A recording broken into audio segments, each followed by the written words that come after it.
Yo, you know how we do. She blocking this bitch. Come on, it's Vellemy Count Fridays. Jeez. Yeah, it be. Mm-hmm. So, so.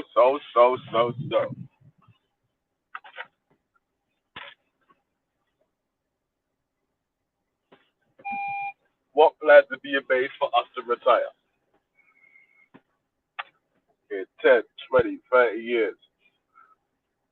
Can you work for 30 years, 25 years, even 15 years and set yourself up for life? Yes, you can. So, that's how we do it. You get me, fam? Uh, yeah. Yeah. On tight cartons, you got yourself. First one in the building. Yeah, man. So, that retirement early mode, you get me?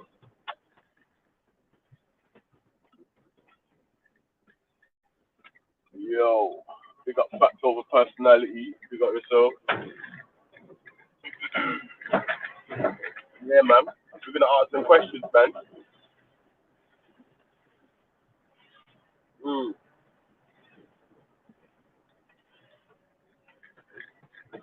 What's your 25, 30-year retirement plan? Right, it can be done, man. And I know people that's done it. So you don't have to be earning millions of pounds per year. You just have to work smart. Yeah, man. That's the new thing for this year. Work smart only. No dumb work. Just work smart, yeah. Not even hard work, man. Yeah, man. Work smart. You get me, from? Yeah. So we got that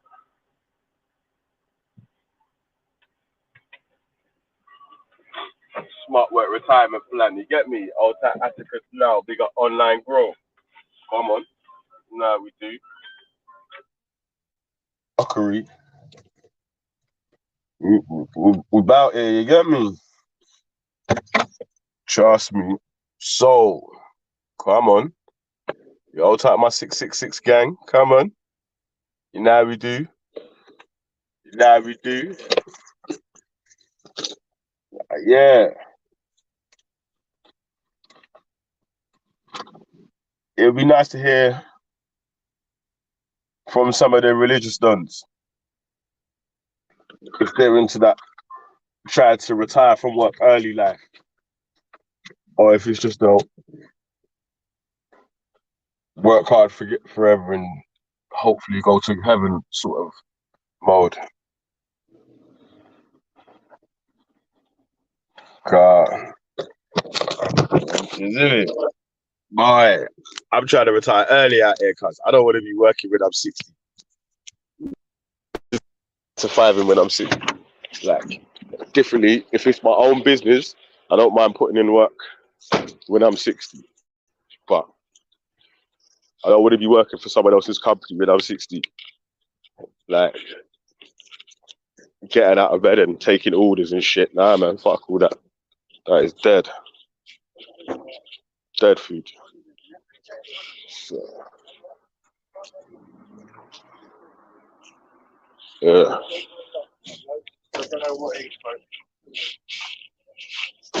Yeah, trust me, that is super dead food, fam. I ain't looking to do that.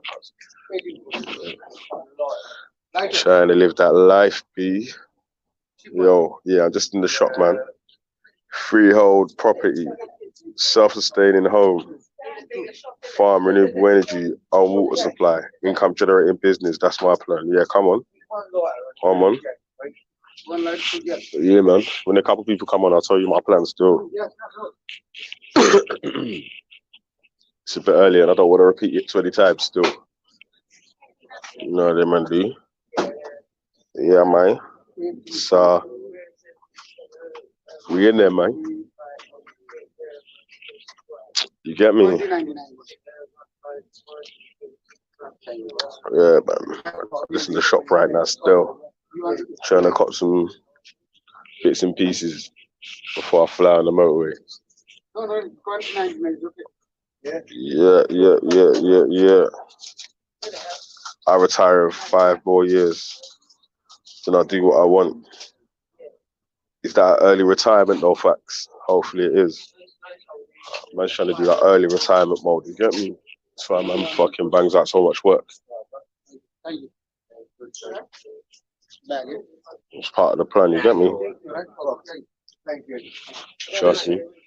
Could I get 20 B&H Blue, the dual ones, yeah? Yeah. This one, yeah? The Super King, yeah, sure. Use my card. Yeah, sorry, man. I didn't even mute that.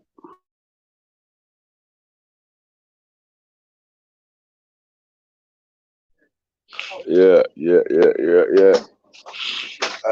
Don't smoke, kids. Bad for your health. Yeah.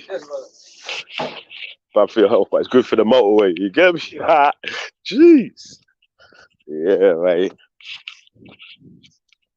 Shit now, man. Bruv, I never used to buy 20 cigarettes, cuz. Now you have to buy 20 cigarettes, fam. Mad. All right. So, let me get back in the wagon.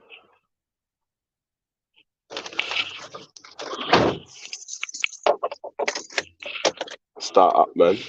You get me? Yeah, man. Big up everyone in the building, man. You get me? Big up all the people, them. Yeah. It's G Block in there. You get me? You know how we do. Holy Father. Moi, it's the Unholy Father. It's who? Yeah. Jeez. So, yeah, man, I got a message from YouTube the other day, man, and StreamYard saying that they're having problems with the notifications and shit like that still. So, yeah, man, the notification thing's fucking up the YouTube, man.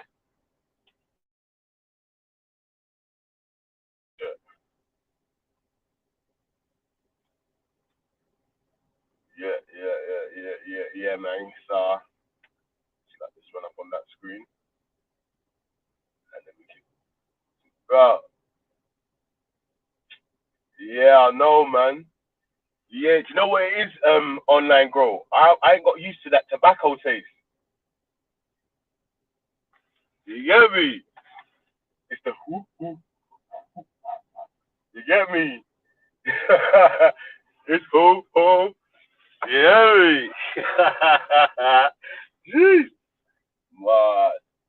Yeah, man. Yo, big up Marshall Brothers inside. Old type gotcha. OWO. Is that how you say your name? Gotcha. Oh, yeah. Oops. Come on. Yeah, I ain't got used to that tobacco taste yet, man.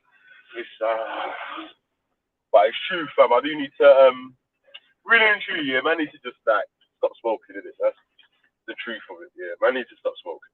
That's the realist thing. You got me? And like I'm saying, obviously, I'm trying to retire early. So if I'm trying to retire early and save money, giving up smoking would be something that helps put more money in my pocket. You get me? Car cash rules and them things. Yeah, man.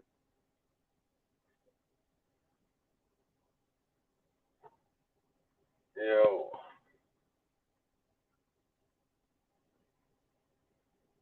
that's that, man. I got to drive far today still. I'll take the motorway gang though, man.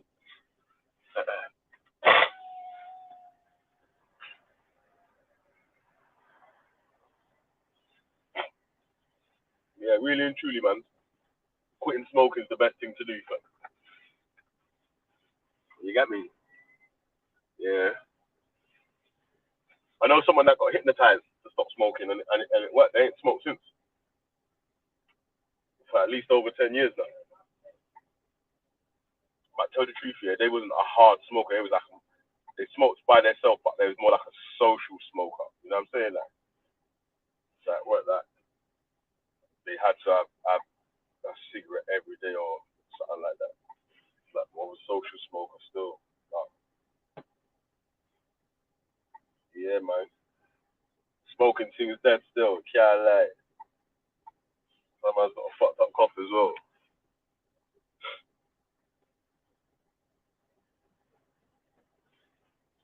Yeah, man. Yeah. Smoking's bad still. Yeah. Yo. Alright, let's say it out. Alright, and these new diesel vans here, there's a thing called AdBlue. Now, I've got fucking full petrol now, I've got to fucking add this AdBlue in. Now, you get me? Man.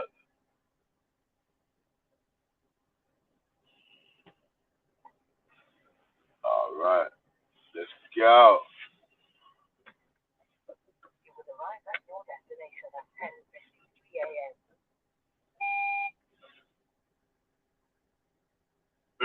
Find a spot outside somewhere, grow some gorilla glue. Say that, man. Yeah. But I hear that still, and it's a good plan still. But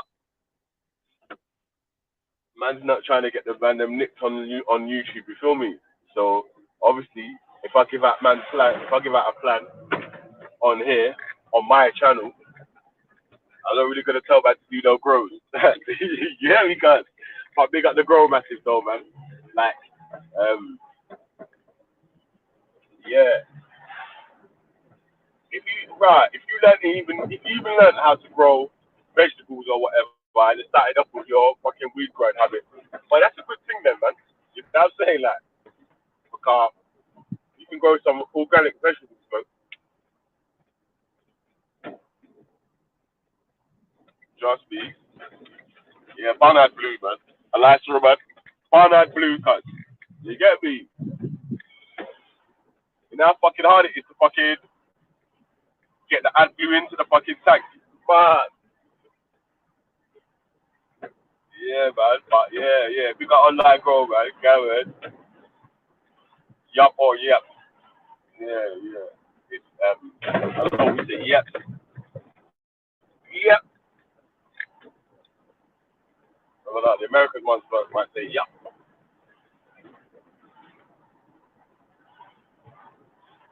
Come on. In these times here, yeah. I know some people with allotments as well, man, and they grow like vegetables, potatoes, all bits and pieces. You know what I'm saying? And they get a decent little crop, man. You know what I mean? Decent little crop, mate. Where's the link? Yeah, the link's here, man. I know, bro. You got. That's what I'm trying to say, fam. If you run out of AdBlue while you're driving, the vehicle won't move. You know, you be fucked, cause you have to. That's why I like my next stop is a petrol station en route to get the AdBlue still. Alright, AdBlue's a serious thing, cause yeah, yeah.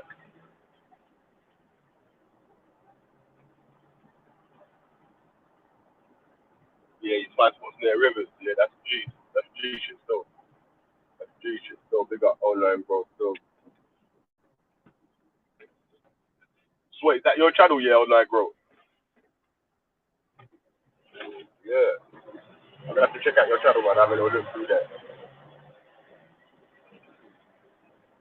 Big up all the fathers, though, man.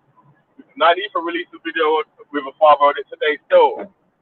To show Nine some love and have a quick watch of that video. It's only like a 30-second video, still.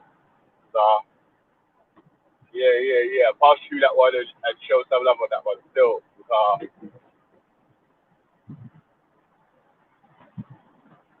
Hey, big up Lana. I hope your mic's working today, Lana. Yo, hello, Lana. Your mic never works, like.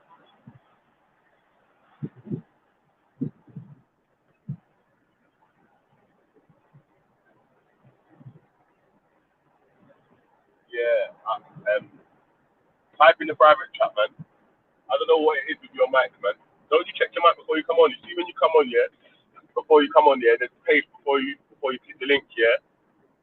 You can check your mic and your camera, so you can see yourself, smile at the camera. You get me? But I can see yourself with all them things there, and you can one see your voice. You feel me? Yeah, you get me. What we saying about retirement, bro? Why were you trying to jump on that flashing 12 grand in cash? What's he on? Hey, Dave Smith. I don't know, man. You might be tracking, you might not be. It might not even be his money, bro. It might be his money. I don't know still. I don't really know him that much still, so I can't really talk to him. He's on my people still, like he's just a participant of the YouTube community. Yo. Hey, we got Rob. Good morning, my man. How are you? Yeah, good man. Yeah, man. Try to talk about early retirement plans today. Well, I guess you'd only want to retire if you were doing something you didn't like, right? Well, yeah and no, but it's like I don't know, like you know, like when you're working 9 to 5 or whatever, you might even enjoy your job or whatever, but you don't want to work until you're 70 or 65 or whatever. You know what I mean? That unless it's your own company. Well, me personally, anyway, I wouldn't want to work for someone's boiler company from in my 20s to when I'm like 65, and then just I'd rather work for my own company or have But something in place to retire early. If you were doing whatever you really enjoyed, right, then you'd not want to retire, right? Retiring means stop doing what you're doing, and the only reason you'd stop it is if you never liked it or you stopped liking it at some point. But I've been fortunate to know people who are very successful. Unfortunately, I haven't emulated their success in terms of financial wealth or like finding the sweet spot. But it seems to me the sweet spot is finding what you love and getting paid well for it. And that sweet spot is quite rare for people to find, because when you do find it, then the money comes because you've obviously adding value in whatever way, product or service. But you're doing it because you love doing it. So there is no retirement there. It's just like, it's whatever it is that you love doing. Like I say, but very few people in my experience find that. Now, well, I was looking at like, say, because we done a show before, yeah? Say, can you save on, I think it was like 24 grand a year. So you was getting 24 grand a year, yeah? And most people would say no, they wouldn't be able to save on that, yeah? But I've seen a few people who would be able to put a financial plan in place for you where you would be able to save on that sort of money. So, like, yeah, I agree. I think you could. If you're not working in a job that you don't enjoy, or I'm saying like you didn't get the qualification, or you didn't understand what education was while you was in school, or no them sort of stuff, then you're getting a low income job. You can still make plans to retire in, like, you know what I mean, for working for 25 to 30 years or whatever. Yeah, you can do it that way, I guess, if you wanted to. Again, I just look at the successful people that I've come in contact with, and they've either found what they enjoy doing early or found it later in life and been very good at it and made a lot of money. But I think you're right. The schooling system sort of has the idea that you go out and work, find a job, hopefully one you don't hate, work for 30 years, and then retire and do what you really love, which, if you think about it, is perhaps not the best advice, is it? But the difficulty is finding what you love and making good money from it. And most often that's not working for somebody else. It might be for a few people, but all the people I've met have never been happy, like totally overjoyed or fulfilled working for somebody else. But I can't say it wouldn't happen for somebody. It wouldn't be my thing. I would not want to work for somebody else. And it sounds like you wouldn't either. So if you could do whatever you wanted, what would it be? And could you add value to people such that you got paid a good fee? Because if you're good at something or very good at something, there are ways to monetize that. Yeah. Well, stuff like this, then having the live chat, the YouTube channels and all stuff like that, where people come on and we discuss different surrounding daily life or hypothetical situations and stuff like that. You know what I mean? Yeah, if I you don't love know, man. doing this, right? If you love doing what you're doing now and you do it every day, I saw a thing on YouTube with this doctor that was putting out content every day. And the beauty for you is you don't have to do it all yourself. It'll be people like me and everybody else that will provide that for you. So you facilitate it, which is a great way. It's kind of like you're doing an Airbnb type thing where you're the facilitator. And there was this doctor who put out content for years, and he got hardly any response. And then obviously COVID-19 kicked in, and his stuff has skyrocketed now. He's got, from maybe a couple of hundred subscribers to over 100,000 in a space of a few weeks. I So for think I you, know it's his name. the momentum, Is right? it the keto doctor? That's the keto guy. I think it's for you, it's the momentum, right? When you hit sort of 1,000 plus or 10,000 subscribers, then it's the momentum starts to kick in. And if you're running a stream every day, people will come, the audience will grow, you'll have more people they'll be fighting to come on. But it is a longer term strategy. But if you enjoy doing it, then, this could be something that you could use. And ultimately, you could use YouTube ads, or you could have sponsors on and that sort of stuff in the future. But it is a building process for you if this is what you enjoy. Yeah. Well, it's one of the steps, because for me, I'm trying to make multiple streams of income. So that lessens the 9 to 5 and even the hours spent, I don't know, out on the road, away from my house or doing stuff. Yeah, because like I was saying, I would rather, I want to spend more time with my family, like going to sports day and doing little stuff with my kids or whatever, like trying to bring more value to their life or whatever, while still being able to like earn enough to provide, pay for the bills and provide family or whatever. Yes, yeah.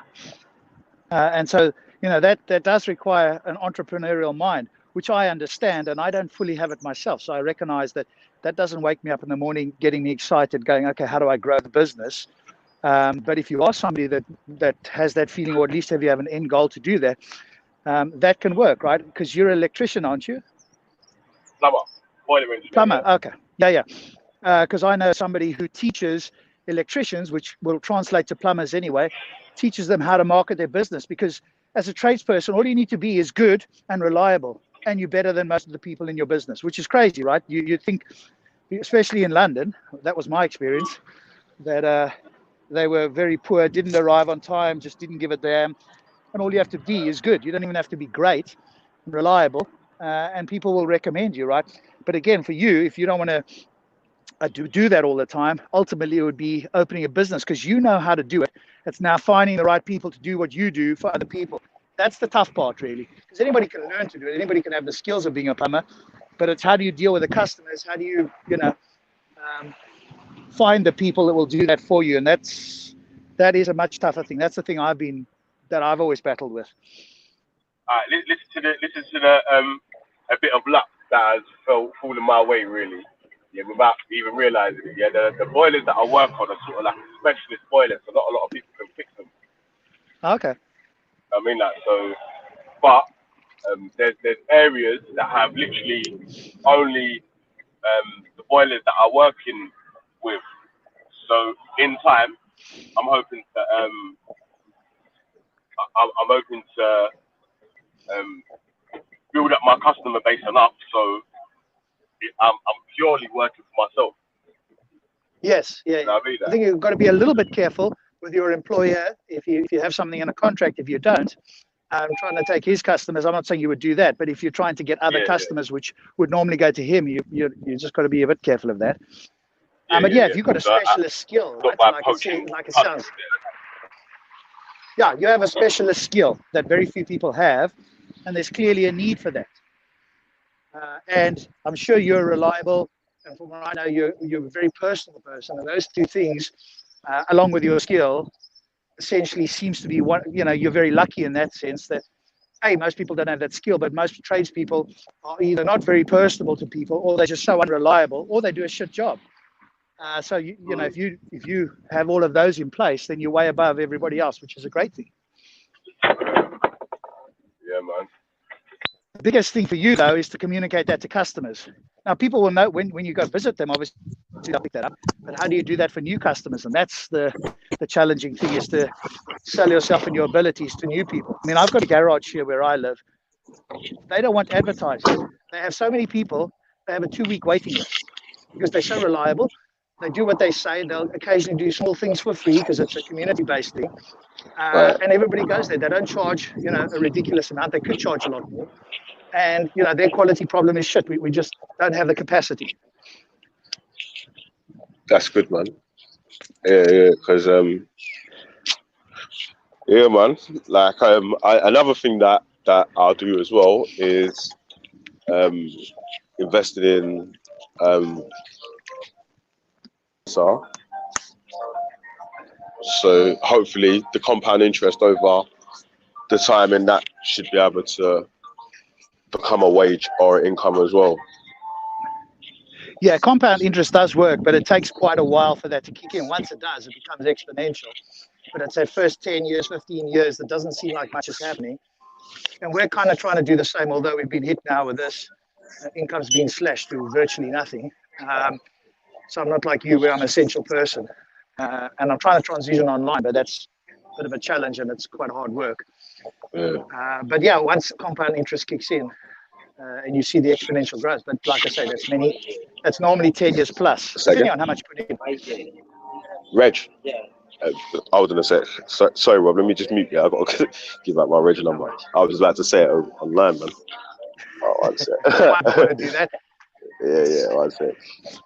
It's crazy that we have to, even the people that I vehemently disagree with, whoever you can think of as the guy that I've had the most run-ins with, probably somebody like Hassan, right, that threatened my kids, I guess, if I'm thinking of somebody. I still wouldn't want to dox the man or have somebody else visit evil upon him. If evil happened to come upon him through natural means, I wouldn't shed a tear, but I wouldn't wish that.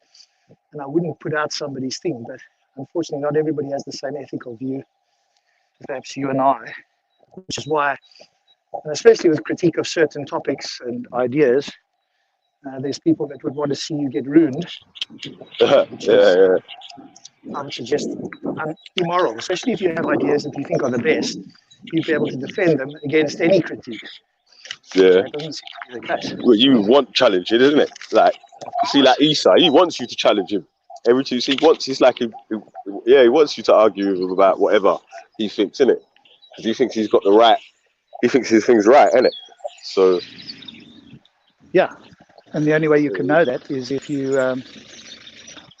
put it to the test. The only way you can know that is if beautiful dog here. I'm just going past almost like a husky. Beautiful.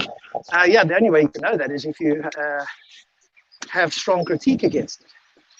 But again, some people, and this is not one of them. He's the one that does want the strong critique. But there's many who want to feel safe in their cocoon, right? Any strong critique. And let's try and find something wrong with the person critiquing them so we don't have to answer it because either we can't or we don't, or if it doesn't have an answer. Like you said, that shows the weakness of, or at least the weakness of a person. Because they could have a good position, they're just not aware of it. Yeah. Well, quite Ultra.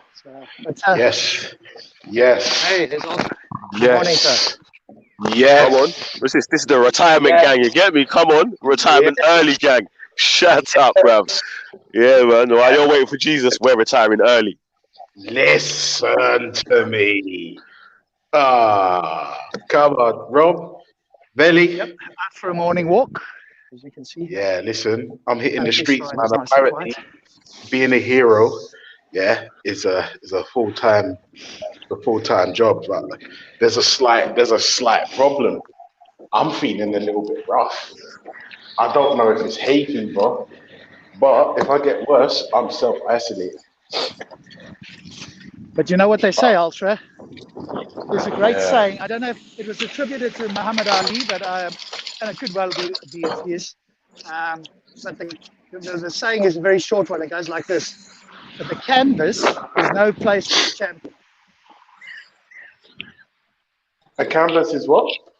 The canvas. Yeah. Remember, he was a boxer, right? So the view is the canvas is no place for a champion. In other Yeah, I words, hear you. if you get knocked down, no Yeah. champion stays on the canvas. Yeah, you can't win. Yeah, you can't win if you're on the ground. Fuck's sake. Exactly. Mate.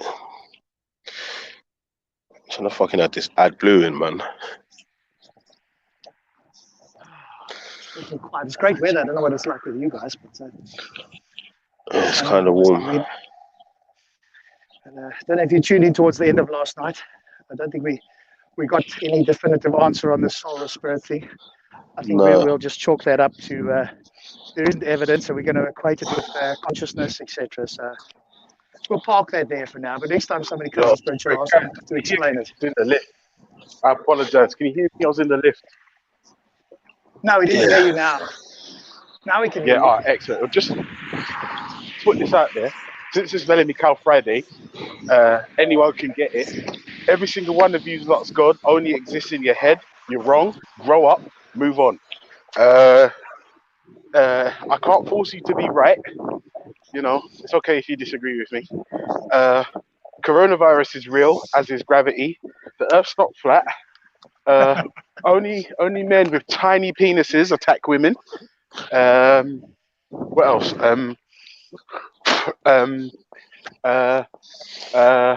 The rims on my car are filthy, and in fact, I haven't turned the engine over on my car for like nearly a week, and the rims have gone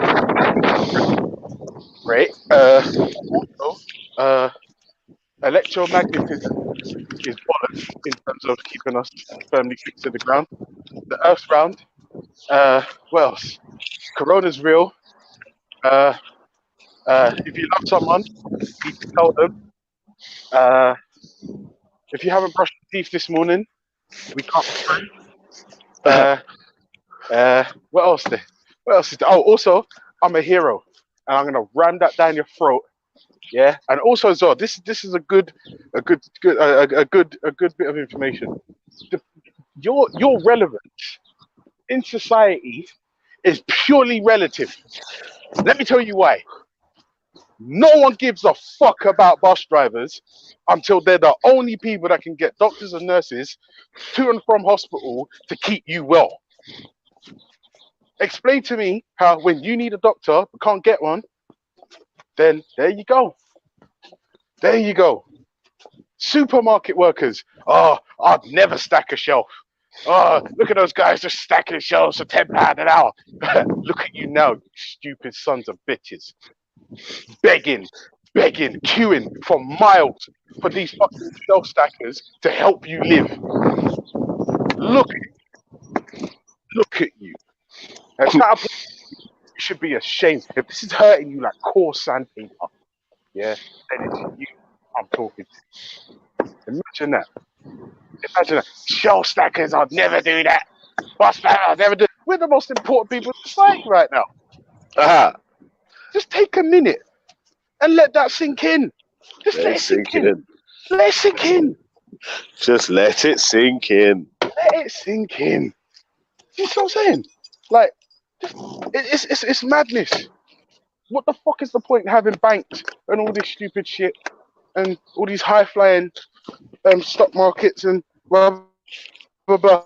Someone can leave their fucking house and spend. Just get the fuck out, man. And it's about time that as a society, we just stopped all this fucking tribalism and fucking stunting and fronting. Bro, listen, if you're a thousandaire, that's it. If you're a millionaire, you're a millionaire, that's it. If you're 100aire, that's it. All this fucking pretense. Like, bro, I know a guy who will spend £300 on jeans, a pair of fucking trousers, and then this motherfucker is struggling to pay his rent. Oh. I'm sick to death. You know what it is, Velley? I'm not going to lie to you, bro. I'm sick to death of bullshit. I just pulled away with the handbrake on. Look at this. I took my wife's car, yeah? Hold on, look. She's got a brand new fucking 2019 touchscreen sexy thing. Woo! Yeah, man. Nice, man. I'm just tired of bullshit. I'm tired. Problem I'm tired of bullshit.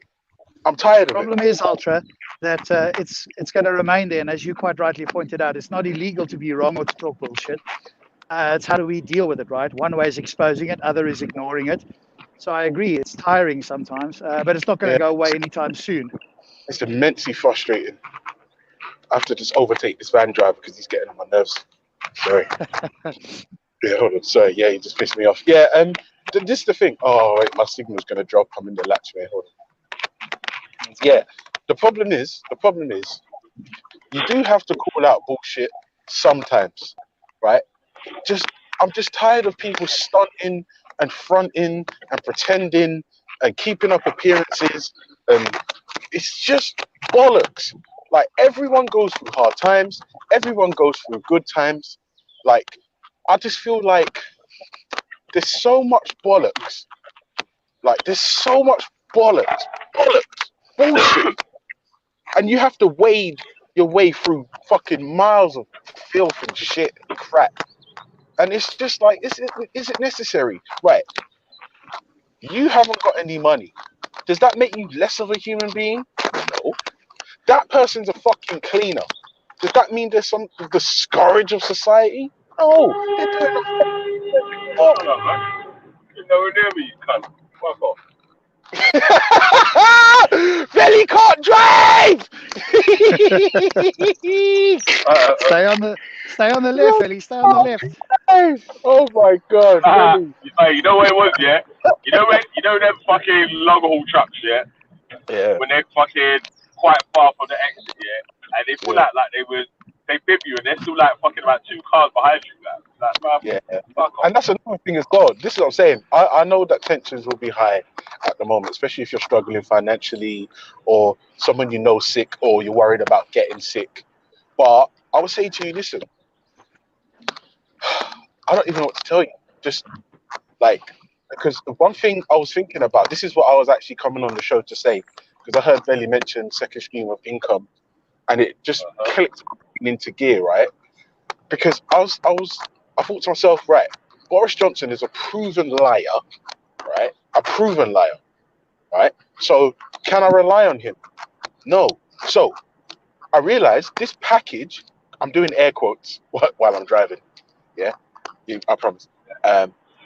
This package that they're putting together to support workers and self-employed workers, when you think about the implications of the sums, somehow that money is going to have to be paid back. And now I'm thinking, hang on a second, this coronavirus is going to take years to recover from. Years. So there's a million business opportunities that's going to come up through. Oh, stupid shit. Right now, yeah, you could buy some shit, yeah, and put it on a fucking website and fucking sell out every fucking time you restock. Yes, man, isn't it? Every time. Yeah, digital products have gone through the roof. I saw a graph of the products that had taken a hit and the products that were doing well. There were 3 products doing well: pharmacy, groceries, and online media. Everything and else. cleaning products. If you had the ingredients to make cleaning products, you're laughing. Now, I'm not going to lie to you. Like, I want to keep this idea to myself, but you know what? I don't care really. But I saw a video online that shows you how to make your own hand sanitizer. Like, and it's so insanely simple, you won't believe it. Hey, I know what you watch. What was it? Was it fucking Dr. Hillary? No, it's on a YouTube channel called Because Science. I'm such a nerd. Oh my god, I am such a fucking nerd. Basically, this channel sort of breaks down the science behind superpowers and whether or not they're feasible, whether or not it's real.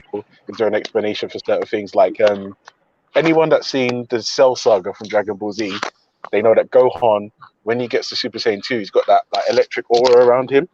Like, well, apparently there's a legitimate scientific explanation for that type of thing. It's a long story. It's for nerds, and I'm a nerd secretly.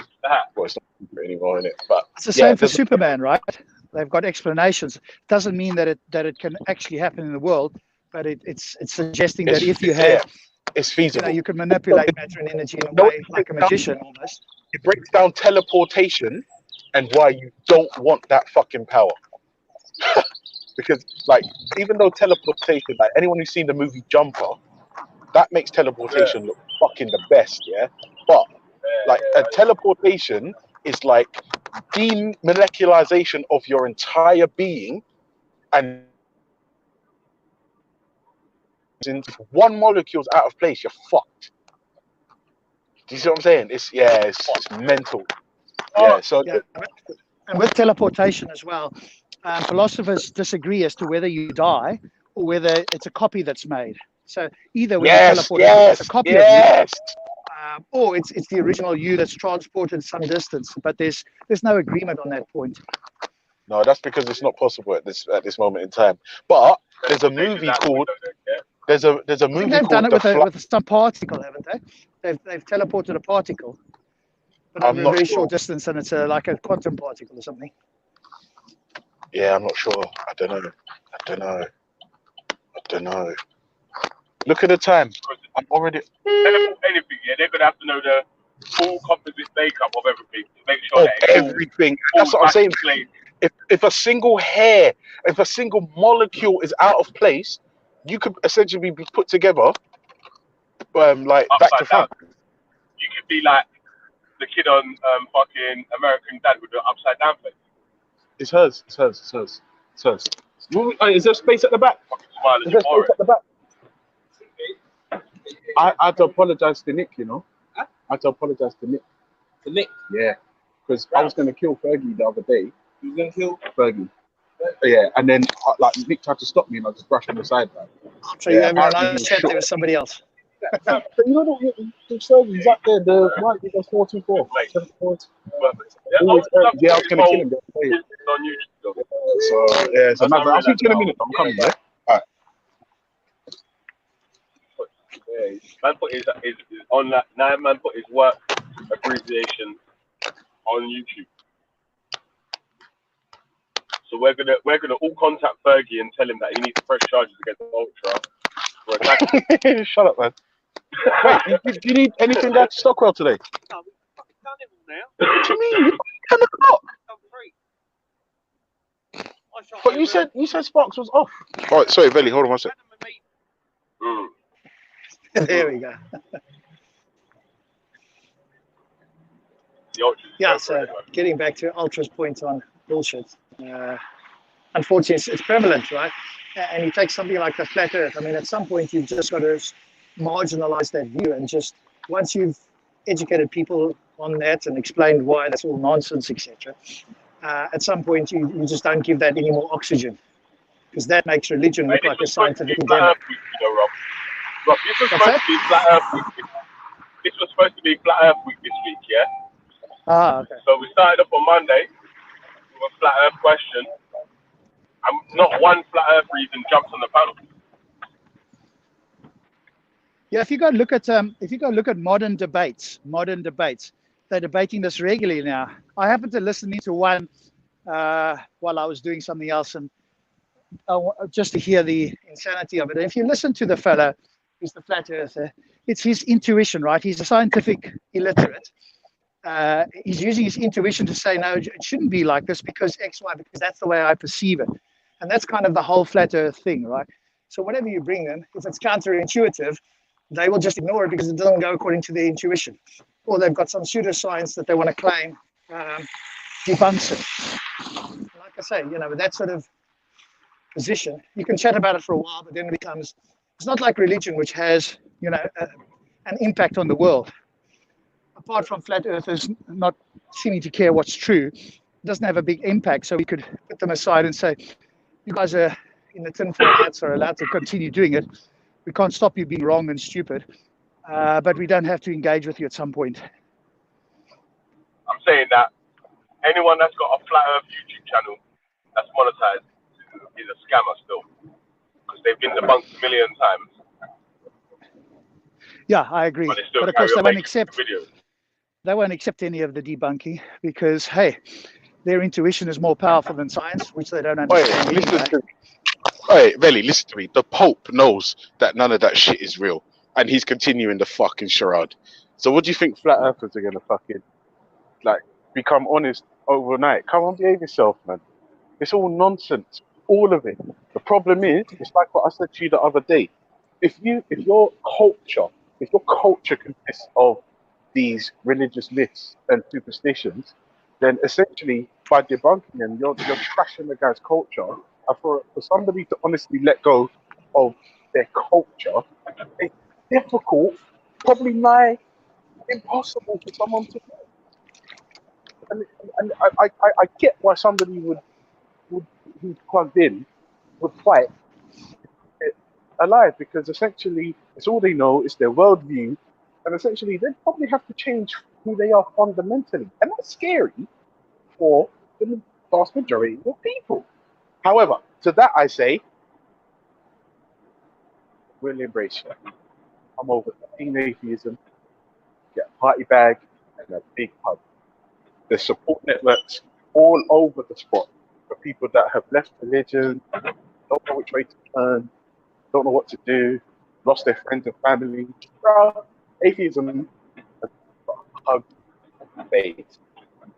Yes. When we hug you, there's no malice, no dower, no fucking preaching, no tithe 10% and all this bollocks. It's a hug. It don't cost you nothing. And we don't want nothing in return. That's it. I think there's a difference, though, Ultra, in the following sense between, say, flat Earth and religion. But religion clings onto the hope that there's something immaterial floating out there that we might meet after death, whereas flat Earth is easily debunked in today's world. And anybody who still believes that either doesn't care about science or what is true, or just wants to appeal to their intuition to make them feel good. And I think that's why religion has lasted so long, because people find a benefit out of it, which is separate from whether it's true, but there's always the possibility that it exists. And as long as that's the case, you can never completely debunk it. Right. Yeah. Social distance, man. Yeah. Man, it's true, and like I say, religious people will argue the most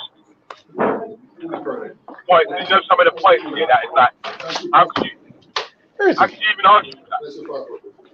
Sorry, Vellemy, I can't hear you. Who carries their passport? If Ultra can mute, because he's getting a lot of background noise there.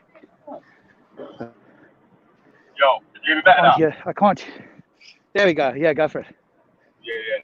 No, I'm really okay. Yeah, so, sometimes religious people will argue positions and points that are just like so obnoxious and crazy that it's like, how can you argue for that? How can you not just say, You're breaking up a little bit there, Vellemy. or say that's wrong or whatever? Yeah, you broke up a bit there, so I didn't catch the last couple of sentences. I was basically just saying that some religious people argue points that are just crazy.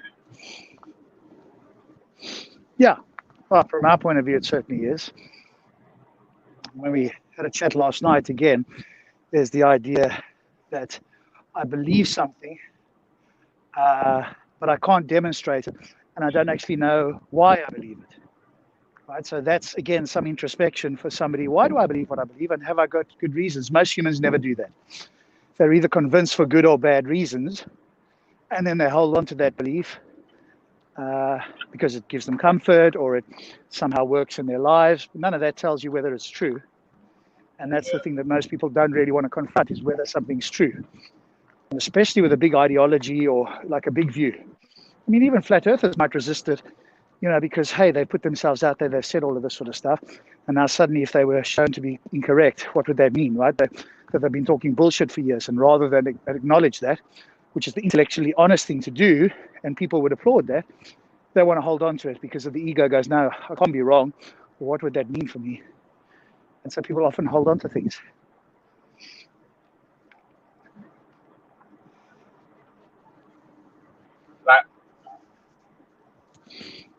I just don't get why. Oh, there you go. I don't get why you why I don't get flat Earth. Like why you believe in flat Earth. I think the reason people believe it is because it seems intuitive. When you look around, it seems kind of flat where you're standing, and even if you're on a mountain, it's very hard to see the curvature of the horizon. So it seems intuitive, and then they're bought into pseudoscience because they don't understand science, and other people make what seems to be a plausible explanation for it. They buy into this, and then they'll defend it against all reason, which just shows how uncritical a human mind can be. Why would you accept something of somebody on the internet, particularly a flat earther, when you can investigate this for yourself and you can speak to actual scientists who care about what is true and not whether it's intuitive? It is a strange thing.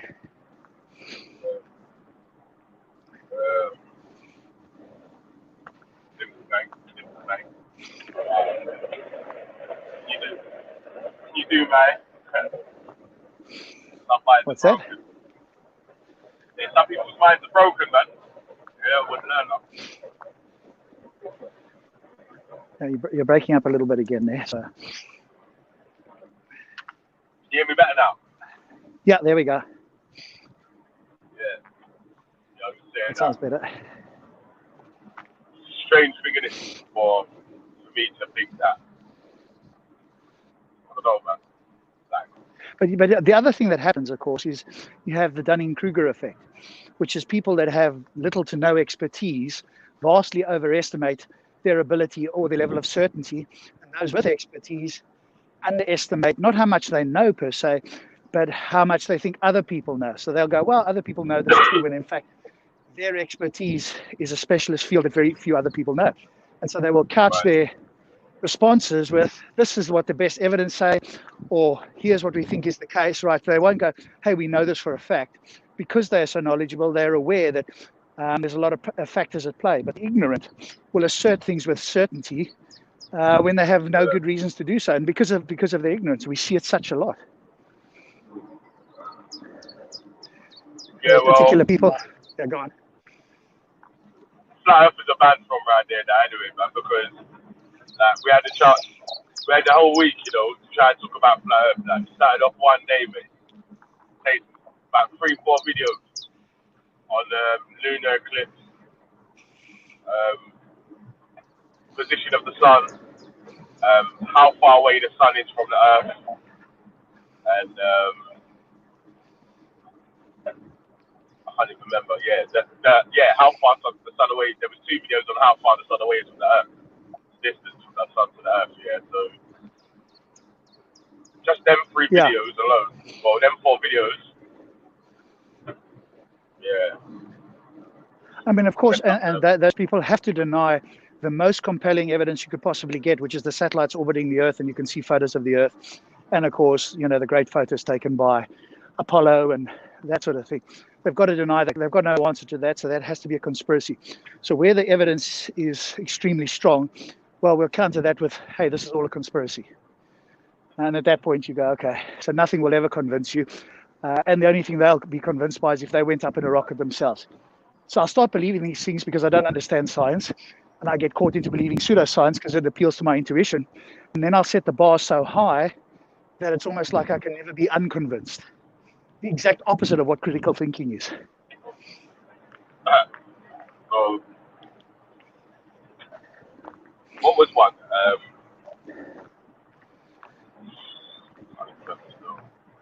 I mean, they still come down to Speaker's Corner once in a while. I wouldn't engage them because they'll come up with some crazy theory that you can't refute on the spot, and then they'll pat themselves on the back thinking, look, he didn't have an answer for that because I've just dreamt some nonsense up or heard it on the internet and it sounds plausible, and the other person can't immediately refute it. Look how smart I am, or look how good this theory is, or whatever. And you just wonder what happens with the neurons because we're talking about consciousness. Listen, that's what happened when I was at Speaker's Corner, yeah? And Easter was caping for the flat earthers. He was caping for the flat earth, yo. Yeah. He was supposed to be my cameraman. Yeah. Who's that? Who was? But Esau, he's the Black Collect. Yeah. He was. No, surely he's not a flat earther. No, he's not even a flat earther, yeah. But he had his cape on for the flat earthers that day, though. Yeah. Because they was asking me which is the latest theory of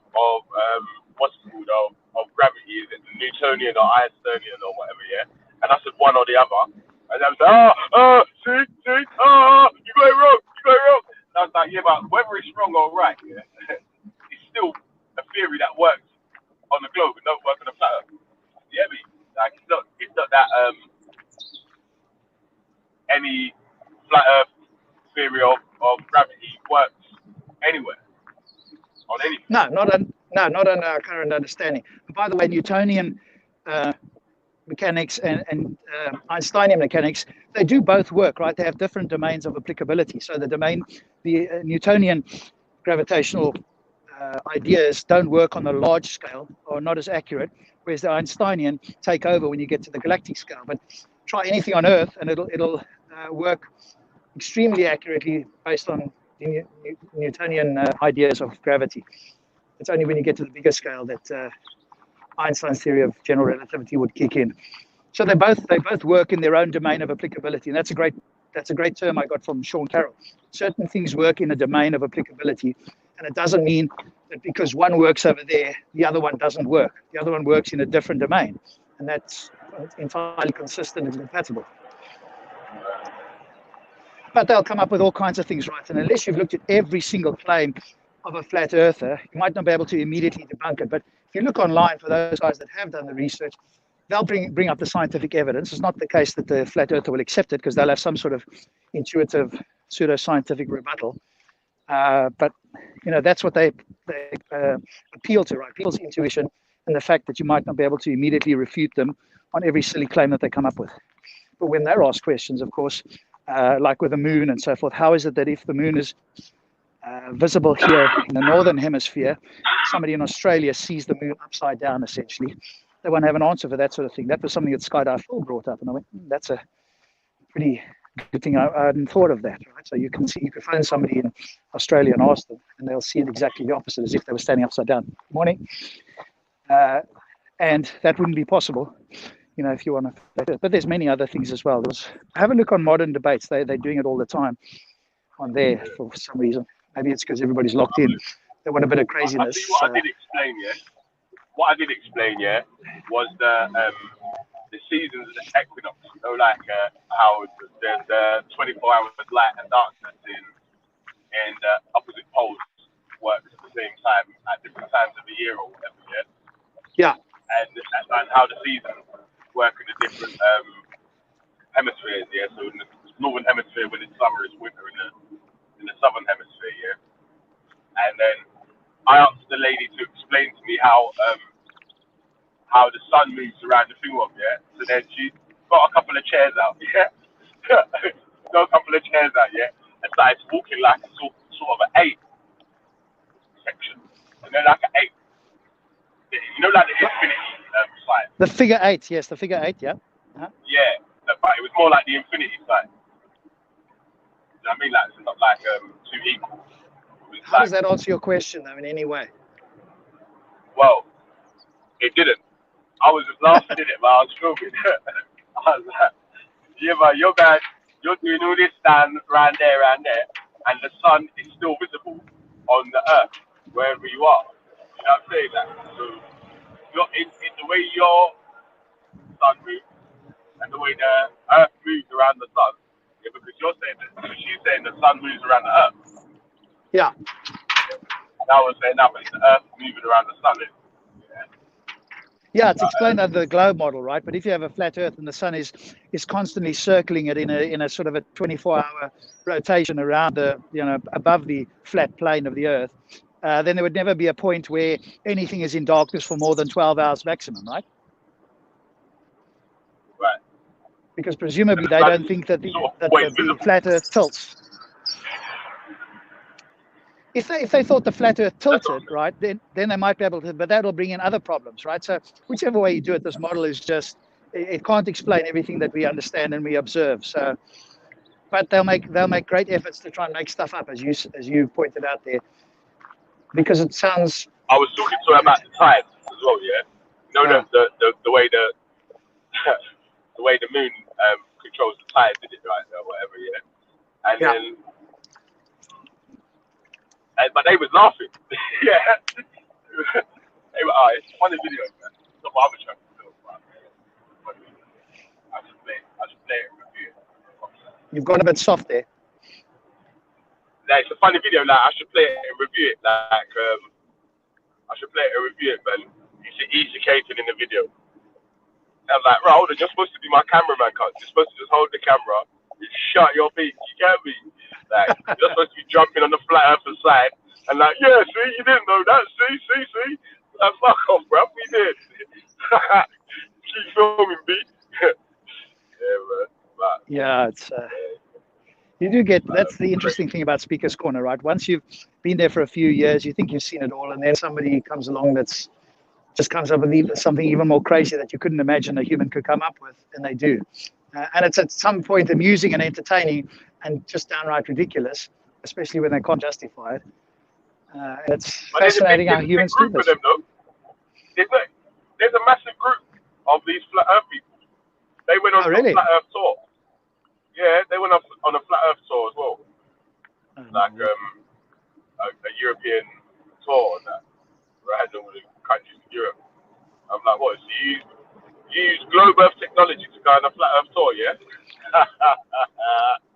Yeah, that's it. But crazy. Yeah, it's crazy. But it's also, you know, I listened to the part of this thing with this modern debates, and the one guy, I mean, this is just, it just boggles the mind, right?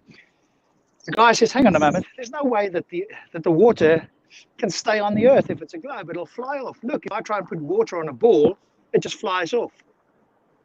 And then the other fellow explained to me, good, look, with single molecules, the force of gravity is very weak. If you combine those together in a massive body with the spinning earth and the gravity of the entire planet, you're now looking at something that your ball, it's not an analogy, it's not analogous. Because you don't understand the science and the fact that these things bond and they then have mass, and the greater the mass, the greater you're attracted to the center of the earth. But this guy thought that, hey, because water wouldn't stick to a ball, I mean, how can it stick to, you know, this is the sort of intuition, and we're not very good with our intuition with scientific things. And we should be on guard against using our intuition when it comes to things around the world here. It's a place you could start, but in order for us to test, intuition is not the guide that you should be using. It should be able to be tested, and you should be able to work things out. So his intuition is clearly extremely faulty in this analogy of trying to use a ball and represent the earth. I mean, that's just one of it, right? You could go through all of them and see where either their intuition is wrong, their maths is wrong, or just their view on nature, etc., is wrong. But that doesn't mean that they will actually... I've seen flat earth videos, Rob, yeah? Rob, I've seen flat earth videos of people trying to put water on a basketball and spinning it, yeah? I mean, yeah. And saying, see, look how the water sprays off the basketball. The water doesn't stay on the basketball, yeah? And then yeah, I mean, I've seen... Again, it just would take a little bit of scientific knowledge, and reading a book like Sean Carroll's The Big Picture. I keep recommending this to everybody because it would explain to you the four forces, why gravity is so weak, but why it feels like it's strong because of the massive size. So the bigger the body, the greater the gravitational pull. But with a basketball, it has virtually no gravitational pull. So anything's going to fly off it. You'd have to literally stick something to it. But something that the bigger it is, the likelier it is that you're going to stick to the thing. And we can see this with the moon, right? Again, most flat earthers don't believe we went to the moon. But there they were able to hop and jump great distances because the moon was smaller, therefore the gravitational pull was less. Yeah. All stuff that's well understood and well explained to people who want to listen and who care about science and truth. Yeah. I made a video about you know, when you put water in a bucket and you spin it over your head. Right. So it's about the capillary reaction, yeah. A video about that as well. That was for the people that were saying, how does water stick to the globe in Australia? Why did it fall off? Yeah, well, I think we've just explained why, right? Because water is a huge mass. And the gravitational pull of the earth being so large compared to anything else that's on it will keep everything on the surface. It takes a tremendous amount of energy to lift a rocket or get an aircraft off the ground. And anything like a kite or anything like that is simply using the wind. So the wind is blowing that. But if you had a windless day, it would fall back to earth. So the only thing that stops it, of course, is friction. So if you have air, but if they tested it on the moon, right? There's a famous test where you drop the feather and the hammer, and on an environment where you don't have friction to slow one of them down, they both fall at the same speed. And so all bodies attract to each other to some degree. Obviously, the bigger the body. So this is easily explained, and scientists and people much smarter than me will explain it with, in great depth for those that are interested. But those that aren't, or want to appeal to their intuition and think that the Earth is like a basketball, they're not going to be convinced, right? Because the intuitional appeal is quite strong to them. And instead of putting that aside, as a critical thinking person should, and recognize that their intuition is often faulty, especially with things like that, our intuition is there to keep us to survive, not necessarily to understand the world in great depth from a scientific point of view. And so they'll just hang on to it. Listen to this, Rob, yeah? Another issue I had, yeah, it's not just with flat earthers, yeah? It's with, even Jordan has said this to me before, yeah? He's like, oh, but you keep saying that you listen to people that's smart. And I'm like, but where do you get your knowledge from? And if you don't get it from someone that's more knowledgeable? Yeah, what was his response? Well, he's not really giving me a response. So I was sort of thinking like, why would you say that? What's the issue of getting knowledge or listening to people that actually know what they're talking about? Well, I think the reason, Velley, for somebody to say something like that is because they want to equate what we are doing with scientific expertise, with they're scholars, right? They're appealing to people who claim to know more on the topic, right? But the topics that they're appealing to are topics that we can't have, demonstrate is true. So the Quran or the Bible or whatever the case is, right? Can you repeat that again, bro? Because I didn't hear it. It cut out. Sorry. Oh, okay. So I think the reason why somebody like Jordan or others want to equate us believing in scientists with them believing in their scholars is because they want to level the playing field in the sense of, hey, we appeal to people that know more than us, and you guys do too. So hey, you can't point fingers at us. And of course, not realizing and just ignoring the fact that it's like having a scholar in Greek mythology. I'm going to appeal to that scholar if I want to know more about Greek mythology, but I'm not going to appeal to that scholar if I want to find out whether Zeus actually existed. So the domain of applicability for a scholar, let's say a religious scholar, is reading their book and coming up with their interpretation, which is problematic in and of itself. Where a scientist can do something out there most often where they can put out a hypothesis and they can either confirm or falsify. How do you do that with the religious view? And so I think they're trying to level the playing field. It doesn't work from my point of view at all. And I think it's quite silly to say, hey, well, you guys trust in scientists. It's the same scientists that can demonstrate things around the world. And even if I haven't done it, it's entirely reasonable. And not only reasonable, it's something that all of us should do, is believe in the best scientific evidence that's available, because it's been through most often rigorous testing. It doesn't mean that it's perfect, but it certainly means that it's been through rigorous testing. How do you do that with religion? You can't. So you've got to take it on faith ultimately. When all your bad arguments fail, then all you have left is to appeal to it on faith, which is very unreliable. So it's completely two separate domains. So, like you're saying, is there another way to learn without learning from someone else? Yeah, you could learn yourself, right? You can gain your own experience, etc. You could use intuition as a starting point, but certainly because we know how unreliable intuition is, it shouldn't be your evidence for something at all. Almost never, really, especially with any sort of empirical claims. You're going to use a lot more than your intuition. So yeah, we could get it without experts, but we appeal to experts because they have done what in theory we could do. It's just that every area takes a lot of speciality and a great amount of time to master. So I think it's entirely reasonable to accept expert testimony because they are basing it on the best evidence. They're not just waking up one day and going, hey, because I know something, I'm just going to put it out there, because they know they're going to be challenged by their colleagues and so forth, which is why science is such a reliable method.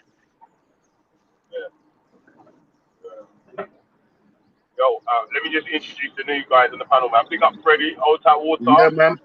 Bless up, bro. Hey guys, big up. Good morning. Yeah, man. I think science is just obvious. Science is just like a helping hand to like reaffirm or or disprove what you already know. It's not the be end all and end all. No You've way. gone very soft there. What? Try that again. I'm just gonna take this call. So sorry, I'm gonna jump out and come back in. Yeah, it's both. I think you were saying something like it's a helping hand. Yeah. Well, yes, it is a helping hand, but it's a tremendously reliable and resilient helping hand that helps us understand things like this virus, right? In centuries gone past, this would have been considered like a curse or something like that, right? Because people couldn't see any of this. People were dying all over the show. We've got to find blame somewhere, and so without science, you'd have, mythical beliefs and so forth that would attribute things out of ignorance. It's a curse from nature. You broke up there, Walter. Say again. I said, well, then it's a curse from nature. Humans, it's still a curse.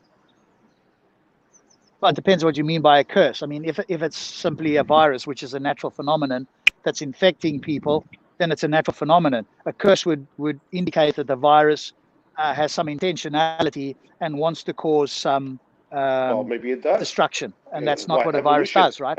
So you're saying evolution doesn't have a natural way of doing things? Are you saying that?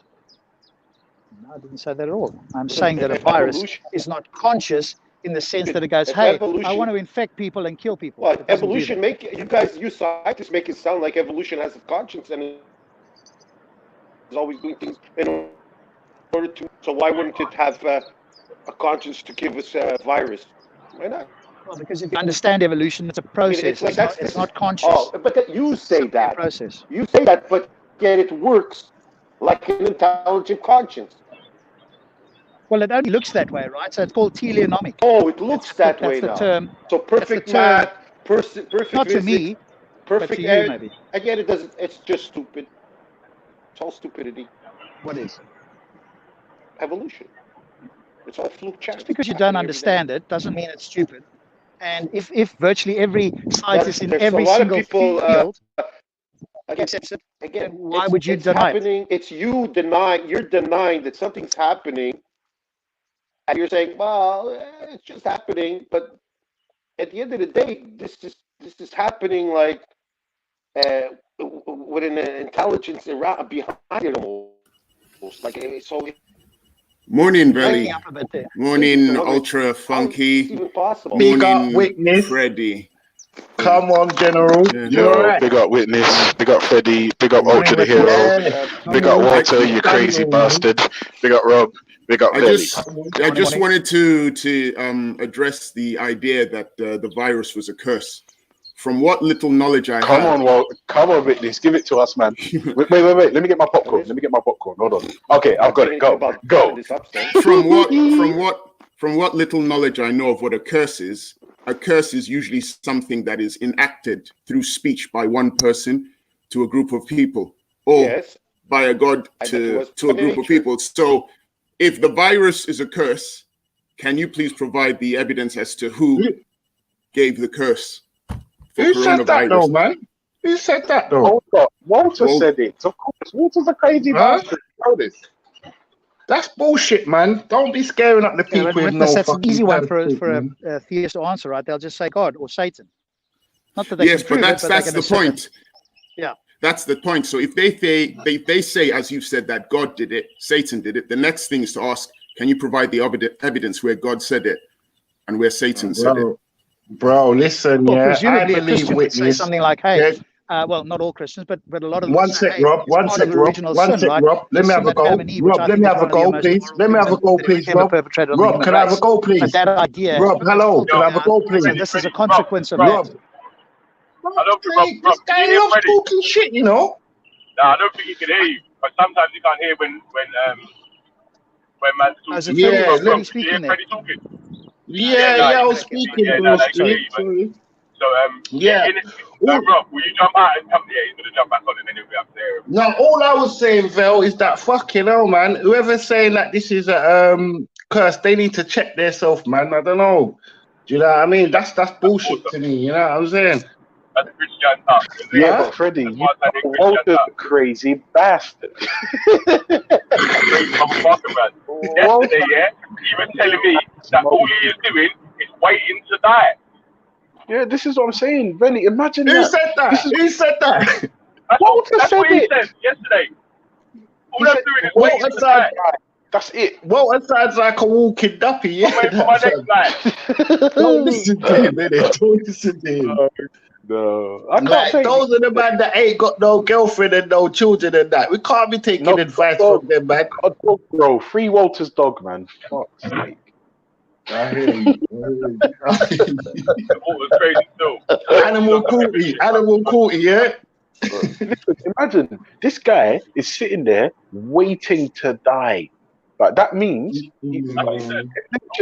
from that, what I take from that is like there's no point in me trying to make this life any better for myself or my fellow human beings. It's just, you know what? I don't know what's going on. Every time I come on this atheist site, someone's always trying to pull me out. I was on Dan's channel yesterday for an hour, and nothing had beautiful. Everything was clear. I come here and everything starts going haywire on me. So what are you saying? What are you saying, Walter, if you don't mind? I'm not saying anything. I'm not saying anything. We should be honest. Actually, he hasn't actually answered the question. If the assumption that Wait, the just virus Witness, it broke up, man. I cut me off completely. Could you please? That is a wrong judgment call, you know, bro. If you're saying that this is a curse, in the chat, I'm just seeing big up, bro. I'm telling you that. Yeah, for real. You haven't got the authority to say this is a curse or a blessing or anything like that, bro. I'm not talking about. I'm talking about it's an evolutionary curse. We're removing God out of the picture here. God doesn't exist. Who are you to say that, bro? You shouldn't say that. You've got no authority to say that. You're just a water guy. You don't see what it is. Allow you it, bro. Don't say that, man. What's happening? Keep that. If you believe that, keep it to yourself, innit? Don't project it out there. Because you haven't got no evidence for it. Well, where's the evidence then? It's happening in front of you. Where? Where's the evidence? You said that you don't see any virus. You don't see a virus going around killing people. You don't see it. You're making the claim. You're making the claim that evolution created this virus. Is that what you're saying? Of course. Have you traced the roots of how the coronavirus came into existence? Listen, if so you haven't. This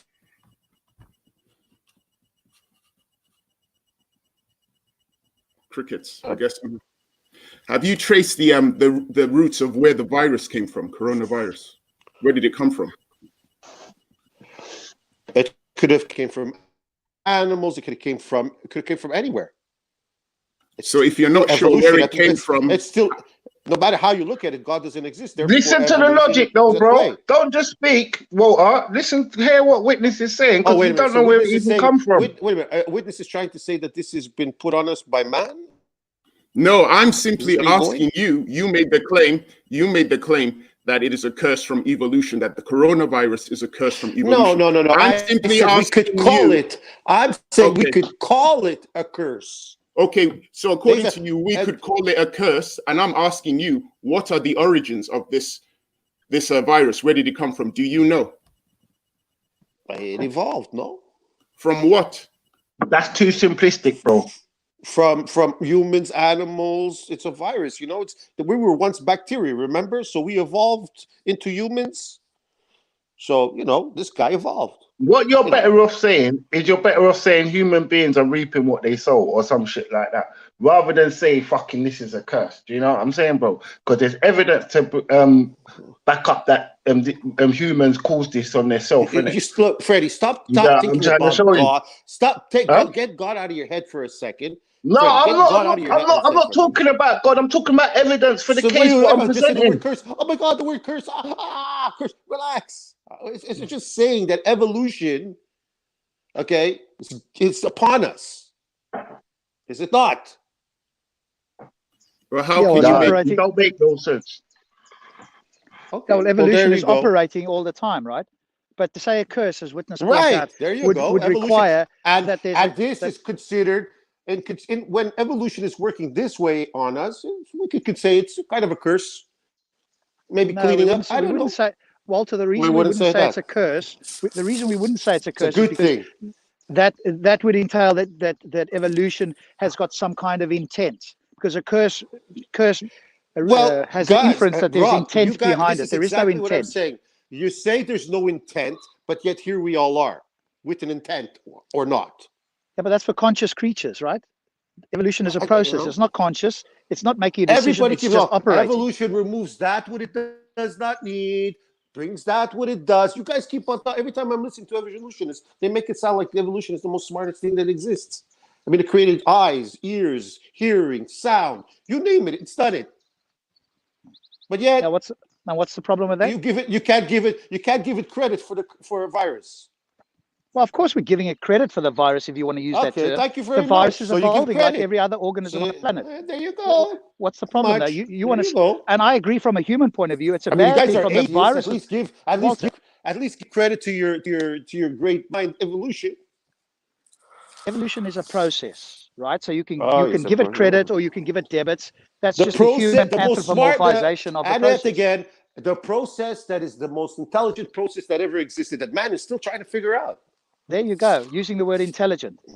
Why would you say it's There intelligent? you go. So why would I say it's intelligent? I mean, how can you not look at the... Bro, you know what? What you're saying, though, Walter, is basically you're saying the Great Plague was evolution and all of these other diseases. Ebola was evolution. Is that what you're saying? Malaria is evolution. Huh? Everything is evolution. Everything's evolution, man. Okay. That's what I'm saying. If God doesn't exist, everything's evolution. Correct. What's the problem with that? Evolution's at work. And things that are not good for us, we can label bad, but that's from our point of view, right? The virus, it's great for the virus. It's propagating itself. It's not good for us because some of us are dying. But that's just the process. The process doesn't care who it's good for. What the process cares about is do the organisms, are they able to survive in a changing environment? This could be seen as a curse from evolution. That's it. I've just told you why it can't be seen as a curse. Unless you want to. Evolution doesn't have a process and it's not intelligent. But yet here we all are, intelligent human beings from a so-called unknown fluke. It does have a process. It is a process. So to say it doesn't have a I process, understand. You keep on trying to use that word because you don't want to go anywhere else with. I understand as an atheist, you're limited only here. Process. I understand. Why I asked you those questions, Walter. Why I asked you the question of can't go higher than where the virus came from. If you knew where the virus came from, is because if you actually analyze where the virus came from, it's not a natural process. The way the virus, people are assuming how it was created. It was created by people doing unnatural things with certain creatures. So it can't really be part of what do you mean? You don't know when I say ultra funky, when I say unnatural things of evolution, you don't know how evolution works. Come on. Yeah, as I was saying, ultra funky. What I meant ultra funky was the unnatural things was the consumption of certain animals, the storing of certain animals in an unhealthy, dirty environment, which led to them passing on a disease easily to the other animals, which were then eaten. So that's what I'm talking about. Witness, animals eat dirty animals in wilderness every day. Talking about eating. Wait, Walter, I didn't say animals eating dirty animals. You didn't listen to what I said. I didn't say animals eating dirty animals. Why did you say that? I thought I heard you say animal, or did you say creatures? I said that certain creatures which were not supposed to be eaten Yes, that's what you said. Captured. Sorry. Yeah. You said creatures. Sorry, my apologies. They were captured. They were captured. They were stored in an unhealthy environment where disease from one of these creatures was easily passed on to the other creature, and then humans ended up eating the diseased creatures, and they got the disease. And I'm saying that was like an unnatural process. It's not a natural process where we. But I mean, isn't there an argument for saying that if it occurred in nature, then it's natural? I don't know. Yeah, but then you have to ask the things that we eat. Are all of them are we naturally supposed to be eating some of those things? Are they meant for like what about vaginas? Are you supposed to eat those? Vaginas aren't meant for consumption. Are you sure? They're so delicious. So what you cut them up, you fry them, and you put mustard all over them, and you eat them. Is that what you do, Ultra Funky? You're a cannibal? Well, I'm not gonna lie. I don't want to get too deep into my personal life, but you know, I'll put the occasional condiment on the clitoris and consume. Yeah, but you didn't swallow it, did you? All right, we're getting a bit too personal now. You're getting too personal. It's too early for that. But yeah. But yeah, I hate you.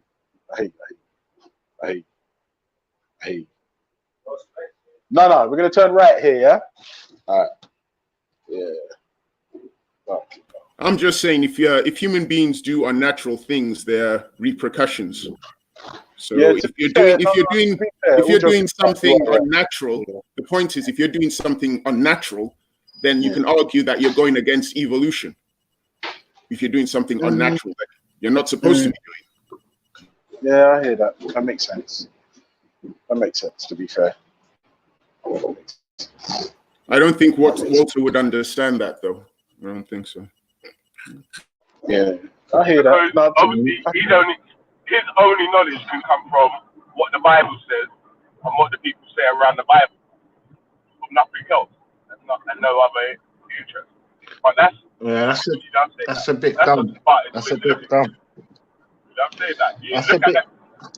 Whoever's the expert, if I need to find something out about a religion, go to the expert in the religion. If you need to find something out about something scientific, you need to go to the expert in that field. Right, even the Bible says don't lean on your own understanding, innit?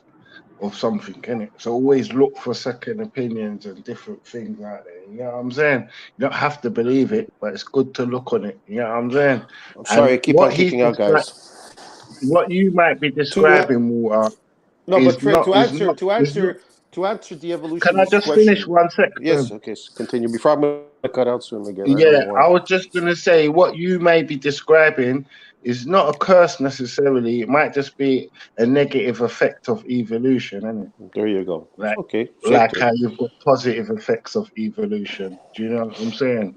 That's all, but it's not a curse or nothing. A curse is imaginary Disney shit. Do you get what I'm trying to show you, broski? Yes, but that's what I was trying to tell. I'm just trying to explain to Freddie, that in a way, Walter believes curses, bro. Walter believes that it can rain locusts and all this shit, turn rivers into blood. He believes all this stuff. So for him to say the corona's a curse, like that's his understanding, that's his thinking. Well, how do you know that man is not the one that's pulling away from naturalism? Because we are living with cars and eating. We stopped eating raw meat. We started cooking our meat. We started doing all this stuff. That maybe if we just stayed as animal, listen, can I say? Maybe if we stayed as animals in the natural things like life, we wouldn't be getting these diseases. We could play that game too. I'm not sure if you follow Rasta, if you did follow Rasta, evolution. So wait a minute. Nobody's really interested. Decided to create humans. Evolution decided to create not. Listen to this, Walter. Yeah, when their people were hunter gatherers, yeah, do you not think that they had plants that killed them at that time? Okay, but they could have stayed hunters and gatherers. There would have been a problem. Once they noticed that this person died when they had that plant was marked up as something not to eat. So the point is that we're going. The point is that we grew an intelligence. The point is we grew an intelligence to move away from our natural habitat. Which why would we do that? And then create all this crap for us. Because vegan-based diet, forget about Rasta. Vegan-based diet is the best for you. Like, vegan is an abomination. Walter, we didn't grow an intelligence, Walter. We didn't grow an intelligence. We developed an intelligence. There's a difference. There you go. Through our pros and cons in society, through things we experienced, we developed an intelligence. We didn't grow it. Absolutely, so when you say we grew an intelligence, that's actually incorrect. We developed it through mistakes we made and through things we learned. Witness, just say trial and the argument's done. But penguins are still someone died, no one's going to eat that plant no more. This person is eating the cow and the sheep, and he's developing big muscles, and he now developed a wheel. And now carrying shit has become a lot easier. So maybe if we make 2 wheels and something to put over those wheels, bro, come on, Walter, get out of this. No, it's not because of eating meat that happened, though. I must say. Yes, it is, bro. Eating meat is part of the reason we developed intelligence. You know why? The proteins help brain development. Bro, I don't know. I think Vegan, omega-3. only, I only think live about omega-3 has a nice part to play in brain development as well. So I wouldn't just put it all down to meat. Do you know what I'm saying, Funks?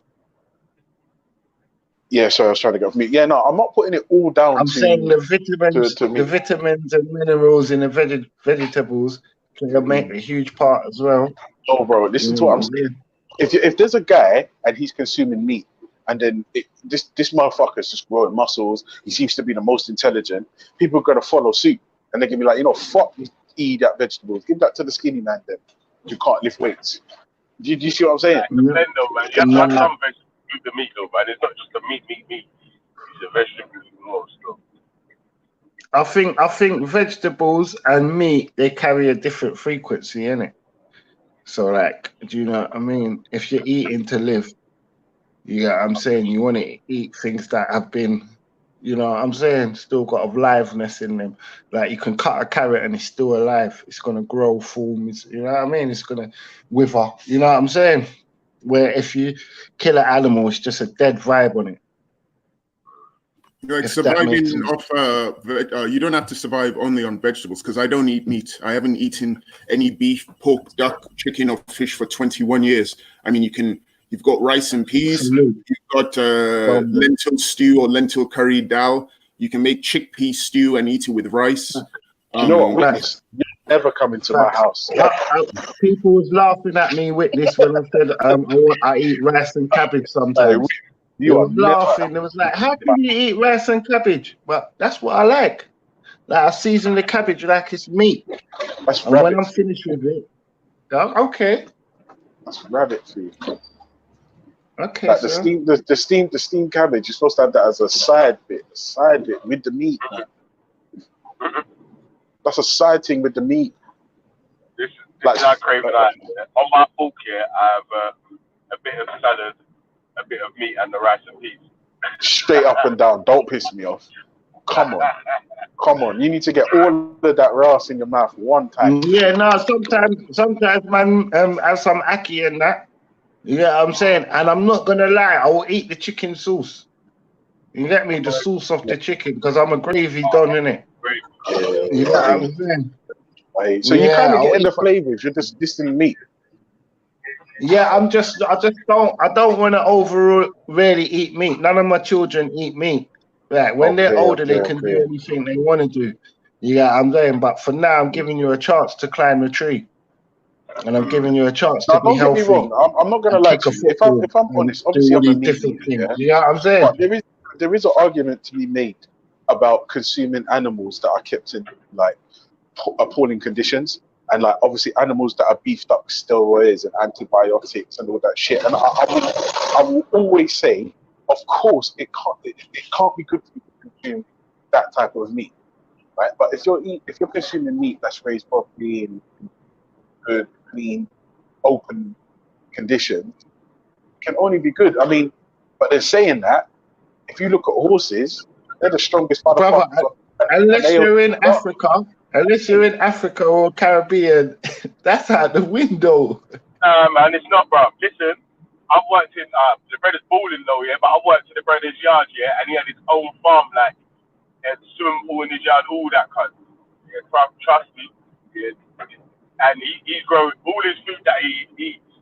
Most of it's grown in all the vegetables at least it's grown in his grounds. You know what I'm saying? Bro, listen, no, I went to Rastaman with allotments. I definitely know Rastaman with allotments, but I wouldn't want to slop out in the cold and feed animals and all that. That's like a Caribbean thing. Got her own fern. That's more of Africa. And man's got fucking cows, sheep, lamb. You get me, man? So. No, that's hard still. I've seen all of that. I've seen all of that back home. But I wouldn't like to have that over here. Like, definitely not, bro. That's not a good life for me over here, innit? Like, because there's no sunshine going with it. Like, there's no vibes with it. You got what I'm saying? Man's got to slop out in the rain and look about cows in the rain and get muddy and all. Fuck that, bro. The people are employed to do that farming for a minute. So, yeah, I mean, people are employed to do the farming for him. You get me? No, I'm not saying no. I'm not saying. got a house I'm manager. not saying. Listen, the brother's house manager. The house is at the driveway to the entrance to the property. And the fucking, it's like a fucking like a 4-bedroom detached house. You get me? It's at the end of the property that they've fucking built for the house manager to live on the property. Mad, their house is a bit different, bro. Hard, man. Hard. Next level working on the farm and stuff. shit. Man, they are different. Like, differently, you only see the husband and wife if they're in the yard. You don't even really speak to them. You speak to the house manager when you're doing work in their property and shit. Nuts. Beckham status. Mad thing, No, that's a good vibe, man, but not over here though, fam. I don't know. I think obviously I would want to do slop out one day myself. Even though I've got workers and all that, I'd want to put my boots on and go out there myself, and I wouldn't like to do it in the fucking rain and that. You get me? If I got to wait till summer to look after the animals, that's wrong, innit? I want to be out there all year, like, if I'm taking it serious. You know what I mean? Hey, man. Hey, Streamyard's fucking everyone up today, man. Like, man, the bitch will bit off like flies. You get me? We had a full panel a second ago. Man, the bitch dropping a quickly still. Like, yo, my battery was fucking on fire and shit. I had to come off for a second. Imagine I'm gonna have to skate now, bro. So somewhat, I know Ultra's coming back though. You know what, man? Yeah, G. Now we do. So we were saying about this early retirement stuff, right? What plans have people got in place for that? Yeah, you making any investments? Have you got a side hustle? Side hustle's the one as well, man. You need all of them things, bro. You need an IC, You need a stocks and shares IC, Definitely. Yeah, that you're earning some money on, that you can put a monthly amount away. That's worth your fucking time working. And differently, if you pick the right indexes, because if you pick the right index funds, like S&P 500 or one of them sort of things, yearly growth, B. Yo, come on. We saying go to Jacob. Bye, G. Yo, what's good with you? Yeah, big up, bro. Chilling, man. We talk about that early retirement plan that we can set in place so we can work 30, 40 years at the most and, you know what I'm saying, retire early and enjoy some of life. Or if like Rob put another idea in, is like, right, if you've got a job that you actually enjoy doing, you might not want to retire early, you might just want to do your job, but you still want to put the money plans in place so you can enjoy doing your job without having to stress for the finances needed to, you know what I'm saying? Right. To live your life or whatever. Financial sorry freedom about that, Vellemy. might not mean, big up Ultra. Financial freedom might not mean that you necessarily retire early if you love the place that you're working, or if your job is doing something that you like. But financial freedom could mean that you could have the choice to say any day of the week, fuck this job, I ain't bad. You get me? Yeah, man. For me, I think you gotta develop that mindset kind of younger versus later. But any age in life is good, but you have to plan like kind of early. You have to develop that mindset that I'm not gonna be doing this forever. So let me see what you gotta map your shit out. I know it's hard when you're young, 19s, 20s, but you do have to map that shit out and have that and develop a mindset that, hey, I ain't gonna be doing it, whether you love it or like it, but like I'm not gonna be doing this in 20 years. But saying it, and applying it is totally different. So what are you going to do? What am I going to do to not do what I just said? So the thing you need to do is get around people who have kind of like that same mindset, who's in the process of setting up themselves, you'd be like, oh god damn, you know, how are you doing? You gotta act, I mean, if you're gonna be around people who's successful, you gotta stay around people that's successful. Not all the time, but you just gotta have Try and get a mentor or yeah. Because I had you could try and emulate some of their footsteps, or you can get some advice from or whatnot. Right. To make to get that level. Yeah. That happened early on for me, and it happened by accident. You know what I'm saying? So, for me, when I was in YouTube page, Jacob, say again. There's people use YouTube channels for a lot of different reasons, yeah. And there is actual YouTube channels that you can go on that only concentrate on financial freedom. That's the only thing that they concentrate on. Do you know what I'm saying? That so there is that you don't even have to actually really even know the person. You can have that YouTube channel's person that, you know what I'm saying, that person as your mentor, like just a online mentor. You even have to they don't have to come to your house, you don't have to go to their house, you just watch the videos and absolutely advice, you know what I'm saying? Like, absolutely. Like for me, I kind of got I don't want to say ahead, but I got to a place where I can do stuff through real estate. And like I said, that happened by accident, 7 of us in my 20s. And once I got going at it and got good at it, it became easy. Like the process is not hard. And that's just one stream. You get what I'm saying? There's multiple streams out there where you can set yourself up to be I won't say financially, you know, whatever, but secure. Like say like your kids want to go to college or university, whatever y'all call it, you can cut that check right then and there, you know. But that's because you set yourself up to do so. But there's many industries or many, you know, streams where you can do that. And now you just working because you able-bodied and you can. Like it's someday, like even post-retirement for me, I said, I don't have to do shit else. I got everything set up, you know, kind of the way I want it.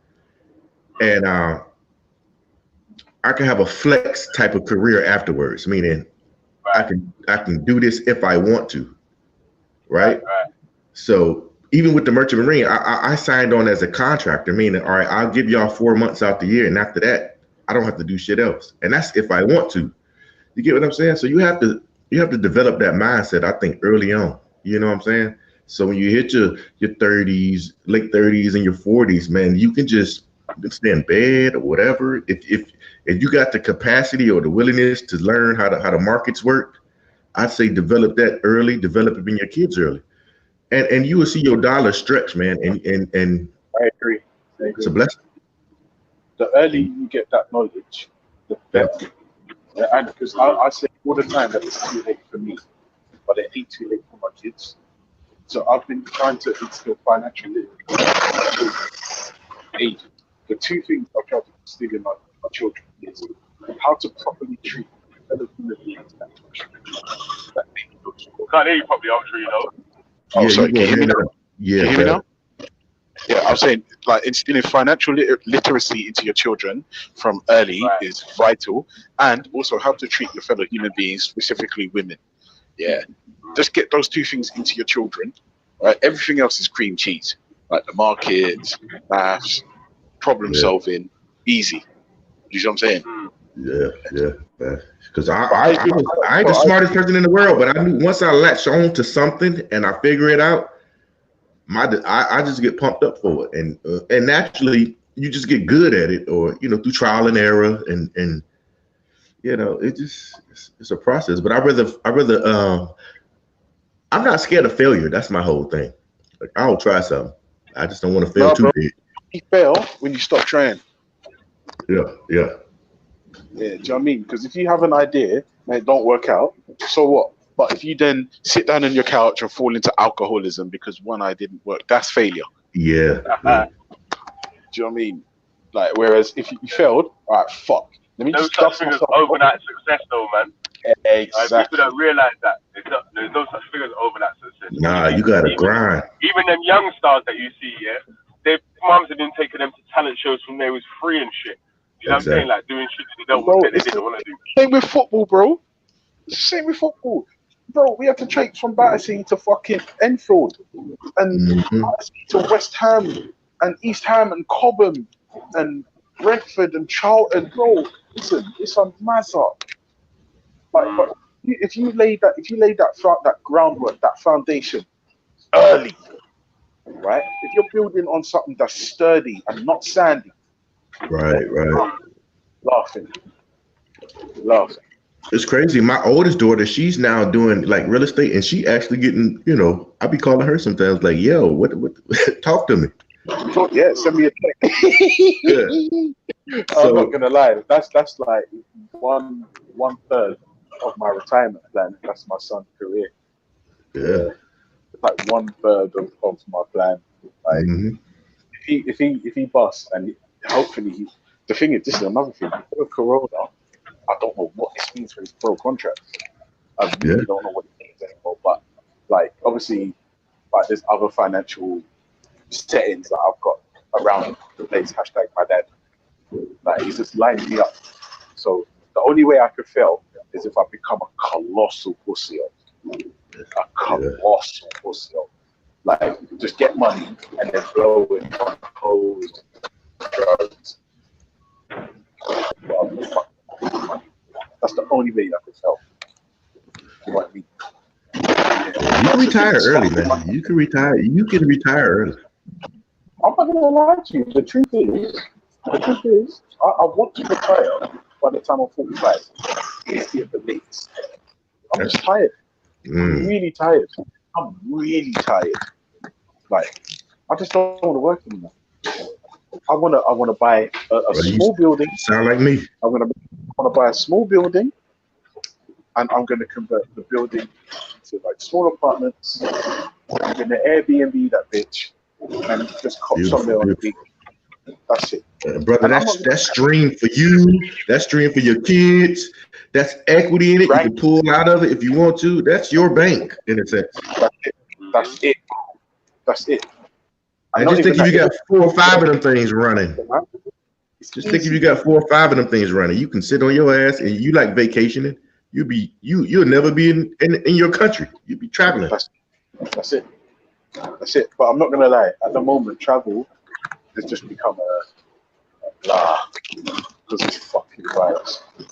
I mean, yeah, but Ultra, it's a beautiful fact when you can when your kids come to you and say, Dad or Mom, I need this, and you can say, okay, make it make sense, and then I'll cut you the check. You know what's funny? That's exactly how my dad's mind works.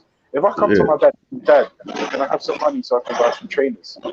He will fucking like chastise me and make me how passionate that I am. Whereas if I said to my dad, I need 180 grand for a deposit on a small building.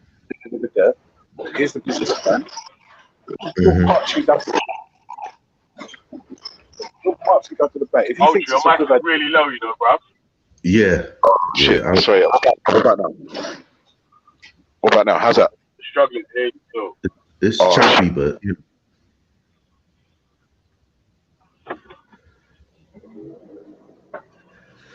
yeah, Velley, but I think it's so many streams out there that you can kind of tap into, but you gotta have that desire and passion and just because it ain't working within the first 3 or 4 years, don't give up on it because it is a competitive market out here and just got to keep grinding at it. And there's something to like 10, 15, 20 year plans. It's not like you got to do this for a year and then it's over. It's like 20 years, isn't it? Like really and truly there. If you could do it, if you can, like you're saying, if you could start from your 20s on this compound interest thing, by the time you're 45, you can retire.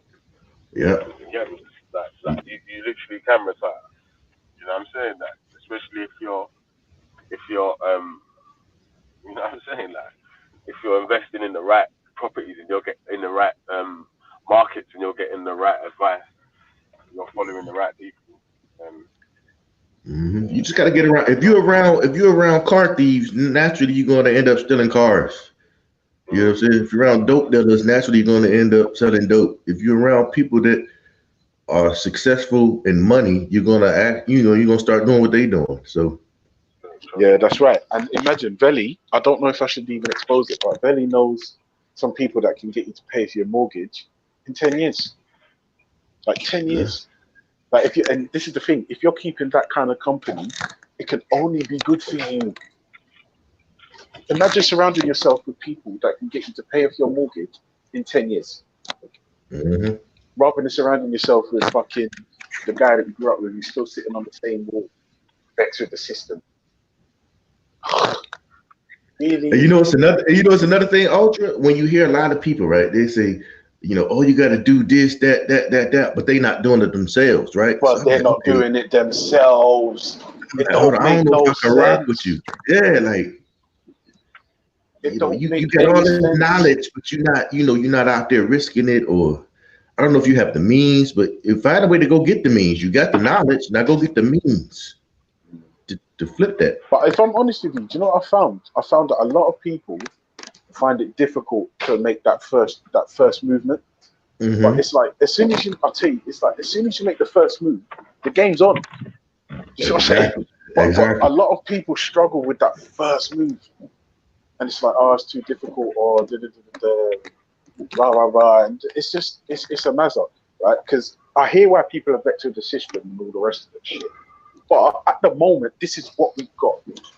Manipulate the system to work for you. Do what you can to get ahead until such time as shit changes. This is what we've got. So you can either sit there and be pissed off and moaning and, oh, woe is me, or fucking get out there and make this shit work for you. Okay.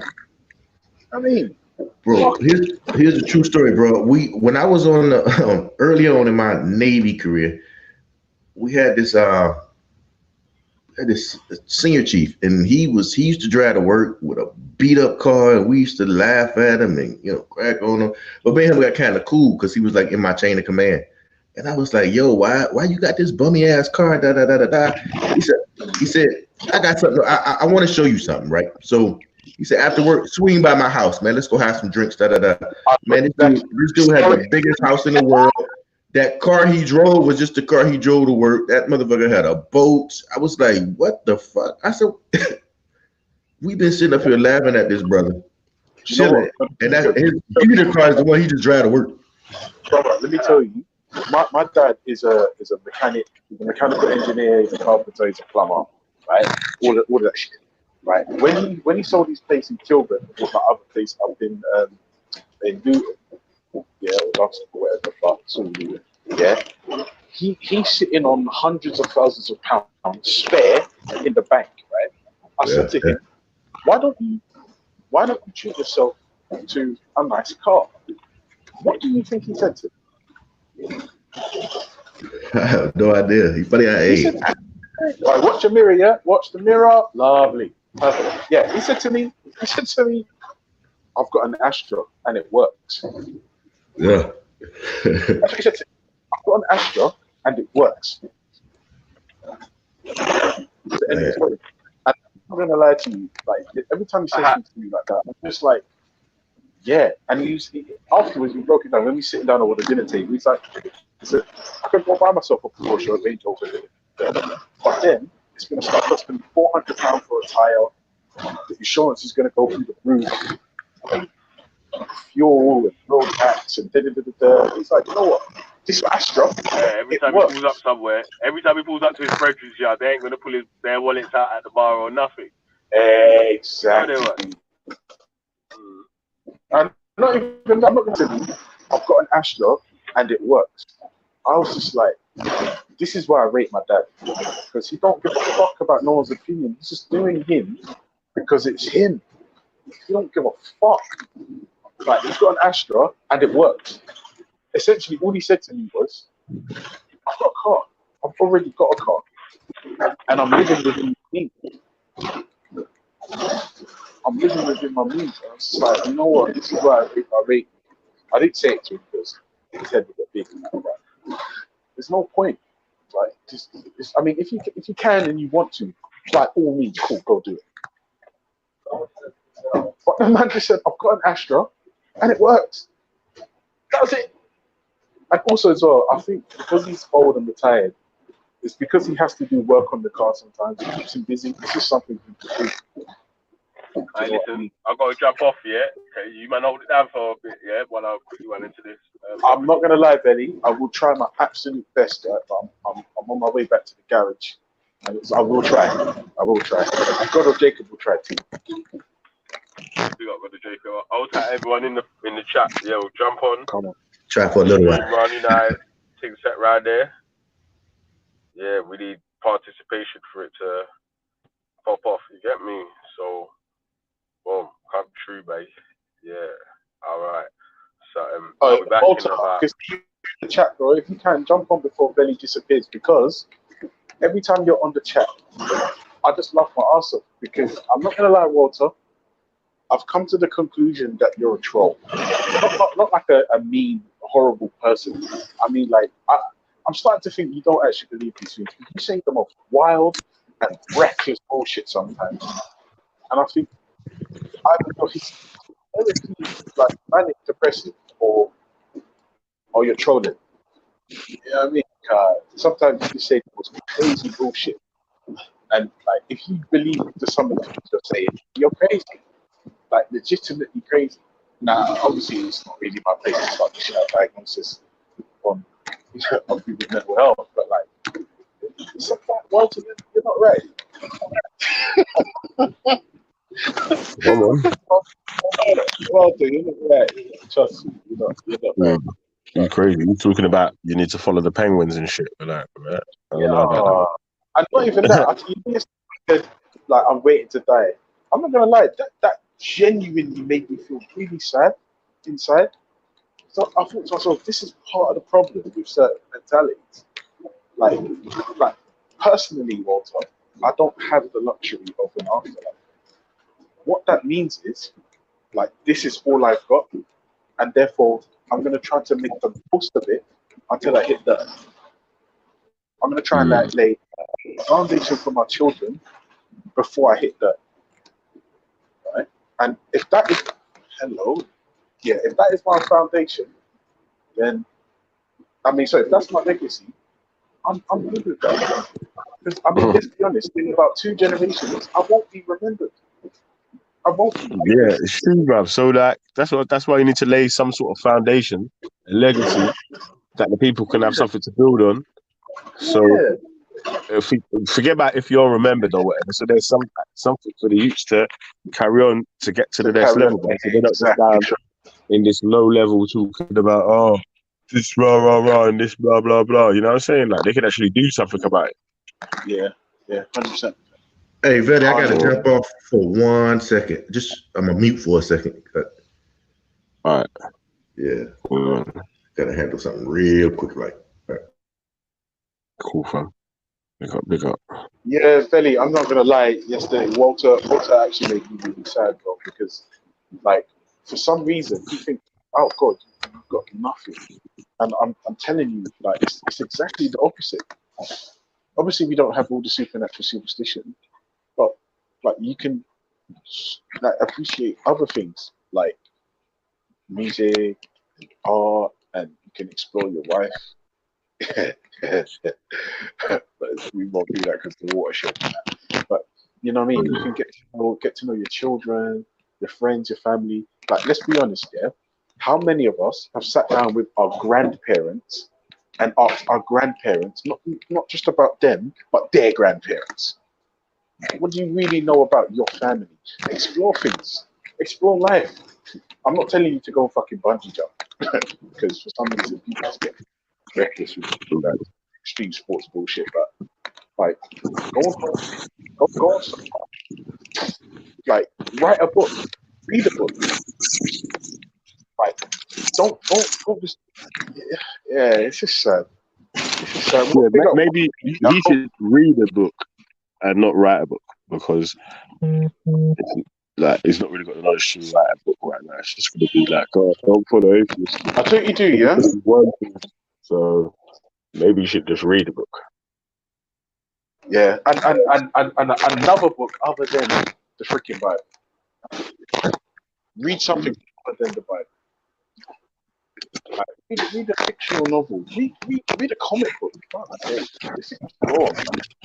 Ben, listen, I'm not gonna lie to you. I can't hold it down. I've just got back to the garage. I'm gonna go on mute. Yeah, but I'm gonna stick around. Just give me 2 minutes. Yeah. Right. Well, man. Rock one, Buddha. Big up. What's going on, man? Morning. What you saying, man? Good, yeah? Yeah, not too bad, man. On the fix, on the mend, man. On the mend. Peace, man. Peace. Yeah, man. So, we're talking about early retirements today. What plans can we put in place so we can retire early? You know what? Mad you should say that, man. Mad you should say that. So I've got some property, yeah? And some of the property is joint owned between me and my brother and whatnot. And at the moment, you know, I get a residual income off of this thing, right? Yeah. It subsidizes my working on, because I'm on a high paid job, yeah? So Right. it subsidizes. So I'm comfortable, yeah? And that is my retirement plan. But unfortunately, imagine this, right? You get a phone call from one of the tenants saying, yo, is the guy downstairs moving out? Can we take his flat? I was like, huh? Phone the guy downstairs. The guy's in Germany on his way back to Poland. Man just left. Didn't even say like he's leaving, he's coming back or where he's gone. Yeah. Everybody else is self-isolating, so they're not working. You know what I mean? Imagine. Shit. So even those things that you invest in and you say, yeah, you know what, that's a sound investment, bricks and mortar, you can't go wrong. Even those have them limitations. You get me? Yeah, of course, there's ups and downs in the market, man. Whatever market, it's not guaranteed that you're gonna be up in it. Like, do you know what I'm saying? That, but there's more chances of you making money than losing money, sort of thing, if you invest in the right direction. You know what I mean? So, yeah. You see, this is the thing with me, you know, bro. You see, like, I'd rather be able to have something in my hand, like whether it be gold or whatever, or bricks or mortar. All of this digital investment for me is too risky. You get what I'm saying? Push comes to shove, and you want to liquidate your assets. It's gonna, you know what I mean? It's a difficult thing. But hey, who knows? In fact, I have got an investment somewhere. No, if you're invested in stocks and shares on the stock market in an ISA sort of thing, then ISA, they're good. You've had your stocks and shares. You've got a stocks and shares ISA for 15 years or whatever that you've been paying in for, and it's been, say, consistently growing over that 15 years of 5% or whatever. Do you know what I mean? That because you will have times when it's grown more, and you have times when it might have lost. So over that time, you would have made you would have made a lump still, because the compound interest on what do you know what I'm saying? If you was reinvesting or whatever. Yeah. See, you know, let me give you an example, right? You know, I got a friend who works in William Hill. Yeah. I'm not a gambling man. I don't know how to bet on horses and shit. You know, they do that. What's that thing called? Freeway or whatever the fuck it's called. Like when you get all 1, 2, 3, whatever. I'm not interested in that. To me, that's a mugs game. All right, cool. But what I am interested in is certain logical bets. So, for example, I wanted to put a bet down to say that, you know, the Tyson Fury Wilder fight was going to be closed, i.e. there wouldn't be an audience, yeah, because of the coronavirus. And I remember that time it was quite fresh, yeah. There weren't really the pandemic at that time. And that's a logical bet. But nobody would take it. Like I went in there and spoke to her, she goes, there's no market for it. And thankfully I didn't bet on it because there was clearly an audience around there, but I would have lost my money. But those type of things are logical things to bet on because you can see a trend, you can see where things are going, you can forecast something. But all these other type of betting, like, you know, the stocks and shares and stuff like that, even those things, you can look on the price of, you know, like the companies that make the ventilators. You can look at their stocks and say, wow, that's going to go up because there's such a demand for it. And then you can look at things like, I don't know, imagine, I don't fucking know, something that's going to drop. Yeah. All of these fads and trends that come out, like pubs, look at Witherspoons. If you had stock in Witherspoons, it would have fucking fallen through the floor because all the pubs are closed down. You know what I'm saying? Yeah, but that's only for this time, innit? And that's literally if you're buying single stocks and single companies. If you're buying stocks in single companies, then you've got more knowledge on stock markets than the average person that's trading, innit? Yeah, so you would understand that already, yeah. But really and truly, yeah, what most people would be buying is like index funds on like say S&P 500 or the FTSE 100, or do you know what I'm saying, like something like that. Yeah, I heard China made trillions of the currencies. You know what I'm saying? Yes.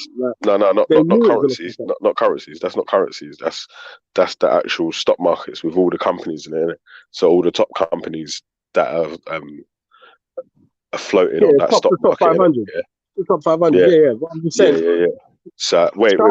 Yeah. So if you're invested in sort of something like that, yeah, then that's not a single company. Do you know what I mean? Like that you're invested in all the companies, and then it's like the growth of the actual market. So all the companies that rise, you gain all the points from whatever, innit? Yeah, sort of I was more thinking of the spread betting as opposed to the spread betting is something a little bit different, innit? But listen, I need to jump off though, because like I'm outside the customer's property. That's why I'm whispering, sort of thing. So you're still working? Yeah. You got a mask on? Yeah. I'm wrapped up in that still. So yeah, and obviously I need to quickly go in there, do this job, but the next job is quite a far away from this job still, so I can jump on and have a convo once I jump off still. So God of Jacobs on mute, he will jump off mute in a sec still. So yeah, just hold it down for a little piece and I'll be back in a sec. Yeah. All right, let me see what I can do. Some people in the chat and all that stuff. If anyone's in the back chat, yeah, just shout me. I'll be listening from YouTube and I can add them. Okay. All right. Yeah. Yeah, just say Vellemy, someone's in the back chat and I'll just add them quickly. Yeah, cool. I'm trying to do that. Let me see where the chat is. Yo, big up chat. Let me see if there's any faces I recognize in the chat. Let's have a look. Butchers. Some people in the chat and all that stuff. Who's in there? Ross Sosa, big up Sosa. Overkill. Yeah, Overkill, man. I was trying to have a conversation with you yesterday, man, but I can't. I think it was too late, and like for me to shout is gonna hurt my throat and whatnot, and I can't be dealing with that. Oxo beans. Oh Lord. God damn. Has anyone ever heard Analyze Dunya? Have you ever spoken Analyze Dunya? I can't remember hearing you at all. Big up Answer. What else is there? Oh Lord. So yeah, I think Overkill. I think what you was talking about yesterday, you know, like all right, so even online, it's not just you. I'm hearing people saying this is all a conspiracy. It ain't happening.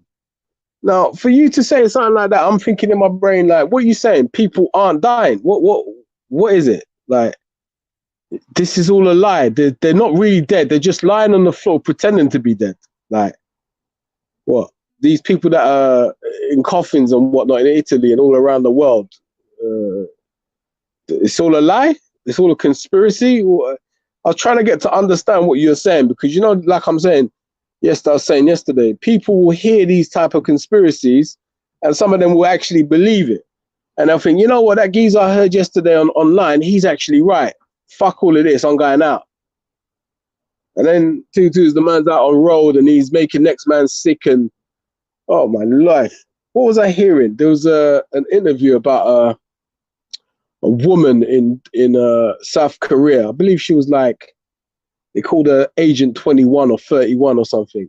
And because of her, they tracked, you know, they do this tracking thing. They tracked what actually happened. So she came from China. She went to the airport. She went to a buffet. She stayed in a hotel. She went to, was it the library? Library or something like this. And they managed to track that because of this one individual, she could have potentially infected 20,000 people from one person. Now, if you're saying that's, what do you call it now? A conspiracy, it's not true. There's no such thing. I'm thinking to myself in my head, like, that's a mad, like, that's some very kind of dangerous shit to be saying. I mean, if it's not true, overkill, maybe you just go and volunteer in a hospital and jump on one of them wards and help. Clearly, it's not true, innit? Like, obviously. And you'll be safe, man. You won't catch any disease because there is no disease to catch because it's not true. What do you reckon? I mean, some long shit, bro. But yeah, I don't know. So basically, what happened with me? So I caught this non-existent coronavirus. I'm not really sick. It's not true. It's I'm pretending, obviously. But yeah, I caught this coronavirus thing, and I kind of self-medicated and whatnot. Got better, but me and my fast self, I jumped up, started cleaning the flat, mopping, and all that kind of madness. And then all of a sudden, I felt sick again. So it's one of them ones where you get sick and you just have to really kind of stay at home, like really kind of stay in bed more or less and just make sure it's completely gone. Because if you don't, it'll just come back. It's kind of gone now, and I'm hoping it stays gone. So I'm still taking it easy. But you know, like you get that cabin fever, man. You know, you see the sun blazing outside and you're stuck indoors. It's no joke. Fuck. I mean, like, I don't know. Who else is self-isolating? Just out of interest. Anyone? Stick a 1 if you're isolating in the chat. Because you know what would be interesting is like, imagine yourself isolating with your girlfriend or your boyfriend, whatever, husband, wife, whatever. That's got to be madness, man. That's got to be, boy. I don't know if I could do that still. I'm one of them guys who appreciates his own space. And I'm sure there's just like a lot of people out there that appreciate their own space, not just me, innit? I know, like, even my girlfriend tells me I piss her off after a while. But hey, what are you going to do? Robert the White, yourself isolated. Big up Mundo. Oh, man. So, Robert, are you finding yourself isolation? Is it hard? Is it difficult? Put a 1 if it's easy. Put a 2 if it's difficult. Sorry to do this number thing. That's on the way I know how to chat in this thing still. Oh, I see. Nash Lion. I had a flu. I see. Okay. And where did you get your degree? How do you know I had a flu? What's the difference between a flu and a coronavirus? Big up Ultra Funky. Well gone.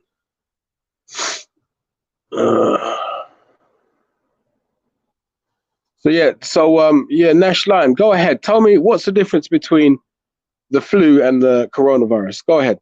I'm listening. In fact, you know what? Let me give you some time to maybe watch a YouTube video, perhaps, and then you can get back to me and tell me. Yeah. Is what it is. You tell me. You seem to know King. How do I turn the? Hold on, let me turn the brightness up on this phone. You tell? No. You're the one telling me that I haven't got the coronavirus. It's just the flu. So you seem to have some in-depth knowledge. So go ahead, tell us. Let us know. Oh my God! Been nearly 12 days. But my own company starting to get cabin fever. Yeah, man. Tell me about it, bro. Tell me about it. Tell me about it. Oh man. So hold on, you got your own company, did you say? How many staff have you got, Robert?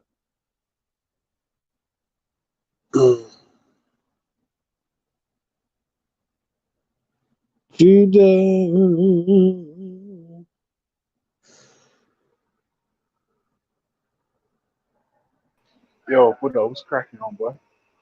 What's going on, Ultra? You alright? Oh man, I'm starting to feel rough, man. Yeah, what kind of rough? Yeah, my throat's starting to cave in. Body's starting to get a bit achy. You know, I never got the achy.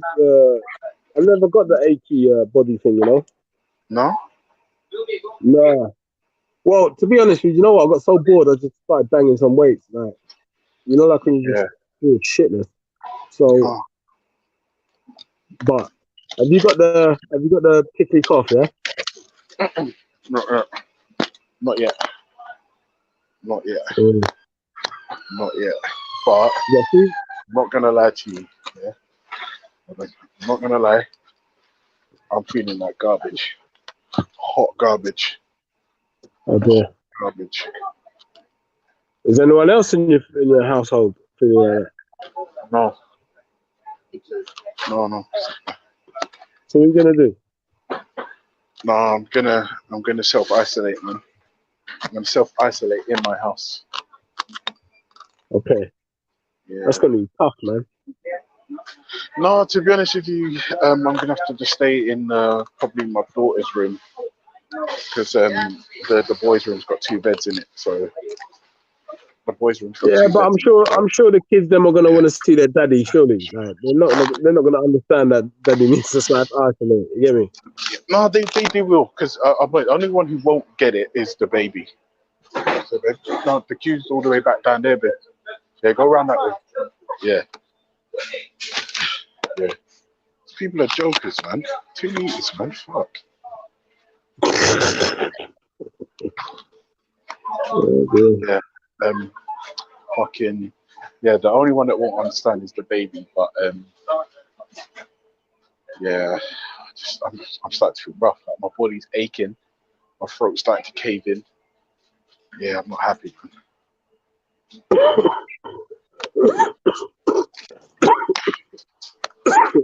You know what?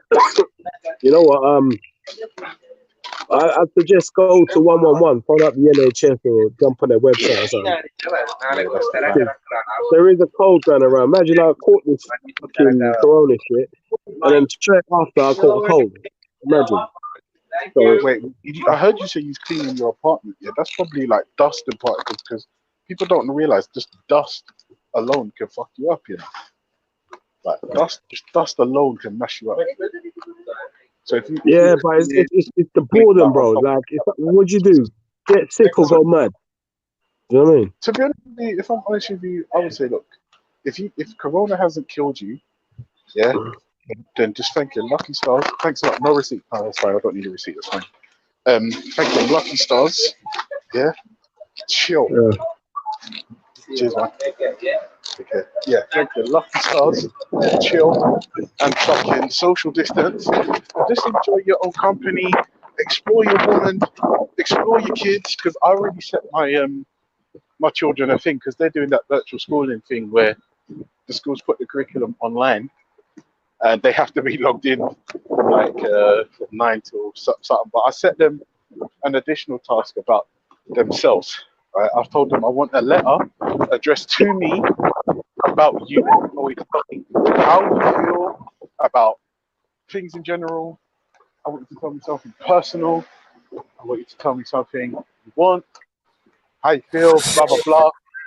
Just to keep their minds alive, and also it's an opportunity for me to just find out what's going on with the kids. Yeah, You know you what I good? mean? Yo, bro, so gone. Hey, what's up, man? Hey, yo. Okay, so last night I was high as fuck, and I was watching. You know, I'm on a Reanimator video, bro.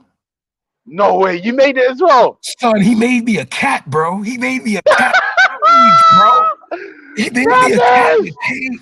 I was like, yo, I'm a white cat in the cage. I've made it. Shit. It was funny.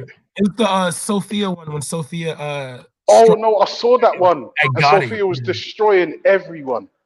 Yeah. Oh my god, yeah, I saw that. I was like, Reanimator. Yes. I was so hyped. I'm not gonna lie, I think he nailed it with Respect and Raj. No, Like, Lady Divine though. Lady D's character. And Lady D as well. That's perfect. Fucking hell. Nah, my favorite one was Velly's though. Like, I'm telling you, because like the way he matches up the words to like, you know, what they were the saying. lip sync is just perfect, isn't it? It's so perfect, you know. It is perfect, man. I want to ask him though. Oh, he's in the chat, yo, bro. I'm not trying to tell you how to do your art, but like, can a brother get like a line? Oh, did you see who he called Witness? Yo, you see Witnesses? He had Witness's character too. Witness was like a lion. Okay. They're like a lion. Like it was like they were interviewing a lion. It's just the way Witness talked. He made me a greyhound, I think. I saw that. I saw you. You're a greyhound. I was like, I don't give a fuck. I made it. I don't even care. I made it. I'm gonna Reanimate a video. I don't give a shit. Yeah, man. I'm so glad, man. Hey, yo, Reanimator, you got like a Cash App or anything to donate? Because I want to see more of that, bro. Like, yeah, 100%. We need like, because they're not that long. They're like a minute long. I feel like they take like 10 days to make though. Like, how long Reanimator if you want? Because I want to know how long that takes. Because yo, that could be a thing. Oh, Velley, Buddha Bing is in the back chat. Oh, man. Oh, God of Jacob, is shit crazy where you at right now? Like store-wise, is still stuff well stocked over there? But they just started panic shopping around me. Oh shit. Wait, do you know what, Bradley? Your president is a big fucking bonehead. He's talking about he wants to reopen America on Easter. Like, what the fuck is he talking about? I think I'm gonna be real with you. I don't really think this disease is gonna be something that's like I agree with Dark Magician said yesterday that there's gonna be a lot of people that are gonna get sick. There's also gonna be a lot of people that are gonna get healed. There's gonna be a small number of people that are gonna die. I'm not saying we disregard their deaths, you know, but you know, a day or two to make. Oh wow, extremely talented, man, extremely talented. But yeah, yeah, I don't really, because like over here, people are doing the self-isolation thing. You know. I hear you. You know what you just said there, Brad, is it? Yeah. I feel like you're not incorrect in what you're saying. However, for the uneducated, that is kind of like a warrant for them to go and do what the fuck they want. Because I feel like, you know, like a little bit of information can be dangerous. For those that have the intellectual capacity to understand that may be the case. I mean, proportionately, people do get sick and get better from this thing, right? We've seen that. All right. But some other people will take that as, bruh, I can go and do whatever I want. I'll take my kids out. I'll take them down to whatever and do whatever I want. Go down to the pub and have a drink. And the twos don't equate the same. Do you know what I mean? Yeah. And that's what's dangerous still. Because I went to my mother's house yesterday, you know, to check up on my family and stuff like that. And she had like all of her sorority sisters over, and they had like, it was like a bunch of God, what's it called? Hand sanitizer and disinfectant, the Lysol stuff. Oh, by the way, one is invested in the stock market right now. Johnson & Johnson. I'm sorry, Johnson & Johnson, Clorox, and I don't know if SC Johnson is privately owned. It's not publicly owned. But you want to start investing in those. Amazon, Netflix. Think of shit that you would want to do at home right now and invest in it on the stock market. You're going to make a lot of money when this is done. Yeah. Dyson as well. Yeah. What you say? Dyson, you know, the guys that Oh, make the yes. Hoovers. Thank you. They're saying they're gonna make respirators, so their Yeah. stock's gonna probably go through the roof. Also, I would load up your portfolio with like tons of like different food companies because I'm pretty sure like fast food chains and things like that are going. Like Starbucks is only doing drive-through, right? I remember I went to Starbucks yesterday, man. Is Starbucks still open? Because I Yeah, know they're only doing McD. like all fast food places are still open, but they're only doing drive-through. So if they don't have a drive-through, it's not going to be open. And then like the pizza place, you got to come pick it up. Like they're not going to deliver to the houses. Well, So the Costa Coffee around me is closed. really? I don't know where's the McD's. I don't know if the McD's. I think the McD's is closed. I'm not sure. I never fucking go there anyway. But they're more promoting the delivery service as opposed to going out and getting Uber and food. stuff like that. Yeah. Whatchamacallit? Amazon is like hired like I think it was 300,000 people for their food service thing because Whole Foods is trying to like minimize like flow through the store. So what they're doing is like a order online and pick up. So you like order everything and then like there's like a little cubby up, you pick it up. I think you guys have it too. Amazon pick up. You know. Are you good, man? I'm recovering from the coronavirus, so. Wait, are you black? Yeah, Creole. Bro, so explain to me, like, what happened? Like, how did you get it? I don't know how I got it. You know, Okay. I can't tell you. I was very precautious in wearing a mask and surgical gloves and all that kind of shit. So how I got it, I don't know. All I know is I got it, and thankfully, I'm kind of over it. But having said that, Good. I caught a cold. I'm glad you're over it. I'm glad you're over it. I caught a cold straight after that. So. Yeah. Hey, you boost that because one thing I've noticed in grocery stores, toilet paper and disinfectant is gone, but like stuff to like keep your immune system strong is well stocked. Like I got some of that Centra, and it's like $7 now for like a bottle of like 3. I was just about to ask you something in regards to the Amazon thing, yeah? Yeah. So I've got Amazon Prime, and I tried to order some echinacea because it ran out. And they're saying to me, like, you know, Prime is like they can do it in a couple of hours. They'll deliver to you in a couple of hours or a day, next day or whatever. They was telling me like the 21st of April or something like that. And I was like, what? I was trying to figure out what the fuck is going wrong here. I'm not really good with the whole Prime thing. I've never really bought a lot of stuff for that. I think because of like because of like I don't know if you guys are doing it like mandatory, but I think because I know one thing, I tried to get a new pair of like ear pods because I was like I maintain this like small workout thing because it's so irritating not going to a gym. Like it's really irritating to like use resistant bands around the house because it's like my couch is there, so why do I need to work out? You know what I mean? Like it's hard to work out in your house. So I asked to I tried to buy some new ones and I would try to pay for like next day. That's not even available for me in my area. So like, you know, because of the shortness of it, you know, the shortness of people and staff and things like that and trying to minimize stuff, you know. Yeah. No, that's mad. That's mad. And you're right though, because I went to the chemist and everything else was gone apart from the, you know, like the supplements were still there. Yeah. So, and I would attribute my recovery to those same supplements, you know, like the immune support vitamins and shit like that. So yeah. Shout out to Munda. Munda made the perfect point. Nah, you cannot trust the numbers China is putting out. They stopped reporting who knows if their number. Yeah, trust me, China is fucking lying. I don't, because for one thing that pisses me off is that one area that they quarantined, a bunch of people from that area, like I think like 3 million people from that area just left. And they went like out of China, you know. What part of America are you from, bro? East Coast, near right outside the nation's capital. Around Washington, yeah. DC, sorry, around New York. No, by DC, by DC.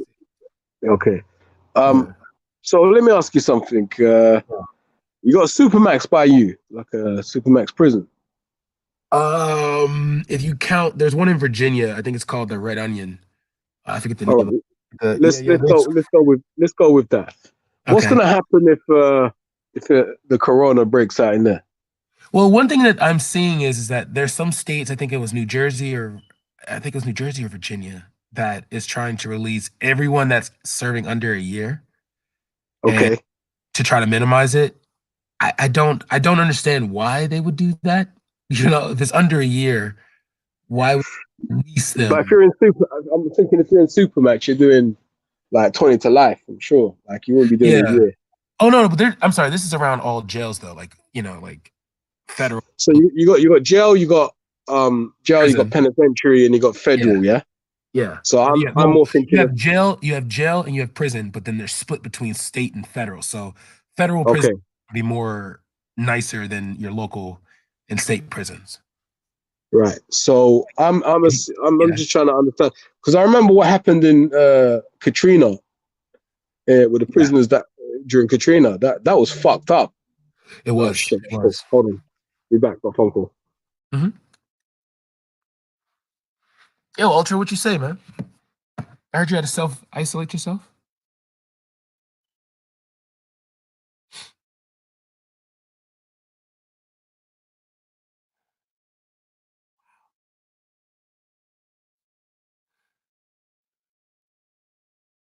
Wow, Boris Johnson has it too? Alhamdulillah. Good gracious. Has a capitalist model closes down for weeks, months. Yo, HK's documents, man. I've been reading your stuff. You actually have you have a really good mind, man. I really like his mind, or her mind. The West Fortune. Oh shit, what's the question of the day?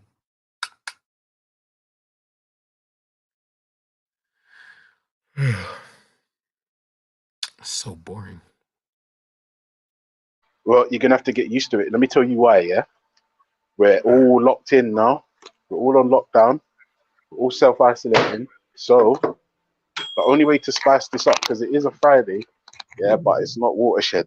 So I made a comment about consuming vaginas, and I got reprimanded. So we won't go there again until after 9 o'clock. Because there are kids that Who reprimanded you? Huh? Who got mad at you for saying? Walter. He does. It would appear that he doesn't like vaginas. So. we won't go there. So we'll talk about vaginas later. I think I understand we're on the G block, or all we do, like the only religion the only God we look to is the G spot. So like we're the only men that that's know the thing. the G spot. Do you remember, Brad, when you had those incels saying G spot like it was a bad thing? Yeah. But like I said, it says more about them than it does about us. Do you know what I mean? Secretly, if saying G spot is an insult, secretly your woman's unhappy. That's what I'm saying. Like that's what I was saying. Like if you don't know where the G spot is, because it does, you don't know, but the fact that you want to pursue it makes it something, So something about your character, and women should be happy that like there's a man that would pursue such a treasure. You feel me? No, and that's the thing. Using G spot as an insult, for me, I feel like that poor woman who has to put up with you. Ugh. I'm talking about. Sorry, I'm having lunch. Oh, you're good. It's delicious.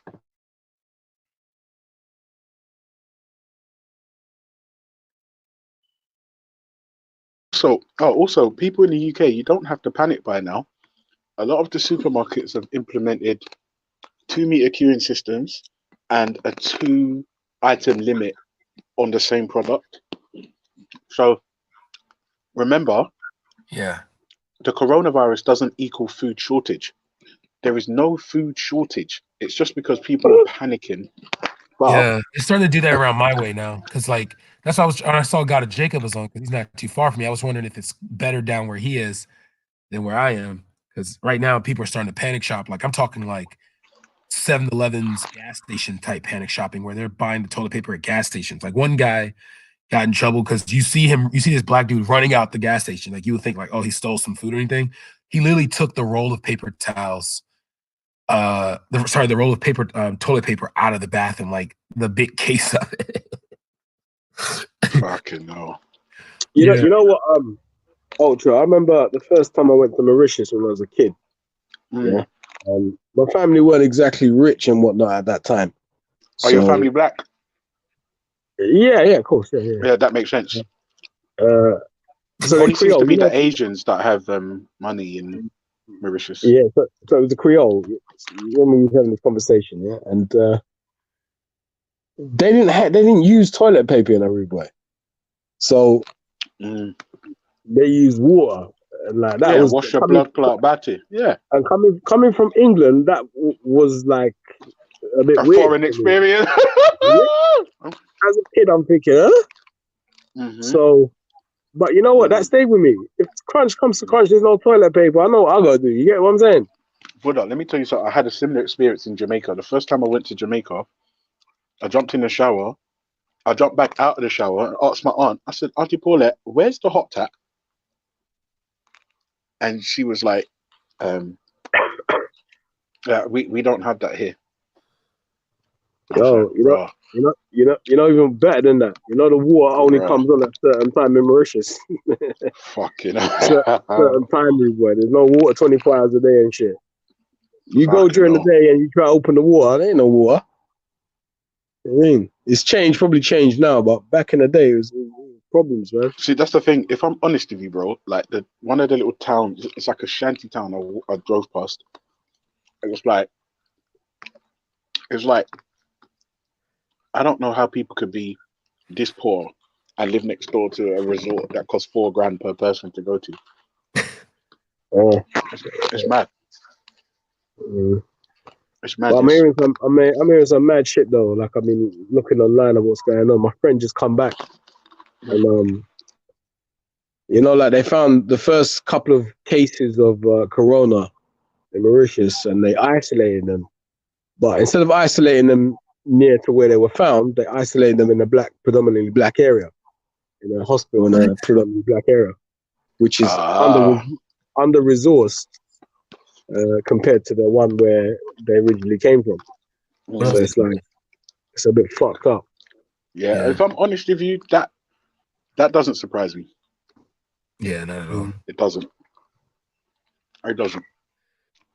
It doesn't surprise me because, like I said, the one thing I noticed when I was there was that Blackie is second class. It felt like, and I didn't realize how bad it was until some of the groundskeepers was gawping at my wife. I mean, I was like, have we not seen a well-kept black woman before? What? But then when you check it, all the businesses are run by Asians. Yeah, Chinese, Asian, No, the Indian dons. They predominantly run the government. I was watching. The good thing is the government over there. They not at the House of Commons with their P&Qs. They've got the same sort of thing, and it's in English, so it's pretty good to kind of watch and listen. Because when they start teaching, they don't speak Creole. I speak Creole, innit? And they either speak English or French, and I can't understand French. Sorry? Are you like I'm sorry. I know like two types of Creoles. There's the Haitian Creoles, the Louisiana Creoles. So like, are you? I mean, obviously from the UK. Like, is there another clan of Creoles, or you know? I'm trying my family from a place called Mauritius. So Mauritius. That's what East Indian Ocean side. Like, what's Mauritius? Indian Ocean. So you heard of Diego Garcia? Huh? You heard of Diego Garcia? Yes, I have. All right, so it's near Diego Garcia, not too far. Okay. My bad. Go ahead. But yeah, so to see a black woman in a state of like living in, like staying in a hotel, they're like, "Raw, that hotel costs money. You have to have money to be in there." And there's a black woman in there. What? That's like an amazing thing. You know what I'm saying? Yeah, I realized. It wasn't, and that's the thing. I didn't clock until that incident. Well, it made my wife feel uncomfortable. But when you broke it down, Amazon doesn't even do free shipping anymore. It's mad. But there's not one Creole in the whole of the park. Well, there's maybe one female Creole that I've seen in the parliament over there. The rest of them are all either from Asian descent or something like that. But I mean, it's a bit fucked Yeah, up. because I'm not gonna lie, there's a lot of Hindus down there. Mm, A there lot is. of Hindus. Yeah. So when we went there was some kind of Hindu festival where all the girls were bathing in this river or Okay. doing some kind of ceremony in the river. It was mad. They were shitting on themselves, Okay. weren't they? That could have been. I don't know. I don't know. Did they do that over it? No, I don't know. But you know, a lot of people still wash their clothes in the river. Yeah? It's the last time. Well, like I said, when I was a kid, I went down there. They still wash their clothes in the river, man. There ain't no washing machine and shit like that. Like if you had a fridge, it was a big thing. It's like, wow, you got a fridge. Like you must be balling. Yeah, that's mad, bro. And that's like such a modern convenience. You don't think twice. Bro, like I said, even running water comes on at a certain time, but used to anyway. Now they must have water. No, I'm not gonna lie. Obviously, I didn't go local, but like I said, you had to drive through a little town where they had like the roofs made out of tin, or what's that metal sheeting? You know, the wavy corrugated metal iron, sheeting. yeah, man. Yeah, that's Corrugated the iron. one. And I mean, don't get me wrong. I'm not saying like it's some bad thing because we have plenty of that in Jamaica. Fuck's sake. Like even Bro, in you know, it 2020. ain't no joke staying in one of those during the day. You know you have to get out. You can't stay in there. It'll cook you. Like Yeah, literally, you have to it'll get the cook fuck you out. alive. You have to get out of the fucking place. Mm-hmm. And I go to them like, how do you not live in there? He goes, listen, we're not here during the day. We're out in the fields cutting sugarcane or something. We ain't fucking sitting there. And bro, do you want to hear the wickedest thing? The hotel we stayed in was called La Plantation. No. Yeah. It was called La Plantation. I was like, fuck's sake. But apparently, did you manage to go to see the Seven Colored Earth by any chance? I can't remember. We swam with dolphins. Okay, all right. But there's a place. Yeah, I would say the worst thing about this whole like debate, this whole like isolation thing is the conspiracy theorists are making mad money right now, bro. Like everyone that has like one of those conspiracy theory channels are making tons of money right now. This guy just made $2,000 in 25 minutes. Wow. How? He said, release this document. Let's fill up like they have like this little pool thing, like you know, like if he gets up to a goal of like 2,000, like that, he was going to release a very important document. All he did was release is that the coronavirus could kill people. Bro. Fuck out of here, man. I was so happy. I was like, oh, whoa, he's going to release something big. And I was about to bring it over and like, the coronavirus. Oh, hey, someone just sent me a link. I don't know if it's true, but it says Boris Johnson is tested positive for corona. Yeah. What? Let me see. Babylon is burning, man. I'm pretty sure the Rastafarians are Hold dead. on. I need to substantiate Yeah, this. yeah, that's true. It's breaking on Sky News. Breaking on Sky News. Yeah. Bomber Clark. Coronavirus. Prime Minister Boris Johnson tests positive. It's a lie. It's a conspiracy. There is no coronavirus, man. It's all a what is it? It's to distract us. It's a ploy to distract us from the aliens that are ruling the planet, and they're all reptilian overseers and shit, yeah? It's not true. No. It's rubbish. Yeah. I heard the Rockefellers are the ones who released it. The fucking Jews done. The Jews done it, and the Muslimic ray guns. The Jews done it. Jews done it. Fucking yeah, hell. I haven't heard any cases in Israel though. Dun, dun, Wait, dun. listen. Do you think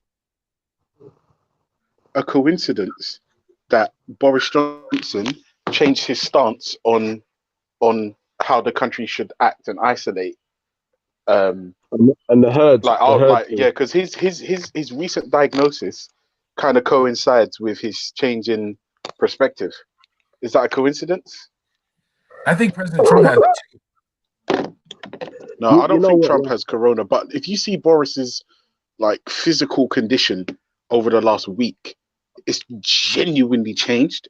Like he looks unwell. Genuinely looks unwell. Well, fucking hell. Well, I'm glad. I'm glad you're doing all right, Buddha. I'm glad you recovered. Yeah, man. Get yourself. My grandmother just told me. She said like she makes spicy food. She said that cleared You up. know, listen, let me tell you something. You know what? That's why I forgot to big up the elders and they're fucking right. They're absolutely right. Yeah. Absolutely right.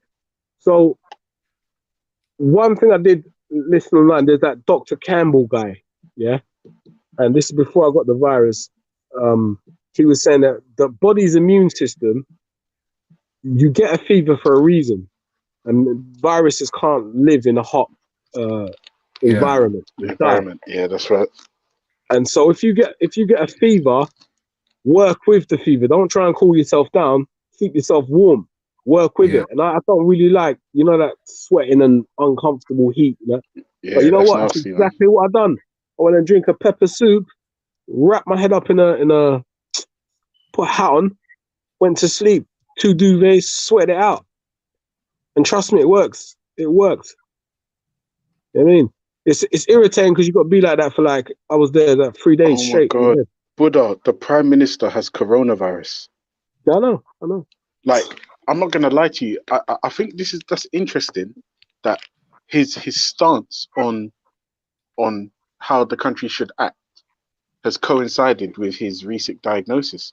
Because I think he's known he's had coronavirus for at least 3, 4, 5, maybe even a week now. No, if he had it, you wouldn't be able to hide the cough, man. The cough is just one of them. No, because don't forget, Buddha, the cough isn't like a must that you have the cough. You can have all the other symptoms but the cough. Some people are symptomless, bro, and have corona. Well, then how would you know you've got the corona then? How would you know if you're symptomless? Because I'm not gonna lie. If you look at his physical health, he looks ill. He looks ill. If you look at the interview, the news bulletin he did when he was telling people to self-isolate and only go out once for exercise, he actually looked unwell. He looked unwell then. And I'm like, do I sound like I'm concerned for Boris Johnson? I hope it's not coming across that way. I'm just thinking to myself, bro, this motherfucker's got corona. And Imagine this then. So all them Cobra meetings that he's been having, yeah, all the heads of industry and all the rest of it, potentially they're all infected as well. Yes, anyone that Boris has been interacted with, because remember, handshaking, talking, accidentally spitting when he talks. Do you know and he what looks like he spits when he talks. That guy, when he talks, he does look like one of them spitters still. Yeah, it's a mazza. This is a mazza. This is fucking mental. This is mental. This is mental. This is mental.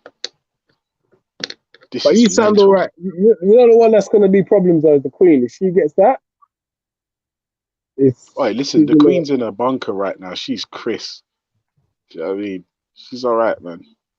The worst thing I don't is know how Prince Charles got it though. Prince Charles got it. Man, that guy's gallivanting all over the fucking place. He probably caught it off the butler. I mean, yeah, for real, for real. Fucking bending over the butler and shit. Yeah, he's tough. For real. Fuck out of me. For real. I'm not gonna lie, shit's just getting real, man. Bro, I didn't need Boris Johnson to get fucking ill for me to know that this shit is fucked up. There's enough people dying. It's enough people's dying around the world, brother. So many people. So many people just hold on. Wait, you know Ultra not working today? What's that? Ultra's off today? Everyone's off, man. Everyone's off. No, I'm at work. Are you mad? Oh, okay. Bro, if you're sick, if you're symptomatic, you shouldn't be at work, bro. You're not spreading that shit. No, I don't know. That's the thing, brother. I don't know if it's corona. I think you should get a checkup. I can't. The doctors are all closed. They're saying if you experience symptoms, stay home. I'm gonna have to duck out, you know. Yeah. For real, you'll end up fucking. Imagine all them people that come on your bus and you're making them sick. You know what I mean? No, I'm not driving bus today. I'm training a new driver. That's good.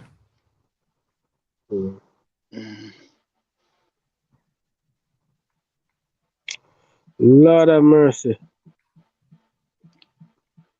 Did you do the whole clap thing last night, Ultra? Yes, you should have heard my building. It was mental. It was mental. I live, you know, the Battersea helipad. Yeah. Yeah, I live just like a couple minutes from there, and it was mental. Mental. Hey, bro, isn't that well? You're not there during the day, but Yeah. isn't that irritating though? The helicopter's taking on and off, like. I don't even hear it anymore. I don't even hear it. I really don't hear it anymore.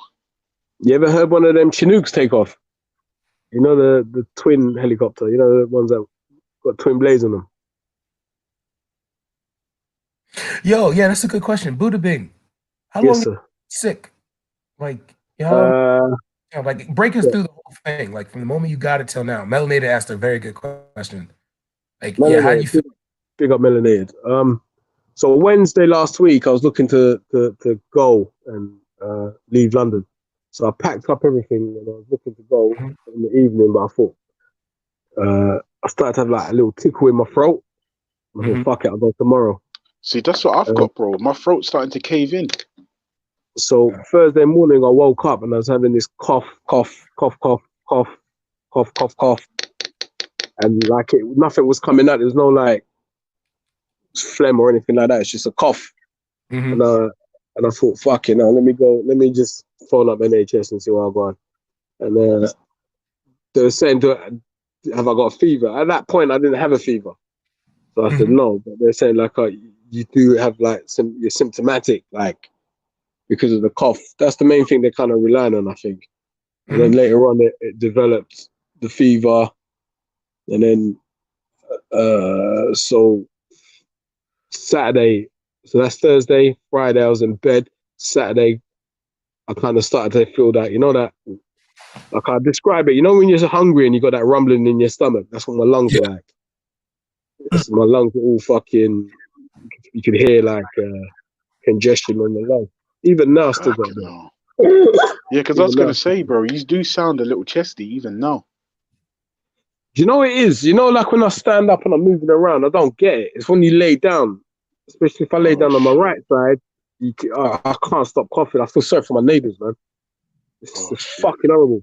You're not bringing anything up anyway, but there's congestion there. It's hard to bring it up. But anyway, that's 3 proper days, Rona, man. 3 days in bed, fever. Just drank some soup.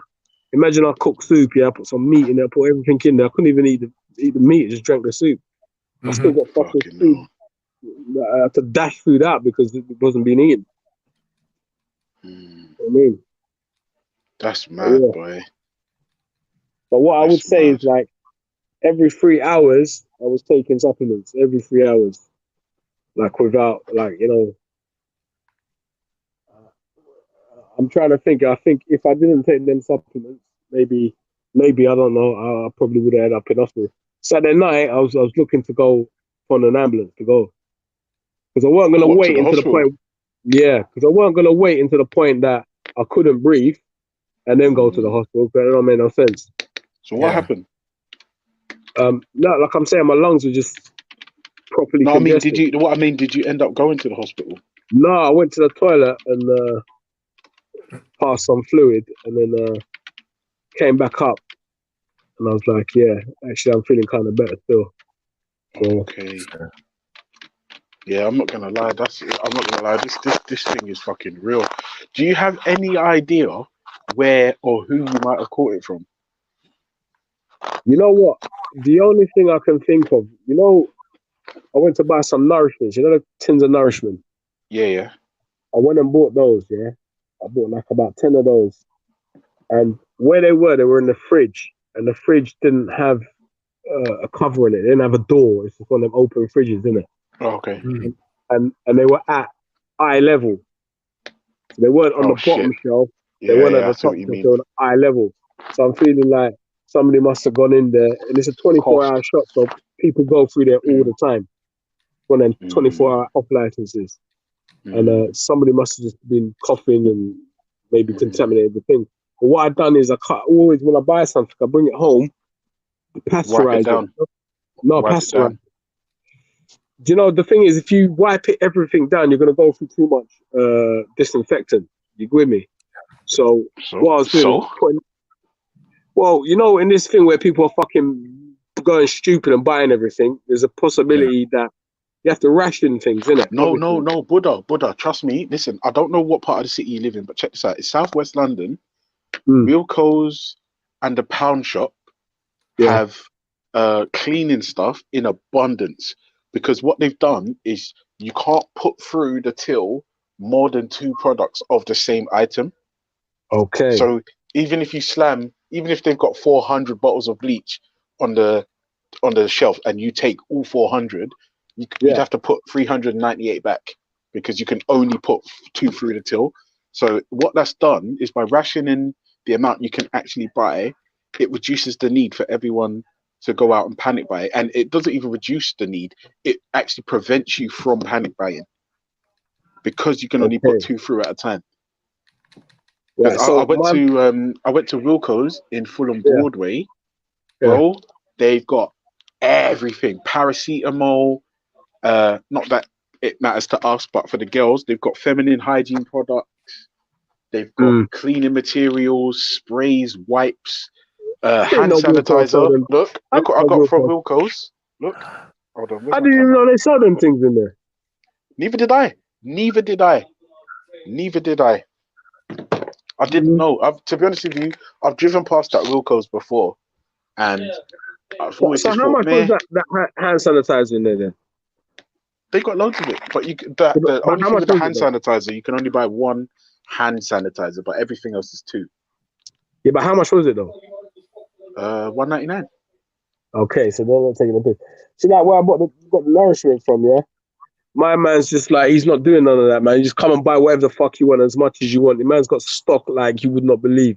Like you can't walk in his shop because there's so much stock. Man's selling shit they never sold before. My brother, his wife works at a Costco's. Like she's like a manager at one of the locations, and no lie, I came and I'm like, bro, can I get some disinfectant? Because I just need some Lysol. My God. What's Lysol? I don't know what that is. It's a disinfectant spray. Oh, okay. We call it Dettol in the UK. Okay. In fact, let me show you. I think I've got one on me. Yeah, look. Yes, that one. Yes, have they got that in Wilco's Ultra? No, I got this from the Pound Shop. Okay. And look what it kills. Can you see what it kills? Hold on, let me see. Yeah, that's what I've got. Okay. Yeah. Wait, hold on. I'm trying to get my camera to focus, right? But I'm struggling. Hold on. Kill virus. I've got the same thing. Can you see what it says right there? Yeah. You can't coronavirus. Shut your bitch ass up and stop being a coronavirus. Melanated. Big up the reanimator. Big up the reanimator. Big up melanated. Yeah, shout out to the reanimator. Bro. Big up £1. Big up Chill for Igbo. Oh, Chill for Igbo. You're taking. What's this reanimator shit? What's this reanimator thing? What is it? Bro, the reanimator. Just hold on. I'm gonna put it in the back chat. I'm gonna put it in the back chat. That's all I'm gonna do. I'm not. Don't explain a thing to him. Yeah, don't say nothing, innit? Don't say nothing. I'm just put in the back chat. That's all that's gonna happen. We'll put in the back chat. Yeah. All right. I'm not gonna lie. I think the reanimator, he might be analyzed Dunya, you know. That would make sense. It might be analyzed Dunya. I don't know. Or a friend. I've never heard him speak. He or she speak. No. Yeah. No. But I'm not gonna lie. This person has a keen eye for the artistic animations, the plasticine, specifically plasticine animations. It's really good. It's in the back chat. Just enjoy yourself, man. Yeah, make your life better. Click the link. No, I'm not gonna bump that. He said, Brad. No, I'm literally sitting on the floor and I have my side table. I just put my laptop over it because I just been in my den whole outside the smoke. So,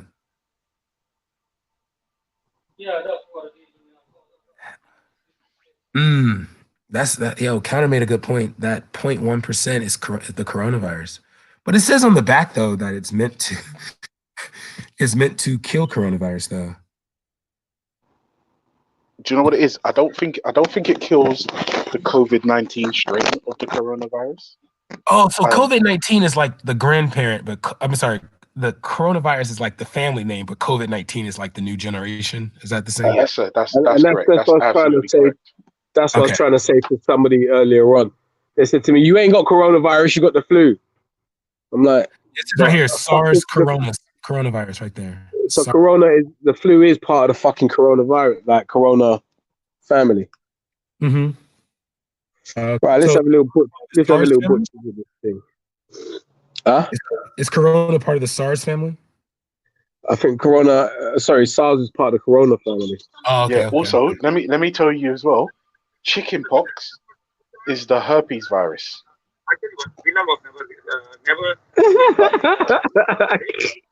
Yeah, no. I'm not joking. No, I'm watching this reanimating thing. My friend, bring it on. Bring you evidence of a negative. Yo, Sid. Yes. You said that he died as a slave.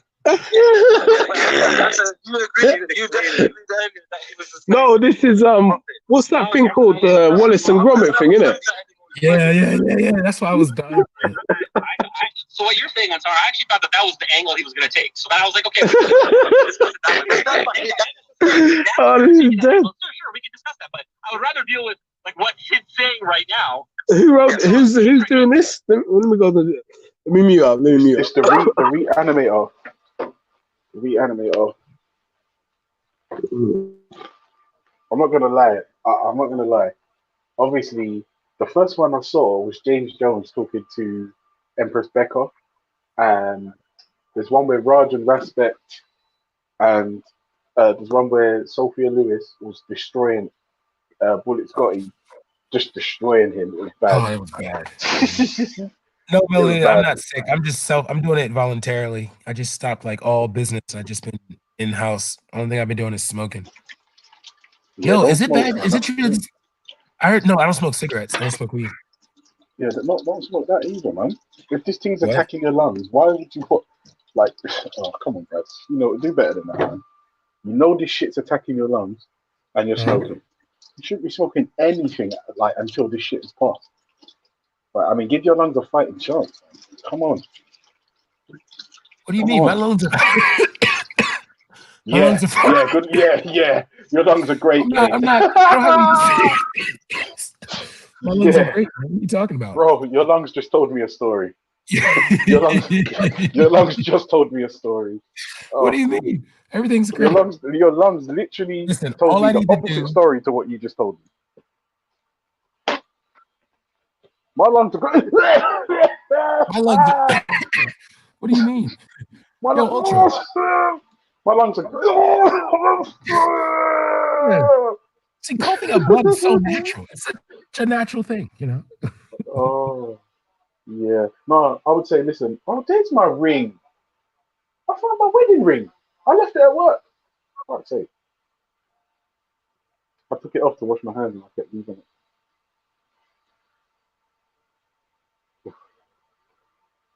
Yeah, dude.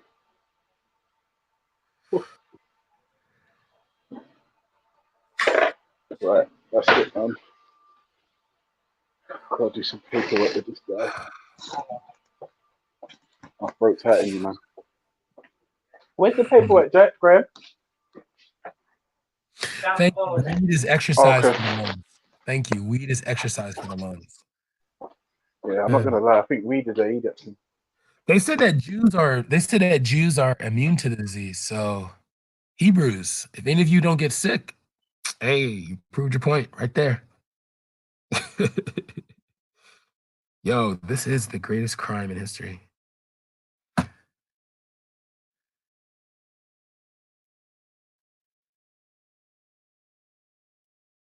Greatest.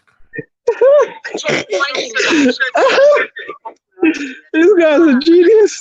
He's amazing, isn't he? Gonna fucking kill me though.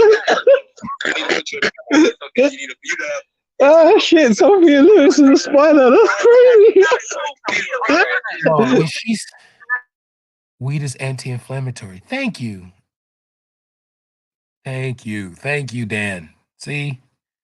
Dan, aka Overkill. Oh, sorry, Overkill, aka Truth.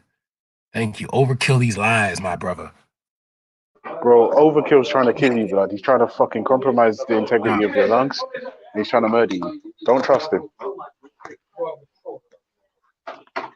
Gee, what's the Even do? after allocating every one of our drivers we have, including the agent's drivers, we still have to there.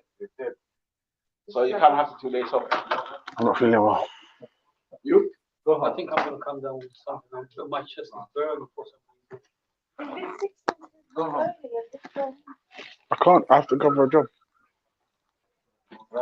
And I have to train another guy on the new Triceratops, whatever the fuck. Huh? What? Did you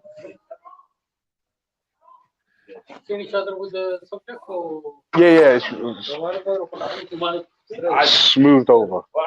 I spoke to Nick as well. I spoke to him personally. I said, look. Oh, yeah. I said to him, look. I said to him, look, I was unprofessional, but I was wound tight, and he was the kick that sent me over the edge, and I'm. It's cream cheese, just cream cheese, easily spreadable. Just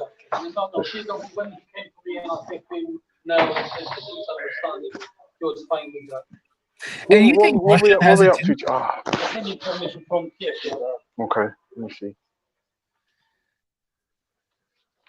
Hello, Peggy. How are you? I'm good. I'm good.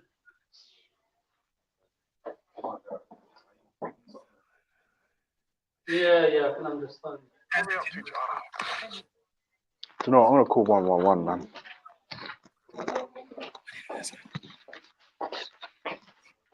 Yeah. Oh, can I answer the question of the day?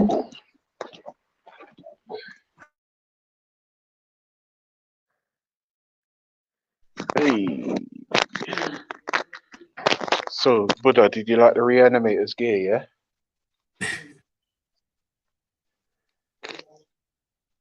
Yeah? Anyone? No? Alright, cool. It's just me then. Yeah, obviously my favorite my favorite Reanimator video was the one that I made it into, of course. Yeah, mine's favorite. Yeah. I'm gonna call 111. No, I'm not gonna call them. I'm not gonna waste the time. I'm gonna go on the website and see. I'm gonna put my symptoms in and see what they say. If they say go home, I'm ducking out. New tab. 111. NHS 111.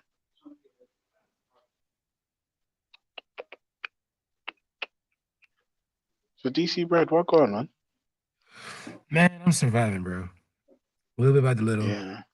Recently Do you know what divorced. it is? Shall I take? Don't lie. Recently divorced, bro. Been divorced for like 3 months now. Oh, don't say that. I'm sorry to hear that, man. Oh, I'm not at all. I'm not. Fuck her. Oh, did you guys have kids? Huh? Did you guys have kids? No, that's why we kind of broke up, because of we had 3 miscarriages, and apparently it wasn't my fault. When she found out it wasn't my fault, it was her fault. I tried to be very comforting and shit like that, but it didn't help. So I was like, all right, fuck it. So she was cheating on me, and things are good now. But I'm good though now, because I just have this. No, if she was cheating on you, then I don't care about her. Yeah. I now have this massive house now by myself that I'm just. It's weird sleeping in my room. It's weird sleeping in the master room, by yourself.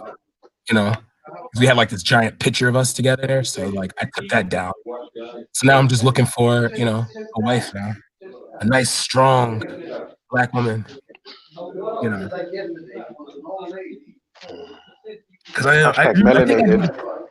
think I need to get some ass. I really do. I really think I need to get some ass.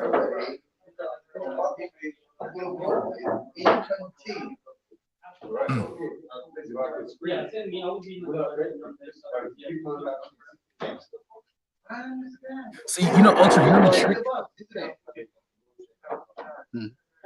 You know the trick to dealing with a breakup or a divorce? Go on. Act like a female. Cry first and then get over it. Bro, do you know what the funny thing is? The last time I started crying like a fucking baby was a couple of weeks ago in Estonia. I had too much absinthe and it messed me up and I was crying.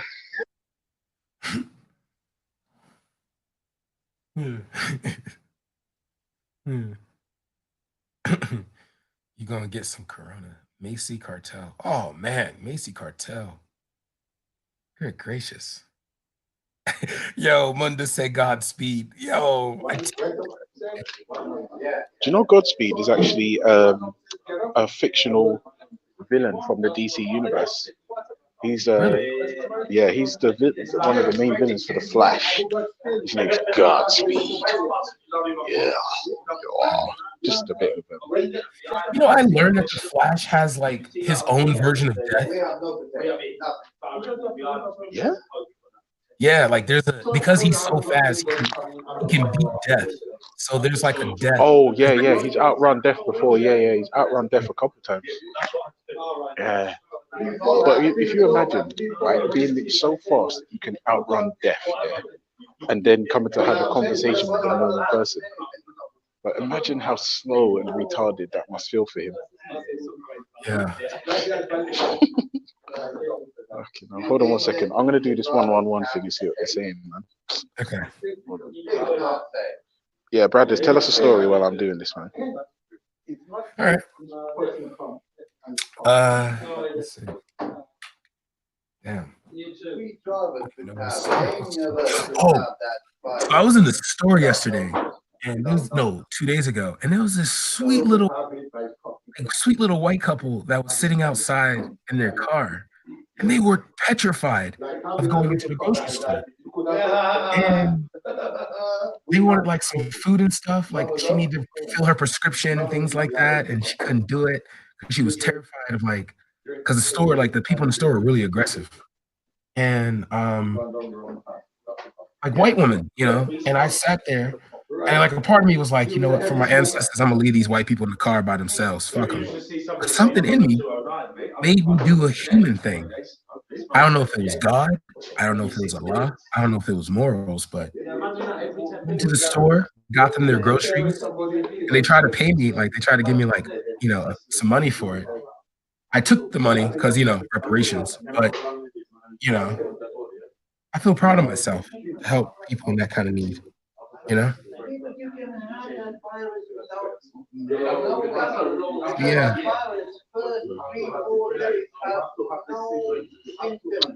My throat's. Yeah, Macy, yeah, you're gonna need to go, bro. You're gonna need to go. That's disrespectful. You don't disrespect a sister like that. What happened? He said that melanated had Corona, got that Corona snatch. First of all, no black woman has that.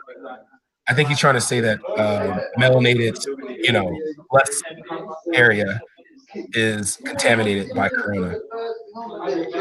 Or is he saying that it's so delicious and addictive it can kill you? I don't know.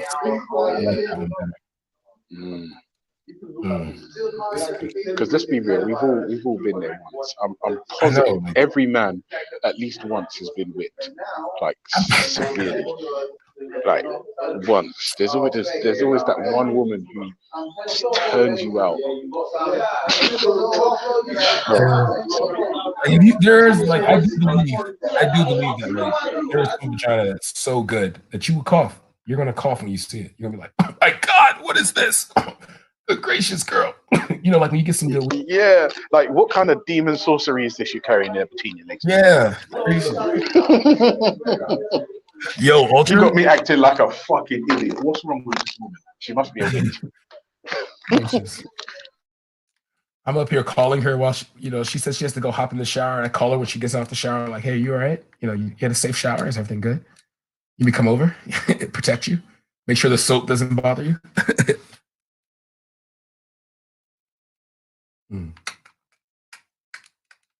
I need to just. I've been playing Xbox way too much, man. I didn't realize how lame this shit is. Video games are just lame.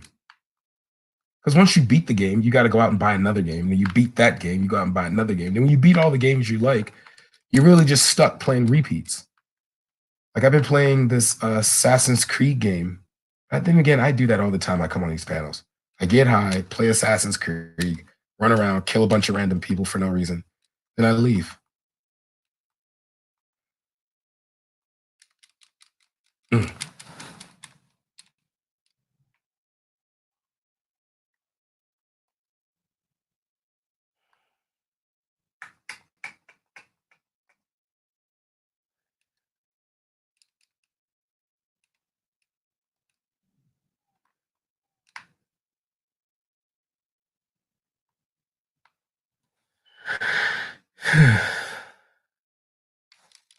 Oh, Macy's a girl. Yeah, I don't know.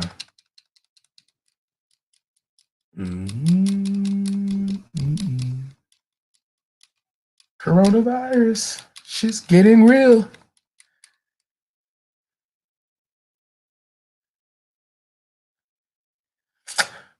God, look at Kushite Smoke trying to get me to socialize with people. That's how you play multi games.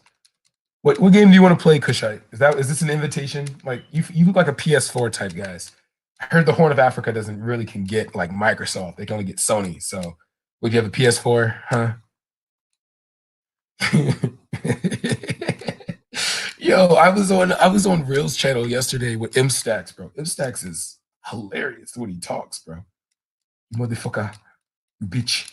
You look at you, Nigerian bitch, eating people.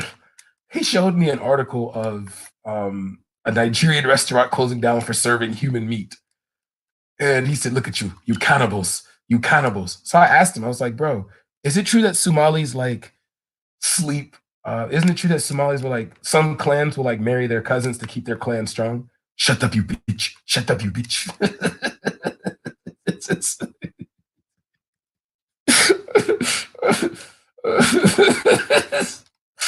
Oh God.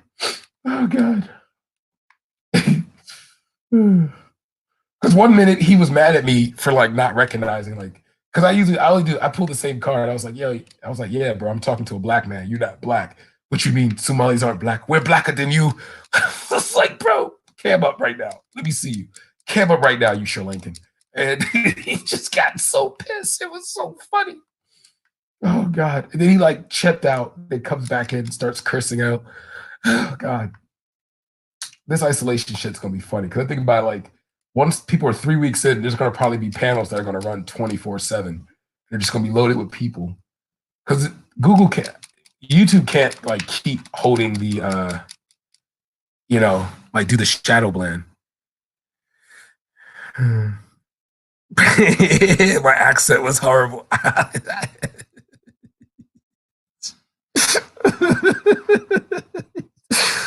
Melanin is a hater. I worked. She's a hater. Oh man, I'm so bored. I actually miss. Damn. I always talk about wanting to lay down and relax. Now I want to do something.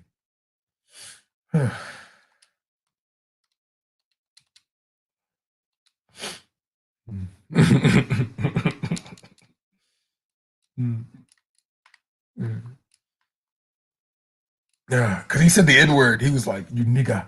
I was like, "Whoa, whoa, whoa, whoa!" I don't like it when Arabs and Indians say "nigga." I'm not Arab or Indian. I'm like, all right, you fooled me, buddy.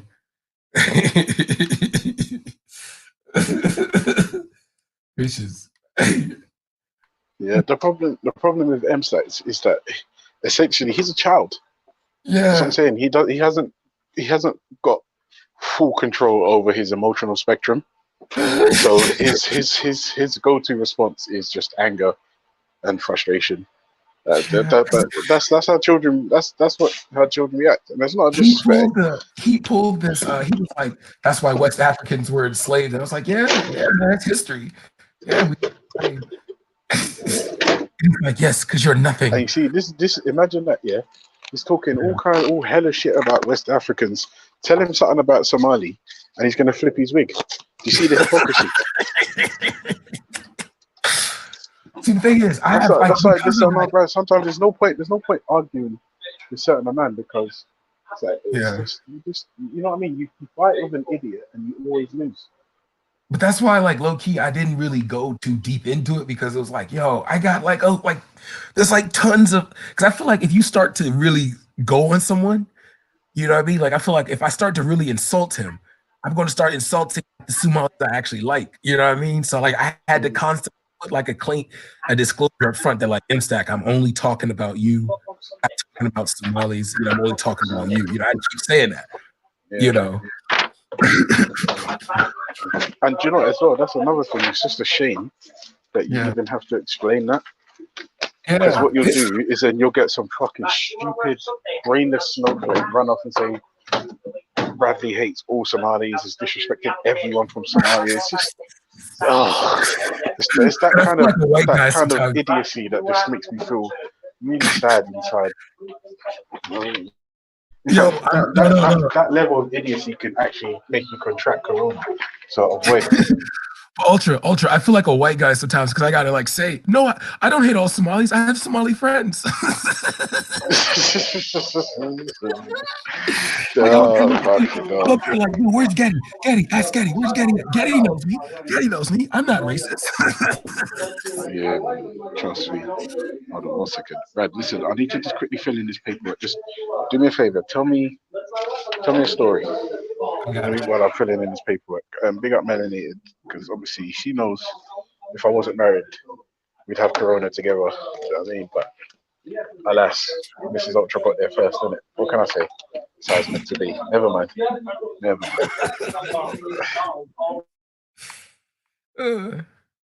All right, so here's what's up, Eric? How you doing, man? You doing all right? God of Jacob must be on the move. Because I saw him put like. I'm good, man. How you been? Good, man. I've been studying Islam, right? I'm gonna be real. I've been good, man. I've been good. Yeah. Shit's kind of crazy. It's kind of crazy where I'm at right now. Like people are like, Melanated's in the back chat. Yo, Khan, I literally just got on season 2. Yeah. But listen though, so I've been studying like Islamic history, bro. I'm gonna be real with you. Mad respect for Abu Bakr, bro. Mad respect. You know, Abu Bakr was no pussy, bro. I might have to say the Sunnis got like used. What did he do? Update. Oh, they go counter. Update me. Hey, enlighten me there, Brad. What did he do? What's his history? Okay, so as I look at he's a conqueror. He was a conqueror, bro. But listen. So the thing I don't get, all right, there's a beef between like the Sunnis and the Shiites on who should have ran. So Ali, but Ali became in charge though. Like Ali got in charge, so Allah got Ali, you know. So I understand the problem, you know what I mean? Like everything lined up. But Abu Bakr though, you know, big up to Abu Bakr, bro.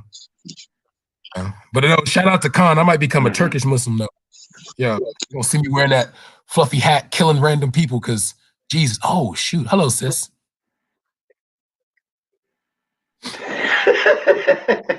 How you been? Go ahead with your fine ass self. Grand Rising, everyone. Rising. Melanated got us. How do you be? I'm good. Still on self lockdown. You know. I might have to go to the store today though. I can't front. I need to running out of water. Right. But you're in Brooklyn, right? No, I'm in Maryland. I'm thinking of going to Costco or something like that, so I could just. Okay. You're in Maryland. Okay. Sorry about that. I don't even have no gloves. And melanated, I would tell you to go to a place that's like suburbs, like Waldorf or Costco's. Like, don't go to like a, because I did the dumbass thing of going to the Costco's right on the borderline of DC. But Costco's is like it's always crowded. It doesn't really matter. Like it doesn't even matter. Like Costco's, anywhere you go to the one and people are hoarding. Yeah, they're hoarding. Yeah, I'm talking like people are like running. Like, dude, yesterday was running. I was talking about it earlier. Dude was like, they're going crazy at like gas stations now, like the big Wawa's and stuff like that. They're going crazy there now. People are paying like $5 for like single rolls now, And I'm thinking like coronavirus doesn't create diarrhea, does it? So like I don't understand.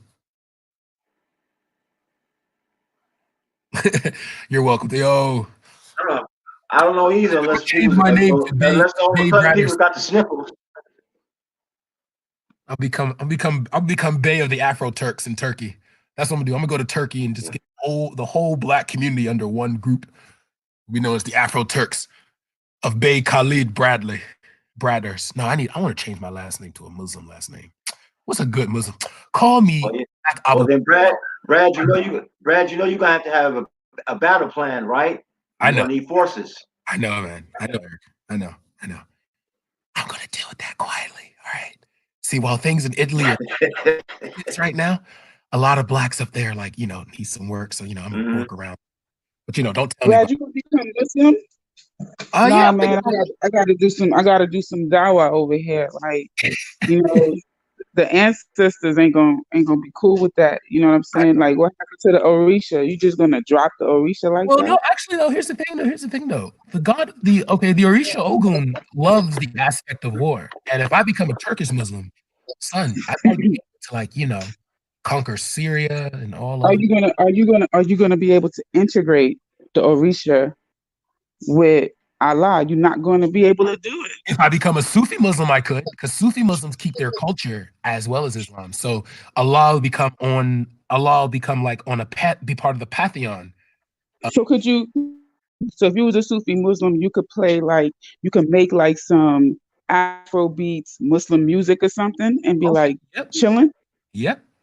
Oh, now this is sounding interesting. Yeah. No, this is sounding.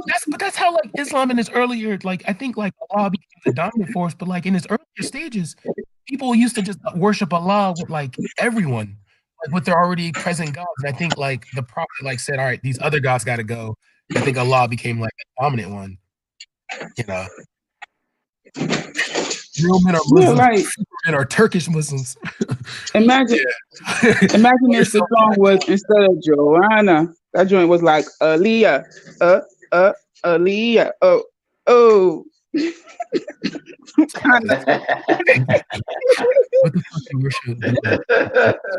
Instead of Joanna, Oh my goodness, I gotta take this dog outside. That's the only thing about these flipping animals. They be looking at you like, no, you cannot have coffee right now. Yeah. I gotta pee. Hey, Melody. Yeah. Indeed.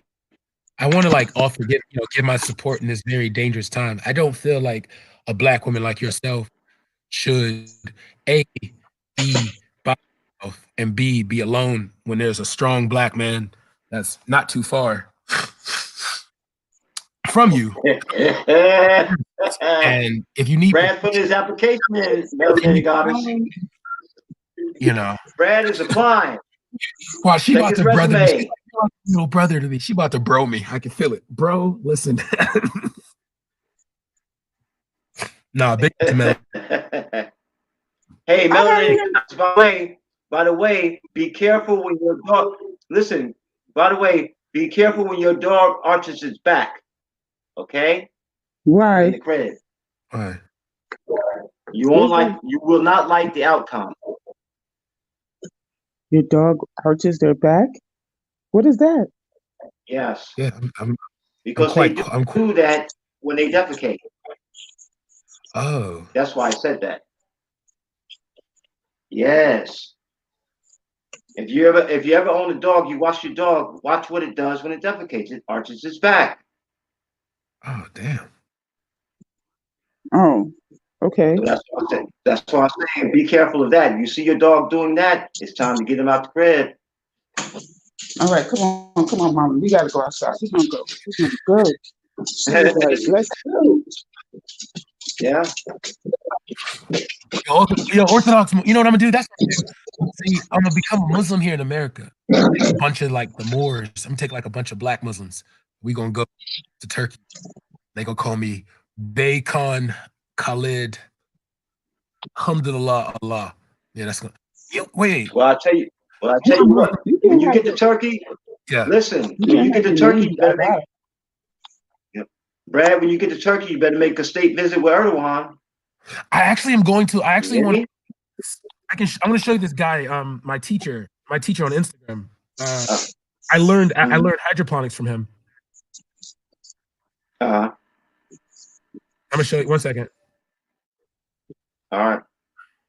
I'm gonna show this. What he like. He does hydroponic strawberries, and it's amazing. But like he. Wow. Yeah.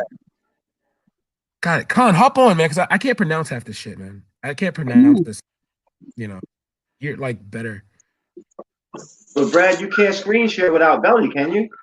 Oh no! I'm talking like my Bernie Band. Bernie. Yo, one. Hey, Khan. I mean, Brothers, I got a new name for you, man. What? Your name should be Black Khan. And then you all right, listen, I'm gonna hop off and change my name. Let me back on, all right? You should come in with the intro saying Black Khan.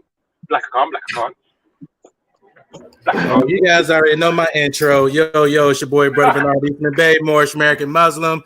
Here's my answer to the topic. Some investment ideas. I'm working on a martial art. I call it Moorish Jiu-Jitsu. So be on the lookout for that online. Also investing into silver and gold. Peace. Indeed. You got commodities in the stock market.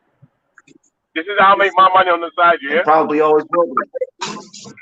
I'm thinking about Abdul Hakim's mum. And that bitch runs me money, boy.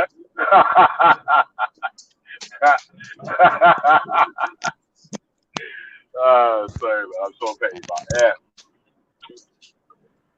That's one of my side hustles, man. You know what I mean? My pimping arm is strong.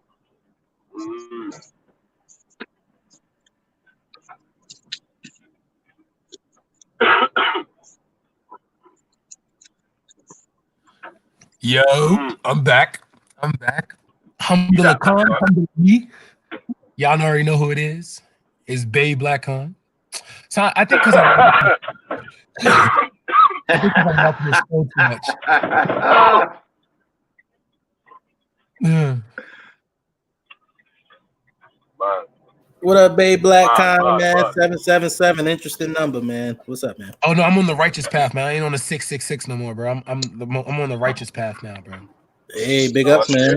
Keep on keeping on. Yeah, man. I'm on the righteous path. Fucking G-block beat. You get me? God,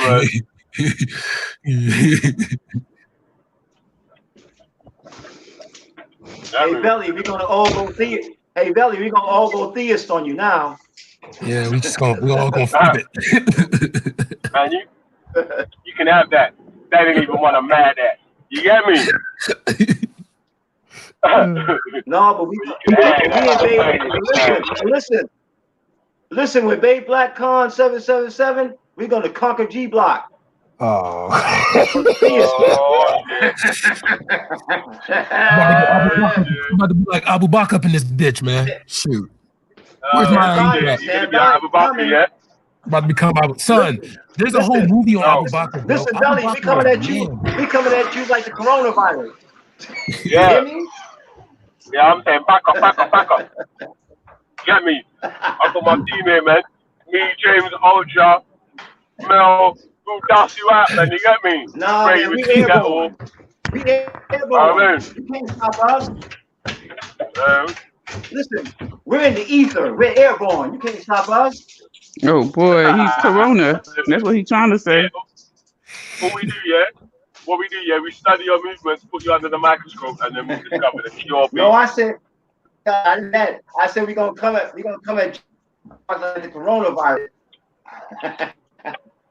Mm-hmm. All right, mate. You better bring more than Bahia. If you want to destroy G block. Right, if you want to destroy, you're gonna take more than Bahia, Allah, and Yahweh. No. Listen, Vellemy. Yo, did you see what Khan just said? Abu Bilal. Oh, I like that, Bilal, bro. Yes. Put me as the African who saved Islam. Yeah, take that, Arabs. Without us, you wouldn't have nothing. Alhamdulillah. No, I like that. Abu Bilal Bakr. I like that. The third. Oh yeah, Alhamdulillah. Yes, I like it too. Yeah. No, it's funny though. It's like I'm learning like a little bit because I have to I want to learn Turkish because I'm tired of reading these subtitles. Because the story, as you're reading something will happen, they got to kind of rewind it, you know. Right. He said, of course, Khan would name Brad Bilal. Hey, so what? And you're reading. Wait, he named you Bilal? First grade, No. I was saying that my Muslim name is gonna be Abu Bakr, and it was like Abu Bilal Bakr the third. I like that though, because Bilal, big up Bilal. Is it true that let's crush that finally? Hey, listen, Brandon, if you change your name to Abu Bakr, you're definitely you're definitely a full optimeter. Like you are gonna be 100% east of the op. Like if you change your name, oh shit. Like, I know you've been trying to draw him out all this time. You've been talking about Abu Bakr, and I don't know where he is, man. He must be doing his thing. He got me his work thing still. But yeah, man. I'm not worried though. I'm protected by the Sunnis, bro. Listen, I'm protected by the Sunnis, bro. Listen, there's 15 Shiites in the world. I'm good, man. I'm good. Oh, mate. Well, Raza, you need Raza, man, to come with a hot kill early. You get me? The Saudi Arabia ain't got no Saudi Arabia ain't got no coronavirus. But Iran does. I guess Allah don't shine on everybody. But that's not. I ain't gonna say much. Oh Lord. No, but God's plan, B. Yeah, Iran, but Iran does bad. I mean, God there. I'm free from Brad. I'm free from this right now. Hey, you know what's bad, yeah? You can't colossal me right now. Again, hey, Brad, you see, because these men talk about Abu Bakr and Ali's thing. Well, I've even watched a video on the fucking war between fucking Muawiyah, and Ali.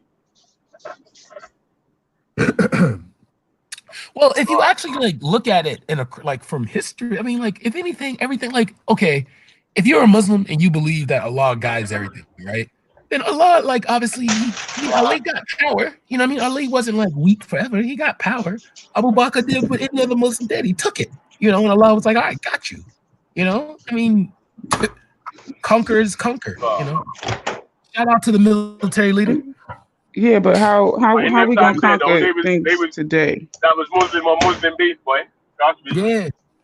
Shawarma versus shawarma. Halal versus halal. Let me stop. Halal versus halal. Listen. So big up to all the halal brothers. What's the black Muslim woman warrior's name? What's her name? Wait, black? There's a black like Shakima or something like that, or yeah, that is a question. What are good? Because I ain't gonna lie to you, Steph. Coming from looking at Islam, I don't think they really big up the sisters like that. It's more of a man's thing. I'm gonna be real with you. It's a man's world. I've never really seen them really say, oh yeah, by the way, our women are so important. Unless wait, Bernie, you on here? Explain that, bro. Break that down. He said, by the way, our women are so important. If you follow Quran alone, man, you will see actually that God actually favors women over men. I'll give you just a small example. Let's say with divorce, right? The man can divorce the woman about 3 times tops. But if he wanted to remarry her the 4th time, in the Quran, he has to wait until she marries another man divorce him, and then he can marry her for that fourth time. For the female, that requirement is not there. If she wants to marry him the fourth time, she don't have to wait until he marries another woman. She could just boom, pick him right up. If a man feels on the so favored, right? I feel so favored by that. Here's another. At the 3 strikes, it says in the Quran, if a woman stands up against you and you're trying to correct her in the sense of being a wife, a mother, or even a Muslim, and she like rebels, like you can't tell me nothing, kind of type, start standing up type shit. If she gets like that, we have to, on the first strike, we have to just give her some advice. The second strike of her doing that, like let's say she still didn't forgive or correct herself. The second time she does whatever she did again, then you don't share your bed with her for a certain number of days. And then the third requirement, or the third strike, is that's when you go ahead and issue the divorce process, which requires a 4-month cool down period. Yeah, a 4-month cool down period. So it's still not even a divorce yet. You just you leave the house, go to your brother's house. When you say you don't share your bed with her, what does that mean? You sleep in another, like sleep on the couch, or like you're not in the bed with her. Don't sleep in the room. Now, for the female, so do I revoke? Hey, Cash, 1 second. Do I revoke her camel riding privileges? Like she's not allowed to take the camels out, or is that, like is she allowed? I'm not sure. That must be, do you get to like take her finances away and all that kind of stuff? Oh, I don't like doing that. I think no. But for the female, if the only thing it says is if the wife feels like she is stepping out of the bounds of God, instant divorce. But for the man, we have to do that 3 steps. What does that mean? Out of the bounds of God? What does that mean?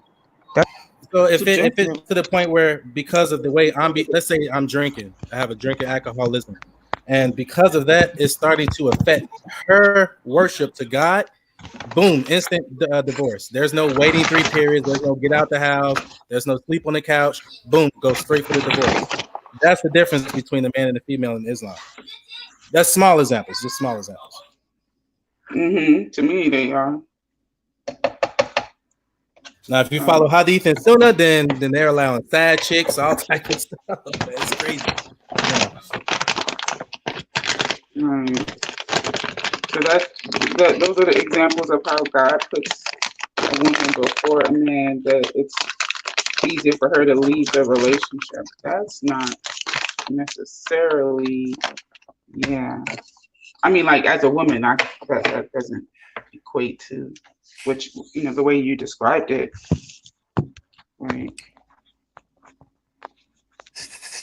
I'm sorry, my son was kind of loud. What you say? No, I'm saying that it doesn't sound like the way you described it. Like what I got from that is not that God, puts women before men at all.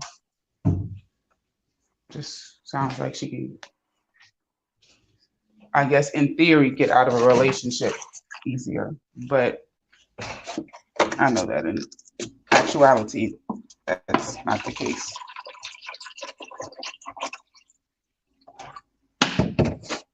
Yeah, a lot of relationship therapists are actually starting to implement that 3-month waiting period when 2 couples are, just having some issues. Because you come to realize, like, after the second day or third day of like being out the house, away from the presence of your lover, most will come to an understanding like, hey, you know what? I was the one tripping, or hey, you know what? I was the one tripping, or maybe both of us was tripping, and then boom, y'all come back together. There was never a divorce filed. So there is some like most states have a year-long, not all states, but most states have a year-long separation period where you have to prove that you've lived separately for a year, or you'd have to prove that you attended counseling. You'd have to have evidence of that. So I think the government doesn't just, at least in the United States, they don't just hand out divorces because you're like, oh, he raised his voice at me, or she don't cook good fried chicken no more. Right, petty stuff. Petty stuff. You have to demonstrate that you've had separate residences for about a year. So, Coronavirus. Imagine trying to. Oh my goodness! Imagine if you was on the verge of a divorce and coronavirus, you got quarantined together. Oh Lord. Oh God. Y'all would hear a murder on the phone. I'd be mad.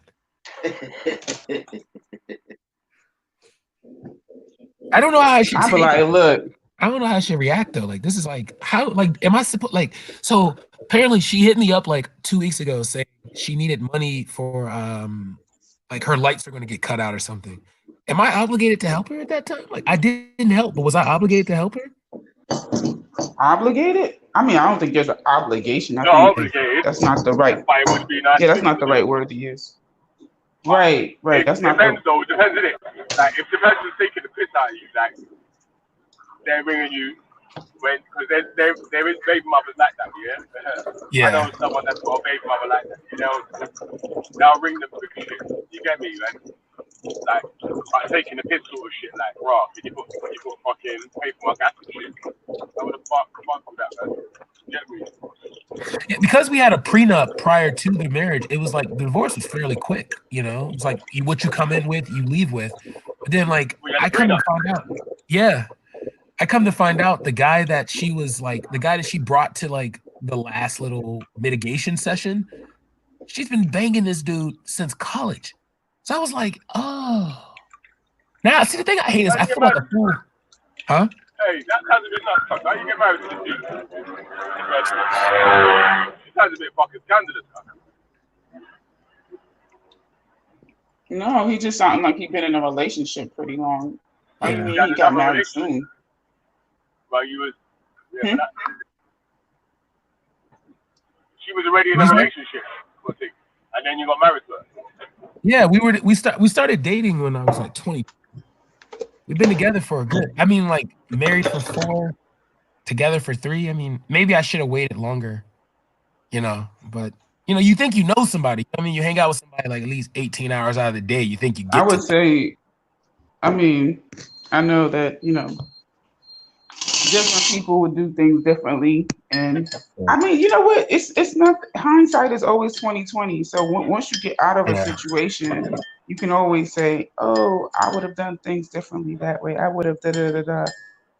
You know, but when you're in it and you're in love and you feel like the other person loves you too, and they're in love with you, and you know you're making plans together, and you have a plan to build your life with someone, like it's understandable, Brad. Don't beat yourself up like how, oh, I should have seen this, I should have known that. Like, stuff happens, man. Yeah. You know that. It happens, man. Shoot, you guys. Obviously, you got to move on. Come in charge to the game, man. Oh, man. Shoot that one up to the game. Your wife. You get me? Don't get sucked in too easy next time. It's cool, though. I'm about to give you a nice Sunni wife. I'm about to give me a nice Sunni woman. Oh, Sunni. Oh, shit. You're going to have to go to northern Nigeria. You're going to have to convert. That's a wrap. Get you a Quran sister, man. Much better. You know what? They got vagina the show I'm not racist against Somalis. I'm gonna try to find me a woman from the Horn, maybe an Oromo. Somali woman. Yeah. Somali atheist. Oh my just God. pick anything but a Becky, man. Anything but a Becky. What's wrong with a Becky, man? My credit score might improve. Don't you know? Once you go right, your credit gets right. Your credit score might improve. It might do all that. Get out. I know that's right. Wait, but listen, guys. Love has no color. Okay. Listen, bro. Yeah, that's true, but they don't believe that. That's the issue.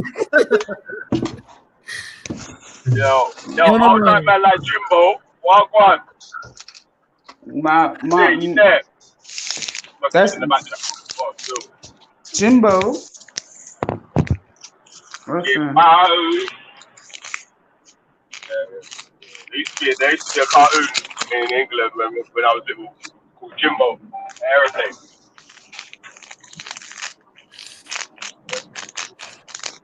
From the Horn on the Horn. Yo, Khan is right, yo. That was her pimp, because she's a hoe. That's right, Khan. Big up to Khan. Wait, who you calling a hoe? Khan gonna get you, and he gonna let you write a check that your ass can't cash. Mm-hmm. Oh, no. We talking about ex. Oh, okay. The grass ain't always green on the other side. Holds for. Oh yeah, that's a very sore topic too, boy. I don't understand what's going on. Hey, Brad. But you know, everybody can't be melanated. Everybody can't be melanated. You know what I'm saying? You buy your house by yourself before you got married? Huh? You buy your house by yourself? Well, I qualified for a mortgage, and my mother and father helped. It was like a wedding gift. My mother and father, they took down like. So oh god, I don't want to be too personal. Shit, we might all die from corona, so might as well just start being real. All right, so my house cost at the time, because it was a seller's market, my house was like $500,000, and I was able to get it down to like $350,000, and that was like my parents' wedding gift. Damn, yeah. That's a good deal. That's a hell of a deal, right? That's a great deal. You gotta, I mean, yeah. So you said your parents? $350. That's a lot off, man. Yeah, they gave me $150,000, and I said I wanted to put it towards the mortgage because like once I did that, the mortgage company said, "All right, fine, we'll cut the rate in half." So instead of me paying like $2,500, it went down to like I would say $1,250, and then from there it went down to like $680, and yeah. So you gotta pay that damn mortgage and shut up. $680. Yeah. Yo, Ultra, jump back on, bro. You can say my spot still. Ultra Funk, you see the link and jump back on still. You can say my spot still. Yeah, that's a good deal you got there, Brad, man. Yeah. Wait, what did Walter say? Walter. No, Walter? Are you kidding me, Walter? That's fucked up. I wouldn't use Becky is a European woman. You should have used the email I gave you. What email? Hey, Melanated Goddess, I was, happened to stumble upon this regarding marriage in the Quran. I also wanted to just throw in there that a wife should not be evicted from the marriage home unless she commits a gross sin. In this case, sleeping with another man. But also, a man must pay for the child's alimony. A man must pay the divorced wife a divorce compensation. And if a man divorces a wife who is nursing his child, he must pay for her food. And clothes for 2 years. Oh. Did you have any kids in that marriage, Brad? Huh? What'd you say? Did you have any kids in the marriage? So you better make sure that you're committed there, Brad, and your wife too. Oh, here he is. Here's my teacher. This is the guy that taught me hydroponics from Turkey. That guy right there. He owns like a whole farm. Yeah, that's the guy I was trying to show you right there. Get down. Yeah, he's got some strawberries in that box too. Yeah. Son, here, let me show you what he's doing during the coronavirus, bro. He's like a Muslim's charity, bro. I'm not gonna lie. I big up a Muslim's charity because, like, God. All right. This right here is going to a neighborhood full of school kids for free. This has to be like over 100, over at least 100K of like strawberries right there, and that order is going away for free because he won't look at that, like tomatoes, everything. That's cool, man. That's cool. He's got a very generous heart. Yeah.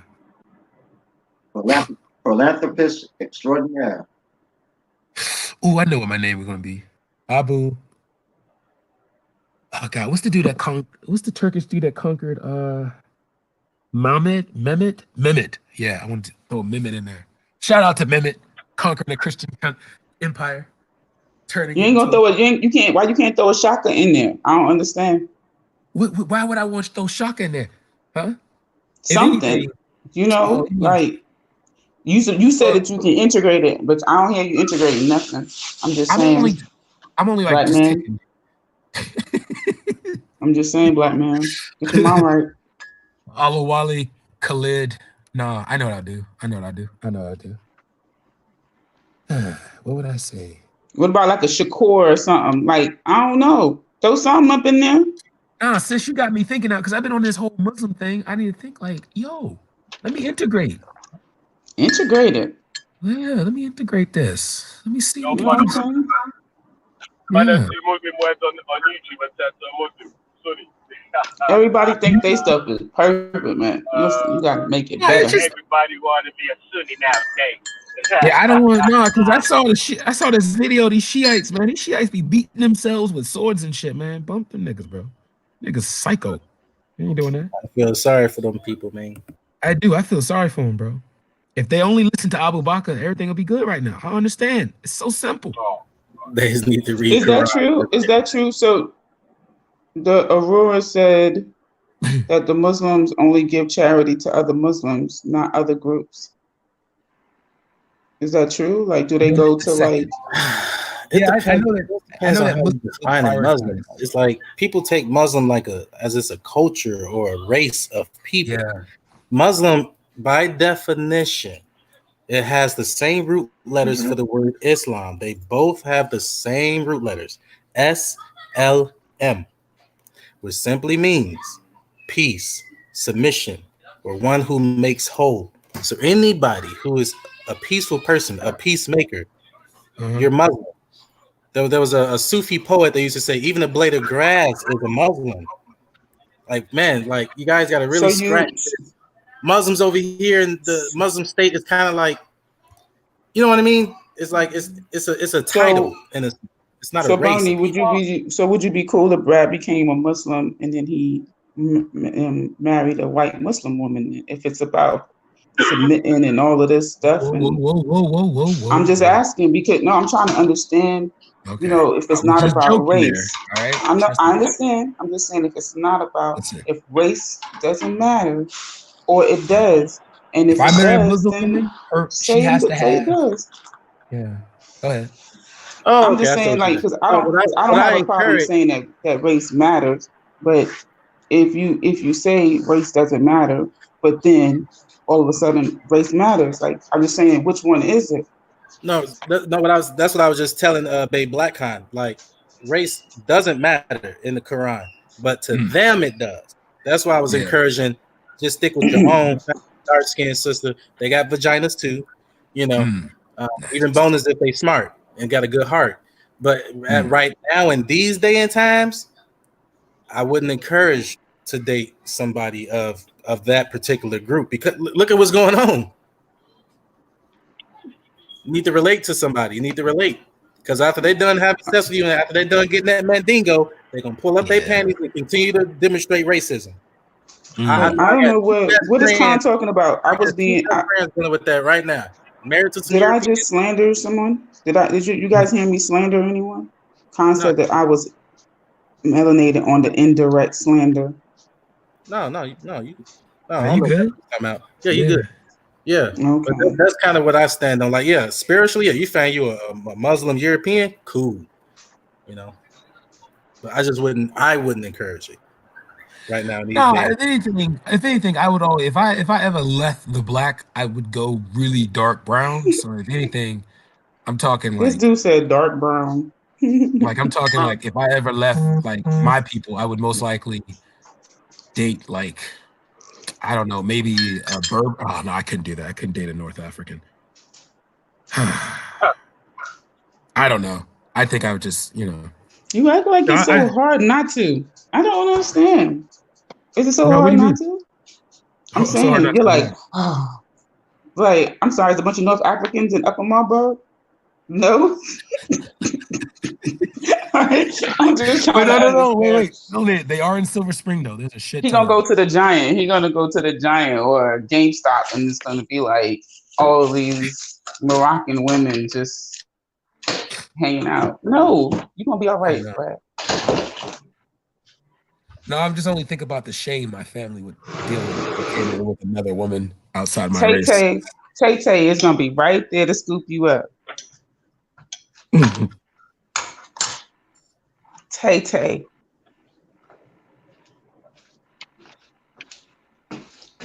Big up everybody in the chat. Gandalf the White, Queen J, Cognito, even though he being a hater right now. Yeah, Cognito. God of Jacob, aka fuck out of here. Oh my goodness. Munda, what's up? Overkill, the truth. Yeah, Aurora. I agree with you, Fried Eggs, about Muslims only helping Muslims because according to the Quran, Muslims should also be helping, non-Muslims. I forgot how the verse goes, but it even says to love your enemy. and to be good and peaceful to even your enemy, that they might become your friend. So in a sense, yeah, there is the truth to that, of those being very picky. Yeah, I'm not too big on that. Are you supposed to even love a Walter, because he's so annoying? Like he's like, oh my gosh, painful. Like a little piece of lint in your eye, and you keep blinking, and it keeps irritating you. Yeah, that's him. Wait, did he just ask what's a black woman? Walter, don't get cussed out. Don't do that, Walter. Not today, bro. Chill, Walter. Don't get cussed out. Don't. Coronavirus. Shit's getting real. Stop it. Stop it. Because I worked hard not to get that stuck in my head. I know it's sis. Why don't we take shit seriously? Why do black people? The internet has no chill. I know. But yo, there's like some words that are like very similar, like Baba. Oh shit, Baba Dula. Wait, is Baba Dulé? Dulé, not Dula. Dulé. It's a Y. La would be just LA. I thought the Y was silent. Yeah. How you making it up? The Y was silent. I'm a Muslim now. I get to rewrite the world to my I'm a pre-Muslim, so I get to rewrite the world to my paradigm. So Baba is like father. She said, unless you want to take over. What is Walter doing? Was Walter? What's up with Walter, man? Listen, Walter. Because he's waiting to die for his next life. He getting some blood. And he's gonna one of the ancient the saints. He's holding on to some of that blood. He just found out that he's gonna be worm food. That's why he's so upset. And then he's getting the they got the body parts of certain saints that they keep in a church, and they preserve their bodies, their dead bodies. Witness exposed them. Oh wow. Relics. Yeah, the relics.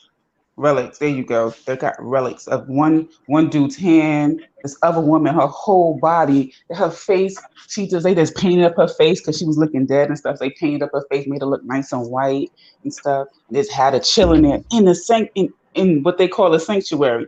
Her dead body just chilling, but it's not her funeral now. She's like preserved, like stuff like how they stuff a lion or a deer's head. They just stuff it up. Yeah. That's Walter people. Oh damn. Father, teacher, no, ain't no Zaddy. Baba put Zaddy to you, melanated. Not what Baba means. That is not what. I just think that's so weird that men like women to call them daddy. I find it gross. I find it gross. Okay, if a woman calls me daddy, I'm done. But then look. But I'm gonna just show you. This is one time I will admit I'm a bit hypocritical. I'm gonna acknowledge my hypocrisy right now, because my family is from Central America. I don't see anything wrong with calling a man papi. Hey, papi. Hey, papi. I don't see anything wrong with that. But I guess it's the same as saying daddy. Gosh. But papi sounds so much better. Yeah, I heard that too. I heard the Prophet Muhammad was white as hell. I heard he had like pale armpits. I heard that dude was white. So that means Issa's lying. Issa's on the huck. No, he wasn't. Listen, sometimes you don't get any sun underneath your underarms. You don't get no sun underneath your underarms. Melanated, that's a white son. The Prophet Muhammad was a white man, melanated. Okay. Come on, mama. Maybe he was just light skinned like Chris Brown. Chris Brown's still brown though. Maybe Prophet Muhammad, maybe he had an afro, maybe he used to get cornrows. We don't know. Come on. You know what I'm saying? Maybe he had locks. You know what I'm saying? Be like, yo, Wagwan, come. Alhamdulillah. Alhamdulillah. Fire hey, for that. Babe Black, I threw some in the private chat for you to check out. What you say? I threw a link or two in the back. Never went to Jamaica. What you say? I threw a link in the private. Okay. You said Muhammad went to Jamaica? Nah, he never went to Jamaica. We can rule I'm that. just We can saying. rule that there. I'm just saying. At least. Yeah, but the Muslims when they was brought over, even though people don't believe that there was actually a transatlantic slave trade, but I did look that up, and there was a good amount of people brought to Jamaica, to the Caribbean, that were Muslims. Hey. For real. He said, hey, I'm saying for real. No, all the black people in America already, man. I don't know what you're talking about. Oh, okay. I'm sorry, Turk. They were there first. You get me? Come on, bro. On first. Come on, bro. Man can't disrespect the Olmec. Yeah, why can't we just dig up the Prophet Muhammad's body and just see what his DNA was? Like, see if he was black or not. Stuff for a laugh, man. What are you talking about, bro? Because he said stuff. Is this guy dumb or something, bro? What? But I'm saying them same people is digging up. Them same people is digging up our ancestors. Dig him up. They dig Muhammad. They dig up pharaohs, but they're digging up pharaohs and everything. Yeah, them same people is digging up. They dig up Muhammad. They're gonna find an Afro pic somewhere. Oh, come on. Oh, stuff for Vellemy, are you seeing it? Stuff for love. No, you man are joking. It's pretty hot down there in Medina. Yeah, okay, everybody, look. I'm about to do respect. Everybody put a one in the chat if you believe that it's possible for him to have an afro and some cornrows and an afro pick. Hey, come on, let's see them ones. In Exodus, Moses had locks. Come on. Hey, they might try to turn this into bitter pretty block. hot in Medina. You get man, they're trying to turn this into bitter block, bro. Trust me. They're trying to make you bitter belly. They trying to make you bitter belly. You get me? The only one that I see somebody put one day. That's the only one I see, guys. I guess he didn't have an afro. Hey, listen. I'm gonna tell you like Ali Darwan told me. Belly is free from this. You get me? Cotton Socks put a 0.5. She put a 0.5. It's slightly possible that he had an afro. Someone told me once, that no, Russ is my brother anyway, forget that. All bullshit aside though, yeah. When black people, that is the divergent point where black people and quote unquote real Muslims begin to differ on opinion. Cause it's all like, when someone is back in the thing, like a black person is back in the religious thing, like Muslim Islam or something, they'll be like, yeah, exactly, my brother. No, you're a good brother, man. You're a good brother. As soon as they start talking about this one was black, you see these ones. Oh, I don't know, man. I don't know. Yeah, it always become a head scratcher all of a sudden. That's why they changed Jesus' color. They say, oh, it doesn't matter, man. It's all about the faith. Well, why did they change his color? The book literally said, hair is wool, skin like bronze, and eyes like fire. It didn't say hair like wheat and eyes like the blue of the ocean and skin like Brad Pitt. So obviously they want to hide the color of these prophets because, they're going to end up looking like Aunt Jemima and all that. Come on now. That's what it's about Jesus, not about Bernie, reason why that fails, the reason that point fails is because they kept allowing it. You tried to put Jesus in the place of Prophet Muhammad, G. Yeah, bro. That's not what they do about Prophet Muhammad. You're trying to say the Prophet Muhammad is not white or black. So we're trying to figure out. I mean, but if he was black, does that make it easier? Is the idea that makes it easier to follow the faith, or it makes it more difficult for other people to follow the faith? Ooh, I say both. What do you mean? I don't get it. I don't get the question. What do you mean? So if Muhammad was black, right? Does it make it easier or more understandable when you see black people following the faith? It's like, all right, I could recognize why, maybe I don't believe it, but I'm like, all right, that's their faith. But if someone is a non-black and they hear that Muhammad was black, they don't want to accept that. Is it making more difficult for them to accept that because they're not black? So they accept their prophet more so resembling them. So if their prophet didn't, I'm saying, like, I'm asking your opinion. Do you think that affects it either way. Well, here's the thing about that. If you talk to an Aboriginal Saudi Arabian person, as I have, who is then they're darker than every picture on these profiles on the StreamYard, he will tell you that his ancestors played with the modern day Saudi Arabian, the light skinned ones you see at the gas station. Those are inbreds. Those are descendants from Greeks, from mixtures of Greeks. Yeah, No, wouldn't but that be like all the white North Africans? Like, wouldn't all the white? Hold on. Can I just say, yeah? Watch how That's Muhammad a- Hijab and them look when they cut all that beard off. Watch how they But look when they cut hold on. the facial hair off. One second, yeah. Can I just say, yeah? I'm saying this to Shaka and Issa Blood. How shit are people like these arguments? How shit are black people in your opinion? Because it's fair to say that you migrate to a certain place and as a result of some gene mutations, environmental adaptations, maybe a bit of interbreeding if you like, yeah, not interbreeding in that sense, but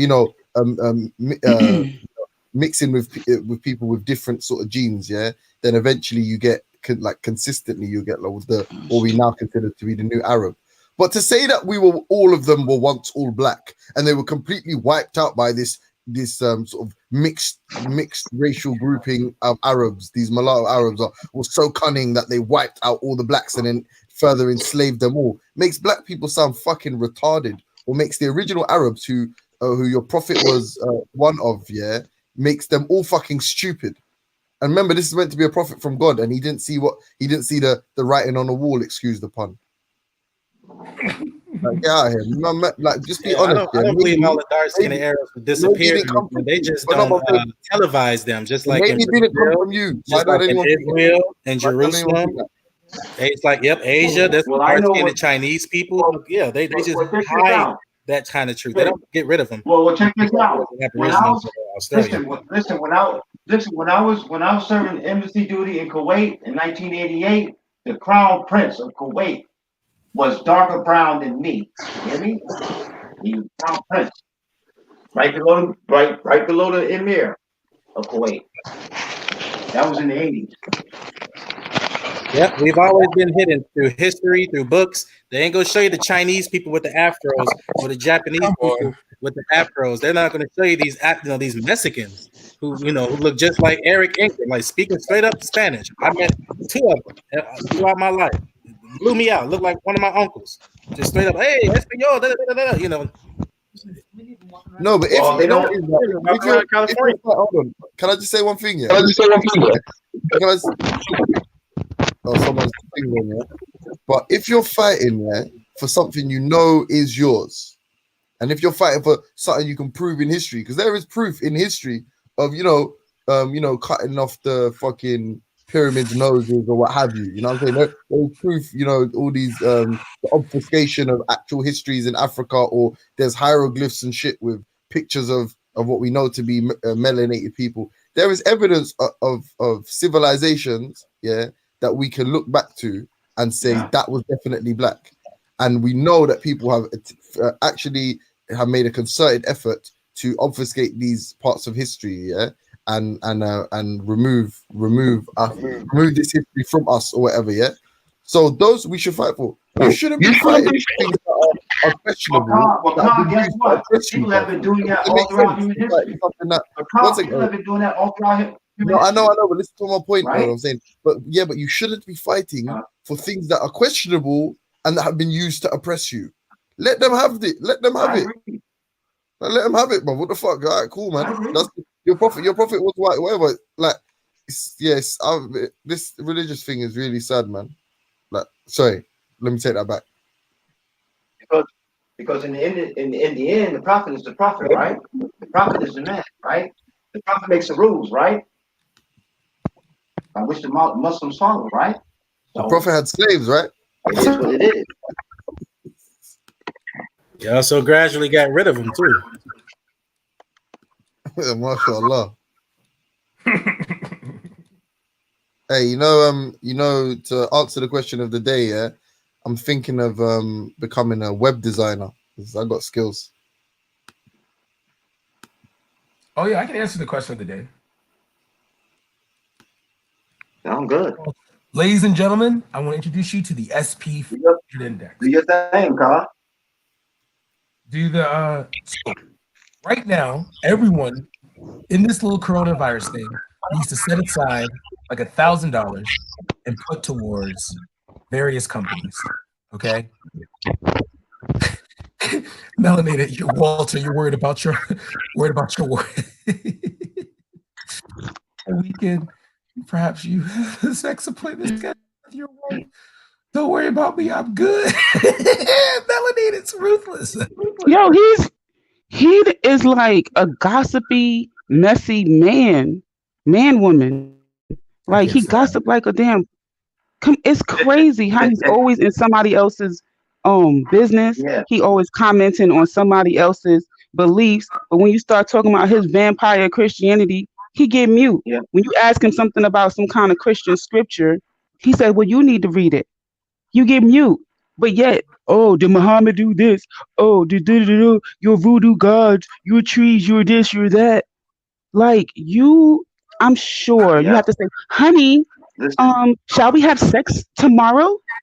Okay, 'cause I was feeling a little horny today, so I think tomorrow. He's Canadian. He's Canadian. He has to say please. We can make this happen.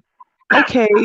Well, that sounds good. I will. Would you prefer for me to rub on your derriere or, you know? Where are you from? Where are you from, huh? I'm like, bruh, you don't get your little boring schedule, sexing ass self out of here, worrying about what other people do. I can kill a Trinity in one sentence. Jesus and his mother used to eat food. Jesus what? Jesus and his mother used to eat food. What does that mean? I didn't get it. I mean, Jesus was not God. He was a regular dude. You shave and shower like everybody else. Yeah. I mean, for a Christian, that wouldn't be killing the Trinity. Unfortunately, I was, yeah. They see him as a man turned God turned man. He became flesh, so they would expect for him to have eaten food, because what flesh doesn't eat food? So that doesn't make God had to depend on food. Gotcha. As a man, though. As a man. So God, as a man, had to depend on food. Yes, that's the whole point of him to live his life as a man. Come on, you ain't to be that example. God, as a man, had to eat food and die, but yet he's a God. Gotcha. As a man, he became God to. I mean, Bernie, there's a lot of other things that other. Let me not even just say you. There are other things that other people believe, and it makes sense to them, right? Yeah. So I get that it doesn't make sense to you, but there's probably things that you believe that wouldn't make sense to a Christian, or wouldn't make sense to, you know, a Hindu, or like. Just recognize that the same way that you can find something that doesn't make sense, someone else can see what you, and like that doesn't make sense. Like it's just how it is, because that's why it's the belief. You believe I'm it. big on that. I mean, even the Quran, your way to you, my way to me. As I like to say, yeah, believe what you want, as long as I get to believe it's weird. But I was just saying that, hey, God, God doesn't depend on food. To you. Yeah, that's what I'm saying. Not to God, who's all knowing, all powerful. No, but no, he got to eat some falafel or he'll die. Come on now. Maybe God likes falafel. Maybe God likes pizza. Maybe God likes watermelon, and maybe God likes paninis. Maybe God likes paninis. I like paninis. You know what I'm saying? Jesus was a brother, man. Because when everybody was hungry, he gave him a fish sandwich. Come on now. Oh, shut up! Shut up! God, why do black people got to be like this? Why we got to be like this? I don't know. Now I heard a pastor say that how I know my Jesus is black. Who else? What other religious leader had the largest fish fry in history? See, that's what I'm saying. He eating his ass off. Ain't no God depend on no food. Come on, let's not insult God like that. God is the creation of the heavens and the earth and time and space. But yeah, he got to eat a falafel sandwich. Come on now. Jesus was God turned man. Hey, yeah, see, my wife just told you, God exists before food did. Now he got to eat it, though. Oh, he was just showing people how to be human. No, No. How I listen. This is one thing I can say. This was the most reasonable answer I heard about Jesus being a man. Okay, so you know how God had they said the Old Testament God didn't really understand his creation, so that's why he was more ruthless in the Old Testament. Where in the New Testament he's more merciful because Jesus was the conduit that allowed him to understand how humans survive, how easy it is for humans to survive. So I mean, how hard it is for humans to survive, and how easy it is for us to fall. So like when Jesus was in the desert, and the devil offered him those things because he was hungry and tired and things like that, and he resisted it and said, man doesn't live by bread alone, but that of the, oh my God, I still remember every word that proceeded out of the mouth of the Lord. Come on now, come on, man. God was tempted. God was hungry. He was thirsty. He was, man, what's going on? God was tempted because he was. Oh my goodness, let's not do that. Let's not do that. He's playing semantic games. He's playing semantics. Out of Jacob semantics. No, I'm just saying because this, I got too many people that is pretty cool with me in the chats that I'm not going to try to I'm not even a Christian for me to be defending what all of these body parts that God had, but I'm just saying that, and then these emotions, but all I can say is there's some suspect stuff going on with other people God too. Let's just put it that way. Oh, no, there's some suspect scriptures in the Bible I've always wanted to question. Like, how come Israelites can only identify themselves based off who was circumcised? So if I'm an Israelite and I come across another Israelite, I just got to drop my pants and say, "Hey guys, family, was that what I have to do?" Then on top of that, this is the point, man. Men corrupted the teachings of the Bible. The Bible's fine. The Bible's actually fine. But then here's the thing. Wouldn't it be responsibility? Circumcision, this was circumcision. It's literally supposed to have been allegorical. Circumcision was supposed to mean to circumscribe your passions and desires. And the skin fold is that which burdens you from achieving that. Okay, so that's all it meant. Brother Bay. Not to cut off something that God created. Listen, bro. One day, inshallah, I can't pronounce it yet. My brother's not circumscribed. He's 20 and he's fine. He's fine. The women ain't complaining. One day in Johanna, bro, we're gonna have this conversation over some. Yeah, man. I'm just trying to tell y'all people ain't nothing wrong with the turtlenecks. Ain't nothing wrong with them. Hey, the sisters are complaining with my 20-year-old brother. If you got a turtleneck, or if you don't got a turtleneck, it still works. It's all fine. Well, my son still got his turtleneck. I didn't even think about it. Did y'all hear about that?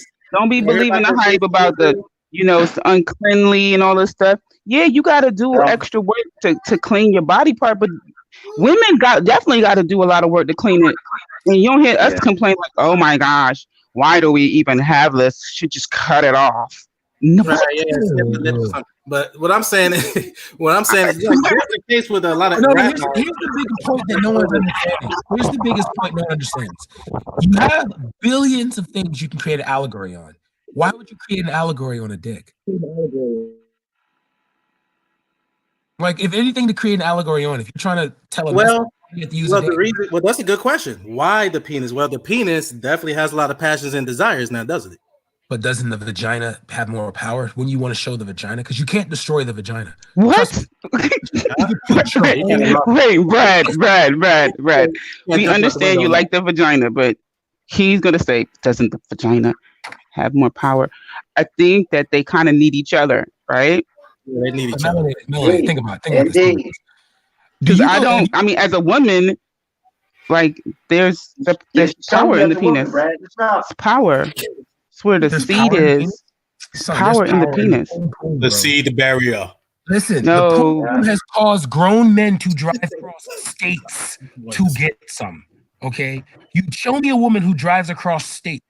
We know Jupiter. Okay, but tell me the song. There was a woman that says, "I bust the windows out your car," right? She busting the windows because you're taking the penis away. Where is it going? But how come you don't see dudes blowing up houses? Cause I want my poom poom. No, Left Eye set that house on fire. Hello, Left Eye set that house on fire. Because he was cheating. Because you sharing the penis with the power. Yes. So you mean to tell me women are just as shallow as men when it comes to sex? Like you mean to tell me women just see men? Oh yes, actually, Black Con in the Bible. Look at Jen doing a little eye. She saying no comment. Cause she know. She said melanated telling the secrets. Black Con. It literally. Oh yeah, I already know that stuff. I really don't want to address this. I have to. Black Con. Literally in scripture, it's a scripture in the Bible actually that says to watch out for women who look for men with a phallus of a donkey. Yeah, but that was what the Israelites were saying today. Wait, who say that? Why are they talking about that? That is crazy. There was a letter from Solomon to his son, giving him some wisdom as he grow up, and he was saying, watch out for women who are only seeking. In the Bible, I never read that. God of Jacob, what scripture? God of Jacob. Look, it's bad that I gotta ask God of Jacob. I can't say, Walter, where's the scripture about the man with the penis like a donkey? But I bet you, God of Jacob be like, man, that's just in 1 Thessalonians 8, number 2. You know what I'm saying? But no, wait, I didn't know the history of this. It's like they had they were chastising the women because the women were sleeping with like Ethiopian or Hamite men. Oh yeah. Well, they can't help it, you know what I'm saying? They blessed. Father Jacob's driving. All they are blessed. Let's stop talking about this because I don't want him to get mad at every day the Hamite man is blessed. Hey.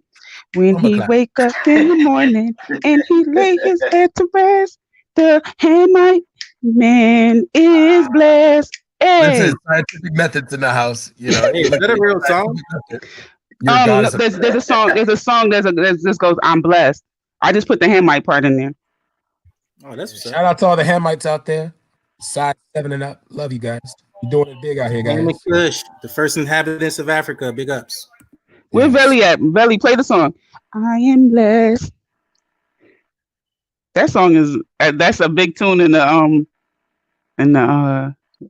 reggae circles. You know, it make everybody think of grandma when it come on because it sound like a church, like an old time church song.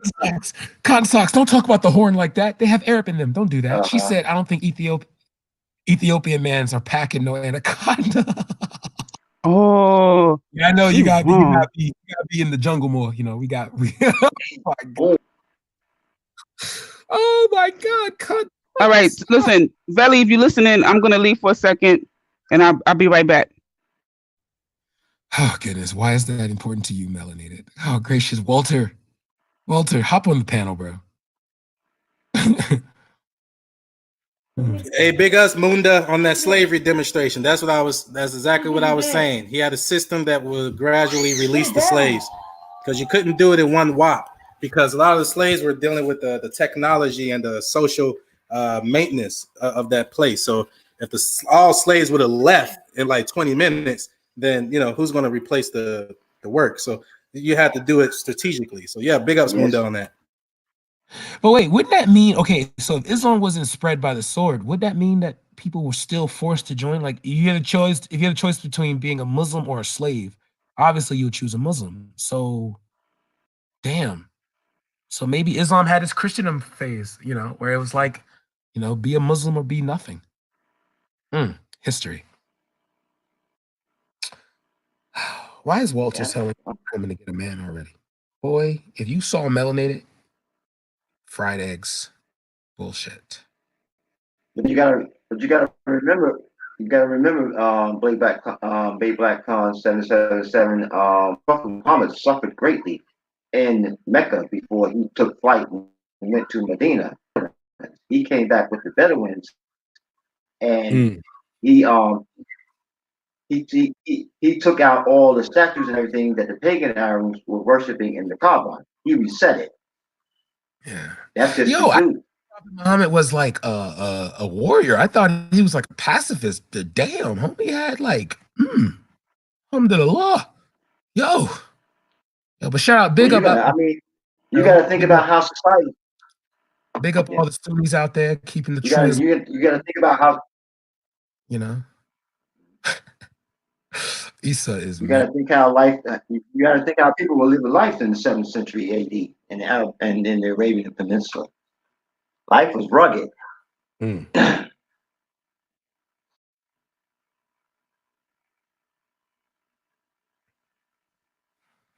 Yeah, big up all the Turks out there, all the Turks too, man. Big up to all the Turks. Yeah, I've been looking at these videos if Turkey's racist to black people because I don't want to go no place that's racist, you know. Only because of America, I gotta, take those precautions. But there's a black woman that's been living there for like 4 years, and she says that they're more like ethnically drawn. So it's like there's gonna come a moment where you're gonna meet that one Turkish person that's really proud to be Turkish, and they don't like any foreigners. But that's not gonna be like a systematic thing. But Afro Turks, they're actually fairly close as a community. So yeah, I'm gonna go there and build an army. Call us the Bottomans. The Bottomans. Get it? Black Ottomans? Bottomans. Balottomans. Yeah. Balottomans. That sounds better. Yo, Bay Moore, you trying to be a Moor for me, bro? Because I know the Moors you say black out. I need a Moorish army, Bay Moore. Are you available, next Thursday? You think you could spare some time for me? World Conquest? You busy? Trying to build a caliphate with me, bro?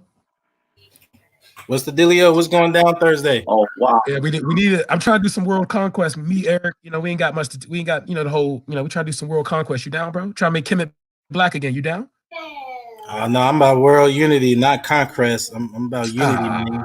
Come on, bro. Once we all recognize that Satan is the only enemy, then all of us become friends. All of us become friends. That's the trick. Okay. All right. That little 12-second statement will go over most people's head. The enemy of our common enemy is my friend. Exactly, in that order. So if we recognize that Satan is the common enemy who whispers within each and every one of us, then it becomes a self-checking mechanism. Everyone checks themselves. Indeed it does. Stay tight. Stay Ummah. And defend yourself through jihad. Yo, what it got to Jacob? I said defend I don't care yourself what through era it jihad. was. You can't buy. Liquidate flesh. That's correct, Eric. Mm-hmm. I mean, it's in the Quran. I mean, I only have an English language. Big up English to Eric. language Big version up to of the God Quran, Jacob for saying that. but it's in there. How many women did Muhammad go through? The Playboy Mansion and got nothing on him. Really? Get up Hey, here, just bro. to clear up the whole multiple wives thing, the only requirement or the way that the multiple marriage thing work is it's not just picking up any girl on the sidewalk that you like. It's actually if you follow Quran alone, you only marry one. You gotta get permission from the first wife. If you're going to marry another woman, she must be an actually divorced widow. Mm-hmm. So that's the only requirement for it was to take care of widows and orphans. So the family structure doesn't fail. I like that. Exactly. If I was to have more adopted children, then have a believing woman too, doesn't she? The what?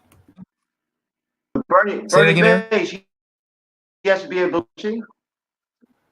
She has to be a whether atheist or not, it does says a I believe in slave is better than a free adulterer, but wow, I think as long as the man is the believer, I believe the female is okay to be an atheist. I believe. Let me see. Here's Orthodox more. Orthodox more. You busy, man? If you're not too busy, man, we try and do this like world conquest thing, build a black caliphate. Yeah, jump in, Orthodox. Come on, Orthodox. Come on. I need some Moors. I need an army of Moors. I want a sea of black. That's why I want to be one of them sultans. I want to be a sultan. If I become I want to be a sultan, bro. Okay. Orthodox Moor says that Muhammad's worried, but that's no restriction. Yo, scientific method. Chill out, bro. So Aisha was a divorced widow. Bernie, you lying piece of shit. Like, Jesus Christ. Chill out. I love you too, scientific.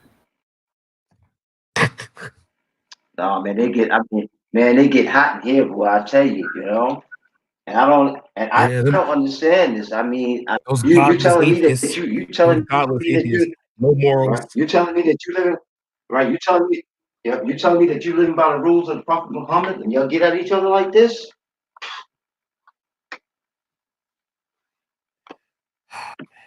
Damn.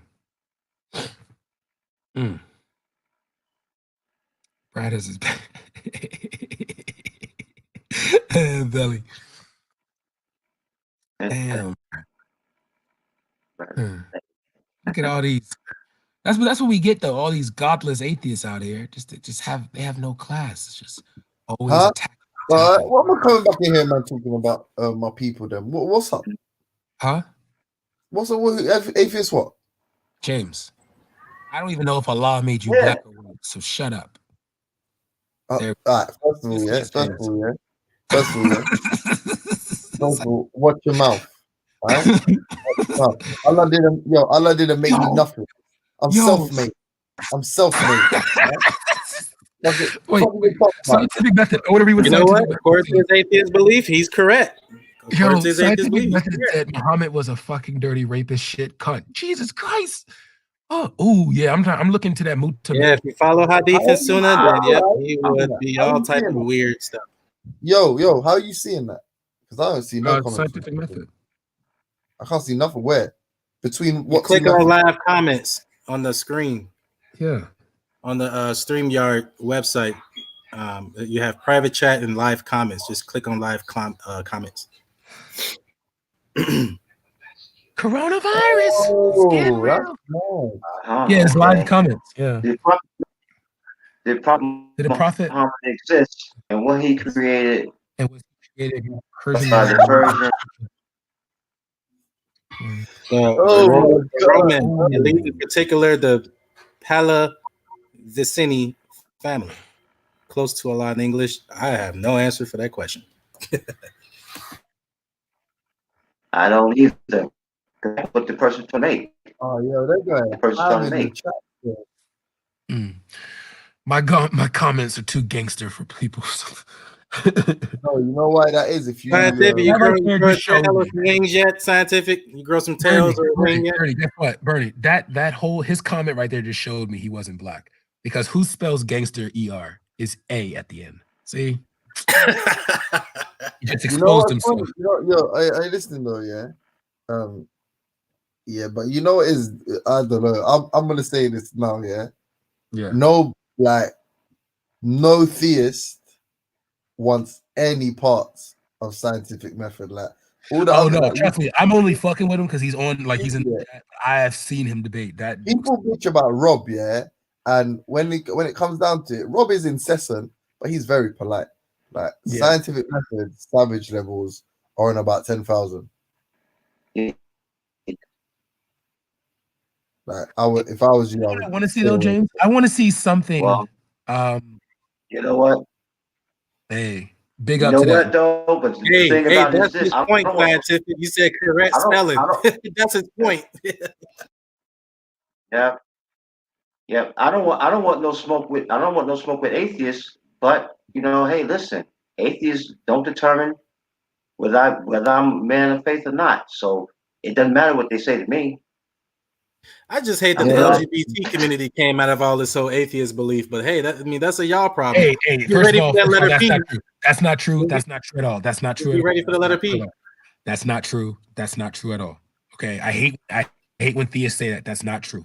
Okay, things that are that's not true. You can't say that. What? All right, that homosexuality, child molestation, all came out. That these things came out of like atheist beliefs. Like no, it didn't. No, but hold on. What does that mean? It came out of people always try to equate. Hold on. It came out of religious belief. What religion is that? Hold on. What does that entail? So you would ask. All right. So what I'm saying is this. What could be shown and proved is that Catholic priests were raping altar boys. They've been doing it for decades. All right, Eric. Right, they're atheists. 1 second. You're not an atheist, yeah? So 1 second. The logic is this, yeah? Is you're saying there's this specific dogma, and those people that contravene that dogma is evidence that they don't believe in it. Fair enough. But then what we would say is that everybody, that maintains their belief in the dogma and that believes in something that doesn't contradict their dogma is doing it because of their dogma, right? So if you're going to say that someone leaves the religion, therefore all atheists are responsible for all their actions, all right, I'm not going to argue with you right there on that. I can, but I won't. But then I'll say that means everybody that takes a slave, and everybody that rapes a child, under the guise of marrying the child, that doesn't contradict their religion is a result of their religion. So you condone and endorse pedophilia, and you condone and endorse the taking of slaves. Nope, gotta cut you right there. I follow only Quran. If you follow Hadith and Sunnah, then yeah. Where does it say in the Quran? Where does it say all of that weird stuff. Where does it say in the Hadith Quran and you can't Sunnah take a child? were invented by Where does it say in the Quran atheists. you can't take a slave? Where does it say in the Quran you can't sleep with a child? And where does it say in the Quran you can't take a slave? Hold that one. Hold that. Hold it. Hold it warm, close to your heart. Hold it close to your heart. You're a pedophile, pedophile apologist, and you're a slave trading apologist. Well, as the Hold that Quran one. said, provide proof if you're sincere. Yo, did he just say, yo, scientific method just crossed me, bro? 1 second. He just said that his shadow is darker than, I mean, your shadow's black. I'm dark brown. Hey James. Does he not know colors? Hey James, real quick, give me a couple weeks. I'll run through you. I'll run through scientific method, and I'll run through your boy Rob. I'll take it one at a time. Right there, you talking about slavery and not marrying children. I see you That'll be your debate, though. topic. I've seen you debate. You man Rob and that was that type of stuff. The scientific method get the rest. I can't hear you, man. I can't hear what you're saying. Everyone's talking. Let Orthodox more speak, please. I said, James, give me a couple weeks. I'll run through you, scientific method, and Rob. You can take this topic here about marriage in slavery. You man Rob can take naturalism and inheritance and the scientific method and get everything else. Jeez. Orthodox law. I wanted to ask you a question. Do you believe Noble Drew Ali is a prophet? Yes, sir. Is Noble Drew Ali in the Quran? Yes. His name is mentioned in the Quran? No. So how is he there? Where is he? So the Quran mentions the concept about prophets being sent to all nations speaking their language. But the Prophet Muhammad, peace be upon him, was the last and final. He was the seal. But that word is a noun. That word is a noun, not a verb. In a noun, it's not a finalizing of anything. So anything that seal can be reopened. Can you? Hey, Bernadette, I got this. I'm good. So since it doesn't Islam, mean brother, Islam, brother, man, real quick. Islam, brother, how you doing, bro? What does a seal of the prophet mean, please? Yeah. Signet authentication. What? Say what? Signet authentication. So what other seals were there? Who else was there? Were seals? No, the Prophet Muhammad, peace be upon him, was a seal. Who else was a seal? So where did this is an interesting conversation. I'd love to have this actual conversation with the Muslims so you could actually see where this goes. But why can't you just answer the question directly? Okay, I can show them to you, but they're in the Bible and whatnot. No, forget the Bible. We're using the Quran. That's the book you believe in. So we're saying okay. The Quran talks about the Torah, the Zabur, and the Injil, does it not? So it's all the same book, does it not? No. No. It's a question, James. Oh yeah. Well, if you say so, no. But you follow the Quran. You say the Quran is unchanged. And the Quran says that the Torah. No, hold on. That's all we know. Hold on. You don't tell me what I follow. You can ask me what. No. Okay. Let me say it like this then. For the best material we can use that is uncorrupted is the Quran. Yeah, is that fair? No. So the Torah and and Bible is uncorrupted. So if I find something that contradicts anything in your Quran, you're gonna have to accept it. Is that what you're saying? If you can find something in the Torah and the Quran that contradict, have at it, Hoss. All right. The Quran stipulates the Torah and the Quran are criterions, both of them for cons. Both. So the Injil, the Quran, and the Bible are all uncorrupted books. They're all exactly as God intended. What versions, may I ask, just in case you say it's an issue with the versions? What versions do we have to look for? Any version you can authenticate, bro. Bro, you keep stop putting the onus. So I'm asking you, what are you saying is completely uncorrupted? Which book? Because there's different versions in it. So what book are you saying is corrupted? I'm not. I'm asking you what's uncorrupted. So you're saying every single version. You just came to me and said that the Quran is the most uncorrupted book, right? So like, where did that come out of my mouth? I'm not saying you're right. You made it like you started off there. So I'm saying like, so what's your why are you saying that? Because that's what Muslims say. That's what some Muslims say. Majority of Muslims. So my question was, where did you hear me say it? I did, bro. Like, all right, stop. Clean slate. Cool. You're saying now that I appreciate that. My mistake, honey.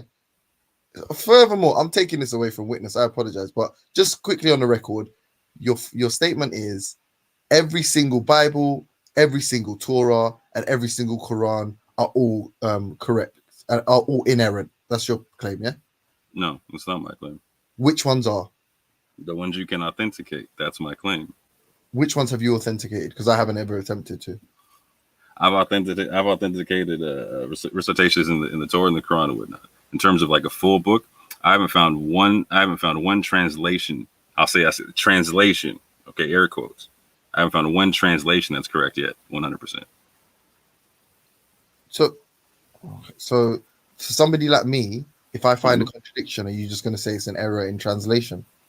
No, if you find a contradiction, I'll show you the error in translation. There's a difference. I'm not going to tell you. I'll show you. Okay, so only you can authenticate all three books. Great. No, everyone's supposed to authenticate them. But you who I'm imagining doesn't understand any like Paleo Hebrew. You don't understand correct classical Arabic. You can assume I don't understand whatever you want to, but when you started coming out with that seal concept, I hit you with a very basic premise, right? That it's a noun, not a verb, right? Yeah, but I don't see how that is. You're saying it's so a hold on, real quick. So I hold on, real quick. So you try to engage me in language, and I try to engage with you in language back. Hold on, bro. I'm not trying to overtalk you. I'm trying to explain something to you. You feel me? Go. So I try to engage you in language back, right? And once I hit you with the noun and verb, you didn't come back at me with the concept I was talking to you about. You started making appeals to authority and whatnot, right? So at that okay, go ahead, bro. Let me know you done. You're saying when you say it's a noun, not a verb, you're saying it's almost the name. He's called the seal, but he isn't here to seal the line of prophets. I'm saying, all right, cool. Who else is called a seal? If that's just like a title bestowed on prophets. So I can show you kings, and I can show you other people in the Torah and etc. called the seal in the same. Nah, I want it from the Quran. This is what I'm asking for. I can't show you in the Quran. I'm not trying to show you from the Quran, but when you asked me a question, I gave you an answer, didn't I? But it has to be in my opinion. It should be. Okay, so why do I care about your opinion on my Quran as an atheist? You don't have to. And if I'm not telling you, I don't take the Quran alone. What? So I came into this conversation. I don't take the Quran alone. I said that the Torah and the Quran are furqans via the Quran, right? So if you don't so that's basic reading from the Quran itself, right? That's not my opinion. That's what the Quran said. So hold on. You're trying to tell me in our conversation. No. I can't take what you're saying seriously because my opinion on the Quran goes against what the Quran says about itself. That's cool, but that's not a logical concept. Can I ask witness a question really quickly? Yeah. Hey, witness, you still there? Yeah, I'm still here. How are you pronouncing the name? Is it Noble Drew Ali?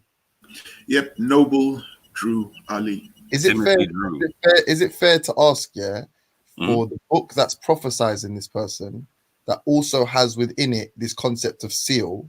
Is it not fair to hear another to hear somebody else referred to as seal in the context of the book that predicts the guy that's meant to come after the seal? If you have a full understanding of what seal in the noun form means, I was asking witness. Is that a fair question to ask the person? So to hear it. Yeah, that's why I was asking Orthodox more when he said seal. I said I wanted him to define what it meant to him. Yeah. So your question is right. Yeah. That's not what it means to me. It's what it means.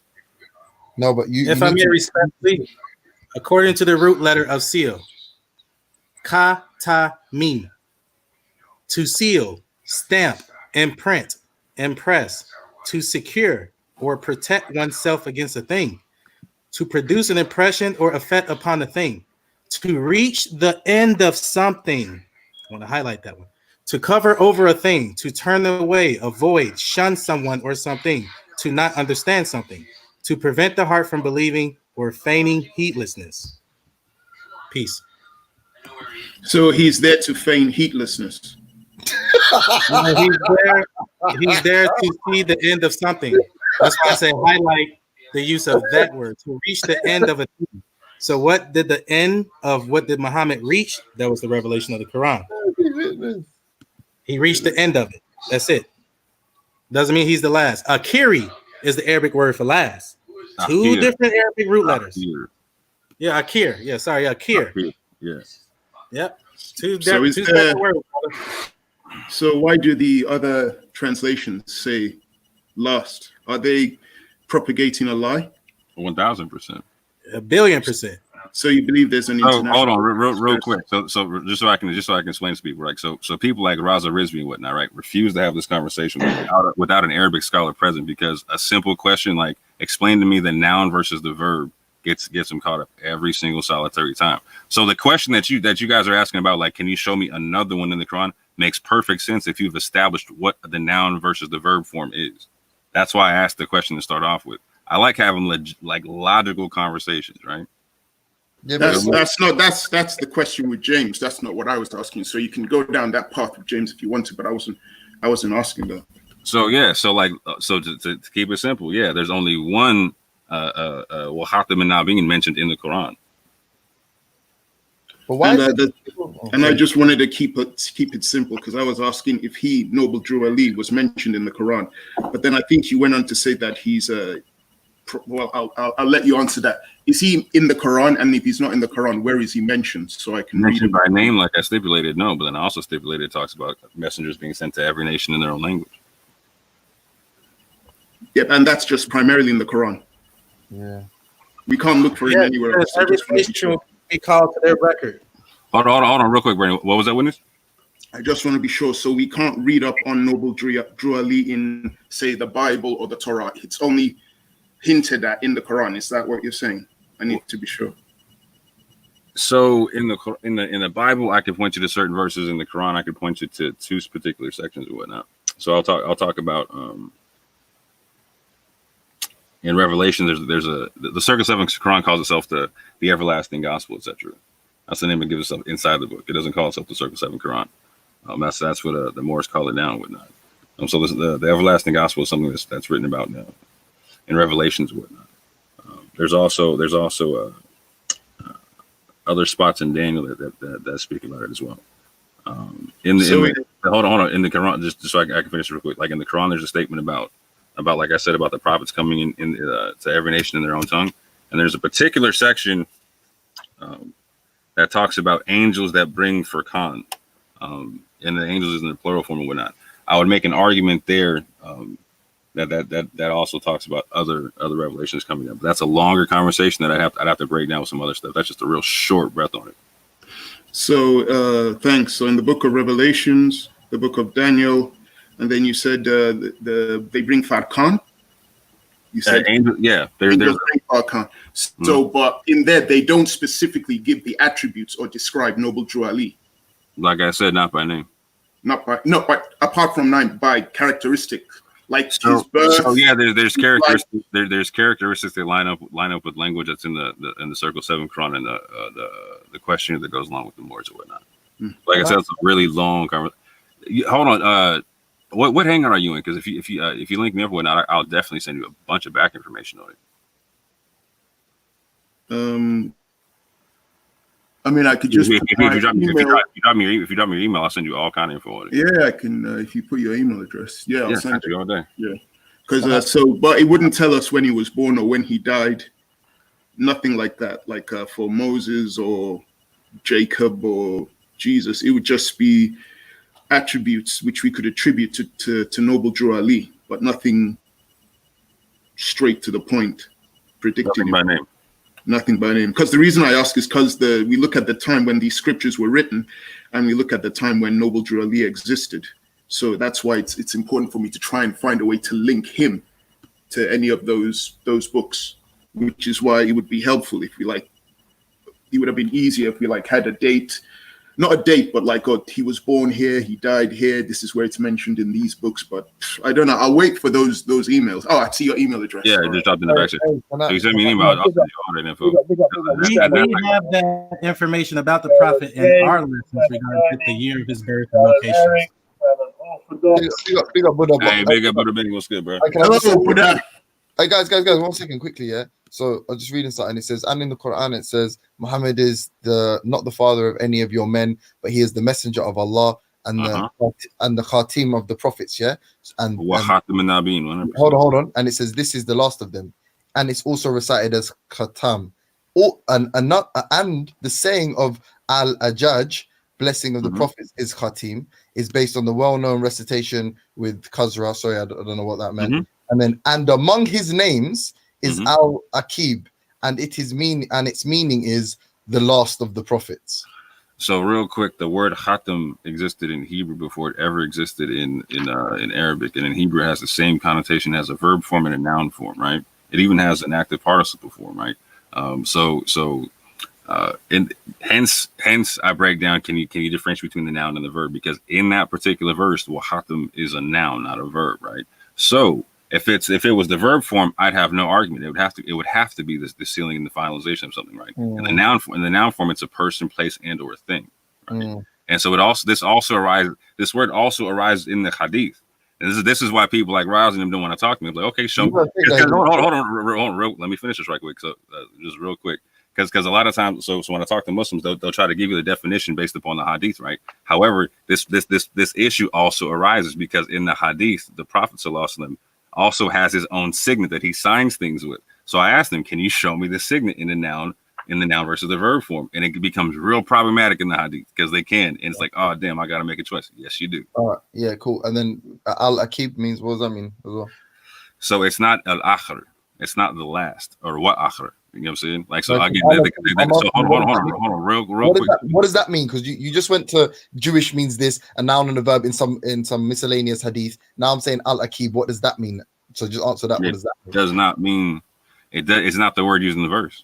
So according to the authoritative dictionary of Lisan al-Arab from Ibn Mansour, who was a Maghribi Arab lexicographer of the Arabic language, author of a large dictionary called Lisan al-Arab. So according to that guy, who obviously is incorrect here, these he's used 3 examples of how khatim is an example of the last of the prophets and the seal of the prophets, and then he's used among the names of the prophet, peace be upon him, al-Akib. And you're saying every single one of them, they've missed the mark, but you've got it right. I didn't say I got it right. Okay, so you Orthodox, if I may. So hold on, no, Bernie, you know, let me finish with James right quick. So what I'm saying is, Arabic scholar, you've missed the mark. He's missed the mark on everything, but you in America, 100%. So it's simple. It's like, so Quranic. You go to any Arabic scholar on this concept, right? Quranic Arabic is its own language. Classical Arabic and Quranic Arabic are not the same thing. Not 100% the same thing. Hold on, bro. You keep jumping in when I'm trying to say something, bro. Sorry. I'll let you finish your bit. Sorry, I apologize. No, you're right. It's a bad habit. I'm sorry. So what I'm saying is, one, classic Arabic, Quranic Arabic, 2 different things, right?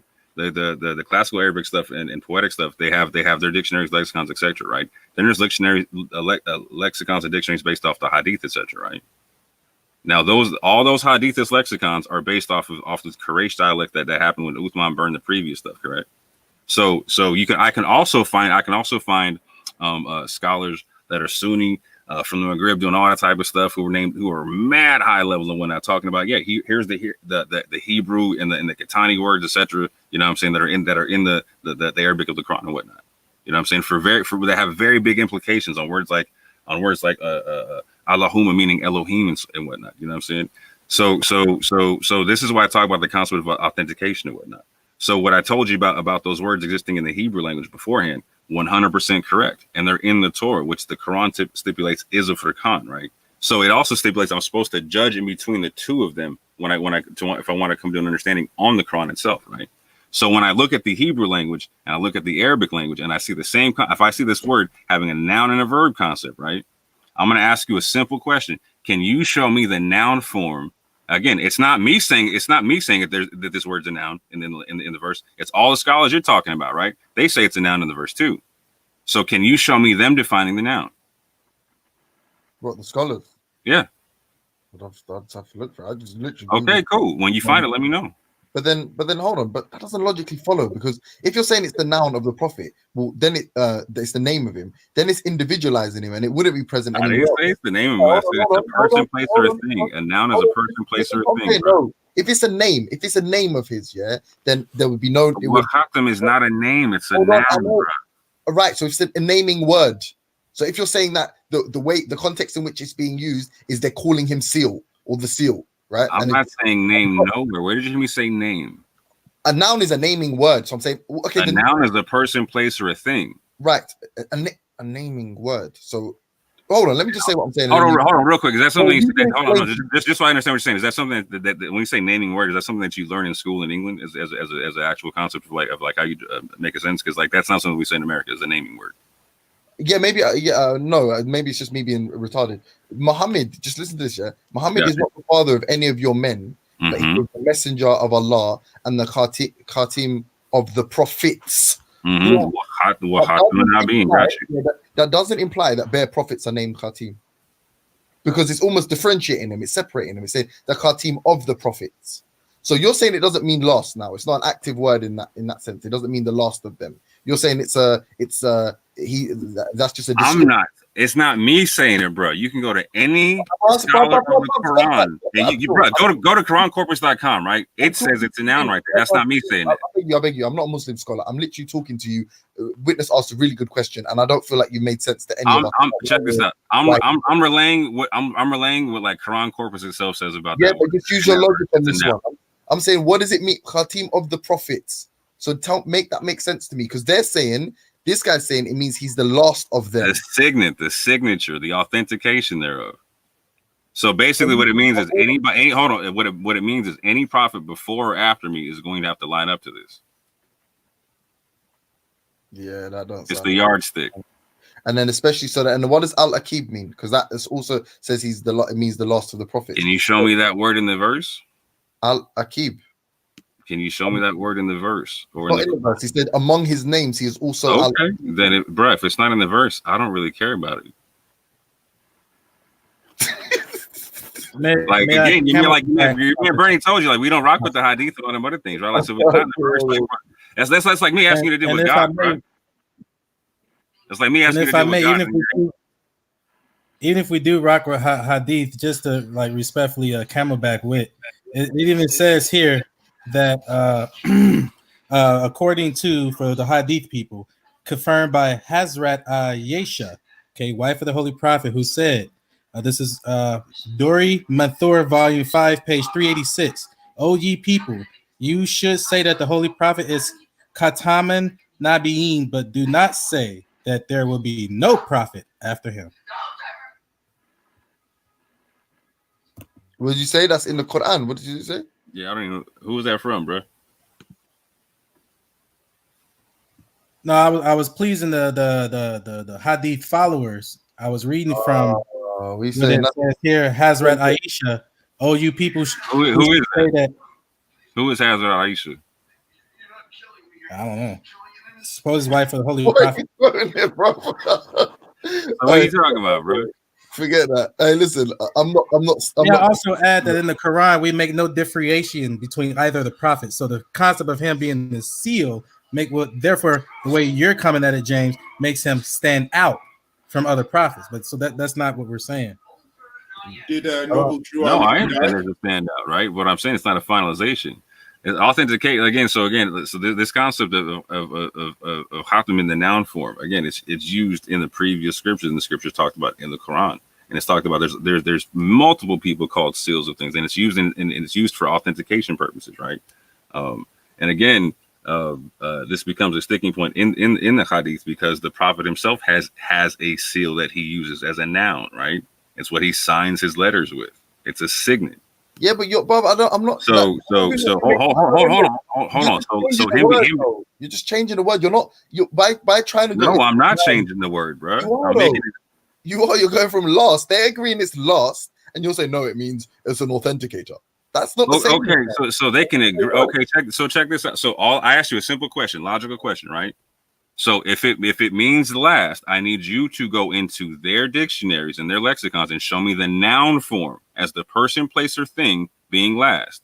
I'll wait, bruh. I don't understand. You're overcomplicating it. Explain. No, I'm not overcomplicating. I'm making it real simple. You go to a dictionary, right? The word Khatam, there's one that's a noun, there's one that's a verb. Yeah. Okay.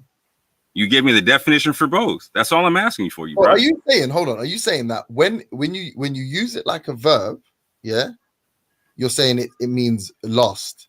But when you use it to name something, you're saying it means authenticator. Is that what you're saying? Authentication signet, 100%. Yeah. You know you can use lost as a noun, innit? You know that, right? So all I'm asking you to do, bruh. No, hold on. This is real simple, bro. Noun and verb. You think not in, bro. Some rhetorical construct. We're gonna be like, oh yeah, of course I can see how it could just jump to a completely different definition. It doesn't work like that in English. Okay, so let me ask you a question. Does the noun have a different definition than the verb? Does it in Arabic? Yeah. Apparently not. Apparently there's a. Have you looked, bro? I keep asking you. You keep like, no. You keep giving me every reason why you want to do a simple, basic linguistic check, bro. Listen, why would I look? Why would I need to? Why would you give me everything but the logical base to the construct, bro? Like, so if a noun has a different meaning, it doesn't or it doesn't, bro. I'm saying it has a different meaning, right? The onus is on you to show that, because I bothered to Google one thing. That thing says So if I'm saying it does, and you're hold on. Okay, you want me to show it? I got you. The general consensus among Muslims, I got you. Hold on. Is the Prophet, peace be upon him, is the last of his kind. So like, why you should be like consensus based upon? Hold on. So check this out. As a Quranist, do you understand? I don't believe in consensus. No, but you should be itching to prove it. Hold on, bro. Real quick. So when you talk about it, like, do I force you to not be an atheist when we talk? No. Okay, so when we talk, like, I hold you to the construct of atheism when we talk, right? Yes, so yeah. So I'm not going to talk to you like you're a Christian, yeah? I'm not using her deep. I'm just saying. Hold on, bro. The moment you say consensus, you're literally talking about the concept and don't even know it's an Islamic concept, bro. If I say, hold on, bro, real quick, just 10 seconds. The concept of doing judgment based upon consensus is an Islamic concept, right? And it's a concept the Quran rejects outright. All right, fine. Right? If you don't get that, then you get that now. And I'm asking you to apply that to our conversation going forward. But that was a really side point, because the reason I said that is you're acting as the main point to a Quranist, bro. No, but you're saying that there's a wealth of knowledge, as if to say your knowledge isn't esoteric, and I'm saying it is, because the general consensus among most people is that it means X. You're saying I can prove it means otherwise. Isn't that mean it's incumbent upon you to prove it? Why would you ask me? Who I'm saying I've looked, and what I've looked has confirmed what I already thought. Okay, so what dictionary did you go look at? Ibn Manzur, the authoritative dictionary of Lisan. Can you drop me the link? Can you drop me the link in the back chat right quick? Lisan al-Arab. Right. Can you drop me the link in the back chat right quick? The link to Khatam an-Nabiyyin, or the link to the person who's wrote the dictionary that they've quoted? The dictionary itself. I'll give you both. Because all I asked you for is, can you show me the dictionary? And I just wanted the definition of the dictionary, bro. Yeah, I'm going to give you the article that I read, the wiki I've read, sorry, and then I'm going to give you the Lisan al-Arab. I just want the dictionary, bro. All right, no, yeah, okay. Well, you can throw one away. I'll give you two. You can throw one away. There you go, son. Appreciate you, bro. No problem. So where's your dictionary that you're getting this from? I'll show you in a second. Because right now I'm cross-referencing what you're saying is even coming from a dictionary. I mean, that's why I gave you the first quote, because if you look, it will say Ibn Manzur. It says according to the authoritative dictionary of Lisan al-Arab, whatever, the Kitan of a group of people, the Khatim of them, the Kitam of the group, the Khatim of them, or the Khatam of them is the last of them, according to al-Lihyani. And Muhammad is the Khatim of the prophets. I keep seeing names. I'm looking for a dictionary. I mean, hey James, why didn't it just say that Muhammad is the Akir of the prophets? Me no. Okay, according to that, I got you. Hold on.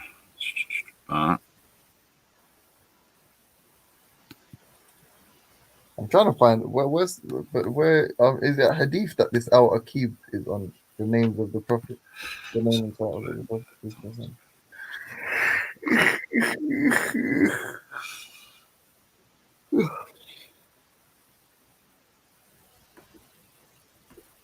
Did Drew Ali die? Yes, he did.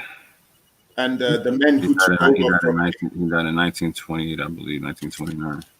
the men who took over after him, are they false prophets? Are they false prophets? None of them claim to be prophets. Well, one of them claimed to be prophets, and he was definitely on some false stuff. Yeah, Elijah Muhammad. There was one that claimed to be a reincarnated prophet. He was definitely on some false stuff. What about Elijah Muhammad? Did he claim to be a prophet or not? Yeah, but that's Nation of Islam. No, he didn't claim to be a prophet. But that's not. Yeah, you're right. That's Nation of Islam. He was. He said he was a prophet in Nation of Islam, but not the Moorish Science Temple. But then there were people who took over after. Elijah Muhammad claimed. I thought he claimed just to be a messenger. That he didn't like that term prophet. That was just something I thought I heard him say. Is it a messenger being prophet or? Huh? No, don't do that. We'll go into another semantic debate. Yeah. I was just looking at, because after Ali died, you had people like Charles Kirkman Bey, and then Mealy L and Gibbons L. I was just curious, these guys who were taking over, were they prophets? But then you're saying they fell off. They hella fell off, bro. Like, so they came in and completely switched up what the prophet did. So like 100. In your opinion, then no one will come after Noble Drew Ali, or will there be a possibility that someone will come after him? Oh, someone's got to come after. Okay. Prophet is not something that's cut off until we're no longer here. So, can I just say? I'm finding that your man's. Hold on, real quick. I'm finding this tongue of the Arabs al Arab is from 1290. I can't find the actual thing yet. So hold on. I'm trying to find the actual. Go ahead. No. Oh, there we go. I was gonna make a joke about me potentially being a prophet. Forget it. Hey, you could be, bro. Inshallah.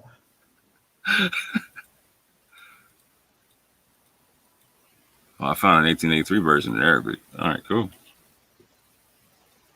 But what I don't understand, like what are you looking for? Because I feel like you should. So what I like to do is I like to go into the sources people cite and then use them as a base, right? But I couldn't actually find an actual dictionary for what you're talking about.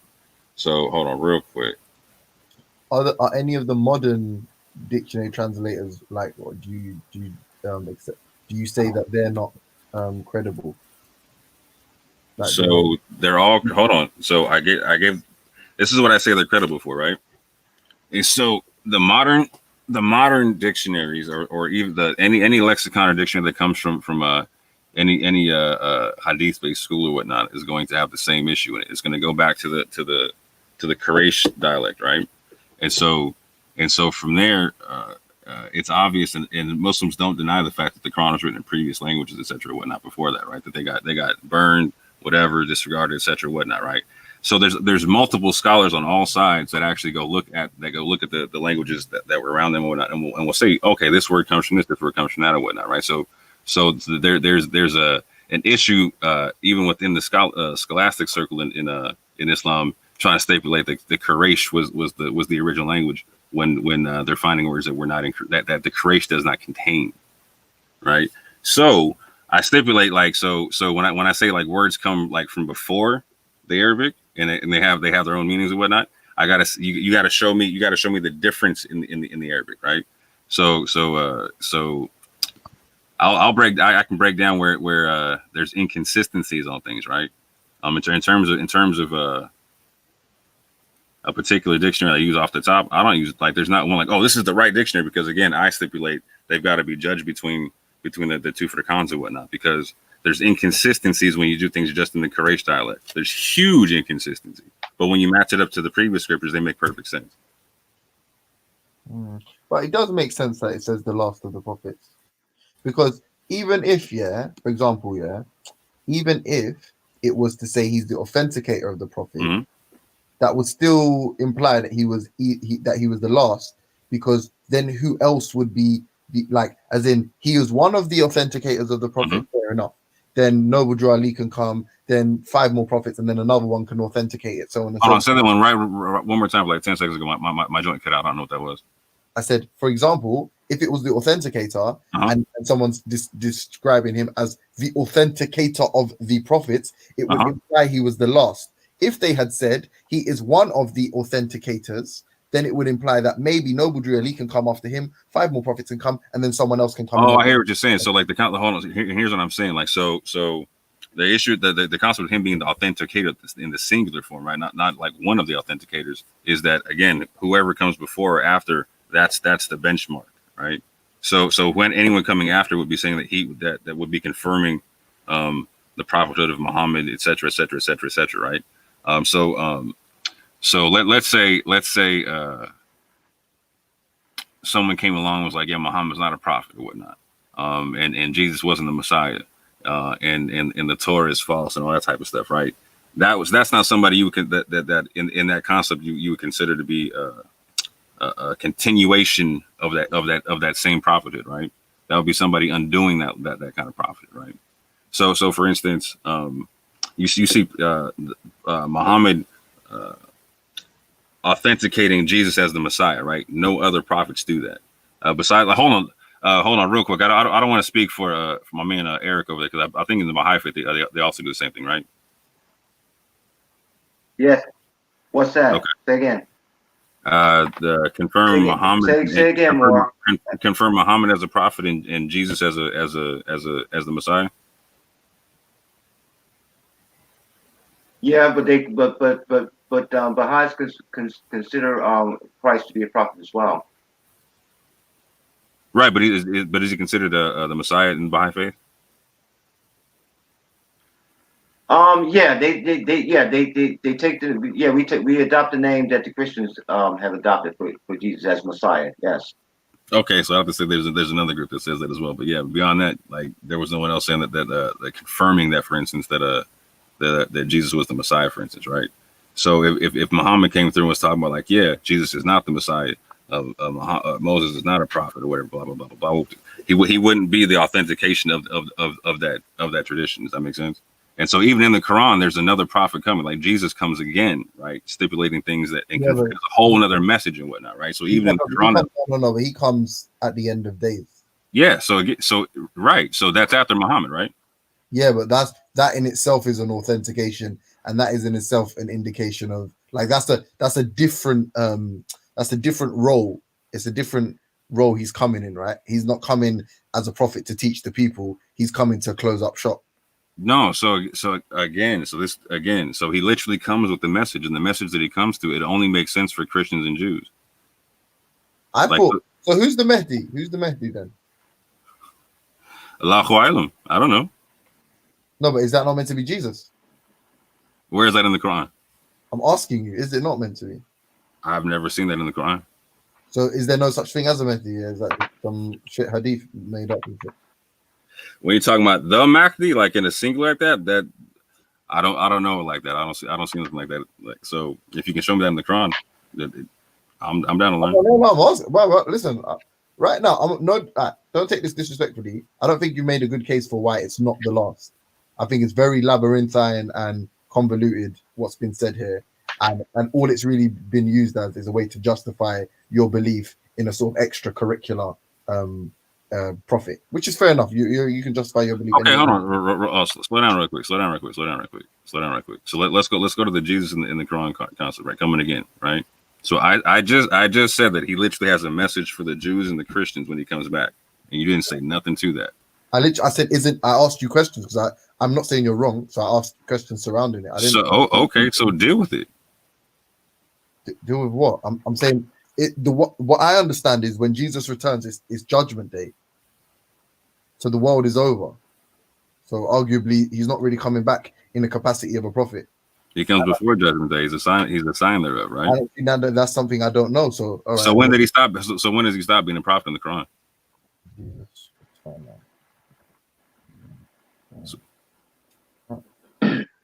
Jesus in Islam sounds like a movie.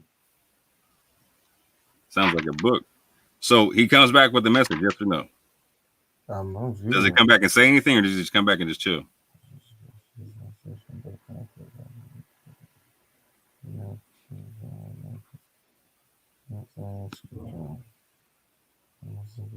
Oh, my fault. We're going through Google right now. Obviously, I don't know. I'm not gonna lie to you. Pretend I know something. I don't know. You could tell me something that could catch me up whenever you're ready. But... So, from what I understand, when I read the Quran, he comes back and says some stuff, right? He's not just whistling Dixie. He comes back and says some stuff. doesn't say fucking shit here about nothing. He doesn't say that he's coming back. I don't even know. I think he comes back. I feel like I heard that from someone. I feel like I've heard a Christian say a Muslim say death. That's fine. Yeah, surely. Right. We keep having this conversation. Like you heard other Muslims say, and I keep saying, where do you hear me? Where have you heard me say? They don't say you're Muslim. No, but what I think it's beginning to look like is that it's basically down to people's interpretation. You mentioned earlier there's a guy called Raza Rizzi. I know he's a Shia Muslim, and you mentioned that he was having conflict with what you were saying. Yeah, we talked about this multiple times. Yeah, because from his interpretation of the Quran, it doesn't really talk or mention. No, so yeah, so exactly what Raza does is Raza goes into the hadith, right, and stipulates we derive the meaning of this word from right here, right? I'm like, cool, I got you. Now show me the meaning. Show me what this word over here means, and he gets stuck every time because again, in the hadith it gets more sticky because it's very evident the difference between the noun and the verb. It's very evident the difference because it's used multiple times, and so that's why he says he wants an Arabic linguist if we have a conversation so he can explain what the noun is. And I'm like, I'm down. I'm waiting for it. Whenever he's a Shia though, so he'll be using Shia. He'll be using Shia hadiths. No, no. He goes into the Sahih Muslim. So he goes into right. Yeah. Oh yeah. So your experience, the Muslims who only read the Quran, do all of them believe that Noble Drew Ali is a prophet? No. Exactly. That's the point I'm getting at. Interpretation. People's interpretation is different. So it's like trying to find, I agree with that, as an outsider, it's like trying to find out the truth, the objective truth, because different people are giving me their different interpretations. So as an outsider, you squash all of us. You push us all aside and go to the language. No, what I find is that when I then try to do the research, like reading the English, I then find out that I'm being told that the translation I'm reading is wrong. So I'll be told the Sahih International Version is wrong, or the Pictorial version is wrong, that this is the right version. And then someone will tell me, well, actually, the version that guy says is the right version. It's actually the wrong version. Right. So real quick, this is what I was trying to say, because you're a real logical brother, right? I respect you because you have you keep it real scientific, right? And so this is what I'm saying. Like, so you've heard like a lot of Israelites talk about like, oh, like when the Egyptians use the word Haparu, that's the word Hebrew and all that kind of stuff, right? You heard them kind of things, right? Yeah. So you knit that all in the bud by going into the Sumerian lexicons, the Babylonian lexicons, the Akkadian lexicons, all the type of stuff, and go all the different languages around. Like, no, there's no way that Haparu can mean Hebrew, none whatsoever. And you know what I'm saying? It's not no one's opinion, right? It's what the lexicons break down. Like when you add them all up, is there any way, shape, or form that it could mean what you're saying? And when none of them point to it, there's not a single trace of evidence, and they all say the same thing. And then you can go back and you can equate it to another word in Hebrew that means the same thing as Haparu, as dusty and dirty and all that type of stuff, as a fodder and a feeder. Like, yeah, they're done, right? So again, you take the man out of it and you go straight to the language base. That's why I was saying, like, I don't. Again, when I do comparative linguistics or whatnot, it's not my opinion, right? When I go to the Arab scholars telling me you got to look at certain things, I take a step back, and when I go do the historical analysis, I can see with my own eyes. Okay, yeah, even the people who rock with the Hadith stipulate that there's other languages that were before that this Quran was written in before. So I would be in terms of linguistics and history, I would be a fool not to take that into account and not to take the politics into account, all that type of stuff, right? So when I take the people out of it, and I go straight to the language, right? The same thing with me. Take me out of it, go straight to the language, right? But the language, unfortunately, is not perfect. I've had Israelites tell me when they look at the language, they'll say, "Oh, look, if you go to West Africa, this place is called Ouida because it's the tribe of Judah." The tribe of Judah. Yeah, they can't prove that linguistically at all, right? Well, yeah, but they're using linguistics to... No, they're not. They're using pseudoism. They're using this sounds like, and it looks. I'm talking about actual, like, so again. So if you go into the different Semitic languages, right, and you take that same word for seal, right, and I'm talking noun verb concept. Rock it all the way through all the Semitic languages, right? Take me out of it. Take whoever you want out of it. Just do the comparative analysis, right? What does it say then? That's all I'm trying to say, right? So that's so anybody from an outsider perspective can take all of us out. We're all going to give you our particular. There's one problem with that. Someone would then ask you, "Are you a fluent Arabic speaker?" You don't got to be fluent in anything to go look up a dictionary. That's what I'm trying to. That's what I'm trying to use it outside. You as the outsider, right? Hold on. Sorry, can we witness? Did you've heard him speaking for a while on this? So are you convinced that it's not lost and that it's authenticator? And do you think that coherently fits with the descriptions that were given? No, that's why I said to him right at the start. I said that and I asked him, does he think that there's some kind of international conspiracy to put out the wrong translation? And I think either you or Bernie said yes, because I don't know if it was Mo or Bernie, but somebody said yes, because like I mentioned, I gave an example. The Sahih International Version won't say seal of the Prophet. And we're talking about millions of people who are reading that Quran.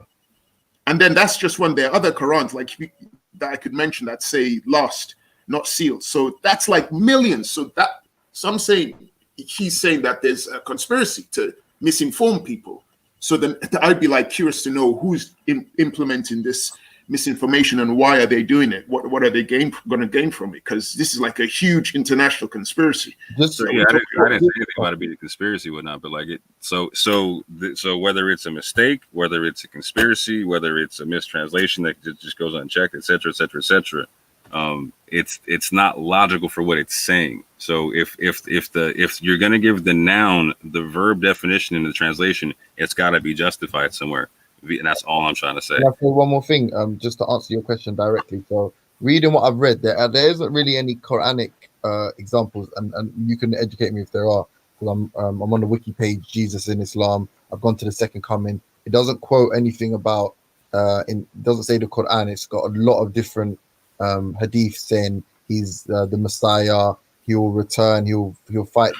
He'll come. You need the verses for where he actually says something when he comes back. Hold on, no, as in talking about him coming back and fighting the Dajjal with the Mahdi and stuff like that. All of like the Antichrist and stuff. All of that stuff. It seems to be hadith like Bukhari stuff. So I wouldn't. So on that basis, I wouldn't even use that as an example to like because you don't believe in hadith. But logically, I would say, and I'm not arguing for a side, but I would say it still is consistent with the seal of the prophets because Jesus has already come.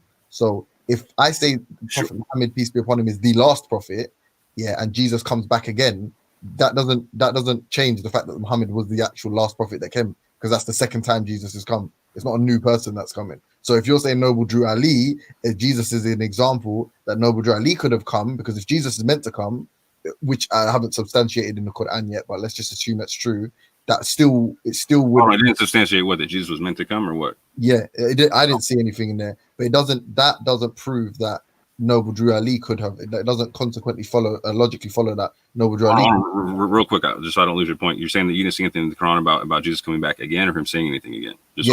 Coming back again. Okay, got you. Okay, go ahead. Yeah, and then but it may. I got you. I just want to make sure I was clear. Just go ahead. And then but then either way, Jesus, Muhammad is still or could be the last prophet because Jesus has already come. So that would mean he was coming again. So that wouldn't create that wouldn't break the chain and start a new. You know what I mean?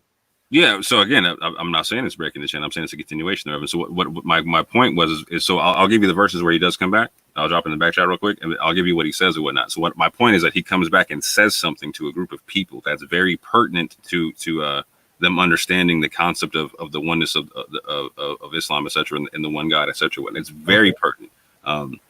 Because without him stipulating it, so he's basically coming back telling people don't believe that I'm equal with the law, don't believe my mom was, etc. None of that type of stuff, right? So he's clarifying in the Quran, like he comes back and clarifies like the Catholic or Christian understanding of who and what Jesus was and whatnot. So there's a big that's a big difference, right? And a big clarification. He's basically giving authentication to Muhammad being a prophet as well at that juncture, right?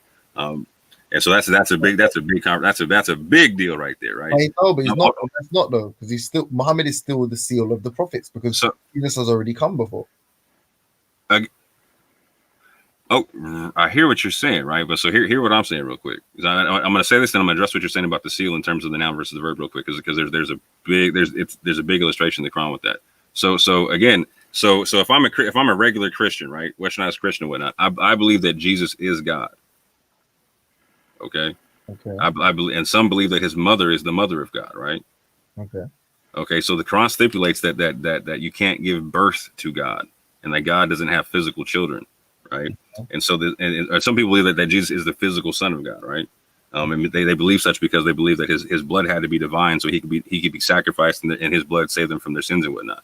And so the Quran goes completely against those concepts. And so the Quran stipulating that Jesus comes back and confirms those concepts before, as a sign of the day, before the actual day of judgment, as a sign thereof, right?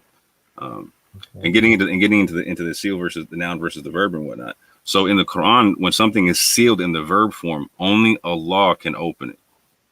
Only Allah can open it, right? So it's like a lock and key concept, and this is actually something that's in the Torah and whatnot. You're saying Jesus uses the term seal. That's what you're saying. No, I didn't say that anywhere. I'm saying that I'm saying the term seal for what I'm about to say is also, how it's used in the Quran is also the same as it's in the previous scripture, but the Quran uses it two different ways, right? And the Quran stipulates when something is sealed in the verb form, it can only be opened by Allah, right? And so there's like a lock and a key concept, right?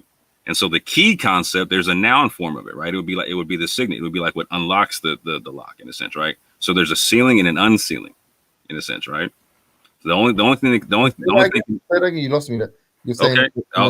in the noun form, so seal it. So to seal is the verb, and the noun form is like the unsealing. It's like a lock and a key concept. When Allah seals something, it can only be unsealed by Allah. No, but so, go ahead. That's not logical. You're saying to seal, yeah, and then a seal. You're saying when it's a seal, it means the opposite of to seal. I'm trying to tell you imagery that's in the Quran and in the previous scripture, right? So there's a concept of something that's sealed by Allah that can only be opened by Allah, right? And when it's opened by Allah, there's a seal that does it, right? There's an authenticate, like, so if Allah locks something, if there's a lock or something, right? You know what I'm saying? There's a key that opens that lock, correct? Okay. Or a mechanism to open the lock, right? Different word, yeah. Completely agree. No, as in a seal and unseal are two different words. I'm not saying that the word means to unseal. A seal and a breaker of a seal are two different. One's a concatenation and one's a completely different. One's just a word, a root word, yeah. So you're saying that I'm supposed to accept that Allah sealing something, yeah, and then the noun version, which is Allah's seal, yeah, the noun of that. So Allah's seal, when referring to it inanimately, if you like, it now changes to a reverse animation. So now it works in the reverse. Is that what we're saying? No, that's not what I'm saying. What I'm saying is this: it's so like you have a signature you can write down. You have like an ID card, them kind of things there, right? Something that identifies, right? Yeah, but now we know. So you know when we say seal, yeah, are you accepting that it's seal as in closing it up, or are you now saying it's seal as in Allah's signature? Okay, so in the verb form, it closes something. It's the sealing something. In the noun form, it's a signet. It is literally it's a signet. Literally, do you know what a signet is? Yeah, like no. But this is the problem I have, yeah, because you sign something, and you have your signature, right? That's the noun, and that's the verb. Exactly, you got it on me. No, but they're not. It's not the same as seal. It's not you seal something, and then you sign it. So you literally. So check this out, right? You literally use a seal to seal something. So you literally use the signet to make the seal happen. So like think about like an old school like a king sending a letter somewhere, like just like Muhammad did, right? You burn the rubber, right? And you use the ring to make your mark on that, right? Hold on. And that mark authenticates that letter came from you, right? Right, yeah. So again, in that scenario, the noun is the ring. The verb is the rubber that got signed. No. And this is why I don't 1,000%. That's how. And that's exactly how it is. No. You're using English language. That's what I'm saying. You're using English language. So if it translated the Arabic and Hebrew. No. That's not what I'm saying. If we were talking about sign and signature, we wouldn't have an argument. People are saying it means seal and last. So the last as in you come last in a race, and the last as in hold on, and the last and the last as in this person is lost, whatever, for lack of a better word, or concept. So that's what they're saying. Those two words. We're saying no, forget that. We're gonna say seal. So now we're saying you seal something. You seal the cave door shut, whatever. And then you're saying the seal. The thing that's keeping that thing shut, right? So now we've got last. I've got seal. You're just throwing in signature and authenticator into the hat out of nowhere. You're just trivially throwing them words in and say, you see how I mean that? Respectfully, it's the same thing, James. It's not the same thing, bro. I got you. Two examples. One, if you put a rock in a cave, right? So it seals the cave, right? Like, do I got your point right? You're saying the rock is the seal, but it's also sealing the cave, correct? My point to make it brief. Oh, hold on. Do I got the picture correct? Yes or no? Three synonyms. No. Do I have the picture correct? There's three synonyms you're just using interchangeably. I'm asking if I'm literally asking if I understand. Don't focus on the minutia. Focus on the broad point. The broad point is there are three synonyms. I'm asking you if I understand you, and you're blowing past me. Listen, I have to because I don't want to waste my life. I don't want to waste my life. I want you to understand what I'm saying. There is three synonyms. And I'm asking you if I understand. Listen. There's three synonyms you are using interchangeably. That is what my issue is. Why do you have the right to do that? I'm trying to use your picture so I can separate. Get my picture. Why do you have the right to do that? It's the question. It's the real question. I'm not, bro. You're making an accusation. So can we go to something that's not an accusation? Okay, something that we could go to that is not an accusation. The knowledge that you are telling us, is it coming directly from the Quran or is it coming from the Holy Quran of the Moorish Science Temple? There's nothing that I'm saying about the Quran or the Torah that's coming from the Circle 7, bro. That's what I'm saying. Like again. Now I want to understand where your information is. Right. And the reason I ask is because you said earlier to us that, and this was what brought James in. You mentioned the Torah, you mentioned the Bible, you mentioned the Quran. So you're looking at three of them. I just needed to know if you're looking at Circle 7 as well. I look at a bunch of books. Sorry, I couldn't hear you. I look at a bunch of books, not just those. You can throw in like Confucius, you can throw in Lao Tzu, you can throw in a whole bunch of stuff. Okay, I see. This explains. However, when it comes to this particular concept here, when it comes to linguistics, you can throw all the books out, right? It doesn't matter. You can use the same linguistic method for anything, right? So it's a comparative. When you have a question about a language family in a word, right? You use the same comparative linguistic structure, period, right? And so all I'm asking is for that structure to be used. You know what I'm saying? And so when the brother gave me his picture, right? He said there's a rock that seals a cave, right? And now I want to use that as the same way it's used in the Quran or whatnot, right? So again, if a rock is used to seal a cave, it doesn't mean that it's the last rock that you're ever going to find, right? Just like when the prophet used his seal, his signature, to sign a letter, it didn't mean that was the last letter he was ever going to sign. Can I just come in there, please? You don't mind. Thank you very much. Big up to the panel and the comments. Yeah, this is quite hilarious. James Jones, big up for Oh, you know, I got to give James Jones salam too, because he put in some work just there, boy. Nah, that's Witness. Witness. He's a dangerous man, you know. He's a dangerous human being. No, but I'm saying you put the poor brother more. Anyway, yeah. So let's just make it very simple, right? No, more is brother mode. More is not in debate mode. That's all that is. You in debate mode, all right? Okay. No, I thought I'm in brother mode, not debate mode.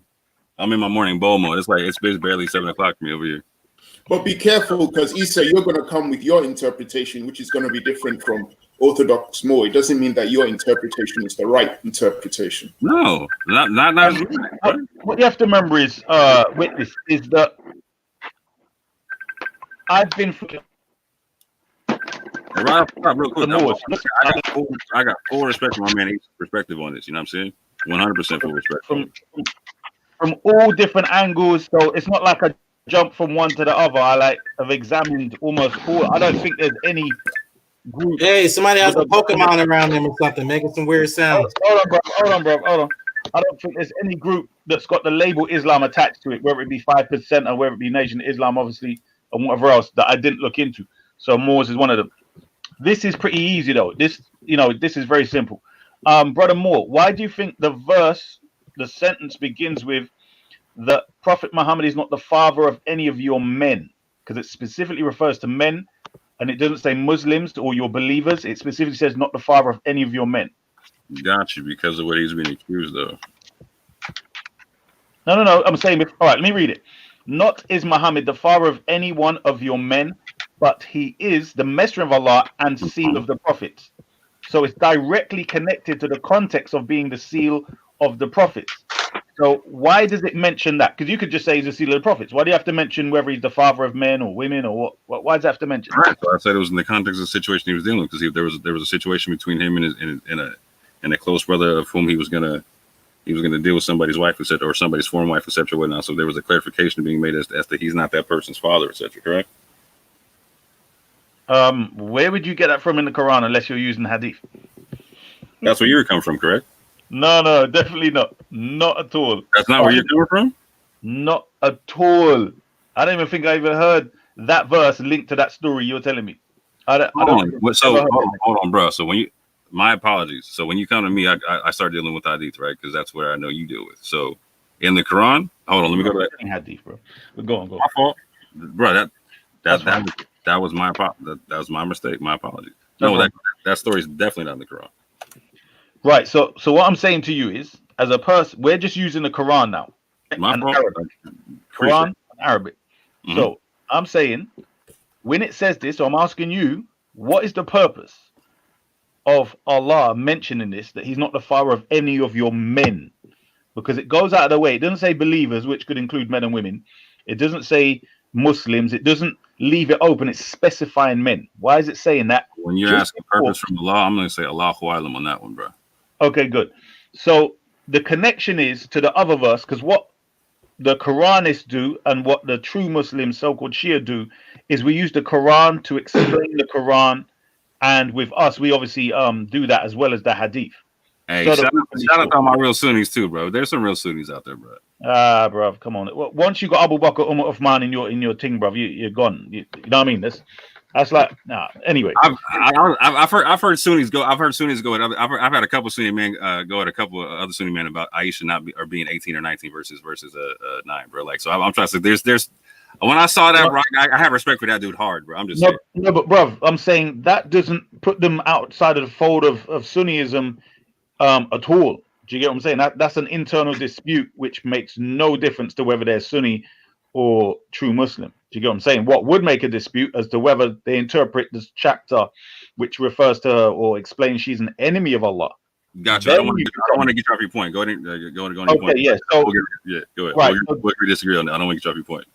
Do you agree that the Quran says that we chose Noah, Abraham, Ishmael, Isaac, and so on? Yeah. Right. Does it also say in the same verse they were descendants one of the other? I'm not certain off the top of my head, but I'll rock with you. I ain't sure. Oh, you don't know that verse? I don't remember off the top of my head. Okay, good. So the point I'm making is, number one, they're all males.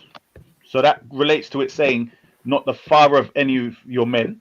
Mm-hmm. And number two, it says descendants one of the other. So we generally know that there is a lineage or there are lineages. Yeah. So we go from Abraham, we come from Adam and so on, and various people are chosen. Then you're gonna make this an imam thing. I got you. No, bruv, Quran, bruv. Stop. Look, try and focus. We're talking about Quran. I got you. No, I hear what you're saying. Yeah. Like, so I hear. Go ahead. No, it's not Imam thing. Quran. No, because I'm saying the fact that you said that means your head has gone elsewhere. So I'm saying stick to the Quran. The Quran. My fault. The moment you mentioned the lineage, I was thinking about like the lineage of the prophet. My apologies. Yeah, no problem. Right. So chose Noah, chose Abraham, and so on, his descendants. Right. Mm-hmm. So when it mentions that the people who he's speaking about are all men, mm-hmm. and it says he chose them and descendants one of the other. The reason, what do you think now is the reason why it says Muhammad is not the father of any of your men? when I've brought that verse there. Again, so the first time you said it, my answer is still the same. When it comes to like the purpose of Allah in that verse, Allahu A'lam on that one, bro. But I'm down here what you got to say with it. No, bro. I'm trying to help. Just start to think. I'm saying, if Allah has told us in another verse that these are the people who are prophets and they're descendants of each other, and He says Muhammad is not the father of any of your men, so he's a prophet, right? He has ancestors, but he doesn't have what? No, I got you. He doesn't. He's not the father of any of the men coming after. Like, so here's what I'm saying, bro. Like, so in my tradition, like I'm one of them cats that reads like Deuteronomy 18 in terms of in reading it as being like continuing profited, right? That's how I read kind of things, right? Okay. So what I'm saying is that when he says one is you lot are descendants one of the other, they're all males. So when it says Prophet Muhammad is not the father of any of the men, we know he had a daughter. Right. Right. So therefore and then it says, but he is a messenger and seal of the prophets. Linking it to that verse and others, but specifically that verse, the fact that he doesn't have any male descendants helps you to understand that it does mean the seal as in the last prophet. Do you understand? Because even without that, if you say when you close a letter down and you stamp your ring on it in wax, you've sealed it. Whatever's in there, you've sealed it up. Right? So if he's the seal of the prophets, he's coming at the end of this sequence. Do you get me? So I've heard that argument before, and I can completely understand that concept if there's no so that's why I keep making that. So for me, I make the internal argument going back into the Quran about Isa alayhi salam coming back and giving a message specifically that that would affect Christians and Jews, specifically those two. All right, hold on. No, go ahead. Isa bin Maryam is going to come back under the authority of the Quran. So, and the bit you're not getting, it's not like when it says seal of the quantify that for me real quick. What do you mean by that when you say under the authority of the Quran? In other words, he's not coming back with the Torah and the Injil. No, and bro, yeah, but he's already been here before. Hold on. The point you just said there is the point that I'm making, right? It's like so for a Christian and for a Jew, him coming back confirming the Quran would be a new message for them. Yes or no? No, but he's been there before. So hold on, James. James, okay, I would say it's a new sign. It's a new sign. But I'm saying the bit you're not getting is he's not born after the prophet into prophethood. He's already a prophet already. Yeah, he's been there already. I can see that all day. I'm 100% with that. I don't negate that in any way, shape, or form, right? And I can hear what you're saying on everything else, right? I'm not saying you're wrong on that. All I'm asking for is what was that, Eric? What you say, Eric? He's got feedback. He's got reverb. He's oh, okay. All right, my fault. So again, I didn't say anything. All right, my fault. I thought you said something. So again, what I'm talking about is when he comes back in the Quran, right? That's particular. He's coming back confirming the Quran. Yes or no? Yes.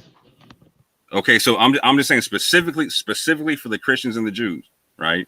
Would that be a new message? Well, I mean, so you're saying the Quran is saying specifically from the Jews, the Christians and Jews? Is that what you're saying? I'm asking you a question. Would that be a new message for them specifically? Him coming back confirming the Quran, him saying that he never claimed to be God, that he never claimed his mom, etc. All that type of stuff. I suggest to you it will be a new message to everybody, because what you have to remember is he wasn't recognized by a lot of his own people who prophesied him in their own book, and there's a lot of people coming along and they're not going to believe in him anyway. Muslims too. So whatever he says is going to be something that they're going to be like, okay. Some people can believe and some people ain't. So he's gonna witness him killing the Antichrist, and he's gonna be the leader. I'm not joking. From what I'm reading, he's gonna be the leader of all humanity, and everyone at that point will be a Muslim. That's the point. So with it, so the way, so let me just let's say it like this, and we can agree, disagree, however you want to do it, right? But like the way I'm reading the Quran, so you let me know how you see it, right? Is that Isa alayhi salam comes back and gives a confirming message to the Quran, right? To Christians and Jews, and you're saying everybody. Cool, I can take that, everybody, right? So for me, that's again, and this is what I'm saying about the seal of the prophets. He didn't come back and he's not changing anything from the Quran. He's coming back and confirming the situation. So anybody coming after the prophets would have to confirm that concept, right? And that's all I'm saying. I hear what you're saying when you're saying that he's the last because there's no actual prophet that like so Jesus would be a point, the one that came before that's coming after. I completely hear what you're saying on that. I'm not arguing the fact that like I'm not saying Jesus is going to be born again, have a whole different name and be like, you know what I'm saying, in the lineage of whatever, you know, I'm not saying that, right? Go ahead. Let me just come in there. One of the things which you have to remember is the first set of people it would seem that came up with this distortion, or the major ones that we have in the modern age, is the Ahmadis, and how they sort of tried to put something up to support their idea was, whereas everyone would say, okay, we agree that major prophets were prophesized, right? So they would say that Musa, although maybe not prophesied by name, was at least indicated by Abraham when he spoke about them going into bondage and whatever else. But for sure, they're saying that Isa bin Maryam, so-called Jesus, was prophesied. And for sure, Prophet Muhammad was prophesied by Abraham, Moses, and Jesus. So the question to ask then, if there's any prophets after him, the very least we would expect the Prophet Muhammad, peace be upon him, to do would be to at least prophesy one prophet after him. Now, how the Ahmadis have done that is they've said that Isa bin Maryam said he came to foretell a prophet coming after him whose name shall be Ahmed. Now, the Muslims in general say that's Prophet Muhammad. That's another name for Muhammad, right? They've said, no, that's Ghulam Ahmed, right? So the question to you is, so this is where they get it off on that, right? This is where I disagree with the Ahmadis on it, right? Because and this is what I'm saying about where's the prophecy? This is what I'm saying. If there's any prophets to come after him, there should be some indications of at least the first one. If there's more than one, who the hell is the first one that we can know? Right, you're a prophet. So this is where the Ahmadis got it completely off, right? Is because they're got like so again. So here's my concept, right? Is like so if you got a guy who you're claiming to be a prophet after Muhammad Sallallahu Alaihi Wasallam, right? Mm. He's got to confirm everything that he brought and not change none of it, right? 100%. You know what I'm saying? So where Mirza Ghulam Ahmad came through, he started saying that he was the Mahdi, that he was the Messiah, and all kind of stuff, right? Switching up all kind of stuff from the Quran. The Messiah returned. Yeah. So he's saying that he's the Messiah come back. Right. So again, so via the Quran, right? If he's the Messiah returned, right? He would have been assigned for the day of judgment, and he would have given that little spiel, and that would have been that, right? You know what I'm saying? So they're going by hadith. This is what I'm saying. So there's hadith that they've spun in their own way. The point I'm making for you is they have more of an argument than you do, because they can go to weak hadith and all kind of crazy hadith, even make up hadith. What argument am I making? I'm saying where you're saying there's prophets after Prophet Muhammad, peace be upon him. The question to you would be, why didn't Prophet Muhammad, considering he's a prophet, which means he has some aspect of prophecy, therefore at least prophesy one? The prophet I say that is named is Isa alayhi salam, right? And you just said that he gives a message to the whole world. Bro. You just said he gives a message to the whole world, bro. I didn't even say that. I said Christians and Jews. You said whole world. No message. Listen to what I'm saying, bro. Let me say it so that when you quote it back, I'm saying when he comes back, whatever he says, everyone is going to be, it's like he's not going to just focus on Jews and Christians. That's my point. So I'm saying to you, when he comes, he's going to do his thing, and it's going to be Isa doing his thing. Whatever he says. You said he wasn't going to be coming holding the Bible and the Torah. He's going to confirm the Quran, which I don't disagree. No, you're being disingenuous. I don't disagree with. Hold on. The Prophet, peace be upon him, has already spoken about Jesus being a prophet that has existed. Hold on. Did you say disingenuous? No. He asked you a fair question, which is why, if this man has true prophecies, why would he not foretell the coming of a new prophet? If he says Jesus will come back, wait for it again, that's not a new prophet, and that doesn't break the seal. So why wouldn't the prophet, who's been bestowed with names like Al-Akib and whatever else, who's been told that he is the seal of the prophets, why wouldn't he say, oh, by the way, that's wrong because this new one is coming if he is a prophet? Because the Quran already made it clear for us in chapter 14, verse 4, we did not send any messenger except to preach in the tongue of his people, in order to clarify things for them. Demonstrate whoever he wills and guide whoever he wills. We did not speak Arabic here in America. Every nation gets a messenger. Hold on, bro. Say beginning. Start We don't speak Arabic, bro. We don't speak Arabic. So every nation has to get a prophet. Just like the Chinese got their Confucius. Just like the Hindus got their Buddha. Just like the Arabs got their Muhammad. You see what I'm saying? So the Americans got to have a prophet too. Wow. Can you read that at the beginning, please? Bernie Bay. Can you hear me? Bernie, can you hear Ashish or no? Yeah, what's up? Can you hear Issa? Bernie. Yeah, what's up? Yeah, can you read the beginning, please? The first sentence. We did not send any messenger except to preach in the tongue of his people. We did not.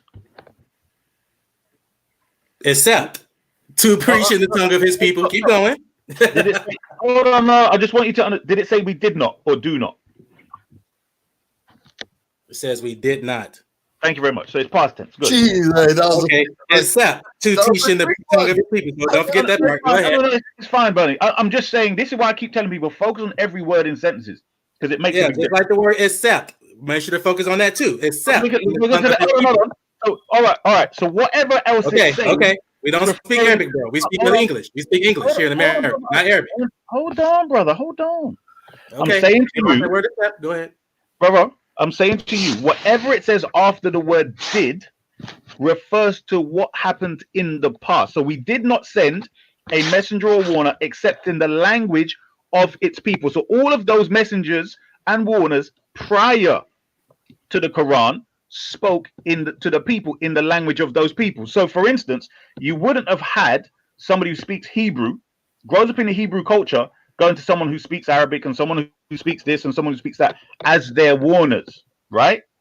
But what I need you to understand is the person who brought this Quran, the person who sent down the Quran was thoroughly aware of the very nature of the evolution of humanity. Do you understand? So that's the difference.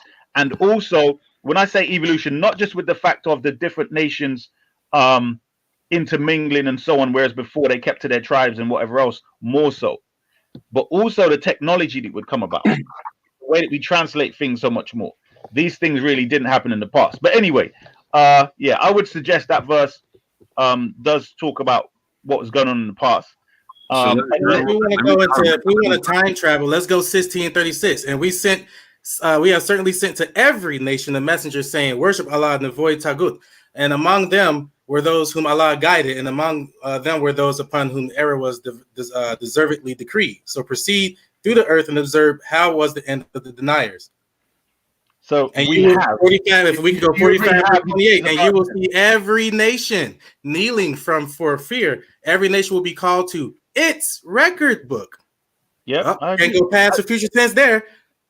No, hold on. In the future, every nation will be called. Yes, that doesn't contradict. To its record book is what he said. No, brother, I understand. What I'm saying, he still said and have, right? Which was the past tense again. But what I'm saying is, even we agree on the day of judgment that all of these different groups and nations will be called forth, right? And be held accountable for what they did and so on and so forth. Correct. All I'm saying, yeah, don't forget that part. But here's he keep leaving certain parts out, like the word accept, and keep leaving little words out there. But go ahead, man. I said except in the language of their people. I'm saying once it's got a past tense, then it doesn't matter what it says after that. But anyway, we don't speak Arabic, bro. I don't care what you say. We don't speak Arabic. Okay, that's fine. So let's deal with the Arabic part. This is the problem we're having. Noble Drew Ali, as a prophet, didn't speak Arabic either, right? Would you agree? Can't confirm that or deny that one. I'm saying there's nothing in the records that shows that he knew Arabic, correct? Absolutely nothing that he could read and study the Quran in Arabic. Do you agree with that? No, there's actually conjectures for that. Like there's stuff on both sides. Brother, listen to what. All right, give me one. Brother, have you read any documents from him? Yes, I have. Yeah, we have many. Yeah, we have many. Okay, can you give me one thing where he demonstrates that he understands anything in Islam in Arabic? Like, because remember, he's a prophet now, so at the very least, he should be fluent in the text that you lot are using. I was just about to say that he's meant to be a prophet. Well, he should be fluent in the text. Wow. Okay, so when the man chapter 44, verse 14. Wow. Okay. Sorry? Say that again. What did he say, Bernie? You just violated chapter 44, verse 14. None but the sincere shall understand this Quran, not people who speak Arabic. Go ahead. So again, hold on. Hold on. Does it say in the same Quran that we did not send it to send the Quran except in clear Arabic? Birdie Bay. Yeah, to gain understanding, but none shall understand it except the sincere.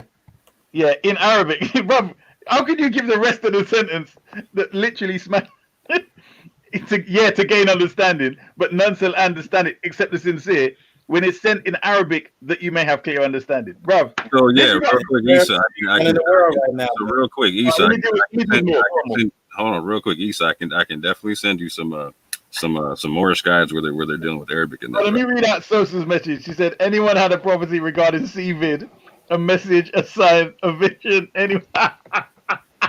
Big up to that still. Yeah, I love that.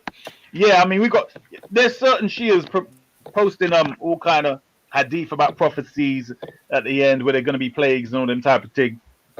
But yeah, I mean, there's all kind of different signs. You know, I mean, these things have been here all the time. People have plagues, all kind of crazy stuff going on. So yeah. Hey, so real quick, you and Orthodox know each other. Are you Quranist? No, I'm so-called Shia, so-called 12 Shia. But I would say you follow another book also other than the Quran. Let me just define my position. I follow the Islam of the Quran, which means I follow Islam as defined by the Quran, which includes authentic hadith. There you go. Orthodox Mo, I wanted to ask you, do you believe you're from the Moab tribe, the Moabites, descendants of the Moab tribe? Hold on, I'll answer that real quick. I don't want to divert someone talking. I'll come right back to that real quick. Yeah. So Issa, just to finalize something real quick, right? So you were saying something earlier about like it was a given that Issa talked about, or that Jesus talked about the coming of Muhammad and whatnot, right? So I hear what you're saying on that part, right? But for the vast majority of the Christians that you're going to run into, they're going to read that verse in the Quran talking about like I don't see Jesus talking about Muhammad by name, calling him out by name in the Bible and whatnot, right? So it's not a given for them, right?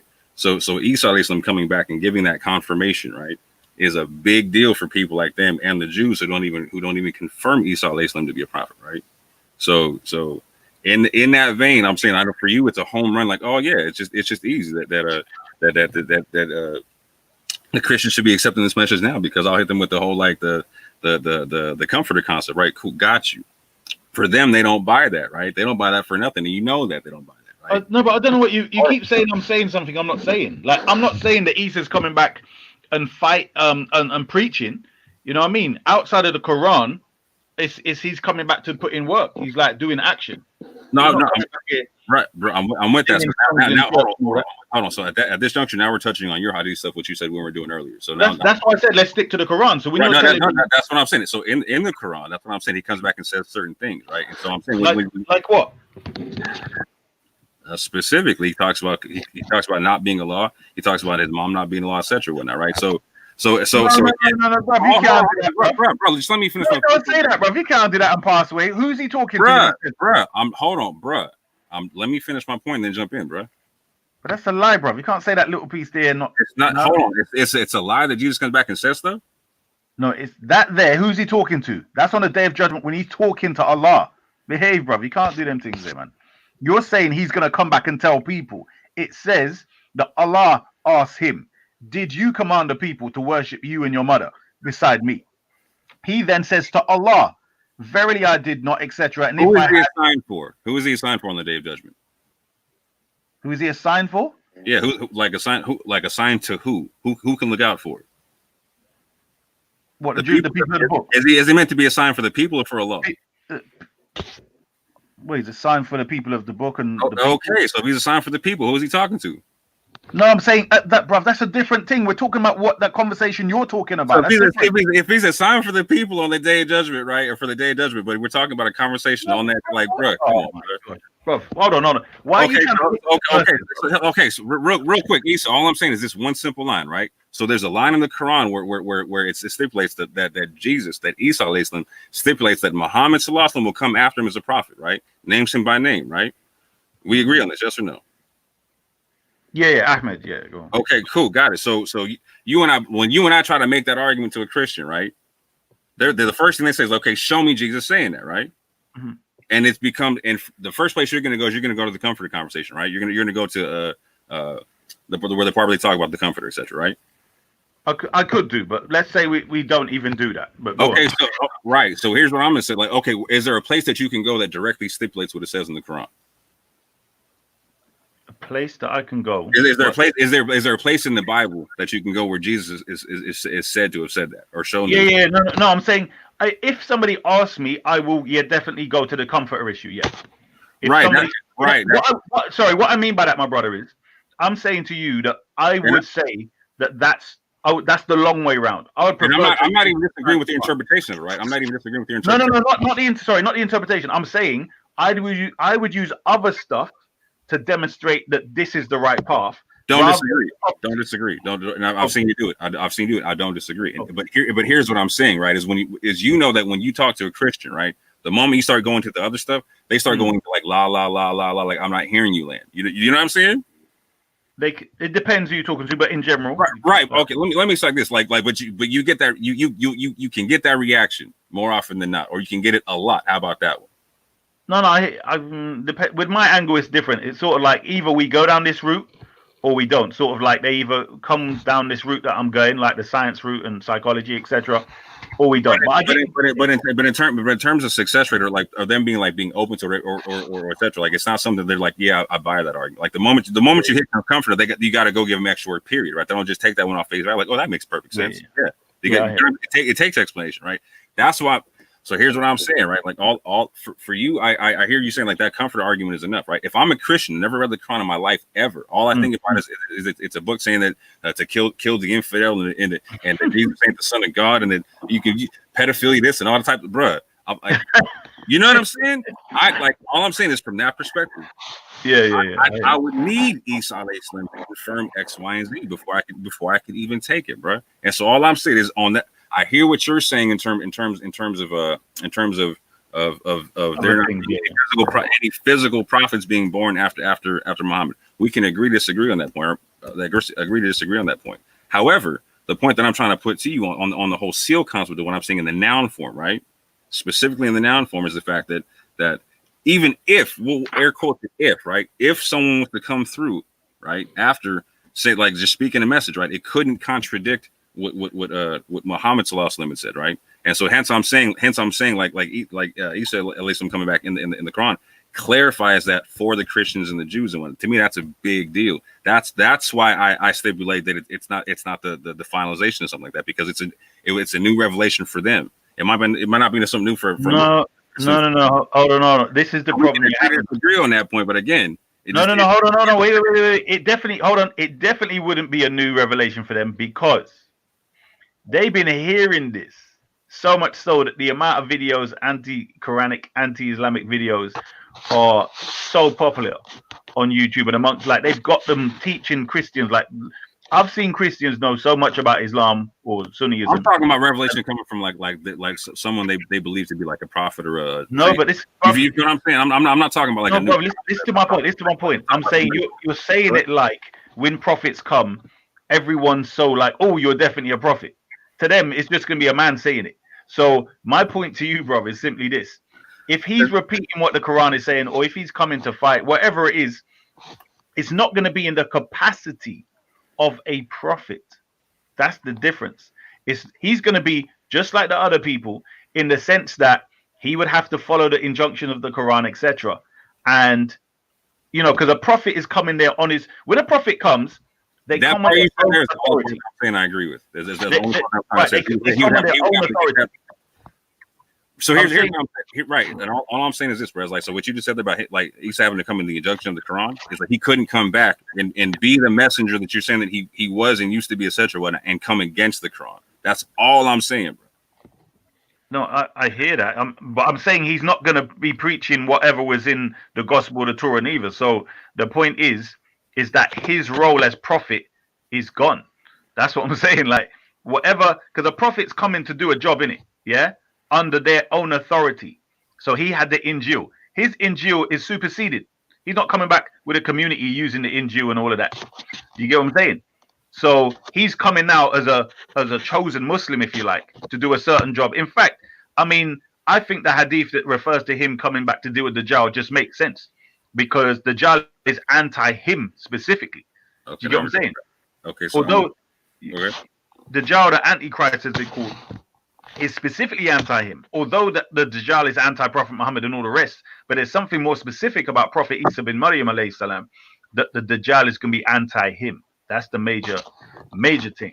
You get what I'm saying? So right, I hear what you're saying on the hadith part, right? But my last point, because I don't want to figure what witness is saying, right? Is this concept here is so Jesus coming with the Bible and the Torah? That's something the world understands and has seen before, right? And again, and this is what I'm saying here doesn't apply to Muslims, right?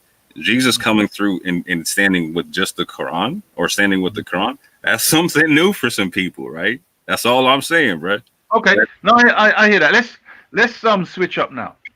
What do you think of evolution?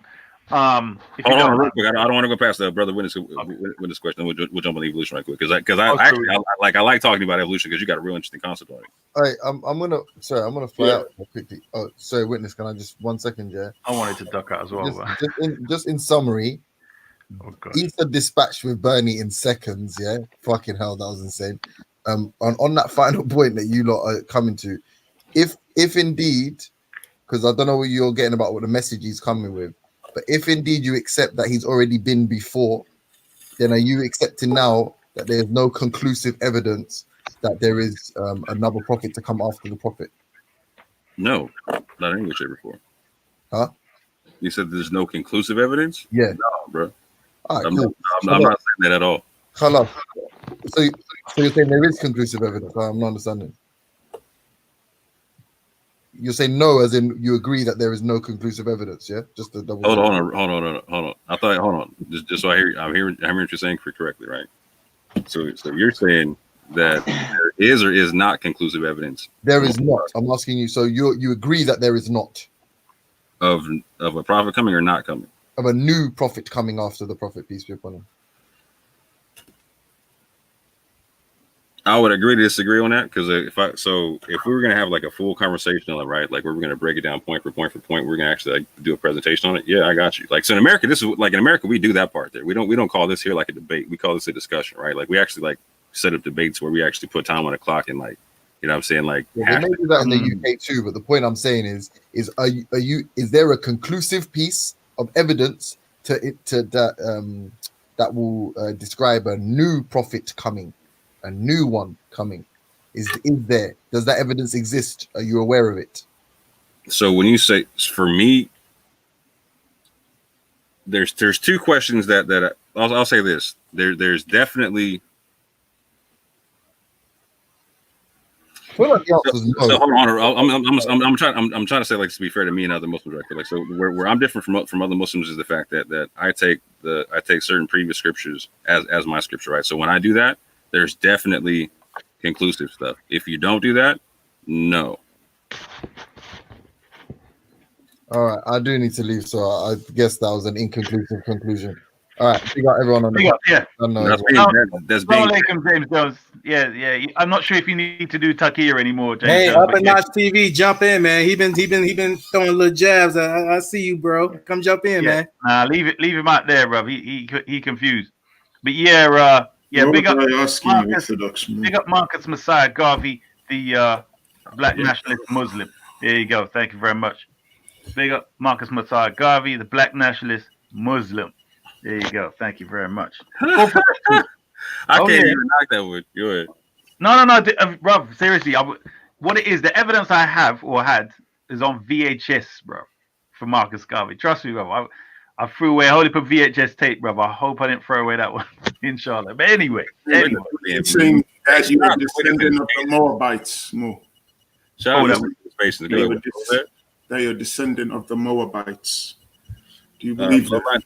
I don't know if I'm a bloodline descendant of the Moabites, but I definitely claim a bloodline lineage to the Moroccan Empire, which they started.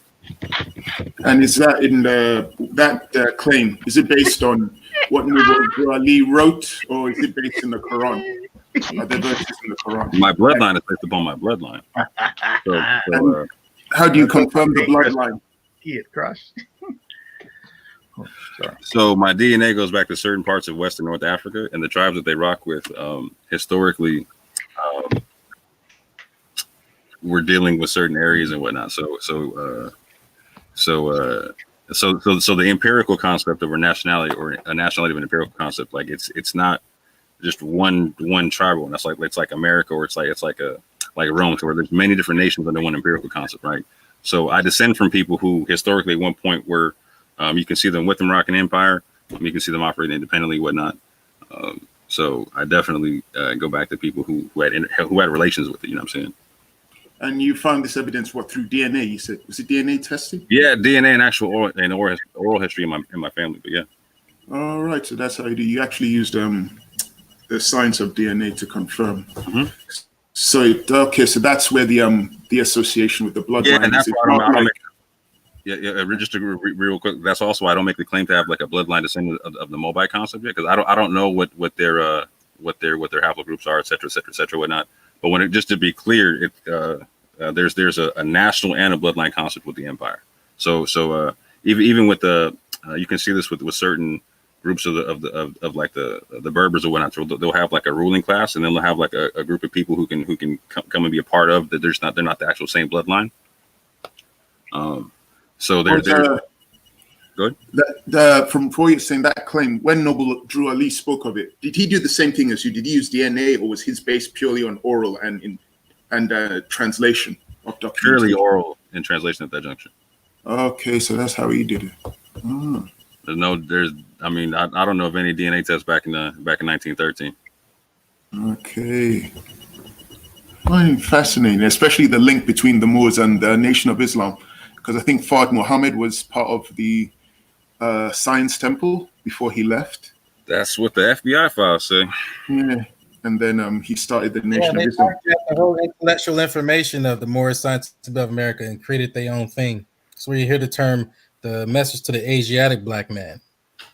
We use the term Asiatic, Moorish descent, but a lot of their teachings came from Moorish Science of America, along with other things. I suspected that, so it seems I wouldn't use the word plagiarized. They plagiarized. Yeah, I don't say that at all. No, but there's definitely some overlap and similarities and whatnot. I mean, there's other Moors that will definitely say plagiarized, because you can go into certain stuff and see certain things. But I won't make that claim. I will make the claim that can be backed up, that a lot of that when the NOI started, that their base was a lot of people who were formerly in the Moorish Science Temple of America. You know what I'm saying? But they definitely turn into its own thing. It's not the same teachings at all. You know what I'm saying? There might be similar language, but it's its own thing. They could almost be seen as like the father of all these organizations within the States, apart from the Black Panther movement, which was purely political. But the other movements, which were religious, like Nation of Islam, Hebrew Israelites, who are the other group, Nawabians, I could almost see the Moorish being the fathers of it. There's a lot to that, brother. There's a lot to that I will not disagree with. Like when you put them and the UNIA together, you know what I'm saying? You get the birth of a lot of stuff. You know what I'm saying? Yeah, because they had support for the UNIA. Even I'm a Freemason, and I tell you that Freemason even came from Moorish science. I won't disagree, because I've seen pictures of Noble Drew Ali, and the way he puts his right hand, I think, into his jacket. It's almost like a symbol, a Masonic symbol. It is his right hand. Yeah, I'm looking at the picture now. His right hand. I've seen people who claim to be Masons use that same posture that Drew Ali is using. So maybe, I guess, Masonry. He claimed to rip the seal off the secret. I think that's how he wrote it. He ripped the seal off the secret societies. That's what he said, Bernie, or was it written a different way? Yep, he took the cover off all secret organizations. That's what made me leave Masonry. I'm like, oh wow. Sorry, who was that? Right here, just give you all the tools right here in chapter 5 of the Moorish Quran. There was nothing else to do. And then all of the Shriners. If you look at the Shriners, when they were in the fez, they have the word Moor written across their fez. Europeans. Yeah, Bernie, I wanted to ask you, do you read Circle 7 or do you read the Quran only? I read both. Circle 7, Quran, Bible. All right. Yep. Can I ask something about that? Is it true that it's a literal copy of the Aquarian Gospel by a European? No. Okay. All right. Except for the change of about 10 words, would you say it's It's a lot more than 10 words, bro. Okay, 50 words or so. But I'm saying it's a lot more than that, bro. All right. Have you seen the Querying Gospel and compared it, bro? Yeah, I've done the comparisons, bro. Okay. Would you agree that if he wasn't a prophet, it would be called plagiarism? No, not at all. So you think that he didn't come across the Aquarian Gospel? So the person who came out with the Aquarian Gospel didn't even claim to be the original author, and there was actually a court case where he got caught up for doing stuff with that. You know what I'm saying? So again, he's not a plagiarist in any way, shape, or form. Okay. So are you saying Are you saying they both got it from the same author? What I would stipulate is that the Circle 7 is a better translation of the source material. Okay, that's even better. So there's something that they both got it from, correct? Yes, sir. As stipulated in the Circle. Hold on. Did Noble Drew Ali state that he got it from elsewhere, or did it present it to people? As though... Yeah, he said he got it from elsewhere. Yep. So he divinely prepared, not authorized. But he also said he got information from the Muslims of India, Egypt, and Palestine. He got right, and is this where he's saying that the Ottoman Turks are the descendants of Hagar? He doesn't say the Ottoman Turks are the descendants of Hagar. Or the Turks. He says the Turks. It doesn't say the Ottoman Turks. Okay, I agree. Right. So are you saying now his version of Turks is not what we call Turks, who were the Ottomans at the time? 1,000,000%. Okay, brilliant. And is that clear in his words? Just to clarify. Say what? Is that clear in his words, or is someone else clarifying later on? That the hold on. Ask that question one more time. Is he making it clear that when he says Turks, he doesn't refer to the people we call Turkish, who were the Ottoman people? Is he saying the Turks are black originally? Well, we don't, in terms of the black concept, we're not saying that. So again, when he's talking about the true descendants of Hagar, there's a hint right there, right? So as far as first of all, the part that you're talking about isn't even in the Aquarian Gospel, right? Second, just to be clear, that's not even close. No, that wasn't. There was something. No, hold on. I'm just being clear. Chapter 45 ain't got nothing to do with the Aquarian Gospel, but that part you're talking about right there, right? In terms of the divine origins of the Asiatic nations and whatnot. Yeah, they're talking about a people who are definitely like you're talking about. They was all we have the concept of olive skin. We're not going to say like the black skin, right? But again, yeah, like for what you're saying, black, yeah, 100%. If I was going to translate it, yeah, that's clear for all of us when we read it. Like so, at least it was clear for me when I read it. I don't know about you, Bernie. No, that's fine. What? I just came back. What was that? So we're talking about chapter 45 and whatnot. He's talking. Oh, I shouldn't even ask that. Okay, I shouldn't have asked that. I want to talk to you about evolution quick. Hopefully, we can fit. I can be ducking out of here within 10 minutes or 15 minutes. As a person that clearly research called religion and so on. What do you think of evolution? I.e. humans, not this thing with just the animals, but human. Do you believe that humans are here via evolution? When you're talking about the concept, like you're talking like macroevolution, no, I don't rock with macroevolution. I do rock with microevolution to an extent. I don't rock with the human evolutionary concept in terms of the way I'm talking about specifically the science definitions about like we evolved from apes, etc. And I don't believe that at all.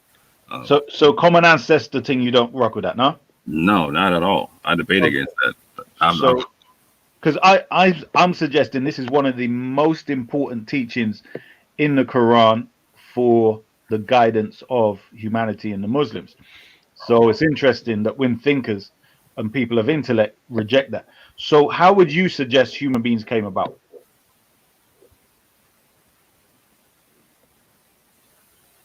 In terms of the Quran and whatnot? No, I'm talking to you, Orthodox more. How do you suggest we came about? I'm saying the Quran says, and I'm saying my intellect says, right? So my own, in other words, if I didn't believe in anything, the Quran, or didn't accept anything, I would still have that conclusion. Do you get me? So what are you saying is the conclusion? Hold on, you still have what conclusion? That we evolve. Yeah, the evolution is the way in which we go. You're talking about macroevolution. You're talking about the human evolutionary concept. We come from an ape, all that type of stuff, right? So you go back to like the abiogenesis concept, or no? Definitely. Abiogenesis. Are you saying the inanimate matter became animate, right? Right. Yeah, definitely. I'm saying all of that. Yeah, single cell, a whole lot. But I'm asking you though, because my position is clear on that. So just so I'm clear on your position, like so just before I can be clear. So how are you saying? What's the mechanism of abiogenesis for you? How does it go from inanimate to animate for you? Yeah, that's a process which I would describe with my inner team. I'm just asking you. Okay, because that's where it gets sticky with me for the evolution. No. Listen to what I'm saying. No, I got you. I'll answer your question. I'm saying in relation to the detailed explanations, that's another story. I'm just saying, like, if somebody can't go into any details, that isn't the point for me. The point is whether you believe in evolution of some form, i.e., natural, what we would perceive from a human perspective as natural, or some other. And I want to hear your other, because I'm saying obviously other people would tell me, well, Allah's two hands fashioned Adam somehow, and he was 60 cubits tall, and then he breathed into him. So we're thinking of a clay statue that apparently was left for 40 years. I don't know if you heard these tradition among the Sunnis. Adam was left for 40 years, and Iblis used to fly through his nose and fly through him and kick him and all. Have you heard this? You heard this, Adi? Yeah. Right. Right. So they said that he was for 40 years. Adam was left to dry or something, and Iblis didn't like him. What's this thing for or something, right? Right. So let me give you my answer real quick. Let me explain my answer to that question. So my answer is from what I understand, what makes sense to me is that we descend from energy, right? We descend from the breath of Allah and whatnot, and that energy became more dense in its vibration, slower in its vibration, became more dense, became material, and then we descended from that. And the process from which we descended from that, I have not been able to put together from front to back, right? However, and that's where I leave it on that, right? Like, so I'm still piecing that part together. It's how we came from that part, right? Now from that part, like getting to that part, I don't deny it. I can't deny that. But like, so this is where I asked you the question about abiogenesis, right? Because that would be the starting point for either whatever I'm talking about or whatever you're talking about, right? And so what I find interesting, like, so I asked you that question about abiogenesis is because there's one theory of abiogenesis to talk about. So with abiogenesis, they always talk about like wherever the ingredients basically were hanging out and whatever stimulated the ingredients, right? And so one place that they talk about the ingredients hanging out is like they talk about the bottom of the ocean, other places or whatever. But one that's really interesting is they talk about is a particular kind of a dirt or a mud or a silty kind of a concept, right? Which would be really similar to what the Quran and the Bible talk about. Hence, I was asking if you're gonna link it up to that or whatnot. But there is no actual piece of verse that promotes common ancestor in either book, Quran or Bible. There is no verse. That's fine. What I'm saying is, well, hold on, real quick. So it stipulates that I've created you from a single pair of male and female into many nations and tribes and whatnot, right? So on that concept, I do see some sort of a common lineage. It's just like, at what level are you talking about? Because hold on, more. Wait. I'm saying, because I'm trying not to go too far. What it is, I'm trying to get what the alternative is for somebody, like, if somebody else, how can I put it? If they were Orthodox Sunni, for instance, or even Orthodox Shia, whatever, I understand they're going to come with Hadith and scholars' interpretation. But I'm saying, because let's say you're a thinker and maybe Moors might have something else. From what you said there, the energy, is this with the 7 levels? So the Moorish perspective would be the concept of the energy of Allah, or the breath of Allah, or is basically a thought of Allah that has its own construct to it. In that things are formed based upon the thought in the energy, right? So our form of human being was what we came into, or what we are, etc., is something that Allah thought of before we were created. Like, so it was in the breath, etc., right? So the breath. So again, this is what I was talking about, the abiogenesis concept, because typically they talk about some kind of energetic stimulus of some sort, right? So the Moorish concept would be that the information for the form was in the energy that stimulated, right? Yeah, no. I agree with that. This is the thing. When you're saying all of that, that's all in place for me, but it doesn't contradict evolution. This is what I'm trying to get. Like, would you agree? Right. Are you saying within what you're saying just there? Are you saying even you as an individual are a thought of energy, so to speak, a universal thought that has manifested. Yes. Yeah. Yes. So that's Right. literally how it says it in our literature that I'm a thought of Allah. Right. So Yeah. this is my point. I'm saying on a higher level that's the case, but down here, right, your two parents got together and produced you, right? Likewise, I'm saying, prior to how we got here, because I'm saying as humans we only observe natural processes. You get my point? And maybe let's say if we go into some higher level of consciousness, we might be able to observe the whole thing and the symphony of how the universe works, etc.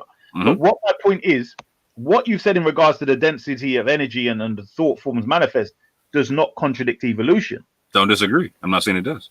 So why do you reject evolution? Forget this, a biogenesis. That's a fantastic question. Like, so when I do the backstory, right? When I go from the micro to the macro, or from the macro to the micro, excuse me. When I try to go backwards to abiogenesis, I can't make it fit.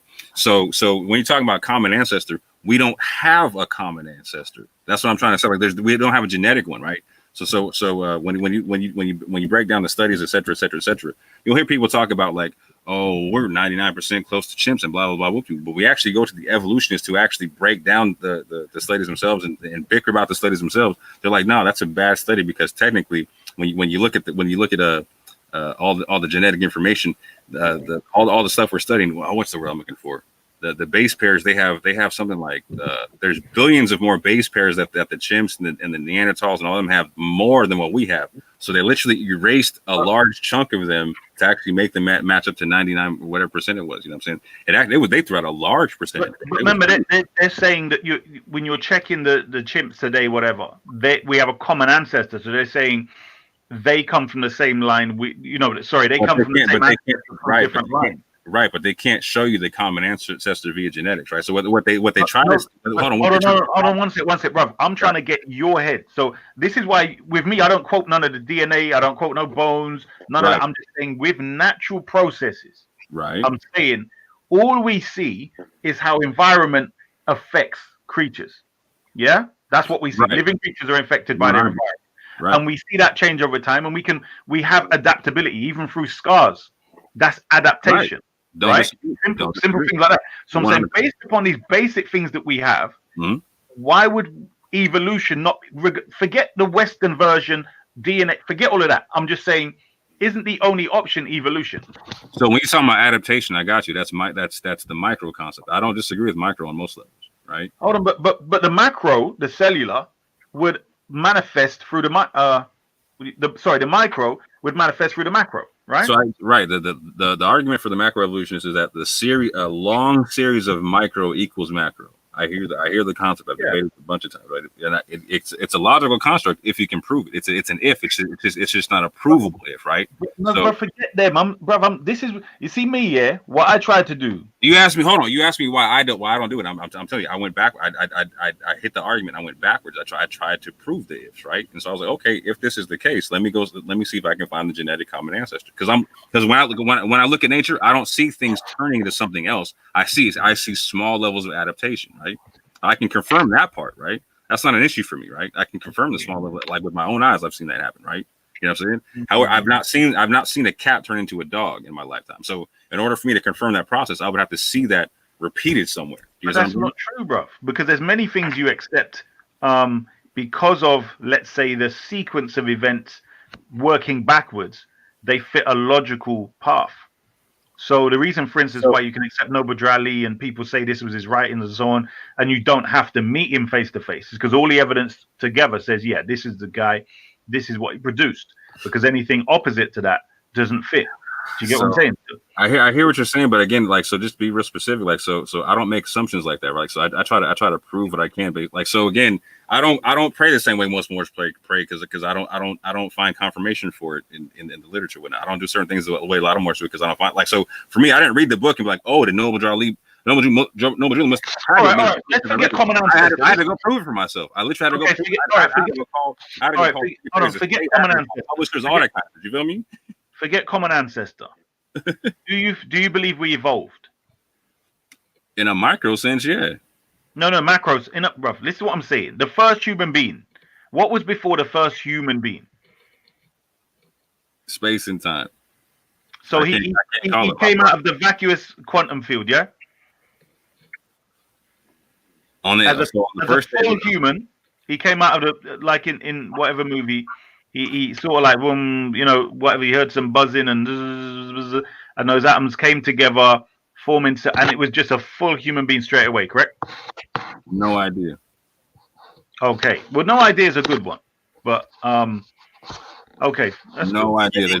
There's no evidence for that situation. I can't call it, bro. So are you saying all those discoveries, those like Neanderthal, all that stuff, that's what fake? That's not. No, real? I'm saying that they're real. I'm just saying that there's no study saying that we evolved from them. There's no science saying we evolved from them. And again, here's what I'm saying: when you go the macro way, right? You go backwards and whatnot. It doesn't make sense because their bone density is different, their structure is completely different. They don't have the aquatic adaptations we have. They have a completely different setup, and we're contemporary with them, right? So I need to be able to see the small micro evolutionary changes that makes it to where we lose our bone density 5 times over what they have. So we change our adaptations to where our wrists and our hands are different. So we have different bone structures and whatnot. So where we actually have our brain carried more in the front than an occipital bone. Where we have more subcutaneous fats, where we can hold our breath underwater, where we have all the aquatic adaptations that the apes don't have and whatnot. So I just need to see it. That's all I'm saying. I can't see it provable, right? And I also don't see. Say truth. You mean you want to see skeletons that show each stage of change, like if they had like even some, even if it wasn't every stage, right? Like if you could show me some of it, right? But at the same point in time, not like so. You have to go before we're contemporary with these, right? So anything they try to talk about being a somewhat a candidate, air quotes, for a common ancestor or whatnot, they keep finding problems because a lot of things they keep naming are contemporary with us, and if we're contemporary, you're not showing the evolutionary change. Fair enough. That's how you look at it. Yeah, look at it that way. I don't co-sign or denigrate evolution. I don't know enough to say it's wrong, and I don't know enough to say that it's right. That's all I'm saying. I can see microevolution all day. I don't see macroevolution happening, so I need to see it confirmed, right? And I haven't seen it repeatedly confirmed yet. That's all I'm saying. But listen to what I'm saying here.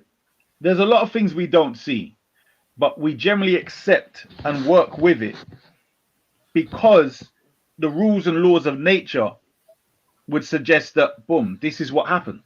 Do you get what I'm saying? Right. So I can look at nature, right, and I can see what you're saying. So I can make the observation and say it's possible that macroevolution is a fact, right? It's possible. Not just possible, but is it the most likely because there isn't another option except for magic? Do you see my point? Because I'm saying that what's the other option? It's either some mystical, magical something, Magwan, from clay, a statue, and then something breathing his nose. So right, I hear what you're saying. So it's either that macroevolution is the fact, right, or that there's a whole nother process, right? And so what I'm stipulating is the other process would be something to where things unfold, they don't evolve into other things or whatnot. So like they become. Why not both? Because the unfolding, I love that. That's my point. Because essentially, you can say the DNA, the sperm and the egg, they're unfolding into the human being, innit? Yeah. Right. What I was going to say, like, hold on. What I was going to say was this: the short, like you read my literature. Only short story from my literature, right quick. So it's like so if I'm a thought of a law, right? It says that that man does not become other things other than man. Long story short, right? So I'm going to unfold into that thought. You know what I'm saying? Like so like a law thought of an ape. An ape can unfold into the fullness of an ape of some sort, right? It can adapt into certain things, but like there's a certain it's still going to be an ape. It's never going to not be an ape, right? Like so, for instance, you might find quadrupedal apes, you might find bipedal apes, you might find etc. Whatnot, right? But there's still going to be basic things that they have in common that you'll be able to trace them or link together to so you got the spectrum of the species, so to speak. Right, 100%, right? So But again, here's the sticking point for both of them is the beginning process for both, right? So on the energy process, to me that makes sense. At the beginning, when we're talking about the material process, bruh, that's a question mark over my head, period, right? Because I'm saying, like, to me, both arguments for things unfolding into their kind and things in macroevolution can make sense. They both make logical sense to me, right? The concept is I gotta in order for me to say one's a fact, I gotta see it reproduced. You know what I'm saying? No, I hear that. More Bernie, the interest in talking to you about the Moorish Science Temple. Maybe next time when you guys are free, I'll be able to ask you more about the masonry side of things from there. Hey, I've got to duck up, man. I've got Yeah, no problem, man. Witness, I was supposed to email you about Revelation, Daniel, and yeah, I'm gonna send the email to you now. I took okay, yeah, just making sure I don't forget. Okay, thank you, brother man. Yeah, a witness. If you want to go through, I got to duck out. But big up, brother Moore. I suggest, brother Moore, look at evolution a bit closely, as much as you can. And I think the more we start to accept it, and then reinterpret, or at least read so-called scriptures in relation to it and in context to it, then yeah. Okay, real quick though. So so on that note, right? So, and this is a legitimate question. Like, so when we're called, like in the Quran, when it calls somebody an ape, it's an insult, right? Yeah, go on. So I'm just saying, like, so in your construct, like, so is that like calling us like a lesser version of what we already are, or should it not be an insult, or what is that? Right. So what it's saying is that we've come to, like, for a human to behave like an ape is an insult, but for an ape to behave like an ape is not an insult for the ape. Do you understand? So we're not. But we're not apes, is what you're saying.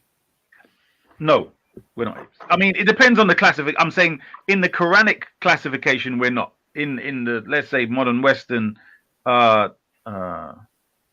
sorry, I was reading this comment. In the modern Western phraseology, yeah, they might say, well, we're all great apes and all different apes. But I'm saying from the Quranic perspective, no.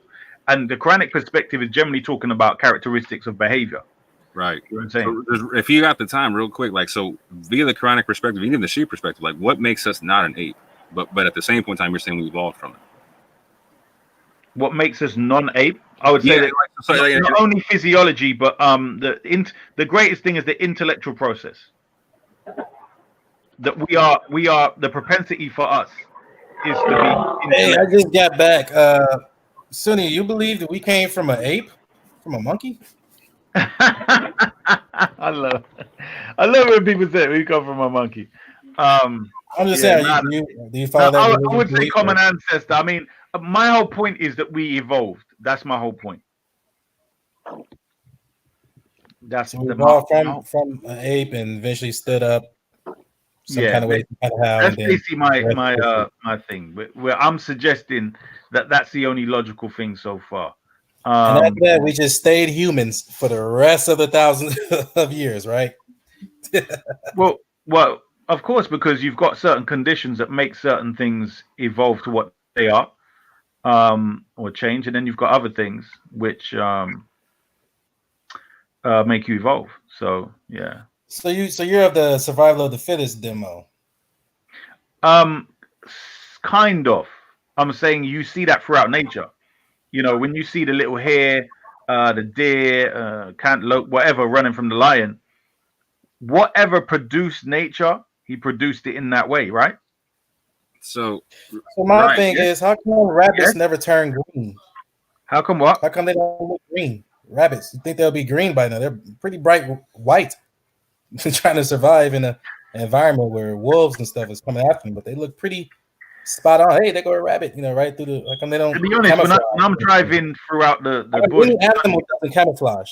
Hold on, I'm saying when I'm driving throughout the bush over here, I generally see brown type of rabbits. So, but I mean, the camouflage situation has its own perspective. I mean, you can't pin on me everything that's being said from the Western.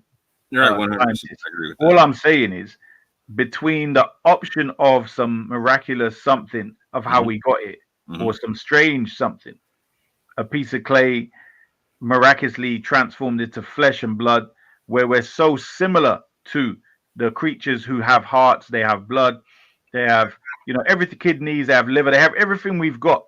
I'm saying, if we're going to be created so different from them, why the hell are we so similar in relation to everything else? That just doesn't make any sense. That's a good question. Let me ask you. Go there with the Elohim or the what?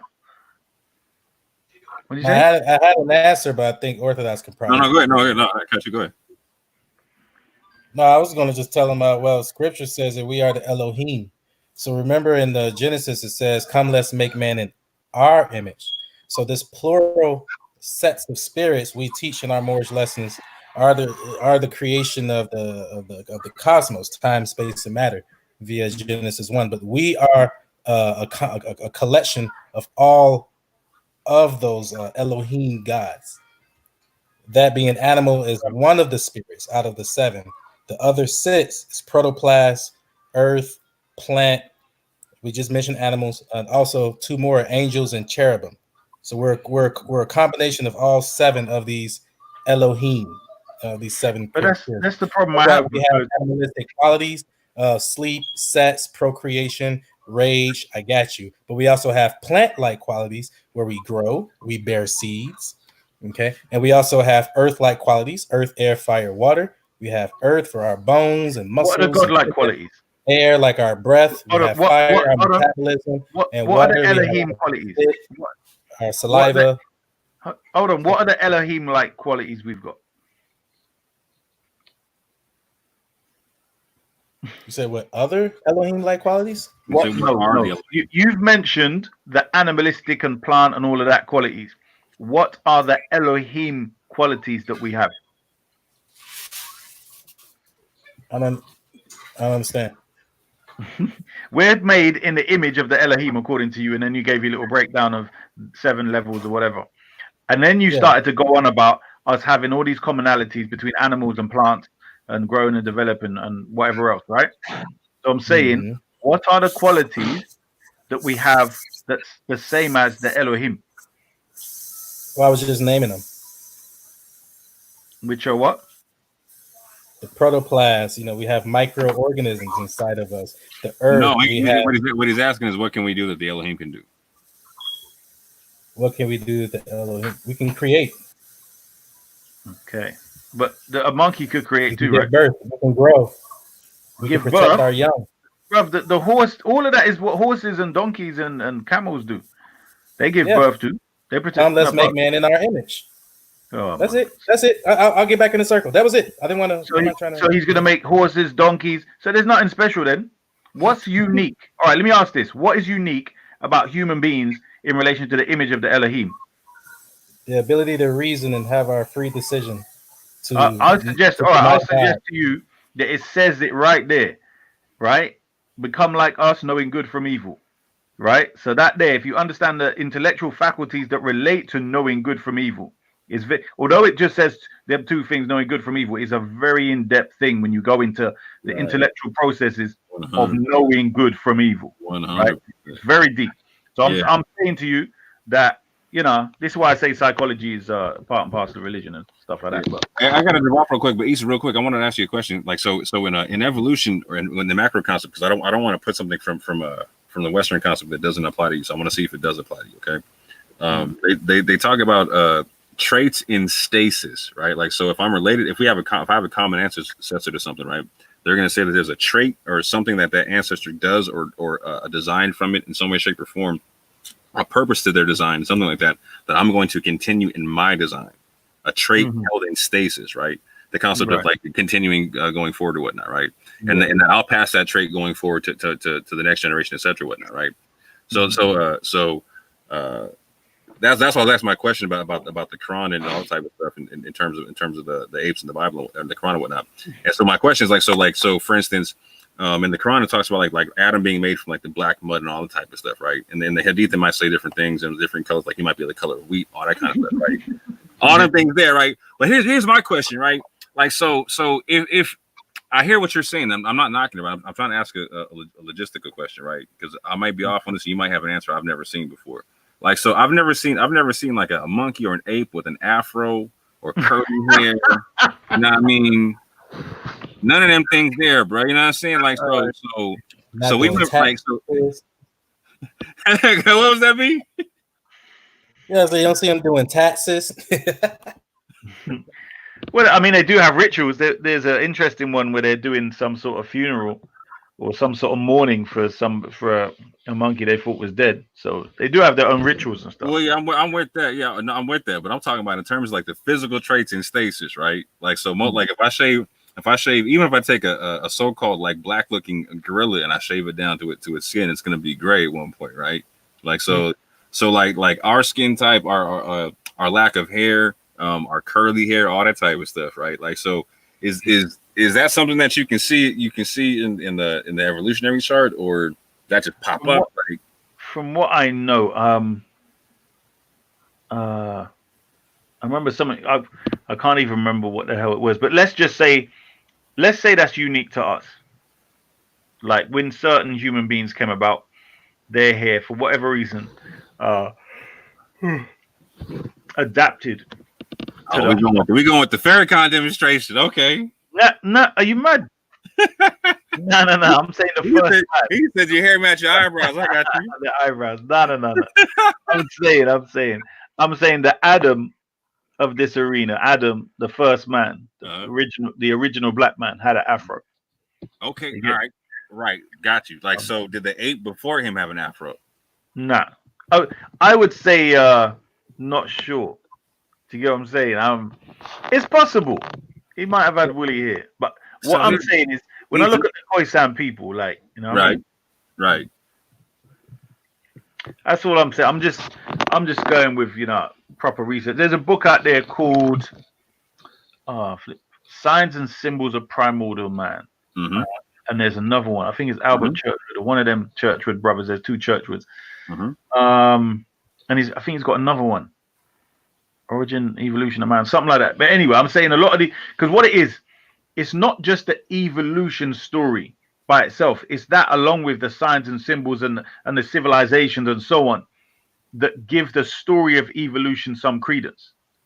And the predominancy of these things in nature where you do find animals chasing other animals and predators and those preyed on, etc., etc. You know what I mean? So if whatever produced, if you say Allah created the universe and created Earth, this is one of the things that predominates what's happening. When we started off, we were there with spears and stuff hunting these animals, and they were running away from us. Do you get what I'm saying? So who made creation that way? They didn't make us vegans. They didn't make them let's say we were vegans at the beginning.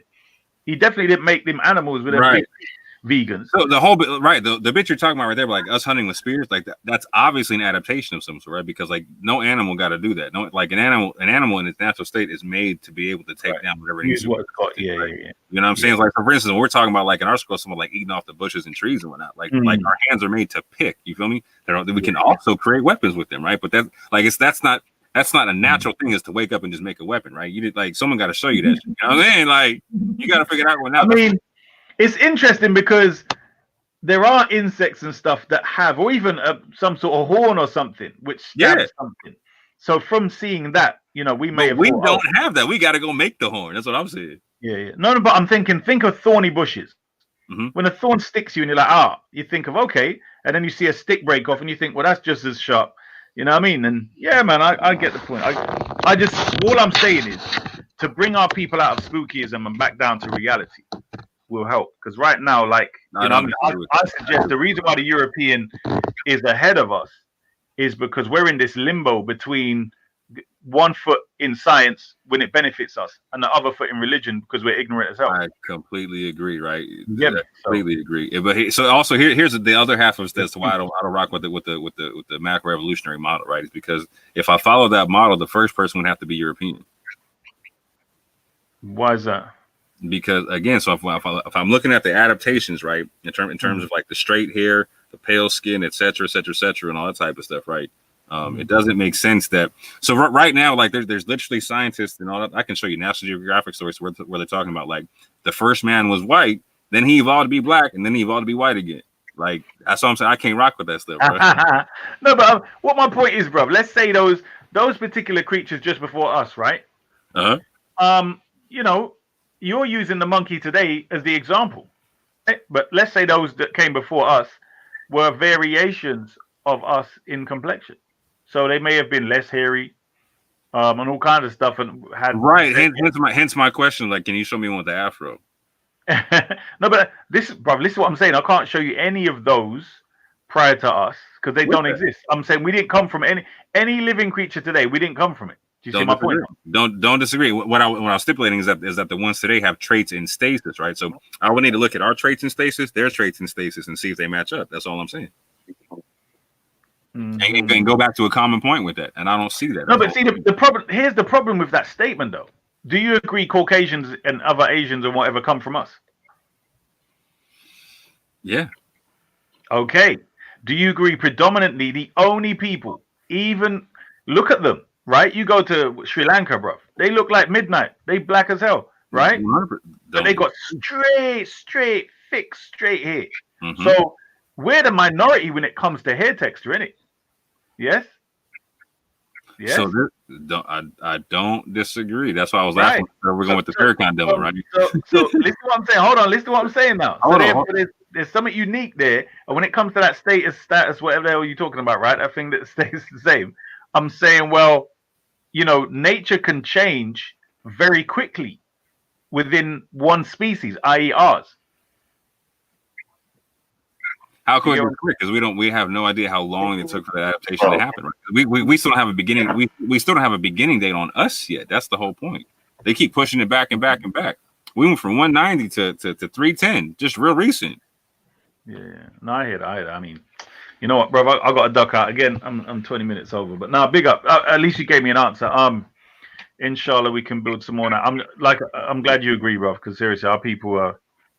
I think, to be honest, the majority of things that hold us back is this semi-pseudo-religious stuff, the misunderstanding of religion, basically. I agree, because I'm saying this: we can't make our religion match up to science, but we're done for in the coming. Exactly, we're done for, bro. We're done for. Yeah. No, I hear. Ain't no one gonna take us serious, bro, and nor should they. Exactly, that's the thing. Now, big up, bro. I got a duck out. Love talking to you, my brother. Salam alaikum. Peace and love, my brother. Brother. You know what I'm saying? I'm Bernie, babe. Salam alaikum. Let's go. What up, Babe Blackcon? What you saying? You trying to take over the world?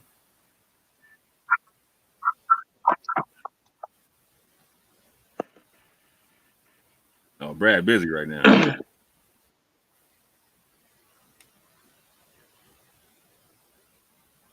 What's good, fam?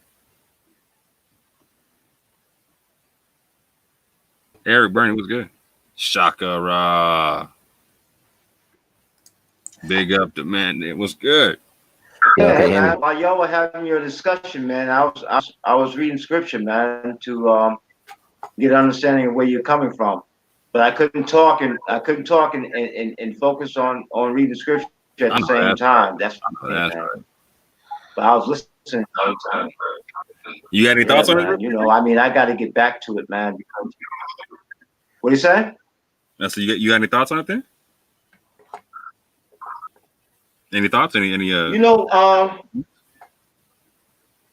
I mean, I got thoughts, but I'm reading like before even Muhammad. What I'm reading about is how, for example, the Abrahamic faith, for example, going back to Moses and coming forth to Christ and coming forth to the Prophet Muhammad, going beyond the Prophet Muhammad to the Bab, and to ultimately to Baha'u'llah, because I'm a Baha'i. So Baha'u'llah is our prophet. And I'm looking at prophecies that lead to, you know, the trumpet blast or the woes that come, you know, when the people are warned, okay, well, you know, the son of the light of truth is coming, you know, and this is how it's going to come about. You know, I'm doing the scenarios, not only biblically, but I'm also thinking in a historical mindset, in a historical perspective, because the thing about it is like you said, if we can't match up the religion with the science, then we're lost.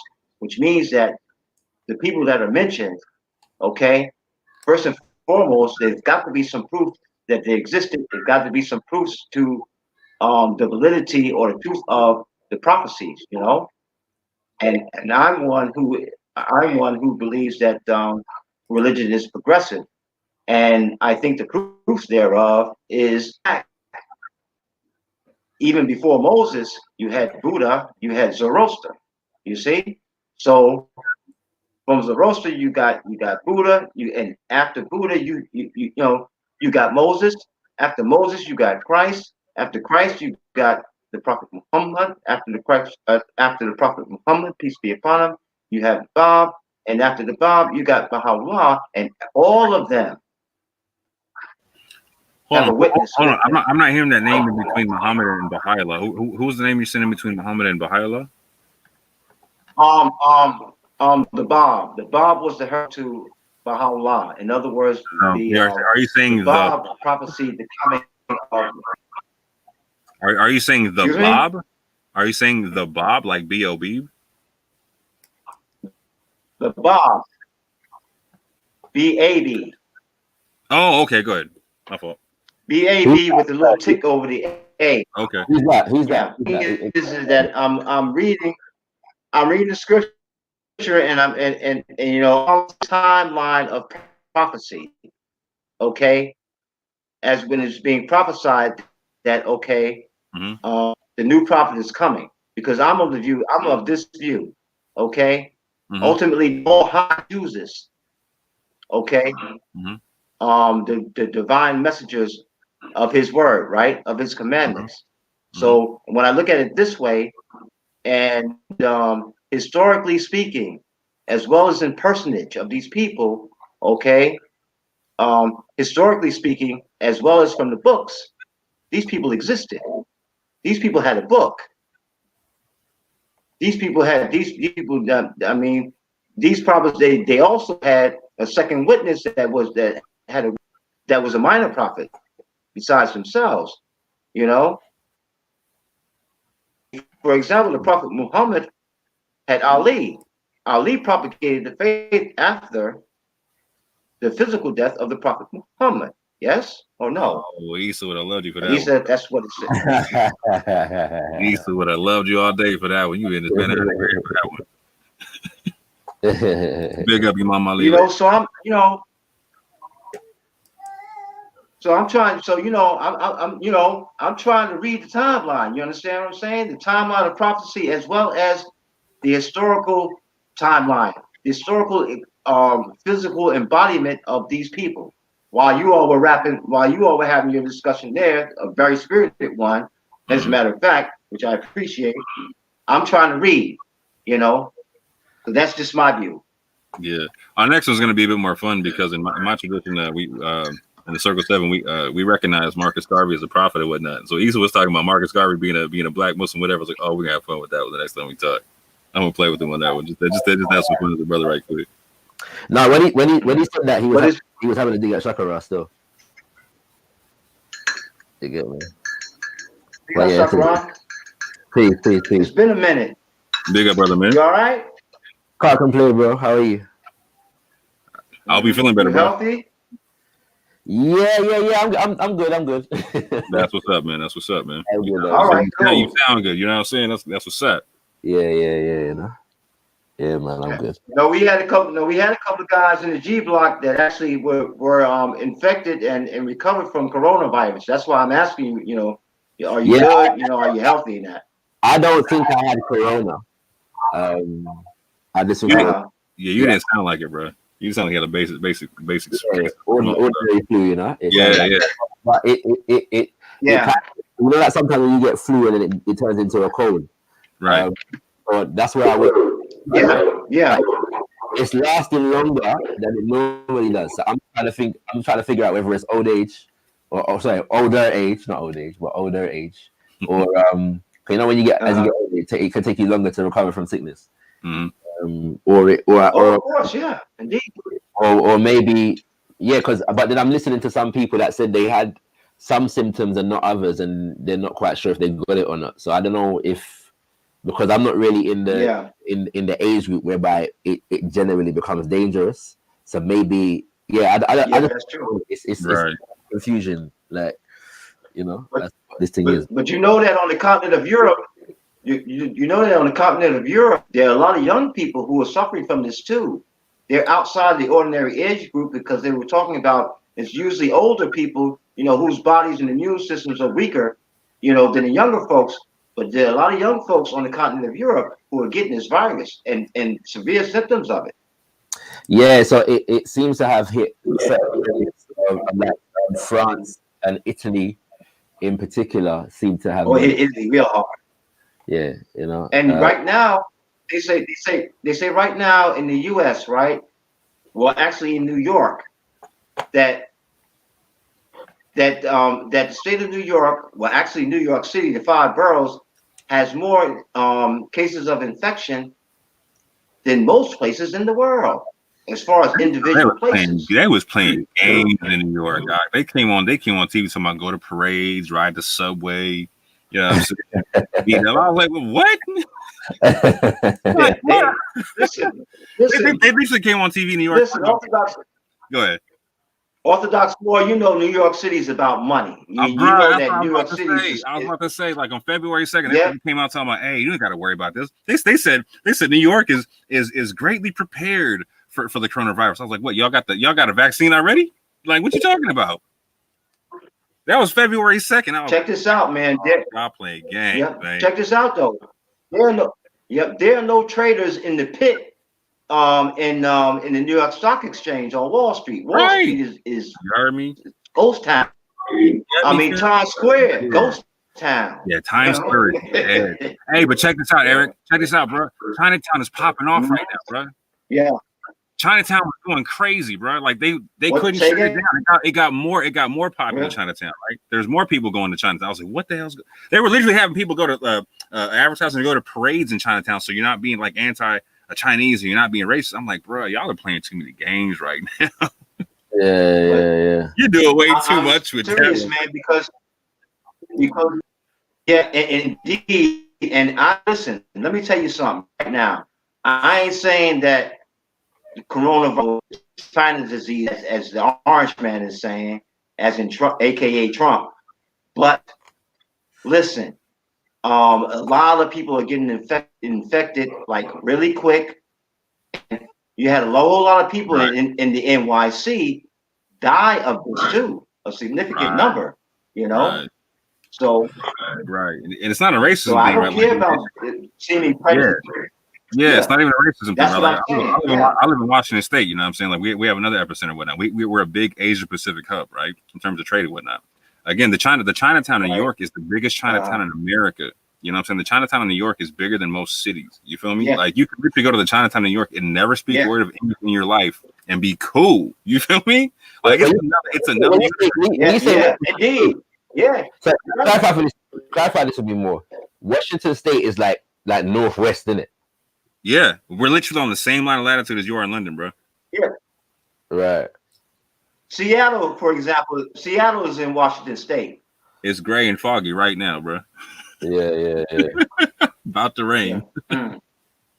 We're on the West Coast. We're on the West Coast. We're at one state above. Where you got California, then you got Oregon, then you got Washington State, right in between California and Canada. You know what I'm saying? Are there black people up there? Oh yeah. Mm-hmm. Okay. Oh yeah. The Seattle Seahawks there, the whole damn team is black. we actually had a deem one of our districts a majority minority district and whatnot. You know what I'm saying? Like we have a lot. There's certain places where there's a lot of us. And there's certain places you won't see none of us. You feel me? You know how it is, bro. Yeah.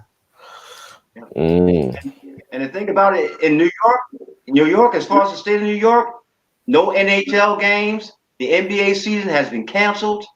You understand? I mean, all these big events. March Madness was canceled. You know what? I was reminded of yesterday that I didn't think of before. Yeah, is the fact that the Olympics has been canceled. Yeah. Oh yeah. Finally, he had to humble himself. He finally had to say, "Hey, no, we got to cancel this at least until next year." You know, because no teams are going there. They didn't The cancel. Australian team They didn't said, cancel we're the not Olympics in going. Brazil. You feel me? Like, and they had the whole Zika thing popping off there. You remember that joint where they kind of popped up for the kids? The kids got born with the crazy head sizes and all type of stuff. Yeah. I'm saying we've had the Zika virus, we've had SARS, we've had bird flu, swine flu. I mean, all them things there. You know what I'm saying? And the world didn't shut down yet. Yeah. We're shutting down over this. Listen, man. I'm like, yo. Listen, man. Ultimately, that shows that the All High exists. The All High is most merciful, right? Isn't that what the scriptures say? Think about how humanity has treated itself and tried to destroy itself with all the wars, with all the disease and pestilence and all that shit, and we're still here. Something's protecting us. You hear me? And it ain't just us. Yeah, you know.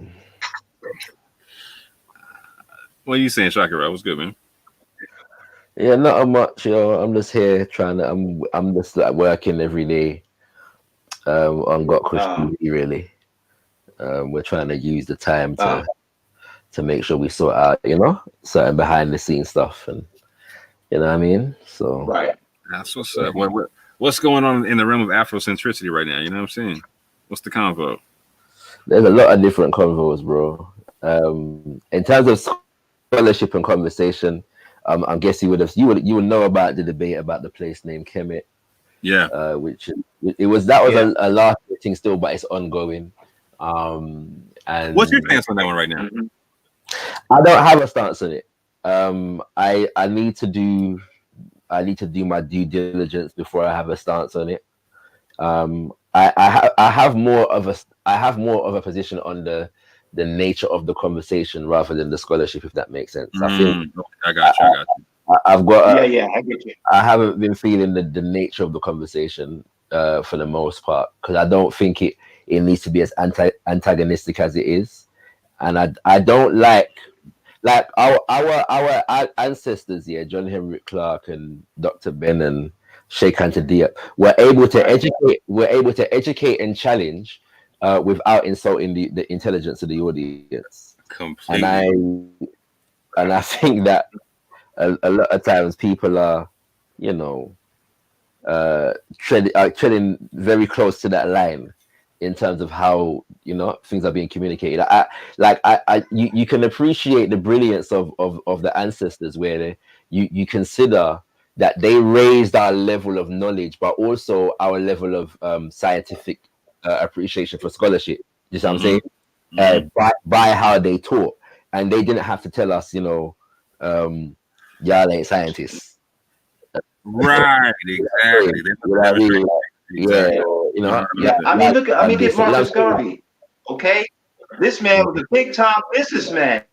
He owned shipping company. I mean, you can't do that without knowing something about science. You got to know about science and navigate the seas, right? To get your ships to where you want them to go, right? Yeah. Drop that cargo over and get paid, right? So, the proofs are there. Yeah, man. So yeah, it's just that I don't mind it so much. You know what I'm saying? I think we all need to educate ourselves and up our game, and those of us who are leading in certain fields, right? Should be responsible for doing that. But but it's more to the point that you're like, when you're dealing with a subject like the place named Kemet, there's implications. Right. Like the standard argument, or the argument that we've had for a generation or two, which comes from Diop about the fact that it means black people, came in the context of a political scholastic warfare, if that makes sense. Yeah, 100%. Whereas, you know what I'm saying, like Diop and them, when they were going up against white historians, white archaeologists, and white scientists who were trying to, project a white Kemet, right? And so the meaning of the place name was one piece of evidence that Diop and Abenga had at their disposal. You know what I'm saying? So the political implications of what they were presenting were clear. Yeah. So if we know that, then we have to factor that political context into even how we relay this information. If we're saying that Diop was wrong, you know what I'm saying? And I felt like at times that wasn't there. Outside of whether you're scholastically correct or not, just if you're going to overturn this particular pillar, of you know what I'm saying, of the thing, that you have to be conscious of. The thing about it is, man, you know what you. Yeah, but you know what? We need our own anthropologists. We need people to do what the white folks been doing for centuries. To do it ourselves. Because if we have those skills, we're learning the sciences. You understand? And you know what you want to look for, and that type of thing. It licked. You understand? Because you can search your history for yourself. Your land stuff, your different religions, you and all that type of stuff. But I mean, you know, that's happening still. Like if you check, because I was gonna go on to say that then you got Anthony Browder, who's doing the excavations in Kemet at the moment. You know what I'm saying, which is big things. And then but he has kind of come into a new debate that's been taking place in terms of connections between the Nile Valley and West Africa.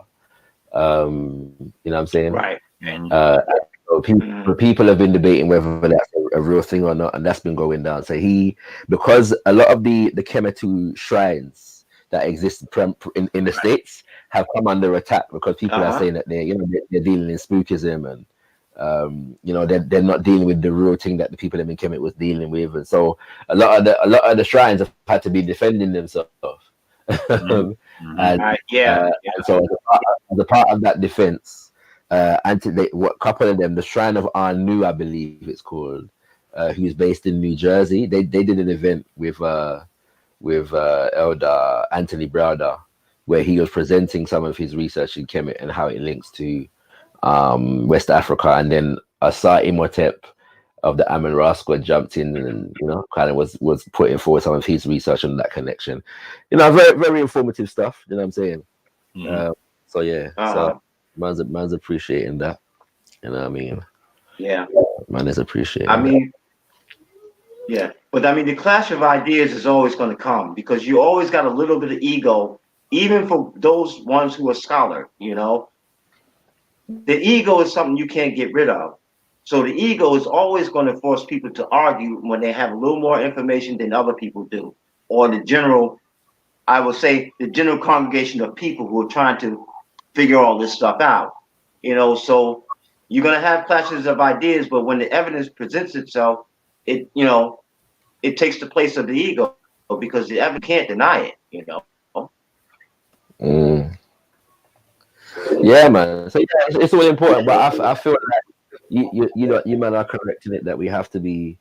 Well, Marcus Garvey said it, that we must raise a generation of scientists par excellence. You know what I'm saying? 100. Indeed. So so it's very necessary for us to in whatever field that we're in, to develop a scientific appreciation of it. You know what I'm saying? And that's what I respect. I mean, like for me, I don't like the fact that I have to wade through a lot of what I consider to be surplus to requirement foolishness. I'm saying to get to the scholarship sometimes, you know what I'm saying? But it is what it is at the end. It feels like we didn't pick up the baton from when Kath was trying to hand it off to the older generation. You know what I'm saying? Like we hit the YouTube streets and whatnot, and we went to go nuts. We went crazy with it instead of getting more. And I think a lot of that. A lot of that had to do with the people that were popular at that time, right? And what they were dealing with, and then and not just what they were dealing with, but how people interpreted what they were dealing with. Right. So whereas you're dealing with Dr. Ben and Dr. Clark and Chancellor Williams and that kind of thing, there are people that we could argue that we didn't necessarily do the best, with what they were trying to give us, if that makes sense. And they gave us a lot too. They gave us a lot, you know what I'm saying? They gave us a lot, you know what I'm saying? But then it's a little bit more like you'll get into I don't know, let's say like Amos Wilson criticized black nationalists for certain manifestations. Right. And that would be you know, what you get out of people that are not doing their best with, you know, Dr. Clark and them. Right. When you've got like Phil Valentine, you know, Dr. York, what's his name? What's the other one? The big one, the round one. Why is his name not in my head? What's his name again? I forgot his name, innit? He was the one, and he was sick the other day as well. What's his name? Not Delbert Blair. Medium complexion, biggish brother with a round belly.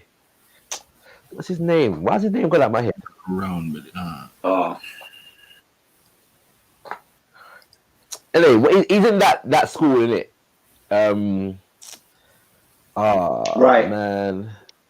You good? Don't worry about it, bro. That's right. Yeah, I can't remember his name, innit? But yeah, but my point is that like when you're dealing with what them men are dealing with, like there's a lot more for the audience to kind of take in a very esoteric kind of, you know, new agey kind of way. Yeah. So it can go places. You know what I'm saying? Yeah. Audience, you know what I'm saying? Like, yeah. So so you know what I mean? Yeah. You know. Yeah, they're not taken to scholastic circles either. Like our old scholars used to, we want to back out in we say in the state. Go ahead, Eric. You go. No, I'm just saying that in the States we say it goes left. When he starts getting esoterical and all this type of thing, you know what I'm saying? Yeah. They went all sideways with it, bro. For real. Yeah, like, it ain't nothing wrong with the esoteric. It's just that when it's no longer functional and it just becomes, especially when it becomes individualistic. I have an issue with kind of ultra individualistic spirituality, so to speak. Yeah, I can't put a wife and kid inside of a concept. You know what I'm saying? I need it. Right, you know what I'm saying? Like, you know, that kind of stuff in it, you know, and like meditation alone is not going to raise your children. You know what I'm saying? Right. Right. You know, Indeed. I agree. You know, meditation and a vegan diet, you're not necessarily going to develop well-adjusted children just because you fed them vegan and taught them to meditate. You know, there needs to be something. You know, that all of that needs to take place within a context and a structure. They need to learn practical everyday skills, especially we're saying before, especially in the scientists teach our kids that those sciences, because those sciences they teach us how we use to our greatest advantage. You know, what the pros and cons are. You know, that type of thing. I mean, to me, it means from these that hey, teach ourselves those things and teach our kids that, so they can keep the legacy going and keep the progress going. Most definitely. So yeah, man, that's what's going on right now.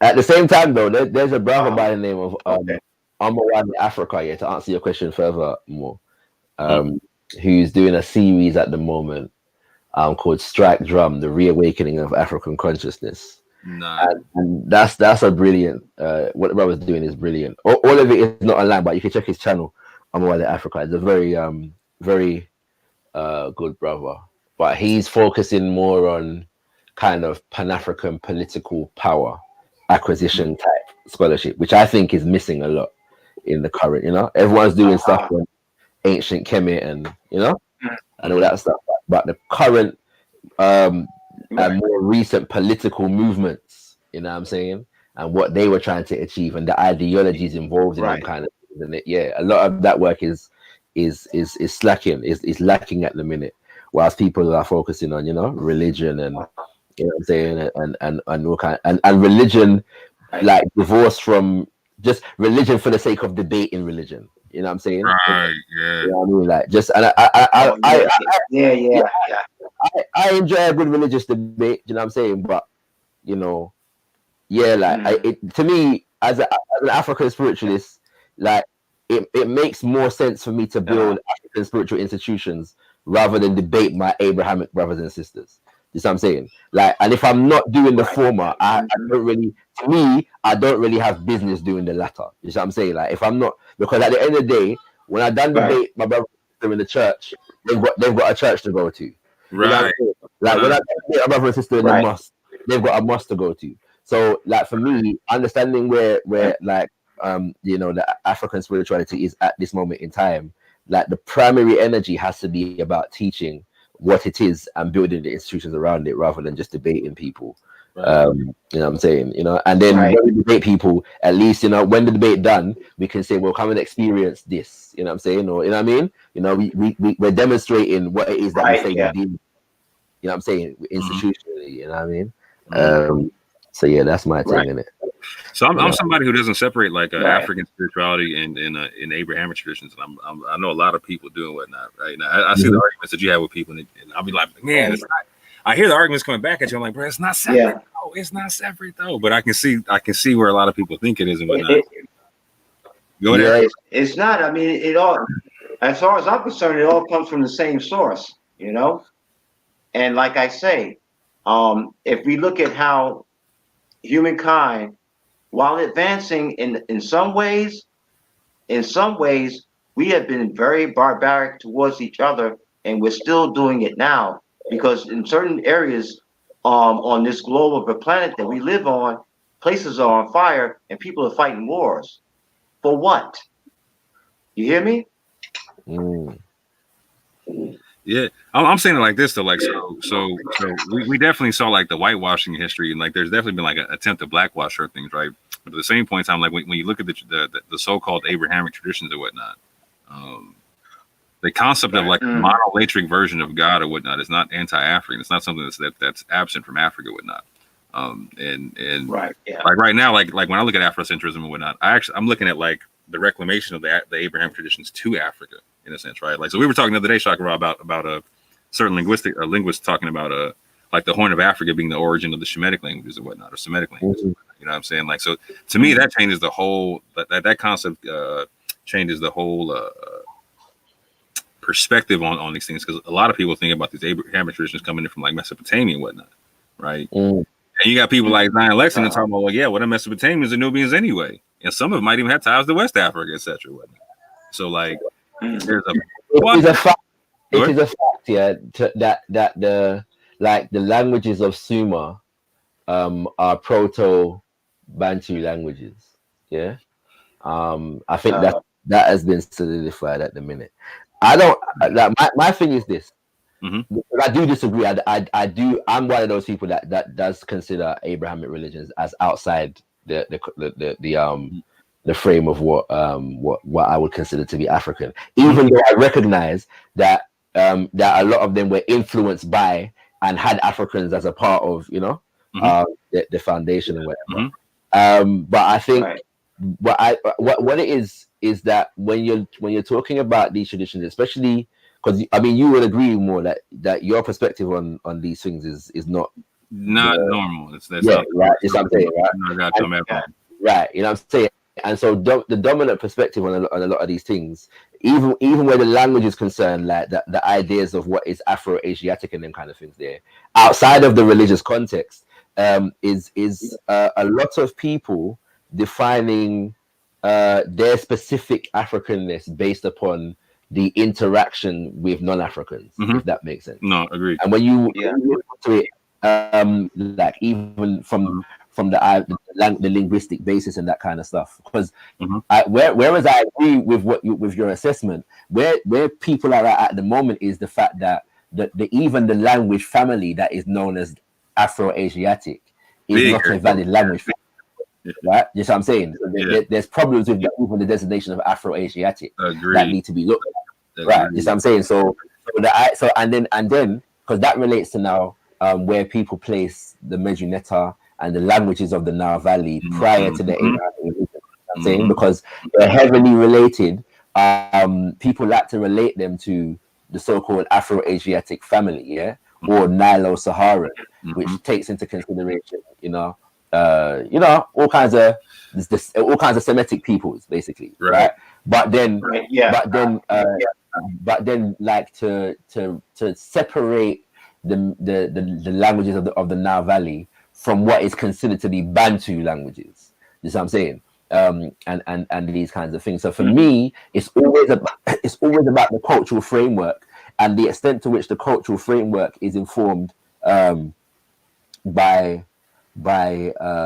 Africans or non-Africans. You know what I'm saying? So for me, that if something takes place in Congo, just because it takes place in Congo doesn't make it African. You know what I'm saying? 100%. In Congo. Is this what I'm saying? That's where I fall. Now, at the same time, I'm partial to even though it's not my thing, like and I feel like we need to that I have an idea of where I think we need to go. I get the fact that everything's a process, and so if people find like I'm not a follower of Noble Drew Ali or Elijah Muhammad, but like I can certainly appreciate what it would mean to develop what would be considered. 1 second, sorry, 1 second, stop. Yeah, let me start that for a second. Yeah, a black expression of Islam, if that makes sense. Yeah.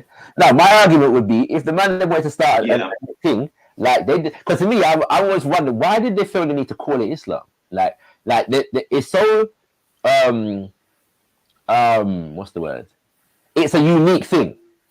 You know what I'm saying? Like what Noble Drew Ali and them was dealing with, and what Elijah Muhammad then was dealing with. Like it's unique enough to be its own thing. You know what I'm saying? So the need to and because of the debates that take place as well with Muslims and whether regarding whether it is Islam or not, you know what I'm saying, and the fact that these groups have been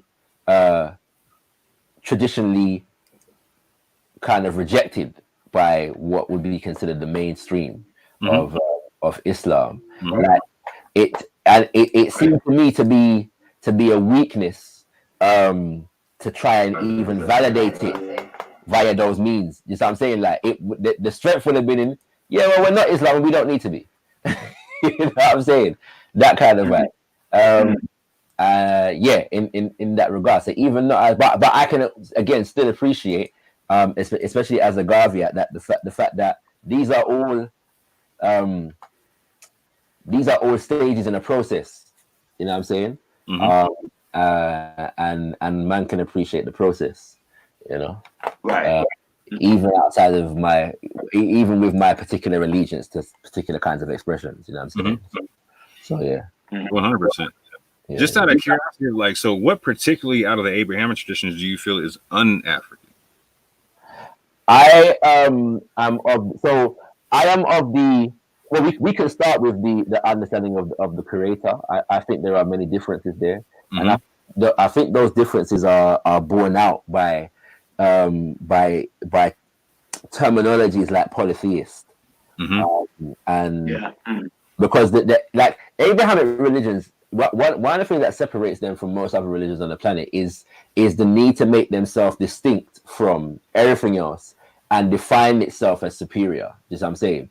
And so the exclusive word or expression of true religion, if that makes sense. Yeah. So within that, they define God in a particular kind of way.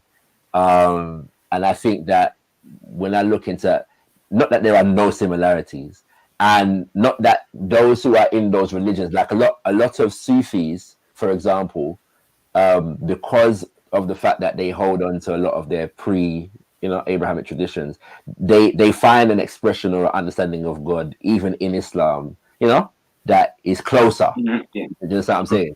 Right. But I feel like when you look at terms like disbelievers and polytheist and pagan and heathen, and all the other terms that are associated, and how they're applied. So how these terms are applied and what they identify. Yeah, there's obviously a desire to differentiate the Abrahamic tradition from what the Abrahamic traditions are calling pagan, heathen, disbelief, misguidance, shirk, you know what I'm saying, and these kinds of things. All right. So I don't. Whereas that there are many African spiritualists even at one point in the development of particularly African spirituality in the diaspora, who felt the need, to prove that African spiritual traditions are monotheistic. And that was a colonial baggage, because we've been taught that monotheistic is a superior, thing. Yeah, like this is the superior, so we have to prove that we're monotheistic. And then I was began to be like, well, really, what is monotheism, and why do we feel that? Does the concept exist in the indigenous spiritual system? Is there a differentiation that is called polytheism and monotheism? Where does that come from? And if we don't have it, why are we feeling this burden to fit into this paradigm, this concept, this ideal? And yeah, so it's that kind of, it's things like that.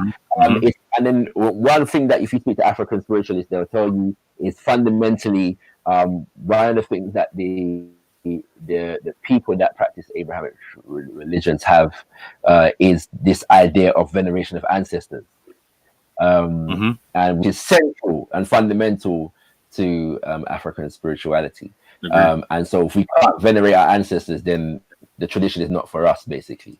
You know what I'm saying? And so yeah, it's things like that. It's things like that. You know what I mean? Yeah, like so, and again, like so, just as a disclaimer, like Shaka Ross says, I'm not the mean or normal when it comes to my perspective on Abraham traditions in any way, shape, or form, or whatnot.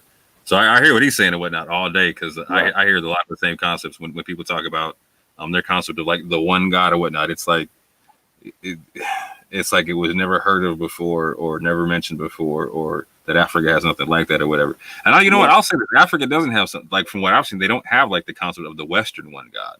I don't see that in Africa, right? Like that's like you'll hear me like I'll say monotheism and stop right there. You feel me? I don't go past that, right? Because I don't really see it like that in Africa, right? I don't like so this concept of monotheism versus polytheism, like I don't see it like that, right? You know what I'm saying? Like for me, I see people either recognizing that there's a source to everything or there's not a source to everything, right? You know what I'm saying? So right. And they either recognize the connection to that source, or they don't recognize that they recognize they think that they can do everything themselves or whatnot. You know what I'm saying? And so I for me, I'm with you though. Like, so when you come to Africa with that concept of the one God or whatever, like it's hard not to sound like a colonizer. You know what I'm saying? It's real. You know what I'm saying? It's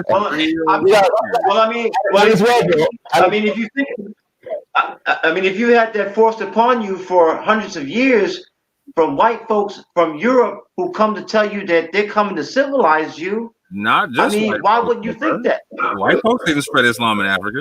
Well, no, but what I'm saying is, yeah, okay, things happened before them. Surely they did.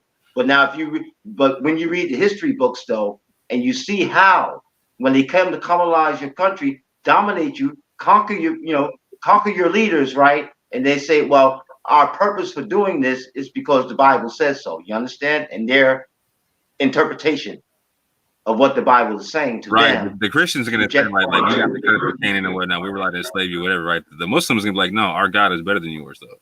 Like that's you know what I'm saying. Like that's a whole different concept, right? So I hear what Shakara is saying on that concept. Yeah. Well, even with the Christians, they were like, you know what I'm saying, we're heathens, we're this and that, we're godless people. I hear all that, you know what I'm saying?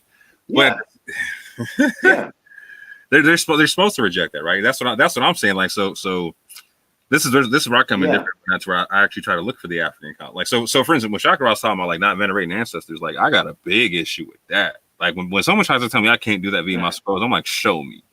Please show me, because I'll show you the opposite. You know what I'm saying? I'll show you the exact opposite, right?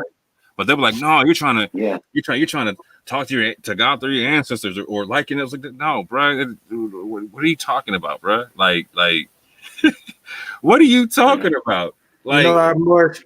May I demonstrate the Moorish prayer, the Moorish closing prayer? Yeah, go ahead, bro. We say in the Moorish prayer for our closing prayer, we say, "Allah, bind our hearts and mind back to our ancient forefathers, divine creed and principle. This we ask in thy holy name and the seven Elohim. Amen."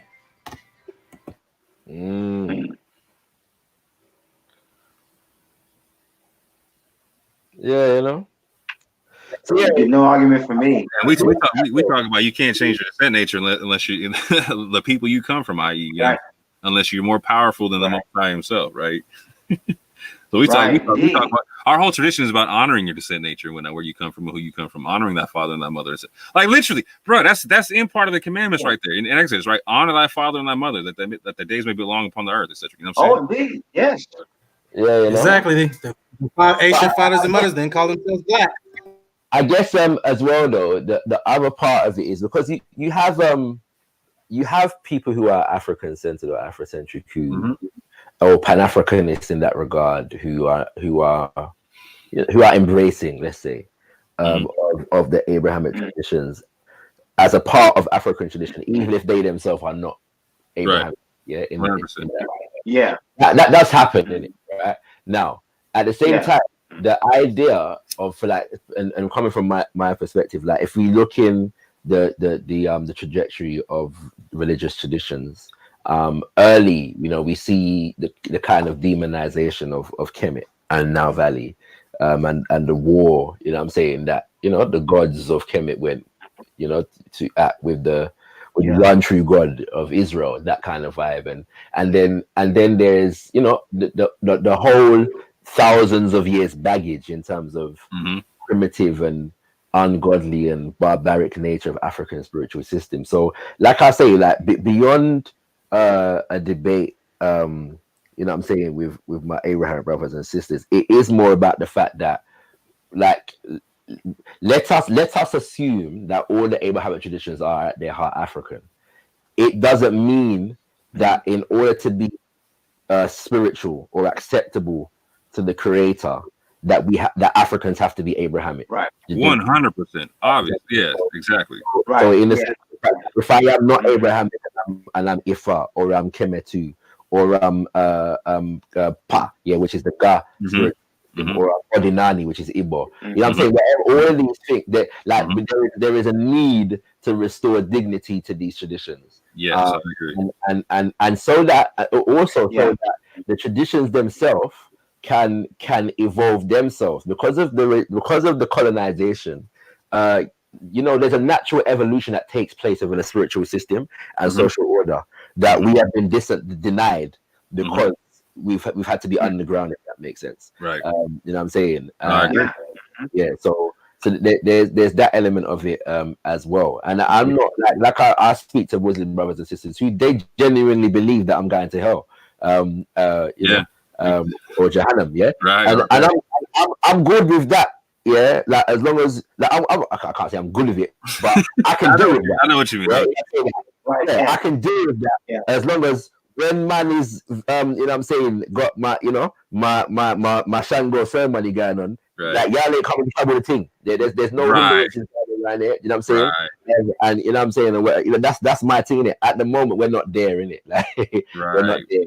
See, I point my Muslim brothers back to a point in West Africa, North Africa, when we didn't even have the madhabs there, right? And I can point to certain civilizations to where we would have like the Muslim council on the one side talking to the king. We would have the tribe, like the other religions, advising the king on the other side, and they're at the same court. You know what I'm saying? Like it's not separate. You know what I'm saying? Like that's a whole other Islam right there. You feel me? That's a whole other thing. Like. That's a lot. And so for me, I'm someone who like again, I'm not the mean, I'm not the norm, whatever, right? Like I can I'm Yoruba on some of my DNA, etc. and whatnot, right? I can go to that culture, I can look up certain stuff, and for me, again, I take out history, I take out like the whitewashing, all that type of stuff, right? I tell people all day, if I want to see like the real Israelite, you know what I'm saying, if I want to see Israelite traditions in real life, right? I gotta go to West Africa. You know what I'm saying? I gotta go check out the history of West Africa right quick, whatnot. And I'm gonna see the same culture there. Now I can replace the names, all them type of things there, whatnot, and I'm gonna see a very similar culture, whatnot. So if I do consider myself Abrahamic, whatnot, how do I bag on that? How do I knock that? You know what I'm saying? Yeah, hey, you know what I'm saying. I'm not saying that Yoruba is Israelite, right? I'm not making that claim. I'm saying, if I'm gonna look at the like you're talking about, like the cultures or whatever, right? So I'm looking at the culture. If I just overlap the cultures or whatnot, it's gonna look real similar. So how do I knock it, right? On a reverse level, though, right? Like if I see somebody who's got a similar culture and they're trying to be like, yeah, we're nothing alike, I'm gonna be like, yo, what are you saying to me? That doesn't even make no sense whatsoever. Like, come on, what you're saying? It sounds like supremacy to me. Point taken. I hear that still. You know what I mean? Family, I've got a run to go to a meeting. Yeah, we're not at my house, but online. So but I may jump back in later. So stay tuned. All right, Shakara. Yeah, but good to connect with the brothers them still. Yeah, You know? always, bro. Always, man. Big up, man. Peace out. All Peace right. out. Peace. Peace. Hey, Bernie, you still there, bro? Yo. That's what's good, bro. Hey, Eric. How do you demonstrate Yes. to certain Muslims or whatever so-called Muslims or Muslims who's like, there's no prophet after Muhammad? Because I know you look after a certain messenger, on a level like we do. So how do you demonstrate? Yeah. You know what? I don't argue it anymore. That's how I demonstrate. I don't argue it. I say this is what I believe, and they say, well, what's your delil? What's your evidence? I'll read lines of scripture to them, straight from the book, and I say this is what I've been studying. This is what I believe. It logically it makes sense. The prophecies make sense, and I believe that I ultimately I believe that religion is progressive, because if it were not so, okay, then why do we need a messenger of God after Zoroaster? Why do we need Buddha after Zoroaster? Why do we need Moses after Buddha? Why do we need the Prophet Muhammad after after Moses? Why do we need Christ? After Christ, why do we need the Prophet Muhammad? And on and on. You understand what I'm saying? Because humans are stupid and forgettable. Yeah, exactly. That's the point, but how can you argue that to them when they don't want to comprehend it? They don't want to comprehend. They have no interest in comprehending what you're trying to say to them at all. The Bible saying these days you will have people who will scoff at the stuff we're talking about, and they are willingly ignorant. In translation, they're dumb on purpose. We're excuse my Latin, but we are literally in it's an age of I just don't give a fuck. Yeah, I mean, and so I promised Vellemy a few months ago. I said, Vellemy, you know what? I said, I realize it's a worthless task debating about religion, because that's what the atheists who come on this show, that's what they want to do, right? But then on top of that, though, then when my Muslim brethren come in there, they cannibalize each other, with their sharp statements, and they get personal, they get emotional and whatnot. Then they shout each other down, calling each other all types of insulting names. I mean, come on, whoa. I mean, what about blasphemy? You forgot about that? Well, blasphemy is no joke. It exists. That goes back to the origin of the splits and whatnot, right? A lot of people don't recognize they're not upholding religion; they're upholding a political concept at this juncture, right? Like, so the only reason that someone's going to come to you or me talking about the last messenger, just and the third, is because they've been told a particular message that they feel like they need to uphold and whatnot, and attack. Like, so anything different pretty much changes their whole culture, right? So that they're defending a cultural breakdown. I don't got an issue with that, right? I don't get issue with that whatsoever, right? If we're gonna have the conversation, let's just have it logically right. That's all I'm saying. Like, because I'm not gonna tell nobody you have to believe this or you have to accept my God. Like, no, I don't do them things, bro. Like, that's what I'm saying. Do what you do, right? Do what you do. But at the same point, don't tell me I can't do what I do, right? Oh yeah, and then they want to convince you that because you're a man of faith, somehow you're an idiot. This is what they're saying. They got roundabout ways of doing it. Talk about how rational their arguments are. How intellectual their arguments are. Damn it, I don't need you to tell me what I believe in. I don't need you to tell me when to pray, how to pray, or if I should pray. That's not up to you. That's up to me. I mean, this is a personal, intimate thing. When you talk about faith or finding your path to the all high, it's a personal thing. It's a personal commitment, of your own volition. You're not forced to do it. You do it as a grown person because that has influence in your life. It gives you a moral compass as you grow. That right there is why I respect my atheist brothers, because in a sense, like, so when you say as a grown person, you make this choice out of your own volition, right? Not everybody does, right? And so right. Well, that's true too. That's true. Why I respect my atheist brothers for asking us, can you rationalize what you believe in? Because that's a fantastic question. Because that's like that you need that question, because it's like, you know what? Because like Issa was talking about earlier, or somebody was talking about earlier about or Chakra was talking about, like, too much esoteric concepts and whatnot, right? Like if you with religion and whatnot, you can get way too esoteric with it. So you need somebody that at one point, like, hey, are you feet on the ground right now? What's going on? You know what I'm saying? Like, you need that. Ain't nothing wrong with that. Ain't nothing. Of course. I know ain't nothing wrong with the back and forth and the clashing of ideas, but when you got one group of people who seems like to me more and more they're trying to convince me that my way of thinking is somehow orderly wrong. It's way to the left. You know, I'm like, no, man. I can hear your perspective. Hear mine. Okay? And it is what it is. Yeah, and that's the issue We right can there. agree. A lot of people know how to stop it right there and be like, okay, like here's the line of separation. Like I don't I begin where you end. You know what I'm saying? Like people don't know how to do that, right? You know what I'm saying? Like so like your ideas can be okay in your head. They don't gotta affect me over here in mine. You know what I'm saying? Yeah, exactly, man. You know, and but the thing about it, they can't accept that, man. They try to laugh it off. Then when they realize they can't laugh it off because you got some evidence or you got your books of scripture that you're studying, right?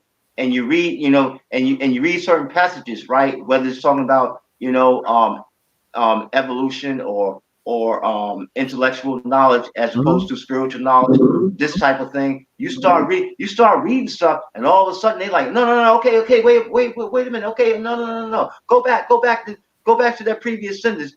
And there's a whole lot of, how do they call it, intellectual porn, man. You know, Right. it's just they just they become almost erotically fascinated with doing this, you know. And for a group of people, okay, who claim to be atheists, they're rather obsessed with religion. You notice that? They're always talking about it.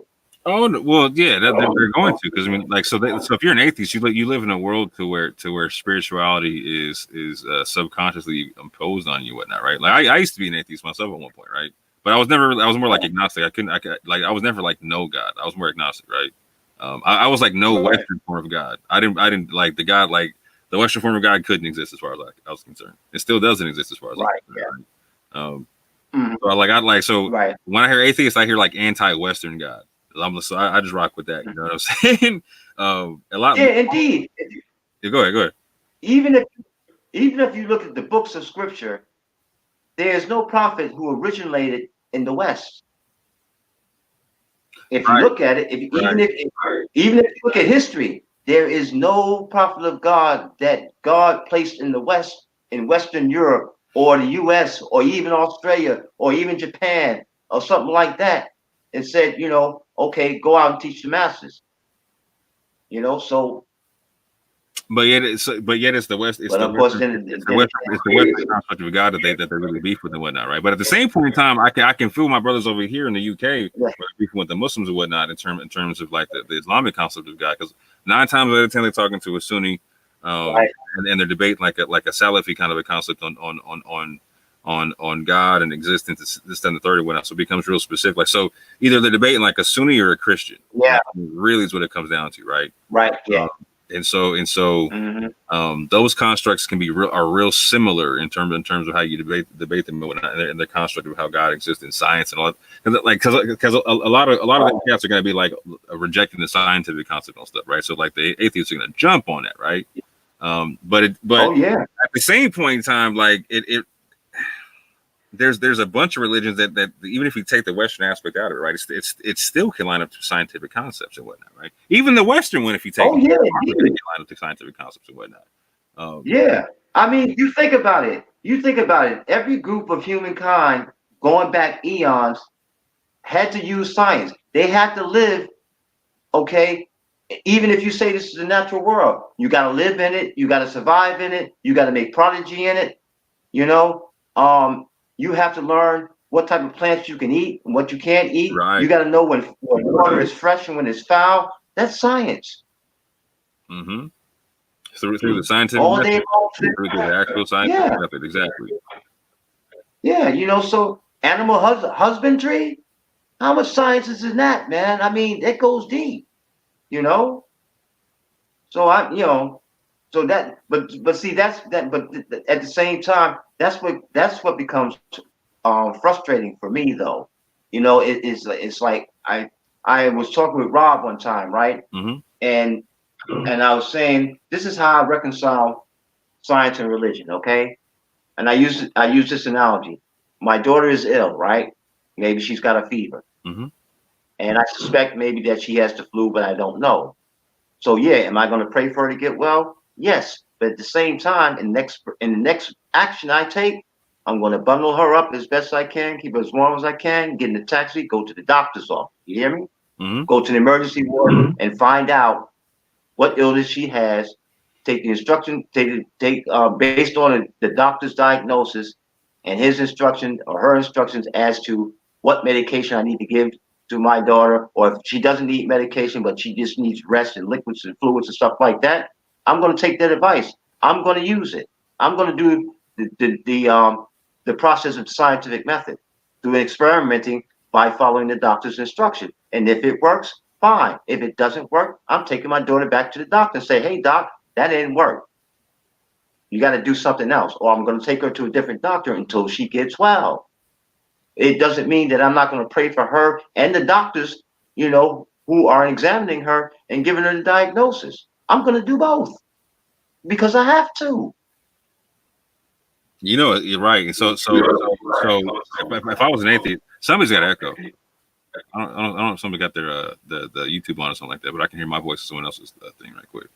But so let's say I was an atheist or I was an anti-theist, right? I'd be like, okay, well, show me some proof that your praying does anything, or what does your praying do for you or for anybody? That like it would just seem like a wasted action, right? So like there was a guy, there's a quantum physicist who actually ran for president in America and whatnot. I think back in like 2000, something like that, right?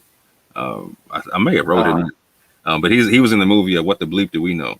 And he actually did a fantastic study in Maryland or DC or whatnot, to where he actually took a group of people and they meditated on bringing down crime. Right? They would get together and they would do a group meditation on this stuff. And it was a study meant to actually to see if they could affect if their meditation could affect the crime rates. So they would go out in the highest crime months of the year. You know what I'm saying? Like the summertime. Bro, you know what it is, bro. Summertime on the East Coast, it's about to go down. You feel me? Oh yeah. So they went out on multiple occasions. I think multiple years as well. And they would meditate in these months or whatnot. And they were shown to affect. They would go do it, then not do it, not do it, etc. Whatnot. And they were shown to affect, or they were shown that there was a change in the crime rates going up and down, commiserate to when they were doing things or whatnot. Right now, can you say it's a direct effect? No, not at all. Right. But at the same point in time, the quantum physicist is actually giving a scientific breakdown on like, okay, this is how we believe that in the concept of entanglement via quantum physics can actually be applied in the real world, right? And so he's saying like you can call it prayer, you can call it meditation, etc. Right? It's the concentration of something on a particular point. Like it's everyone thinking about one or getting on one thought process or on literally the concept of a wavelength, right? On a wave particle, right? Collapsing the multitude of wave particles into one function, right? Can we think about something and create one thing, make it happen, right? And so does praying have an effect? May or may not, right? But there's actual scientific principles that show that it could have an effect, right? So if it can have an effect, it's worthy of a conversation at that juncture, right? But at the same point, if somebody's talking to you like, well, I just pray just because I pray and blah blah whoop to, I can hear the atheist conversation, I can hear the atheist perspective, like, okay, that's not rational. That's not rational. But I'm saying like, okay, but if someone brings you a rational concept to go with what you're talking about, you gotta rock with that though. You gotta at least give that some space. Like, okay, that person, religion is not irrational just because some people are irrational with it. You know what I'm saying? The concepts and precepts of religion are not irrational because some people are irrational with it. There can be scientific links for all that type of stuff. That's why I talk to all my atheist family. Hey, check this out, man. Like the scientists and the religious people, or the smart, the ones that are really deep in the field, they're saying the same thing. Like again, so my man Rob will go holler at a Muslim, like, okay, that same Muslim will tell you that God is unseen, right? God is unseen. Right. And so if I go to quantum physics right now, they'll tell me that the force that created, or the entity, or whatever that all energy comes from, or that the wave particles, etc., disappear to and come from, right, is an unseen force. But at the same point in time, they know something's there because there's a measurable aspect to it, right? And so they're like, we can't see it. We can't see it for nothing, but it's there, right? So there's an unseen concept that they both agree on, right? That both say is the source of all the things that we see, right? At that juncture, we all got to slow down. Because maybe we're talking past each other. Maybe we're talking past each other. Maybe we're saying the same thing and we don't know we're saying the same thing. Yeah. Maybe I mean, look at the universe. God particle. You know what I'm saying? When they were trying to do those particle experiments to find out like the origin particle, right? Mm-hmm. Yeah, I mean, look at the universe. How long have scientists been studying the universe, and they still admit we haven't seen it all yet, but we believe there's something out there because, hey, there's a whole lot of constellations and stars and galaxies well beyond this planet Earth that we've already measured, and we just don't know where the end is. Right. You know, so we don't know if it's infinite or finite. Right. So how do we know that these religious systems that we have, right? Like my man's talking about like the progression and progressivism of religion. How do we know that these religious systems that we have are not the culmination at some point of us doing these analyzations and observations of nature and saying, okay, this is what it is, right? How do we know we're not just looking at some anthropomorphic stories of that scientific breakdown? Yeah. A lot of people so a lot of people so for instance they'll be like, oh, these characters don't exist. These characters do exist. Cool. They may or they may not, right? That's not even the issue. Right. Take the characters out of it, you know what I'm saying? Because some of them do exist, right? And there's some that you can never, for instance, like we'll never be able to prove Moses, right? Like the Torah literally says that Moses is buried in an unmarked grave in a spot you'll never find. Like, you know what I'm saying? Like, so you can't prove all of it, right? You just can't, right? So take the characters out. Now let's look at the stories and whatnot. Let's look at the information and whatnot, right? Let's look at the process. Right. Is it reproducible information? Yes or no? You know what I'm saying? If it is, then it's based upon some kind of fact, right? You know what I'm saying? And so let's go analyze that right quick. Let's go analyze that to your scientific information. Does it match up? Does it not match up? Are there correlations? Does it? Yeah. So like I'm saying, like yeah, go ahead. Do all the writings speak of a supreme being? They do in one way or another. They may use different names, different labels for it, but that's the first tenet usually.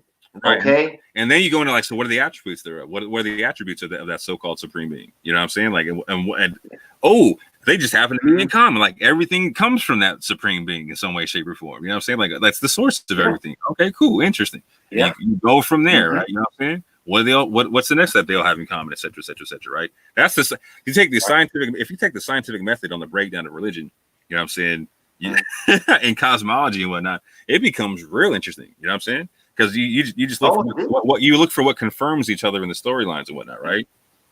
And what's reproducible and the confirmation and whatnot. And then you really take that one back to science to see what you got. Oh boy. Right. Yeah. And you think about it, even in 2020. There are lots of doctors and engineers and rocket scientists and psychiatrists and psychologists, and you name it, who are people of faith. Yet they still carry out their profession in a professional, in an efficient manner. Right. You know? We even got people now who are like the theological evolutionists. They you know what I'm saying? Like there's people doing that kind of stuff now. So it's like, yo, we really. Like this is why I appreciate what Issa was saying earlier about like, no, we gotta make the religion and science match up, because if not, we're playing games, man. First of all, like it's like saying, do you believe that an all-knowing creator would not be scientific? Right. Or will not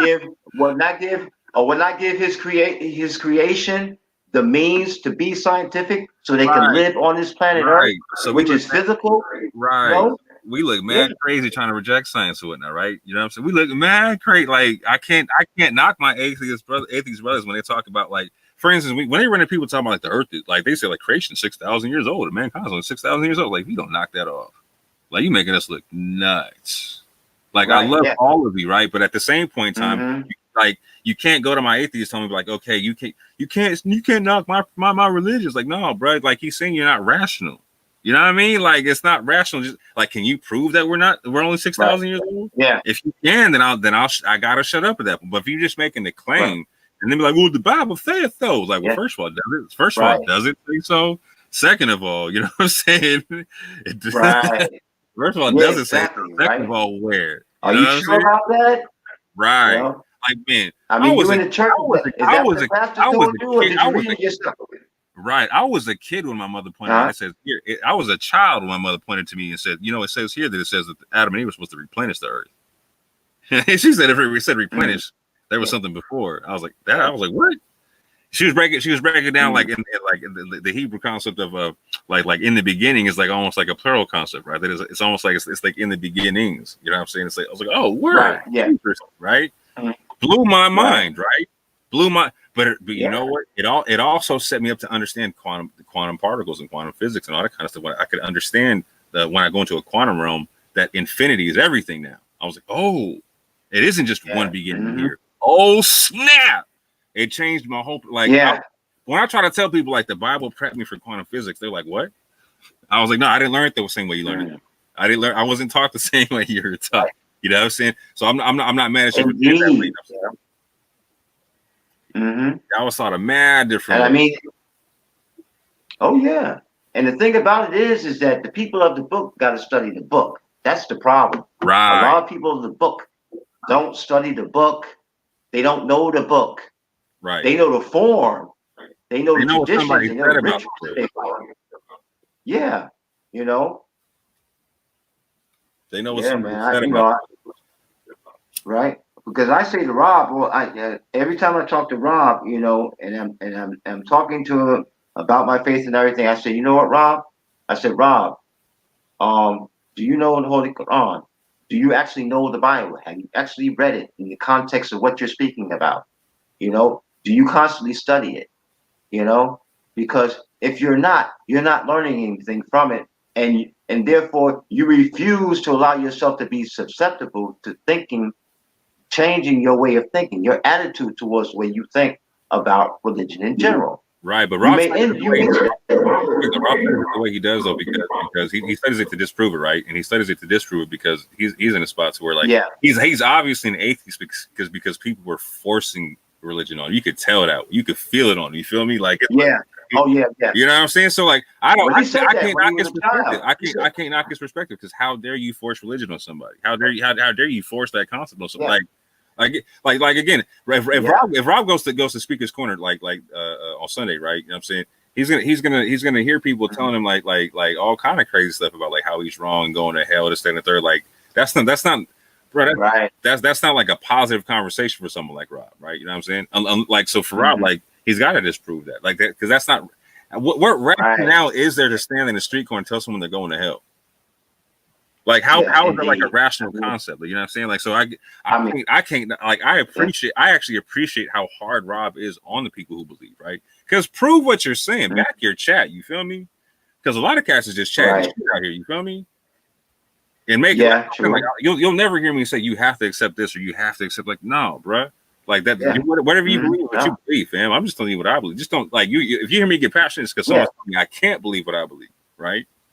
Yeah, that's what I do, man. That's what I told Rob. I said, Rob, this is what I believe. I'm not trying to convince you to believe it. I'm only trying to convince you that this is what I believe and the reason why I believe it. When you ask me certain questions in context, so I'm telling you how I view it. I ain't telling you that you got to view it this way. I'm not telling you that you're wrong for not viewing it that way. But he also said, though, as a child, though, that he had to go to church.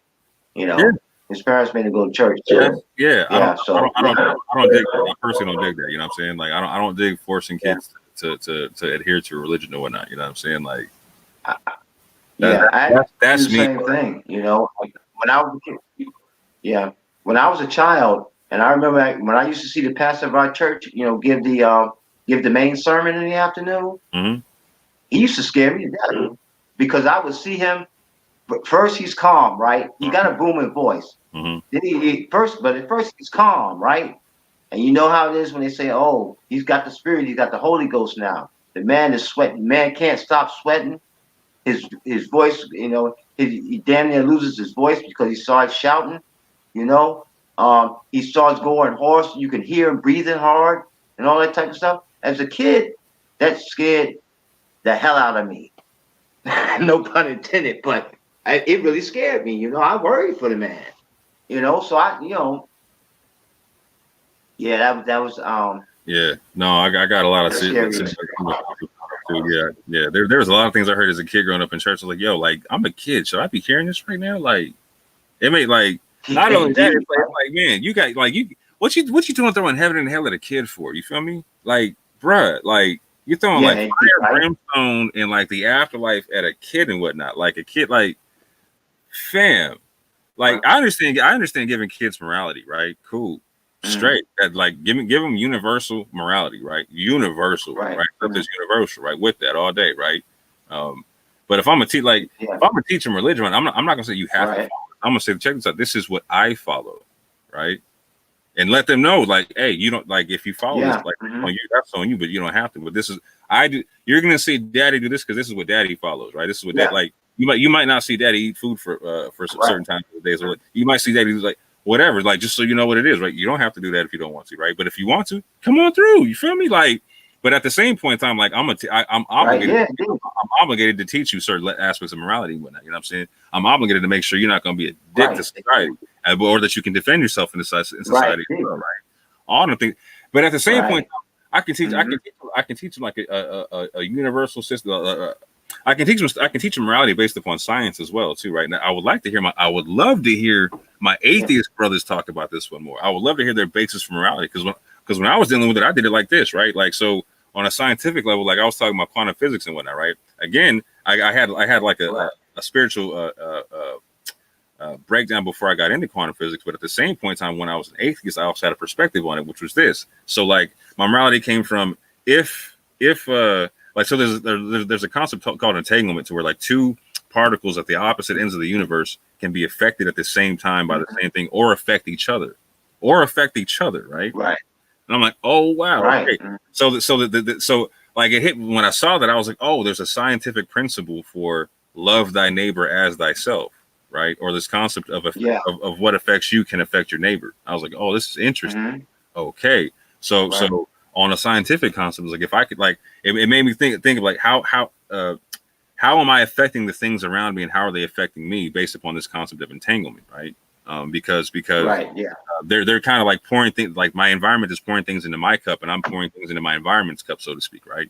So what would be the logical best way of going about that environment or navigating that environment so I have the best effect on myself, right? And when I answer that question, I'll be damned if it didn't sound like Buddhism, bro. Like so, like in Buddhism, you get the basic concept of to exist is to be exposed to the sufferings of pain, aging, and death, and all that type of stuff, right?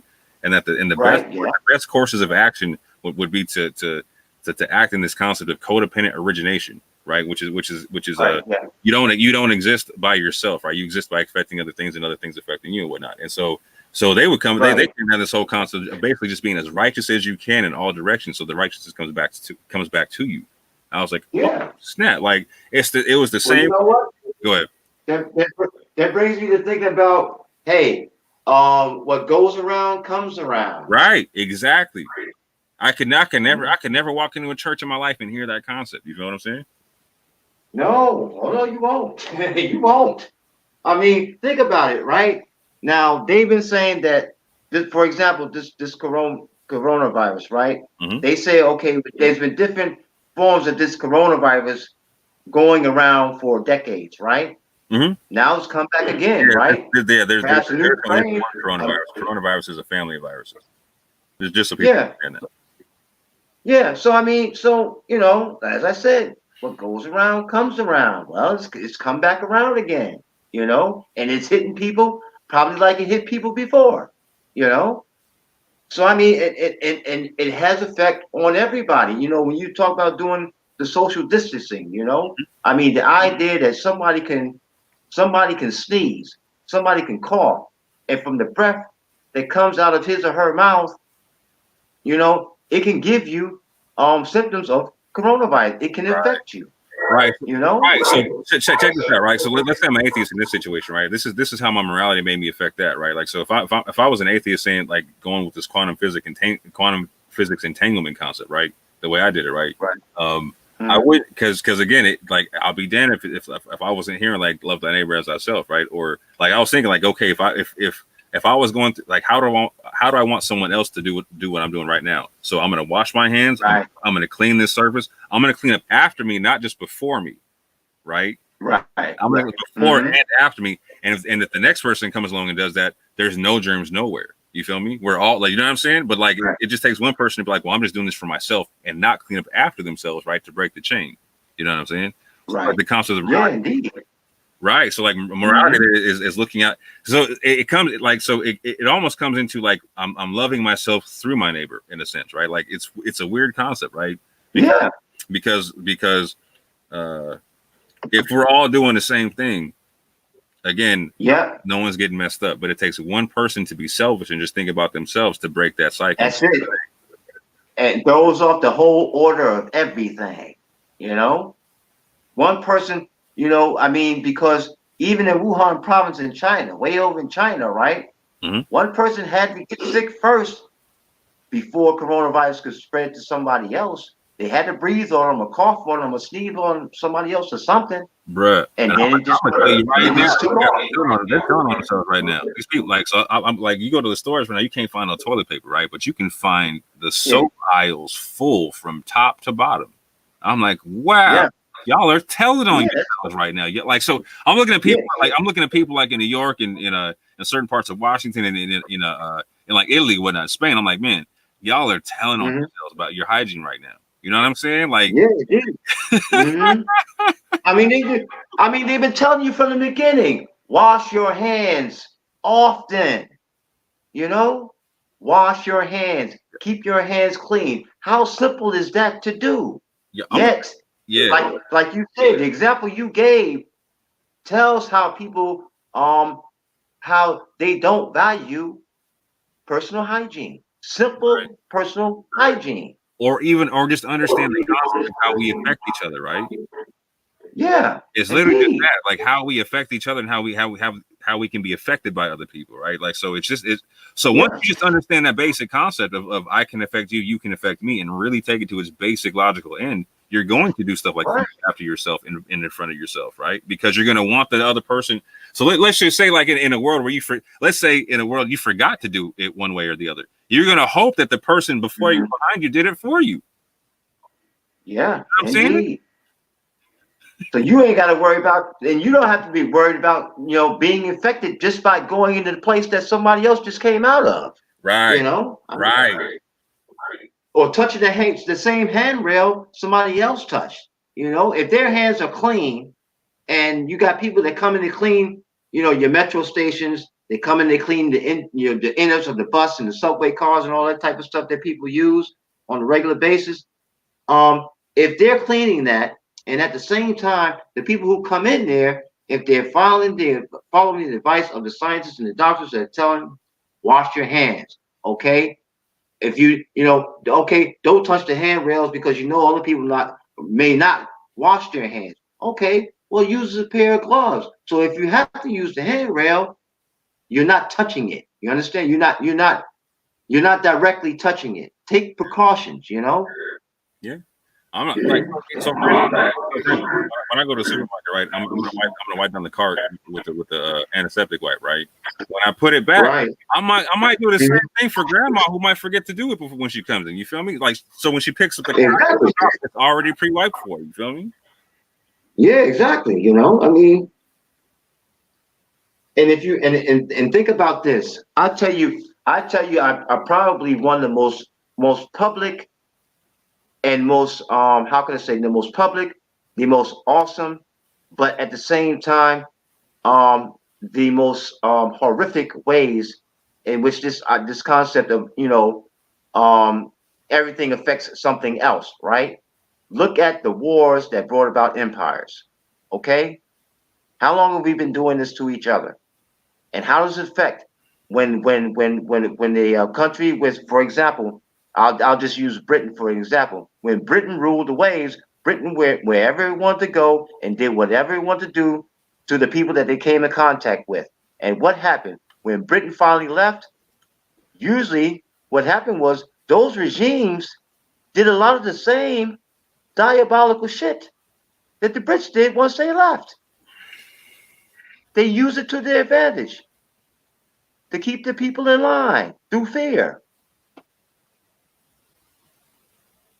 I mean, you can read that in just about any history book in any library in the world.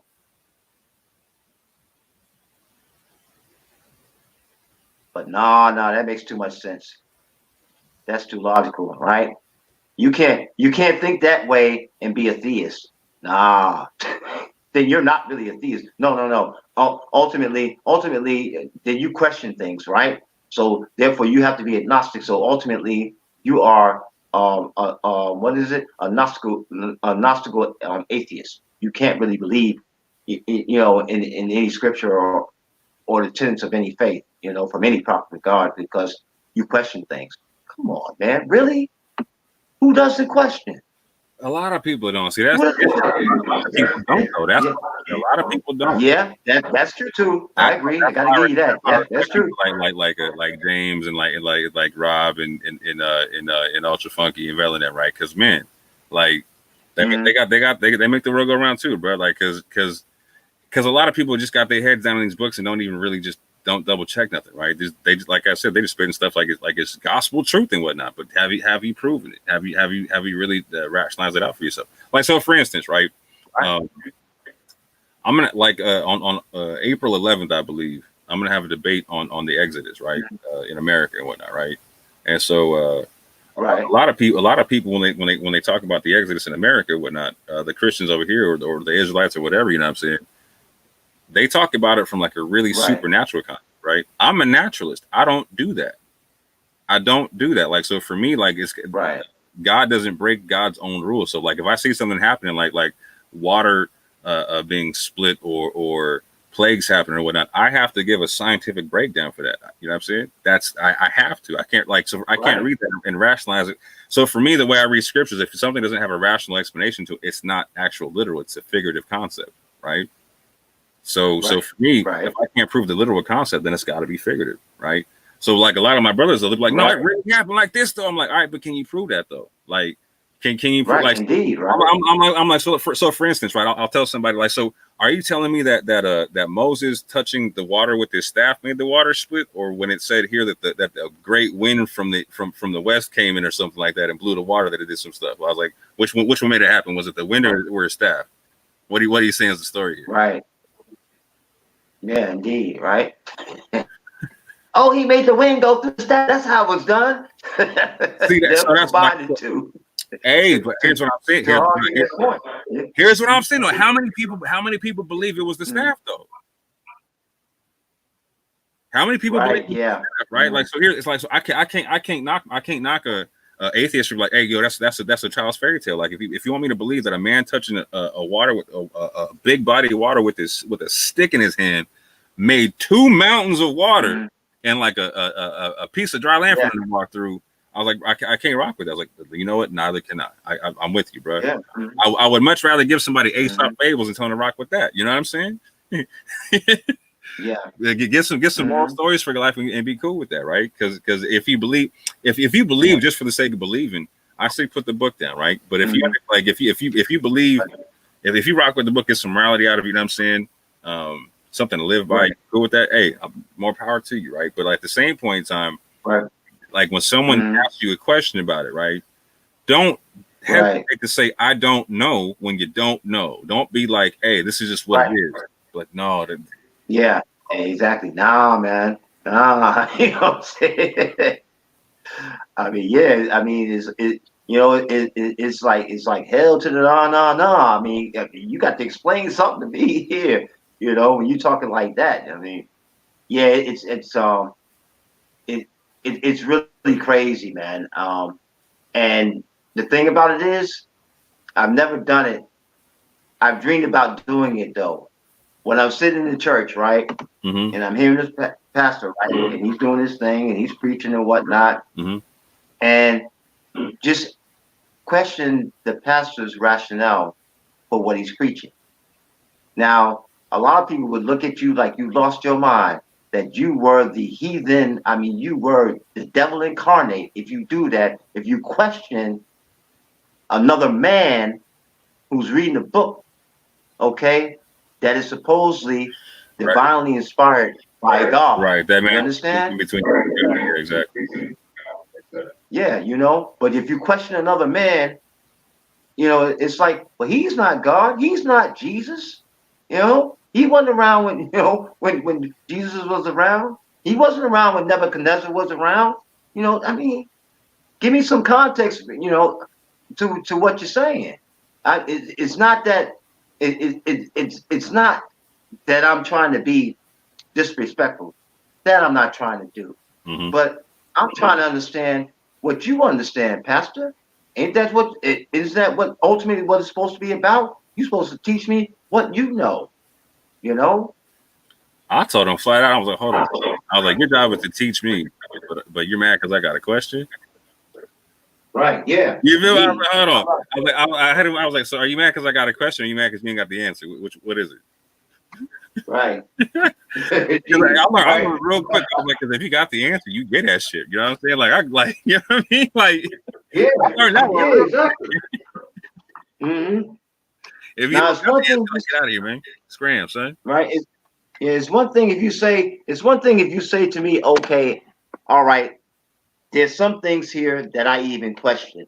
However, man, the general story, okay, I got some grasp of it. I can even accept that. You know what I'm saying? But it's just like when I think about it, it's something that I dream of doing, but I dare not do it. Especially not if I go to my mother's church and she's a devout Christian, Baptist now. Mm-hmm. I'm not going to do that when she's in church because I don't want to embarrass her. You know, and in the same time, when I got to get in the car with her, okay, and leave church with her, oh no, I don't want to hear it because I know the smoke is coming and it's going to be coming fierce. You know, so but you know, I often have questions in my mind, but well, now I know I no longer attend church. I don't have anything against church for those people who attended, but I think that when you have those sermons, and I understand you got revival meetings and stuff like that where you in your groups and you study the Bible together and you go back and forth and whatnot and things like that, trying to understand more. Mm-hmm. But at the same time, when you're in church on Sunday, okay, your pastor should be teaching you what he knows, or at least what he thinks he knows, you know, rather than. I got a problem with that. The pastor should show me what he can prove and what's reproducible, right? Like, so right, yeah. I got a problem like me going to like 19 different like Christian denominations, right, and getting a whole different breakdown on like tithing means and whatnot, or whatever. You know what I'm saying? Mm-hmm. Like, come on, nah, bro. Like, yeah, indeed. I should be able to make accounts about this. You know? Are we reading the same book or no? You know what I'm saying? Like that's what it comes down to, right? And that's what I'm saying. Like people are talking about what they can't prove, and what like. So one of my favorite things of the Quran is the Quran got a line talking about don't speak about what you don't know, right? But if you know something, that means you've gone through the rigor of proving that thing, right? Comparing and contrasting the thing, doing whatever. Like you understand the thing. You've analyzed the thing. You know what I'm saying? Right. You observed the thing. Mm-hmm. You didn't just take it and someone gave it to you, and now you're giving it to me. You know what I'm saying? You didn't regurgitate the thing. You know what I'm saying? You studied the thing. Exactly. Mm-hmm. And you can show me how to apply it in a reproducible way. Like, okay, this is how it was done here. This is how it was done here. And this is how it'll work for you. Right? Mm-hmm. Yeah. And I say, you know what I said to Rob one time? I said, you know what? I said, Rob, one of the easiest examples I can give to you as far as how scripture and the meaning there are spiritual moral principles guide human society, the system of law, human rights. You know, what's the difference between having a human right and being bereft of a human right? Some people live a life of hell on earth because they got no rights to live as a human being. Other people have basically all the rights in the world, you know. But at the same time, when you talk about laws, you talk about fairness, you talk about justice. Well, I mean, I mean, I can go back to the Ten Commandments, you know. Now, people will say, well, you say, well, thou shalt not kill. Well, what about in self-defense? Yeah, if it comes to that, you do that because according to constitutional law in your country, if it says you have a right to defend yourself, and you may have to lay somebody down to defend yourself or to defend your family, that's a moral principle. As a man and as a father and head of a family, that's your responsibility. That's your job. You know, it's in scripture, and you know, and you. I mean, you're going to apply it logically when you go to court because you're being seen as a murderer. Oh well, based on the preponderance of evidence, according to the Constitution. Ooh, Valley, hold on, real Valley. These victims being, hey, your boy Rob. I don't know what you're talking about. Yeah, Matter you of know, fact, so the table on naturalism and whatnot reveals quite a different story there. I think, but nah, I'm supposed to be going on a gin and tonic at some point to go talk to him about it. You know what I'm saying? Rob invited me on last week. I just didn't have the time. Okay, He all right. talking about victims being. I got love for Rob, bro. You know, yeah. I mean, I ain't got no. You know what? I really don't have. I don't have a problem with Rob himself. I mean, I don't see him as inherently evil because he's an atheist. Okay, especially when he explained when he broke it down and he explained that, you know, when he was a child, you know, he was forced to go to church. He was forced to listen to sermons and listen to it. His parents, you know, go through their interpretation of the scripture and all this type of thing. And basically, he was scared. He would not question his parents about scripture. Most certainly not his parents. He's dependent upon them. He's got to see them every day. They're the ones that's keeping him in shelter, keeping him in clothes, keeping him in food, you know, keeping him in school, and teaching them, you know, how to grow up to be a decent human being as a man. Okay, but at the same time, he said, you know, I just stay quiet and I listen. By the time I reached adolescence, though, and I started thinking for myself, I'm like, nah. He said, nah, I can't just take it like this anymore. So I can understand that, you know. So from that perspective, like you said, like you were saying earlier, I have no problem with that, you know. But the problem that I have though is when Rob's attitude is like, well, no matter what type of reason, no matter what type of rationale you try to utilize, okay, to explain the relevance of your faith and its effect on society, I don't believe it. I'm sorry. I'm not satisfied with your explanation. It is constant. You know, it's like and his defense, right? Like, so he's mad logical about it, right? So for him, he would have to be like, okay, show me a society where we're implementing spirituality, eliminated warfare, rape, pillage, theft, right? All the, you know, what I'm saying? Like we're eliminated all that kind of stuff, right? Because for him, he's come to the concept of I'm putting words in his mouth, so I apologize, Rob, if you're listening, because I'm not trying to do that. But this is how I perceive Rob to be coming across in a rational way, right? Is that people, the concept of believing in the imaginary sky daddy who talks to you and gives you instructions and whatnot, that's dangerous because it's not rational, right? And so people who have that who believe along those lines can be easily controlled or easily made to do negative things to themselves or other people, right? And so right. I actually respect the hell out of that, right? Because I mean, man, mean, fam, like I descend from people who literally got put on slave ships because, you know what I'm saying, that were named like the gift of Jesus and whatnot. You know what I'm saying? Like, so I can't knock what he's saying, bro. Like, people use God to do all kinds of crazy shit. You know what I'm saying? The worst atrocities in the world were done in the name of God, supposedly, right? You're right. So I can't knock the rationale in any way, shape, or form, right? So if I'm Rob, right, I'm in a society where I'm being bombarded.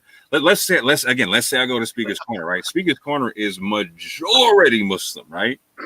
Majority Muslim, right? And so I'm gonna be surrounded by people who believe in the talking sky daddy, so to speak, right? Air quotes, right?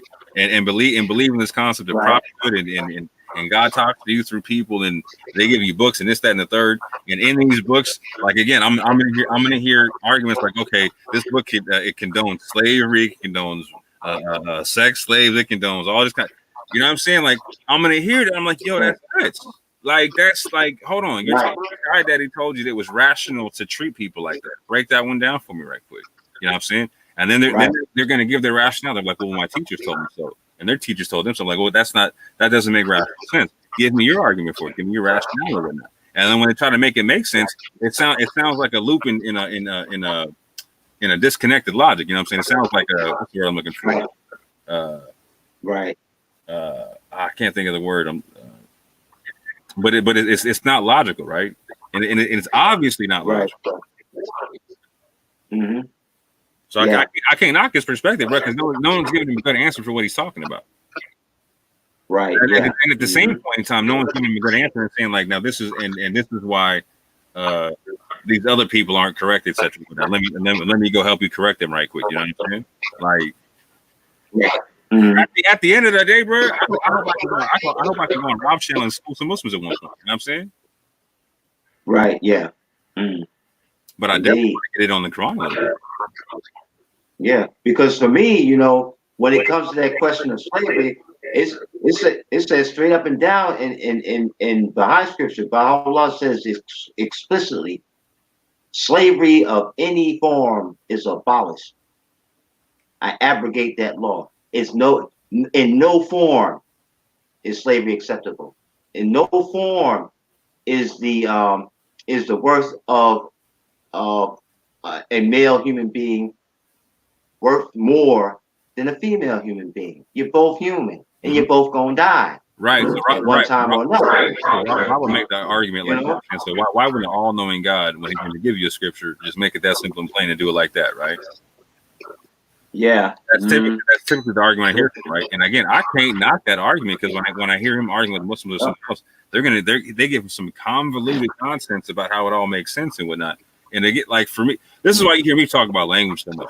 And again, like I'm not an apologist, right? I don't like to apologize for religions and whatnot.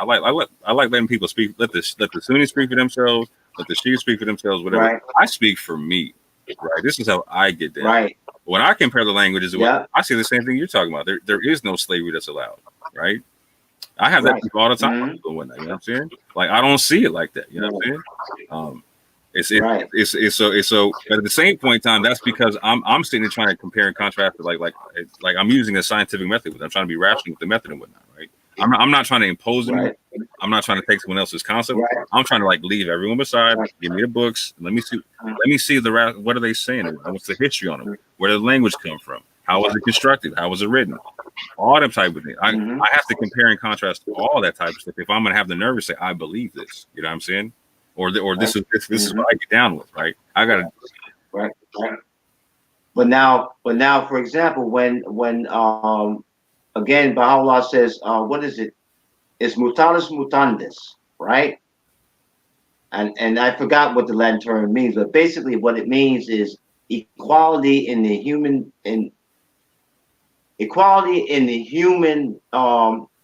physical human being of a woman and a man, right?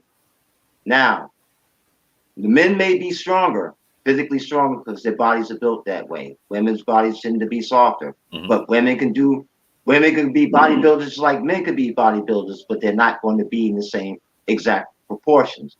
Okay, so that's unequal. However, when it comes to perpetuating the species, you got to have both. Because the seed has to go in. The seed has to penetrate the ovum, or no progeny come about. I mean, that's been how human beings have been perpetuating themselves for as long as we've existed, you know? So, you know, in the scriptures, when it says, well, the equality between men and women, okay, meaning the equality of the humanness of men and women, okay? When you take it to the scientific perspective, right, the human biological, the scientific view, you say, well, this is true because you can't have You can't perpetuate the species without the sperm and the egg. The sperm and the egg is the sperm. The sperm or the seed is from the man. The egg is in the woman. They have to combine. Those are body parts of a female human being. Body part of a female human being and a male human being. That's how it works.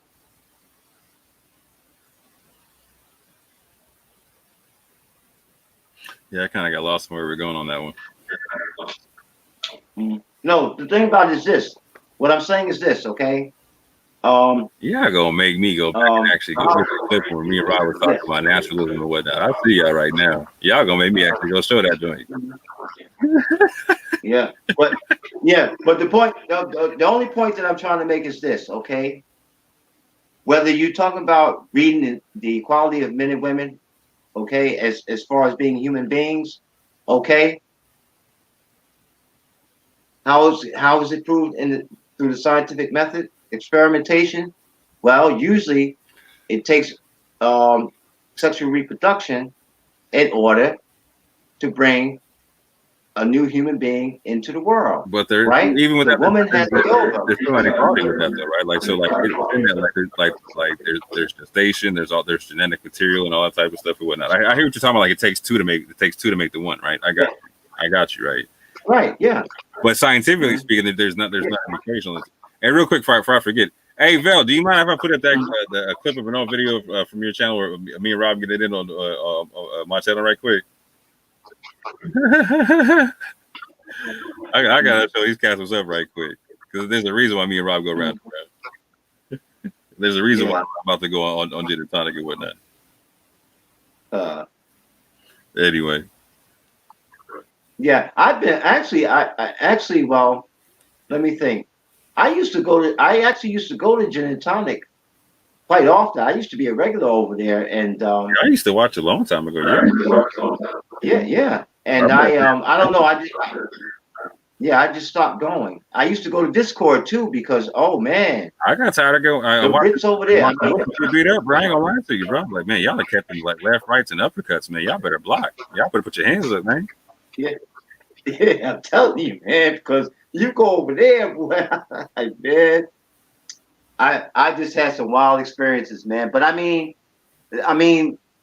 even the people over there, as the title, how can I say, as the title is presented, Discord is the theme of the day when you go over there to that particular place. Man, and but even the people over there that are usually there, we could come to a happy median, or we can agree to disagree. Drop the link. Sorry, I don't mean to cut you right quick. No. I'm just saying that, when I went over there, we can agree to disagree, or there's some way where we can make a happy median. There's certain things there's certain points of view that certain perspectives we can agree on, or we can agree to disagree, even over there. Gin and tonic. I've gone over there. I've spoken over there. There's sometimes, the first few times I went over there, I have to say I left frustrated. But as I went back there and I'm listening, to their rationale and things like that, their thinking process, it became easier to go over there because, they're challenging me, they're challenging my faith, but I'm challenging their perspectives as well. And we can go back and forth like that without shouting insults at each other. If we get enough of each other, I say, okay, all right, this time, okay, I'm out now. I'll come back next week sometime. Let me go back at it again, Well, but the thing is, you can't be mad. That's it. Like, yeah. Like there's well, first of all, let me say there's nothing wrong with it, right? There's literally nothing wrong with it. That's what first thing people got to do, right? Like, second of all, like there's right. To me, I see the purpose of it. I see a need for it right now. Can it be too much? Yeah. That depends on somebody's perspective and whatnot. Me, I believe if you can't defend what you're talking about, and you're not prepared to do so, like just leave it alone and whatnot. Yeah. Right? Like again, don't talk. You don't know. You know what I'm saying? Yeah. Like, I hope when I go on there, it can be more of like I agree with you like on a that. proper like presentation concept or whatnot. Like when I come on here, I'm just chatting, right? Like when I debate or when I do presentations, I actually like do presentations and whatnot. You know what I'm saying? Like it's a different thing, right? I just go off the top of my head, right? I'm not gonna come with no. Of course, I don't come with nothing when I come here. I just talk, right? But if I'm gonna go on Gin and Tonic, I'm gonna have my sources already. Right. I'm gonna make sure that we have some pre-discussed. Yeah. You know what I'm saying? Constantly, hey, like because at the same point in time, like I respect where they're coming from, right? I totally respect where they're coming from, right? Like so I want to make sure it's a rational a conversation about rational, something that's rational, but you know what I'm saying? Right. Because I respect the concept. At the same point in time, I want to show the Muslims that they deal with. Hey, you know what? You actually can deal with this stuff in a rational way, bro. Like they be like when I be here, like I get tired of hearing the Muslims get beat up on the same stuff. It's like, man, y'all are like so mad irrational about what you're talking about. It don't even make like, but they're sincere as hell. I can't knock them, right? Like I don't knock their sincerity Right. anyway. Form. Like, look, man, like just sometimes you gotta. Yeah. Yeah, I mean, because when they start pushing, you know, it for me, it gets to the point where I'm like, okay, if I'm getting frustrated, then what I'll do, I'll say, okay, all right, go ahead, I'll listen to you. I won't say a word because I know that if I go beyond that point, then the rational arguments or explanations or anything. Any way of having a decent conversation with grown men is out the window, right? You know, so I just silence myself and I say, okay, well, hey, go for it. Say what you got to say, you know. Yeah. Because the thing about it is, I'm just, you know, I'm not going to debate it, you know. I you know, been there, done that, you know. I'm with that. I'll entertain it sometimes, right? I'll give you an example, right? Like so, like. Let's say I'm one of these cats that are going to the time like, yeah, like it's cool to marry 6 and 9-year-olds or whatnot, or it's not cool. Like, right. So for instance, like someone like Rob was like, hey, your hadith says it's cool though. Like, so what like, so why wouldn't it be okay now if your hadith says it's cool? You know what I'm saying? Yeah. Like, man, like that's a rational debate right there. I can't I hope my Muslims understand when you start seeing those kind of debates, right? When you start like when you appeal to authority or whatnot, you're not winning the conversation. You're not winning the debate. You're actually like you're proving the point of the rational person, right? You're like, see, that's not rational. Right. You're not giving me reasons to why it's You're telling me like, oh, it says Aisha was the mother or whatever, and that she was special or whatever. Like, oh, what you're saying she was like fully pubescent at 6? You're saying she was fully grown at 9? Yeah. Like, are you saying like there's like some sign that she suffered some kind of like some medical condition? Like, what's going on? Like, what's the break? You know what I'm saying? Right. But there is no explanation of breakdown. Like I can point to children dying of sexually inflicted wounds in Yemen and other places. You know what I'm saying? Like that's okay, that's nuts. That's nuts right now. Indeed. I mean, I saw one documentary, I think it was either on TRT World or Al Jazeera, but the women, they were talking about, I forgot, they were on the continent of Africa, I forgot what country it was, but they were talking about this, you know, this so-called female circumcision, right? Mm-hmm. And when they do it full blown, you know, I mean, the clitoris is gone, and they actually sew the lips of the vagina together. So now you got all types of bacteria and whatnot. They don't, you know, it's not clean. You know, this one, you know, these women are now. They are in the condition where they're susceptible to dying, you know, a miserable, painful death, because now you cut off the clit, you haven't done anything to keep that place clean. Once you sew the lips together, there's no airflow whatsoever going through there. I mean, urine and whatnot. I mean, it's a mess. Okay. But women are suffering this. How can you in any way see this as acceptable? You're destroying this person's life and possibly ending it. I'm like, you know, I'm sorry, but I can't.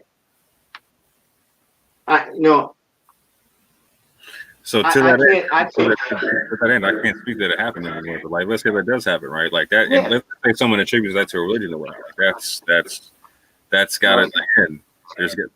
And that's what they either there's a rationale or there's not. That's what they do. But hold on, but even the rationale's got to be like based upon something, right? Like so, like someone might be like, oh, we're doing this because it does keep somebody clean. Like, all right, can you show me that? Like, how does that work? You know what I mean? Like, right, exactly. Because show me how. Otherwise, I can't knock people like Rob or anyone else who would be like, okay, someone believing in the imaginary sky daddy that talks to you is a net negative because it can lead to stuff like that. You know what I'm saying? Right. Yeah. Mm-hmm. I mean, I can't ever. You won't ever hear me go arguing about that, right? You won't ever hear me go at that because I personally don't disagree. I agree with it. Right? I tell people all the time, like, hey man, I do. If you pick up this book and you believe in sex slaves, you pick up this book and you believe in certain things, you put it down, bro. Just walk away. Put it down and walk away. Right. Slowly go pick up. Indeed. Go pick up. Right. Right. Yeah, I mean, hey, but that's the thing. I mean, No, I'm about to cut off. I got to get some other stuff right quick. All right, man. I was hoping Brother Bernie would be jumping in, man. But he's in the cut, just chilling, I guess. Could be. I'm not sure. Yeah. I'm surprised that God of Jacob didn't come in. He's been on here for hours, but I haven't heard him say anything. Yeah, I've been waiting for a scientific method to jump on. I'm trying to like what his favorite topic on this Islam debate. You know what I'm saying? Right. I'm trying to line up some atheist debates in the off season right quick. Mm-hmm. Yeah, I'm about to be out of here too, man. Peace, one love, man. Yeah. Peace to the chat. I'm saying peace to the panel. Big up every time. Peace to the panel. Peace to the chat. Mm-hmm. All right, I'm out, man. Nice rapping with you, though. Hey, Vel, real quick, man. I'm gonna put up a clip on my channel from me and Rob go around and your joint right quick, man. If I don't have permission, let me know somewhere in the private or in the comments. You know what I'm saying? I'll put it. I'll take it off or something like that. Peace, man. Peace.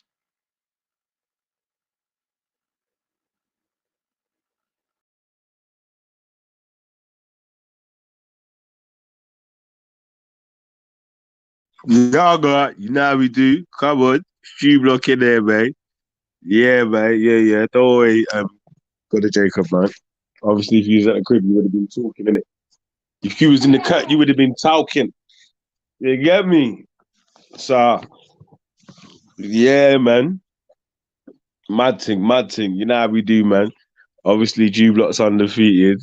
Yeah, we still got the championship heavyweight belt.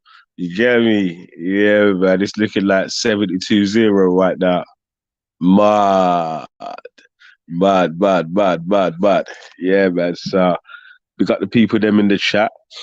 You know what? Yeah, I finished work early today, you know. Yeah, man. It was an early ass day today, B. You get me? Yeah. I'm all back in my yard, all chilling out and shit. Like, so yeah, big up everyone in the chat. Everything is everything. Love is the love. Big up yourself. Hold another LK. Come on. Big up Gurney. Give thanks sound system. Big up yourself. Come on. Big up yourself. Upper Notch TV. Come on. Old type God of Jacob. Big up yourself. Lady Spade. Come on. Old type Camo Ben Israel. My G. Big up Mr. Proclegit. Yeah, okay, yeah. Big up yourself anyway, man. Big up Tagfest. This is a joke. People seem to have been brainwashed into talking about Islam. No solutions for our current problems or societal challenges. Yeah. Yeah, it's mad still. And he said, there's a question of the day that wasn't that. But now you go. A religious guy will jump on and change it straight to religion. Yeah, big up man like Scientific Method. Big up yourself. Come on. Big up Online Grow. Old type Jem Wallace. Big up Stu Brantz. Big up old type Cotton Socks. Old type Age Case Docs. Yeah. Big up. Who else is in there? Big up.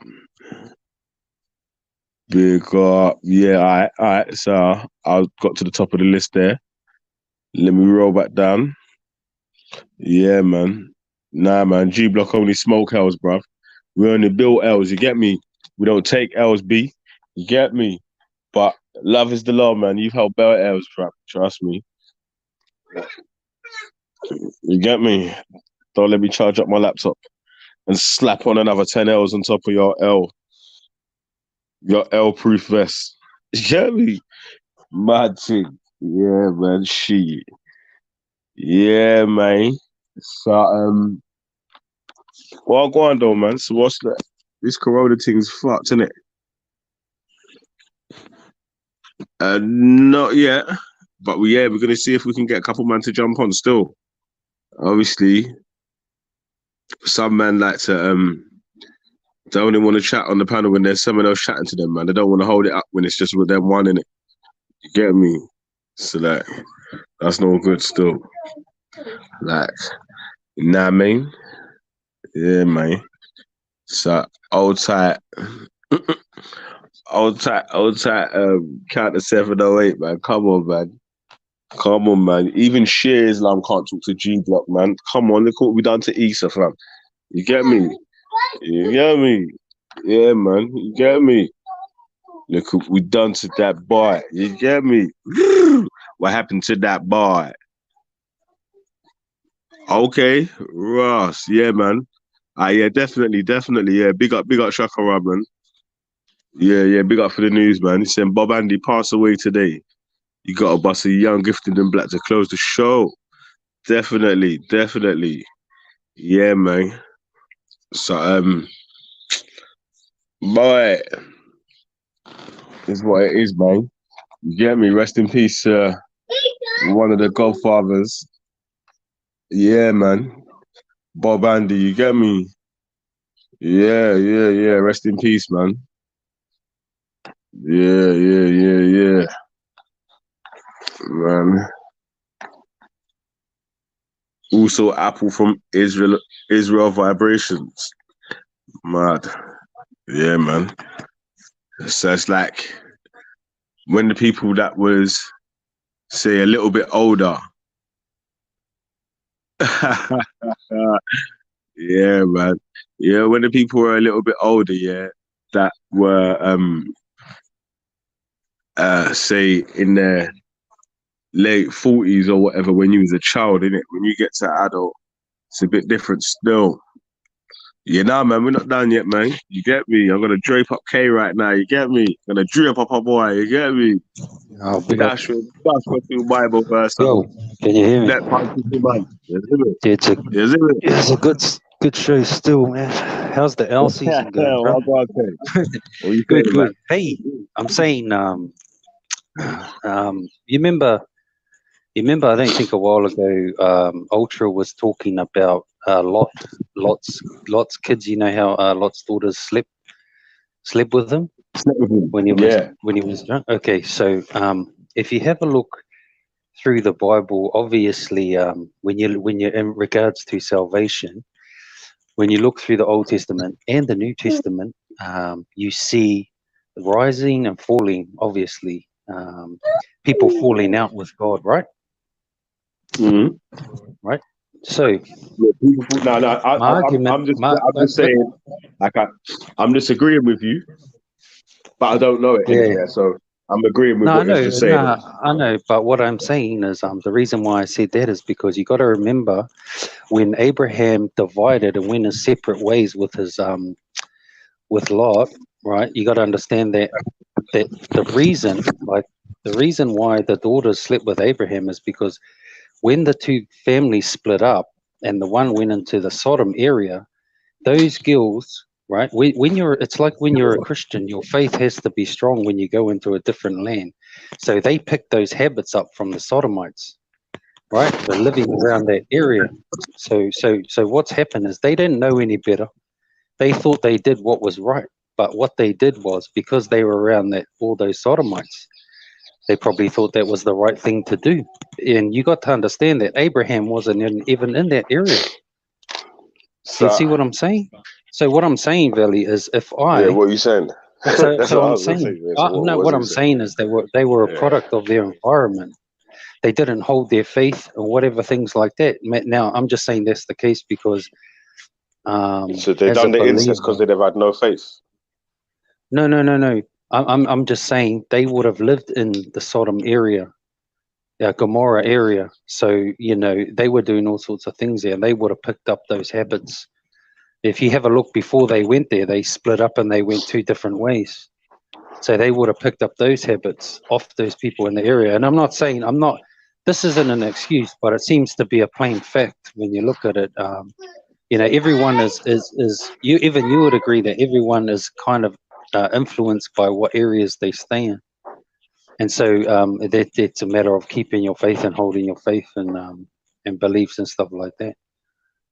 So you're saying that because they lived in the Sodom and Gomorrah area and people were practicing whatever they was practicing in Sodom and Gomorrah, that's why the daughters that were going to do what they done to their More daddy. than likely, because you got to understand that they were young, and by the time they got there, they were a bit older, but they picked up those habits. And I'm just no, you got to look at it like that because that's what that's exactly what it says. So, and you can't escape that.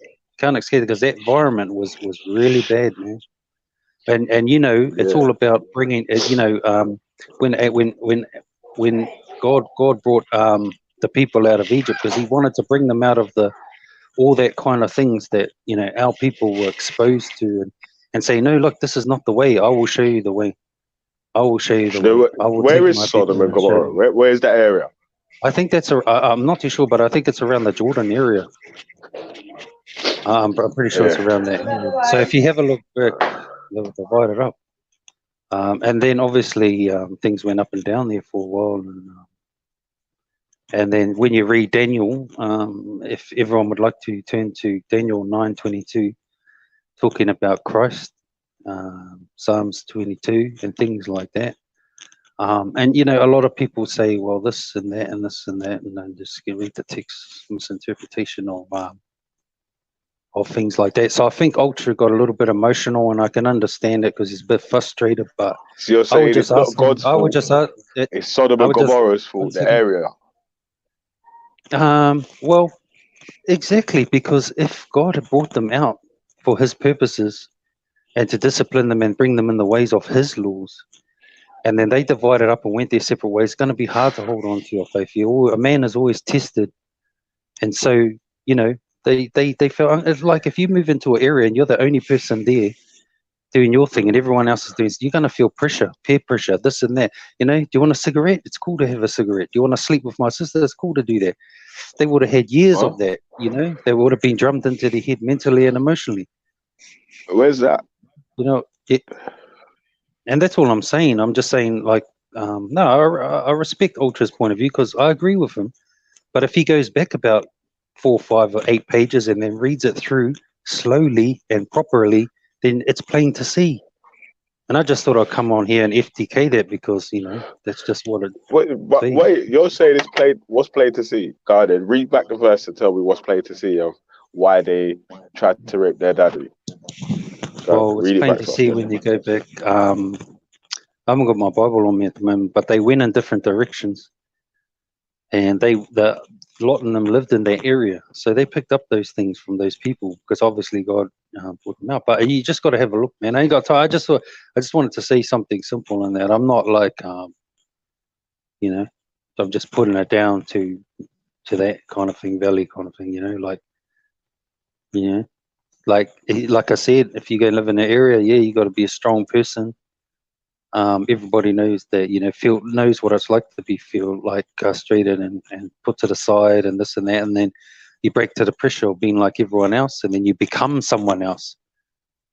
You know what I mean? You don't want to, but you just become a product of the environment because and then. So you're saying that because they lived in an area where people was performing incest, that's why they tried to perform incest with their father. I'm That saying that's sounds really that's more than likely considering what it says. I'm saying it's more than likely. I'm not saying it's 100, but I'm just saying they're more than likely.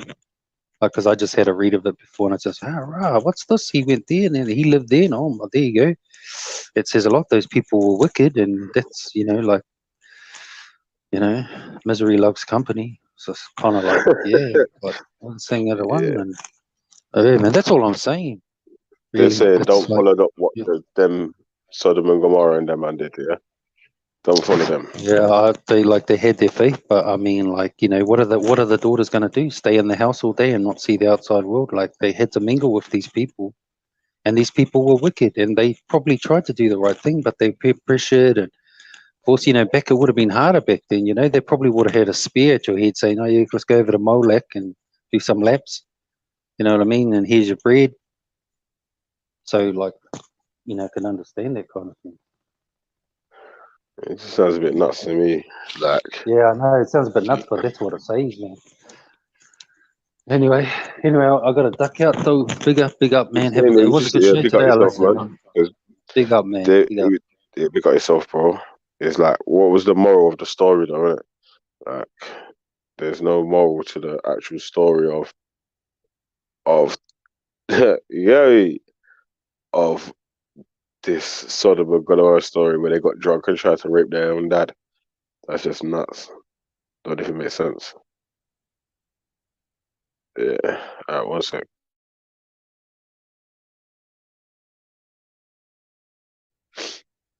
Yeah, man. So, what you saying, man? That's a quick dispatch, yeah? Man told man to read the Bible verse, and man said, I gotta go. There's a dingo. A dingo's at my baby, and that's that. You get me? You got man like, hey, you get me? Man just said a dingo's at my baby, and then he just bounced, cuz. Charlene, I'm gonna go and get Charlene in my ute. Don't crash me ute. Oh mate. Yeah, well, I just using bare neighbours and home and away. Home and away thing, man. You get me? Yeah. That's it. Yeah, big up K, man. Big up yourself. Yeah, man. So yeah, you know what, yeah? We still got man, we've still got quite a bit of time left, man. So come true, jump on. Let us know how you're surviving through this corona lockdown. Like, yeah, my missus is constantly bleaching up the place. Trust me. Yeah, bleach mode. Yeah, she just said, don't go in the toilet because there's bleach on the floor. Could die, mate. Yeah, we got yourself, okay. Yeah, man. That's it. Yeah, trust me. Yeah, man. So, we're talking about this early retirement, man. Let us know how you're surviving through this corona time and what plans you're going to try to put in place, bro. Is there anything that you could do in this time to get some dough?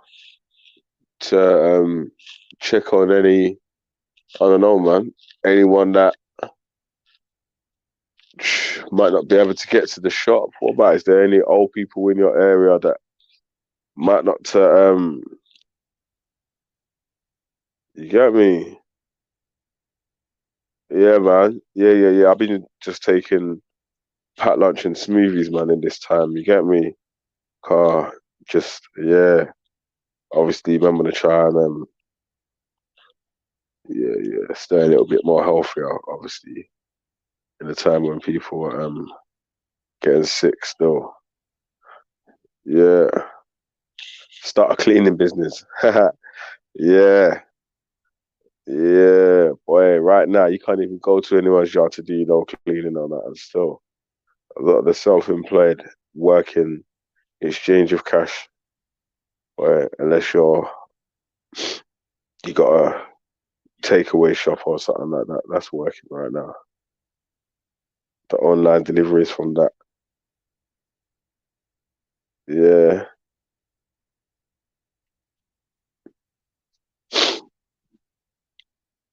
Mm. Oh, it's mad still. Can't lie. But so what's the people them in the chat saying, man?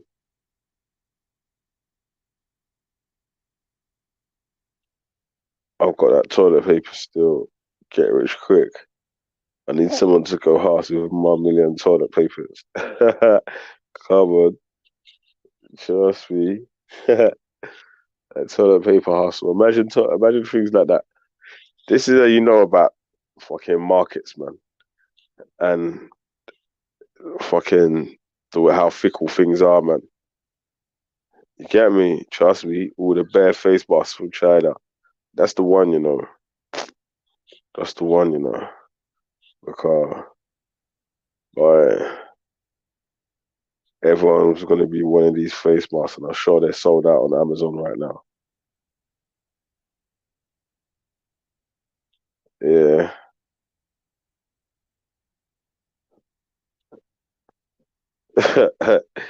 You watching the Purge, yeah? Yeah. Oh, yeah. Yeah, you better be careful, man, around there. Trust me. Bat soup delivery, scarcity, higher prices. Trust me. Yeah, man. What else is it? That hand gel shit. That's running low right now, so I'm sure people are on fucking Alibaba trying to get that hand gel. Yeah.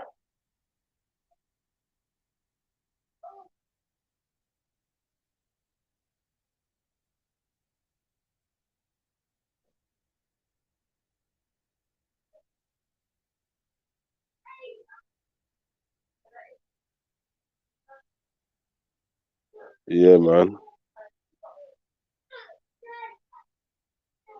So, worst comes to worst, Saturn's gonna have to come. Yo, 1 sec here. My phone is ringing.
Yeah, sorry, G's. My phone rang still. You get me? So, yeah.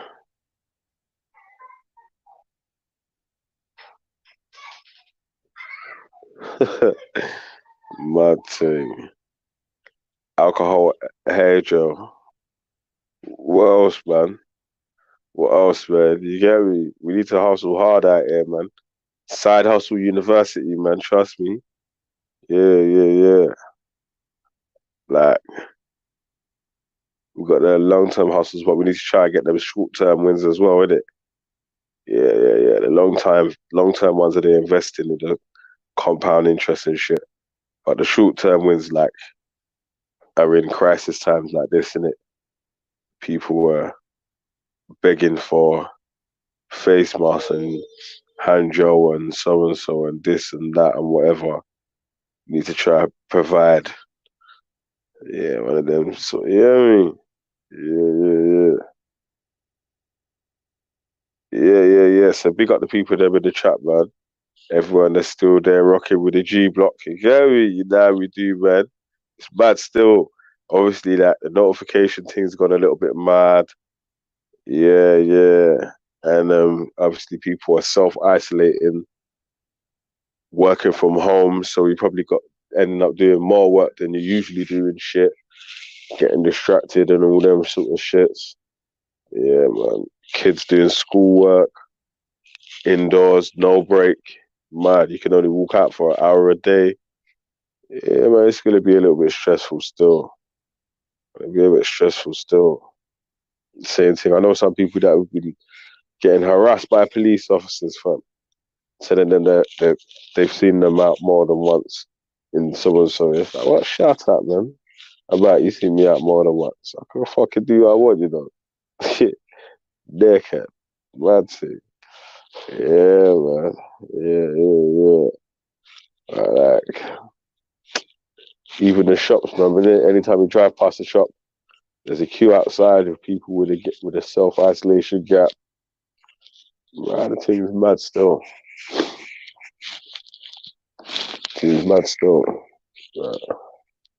What can you do, though? What can you do, mate? Yeah, like...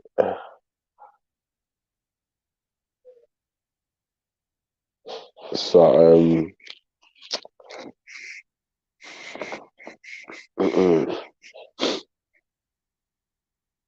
what other side hustles can you do? Oh, that's sick, though. Yeah, man, what other side hustles can we work with, man? We need to get more other little bits and pieces popping off, man. You get me?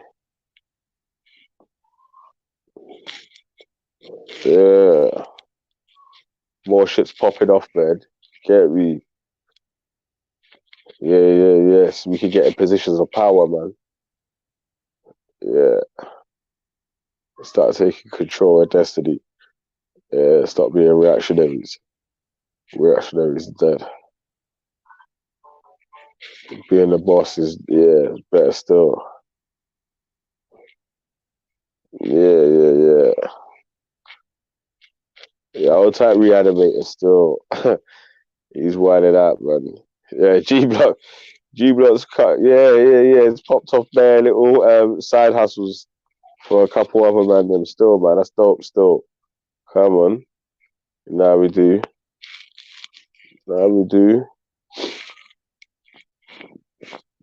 But maybe we shouldn't have fucking beat everyone up so hard.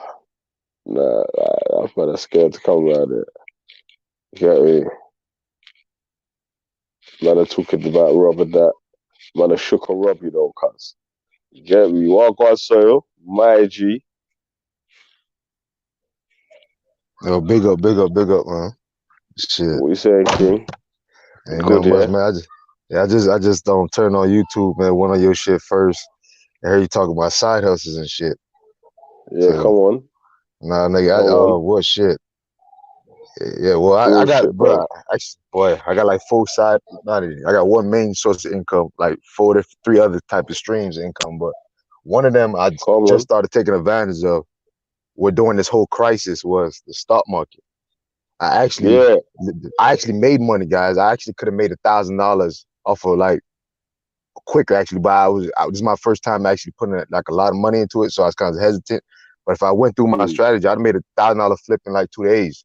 I only made like a $500 flip, but still, it's a nice little side hustle. Because we gotta understand though, at these times when people are all going crazy, fearing, the rich people are getting rich, man.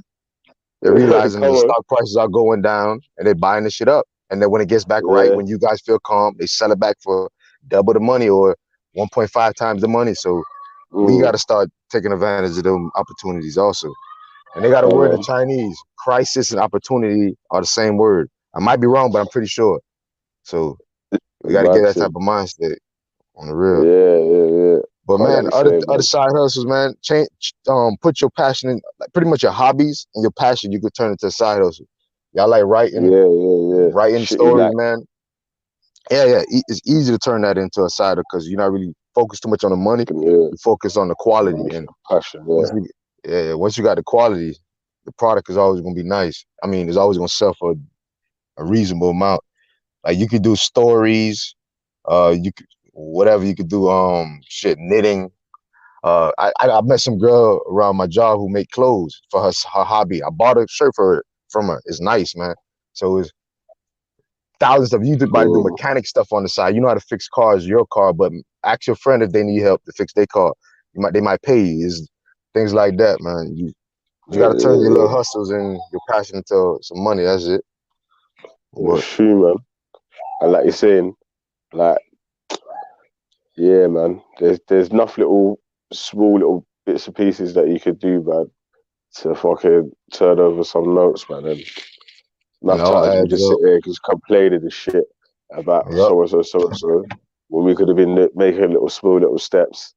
Like you're saying, like, all right, so from the first time man went Speaker's Corner till now, if man was investing a spare £100 a month in a different fucking you can only have one fucking ISA account per year. Do you know what I mean? Like, but in a whole different one or whatever, you could have been making some fucking, you know what I'm saying? Like, you could have seen, all this time I've been guy at this place.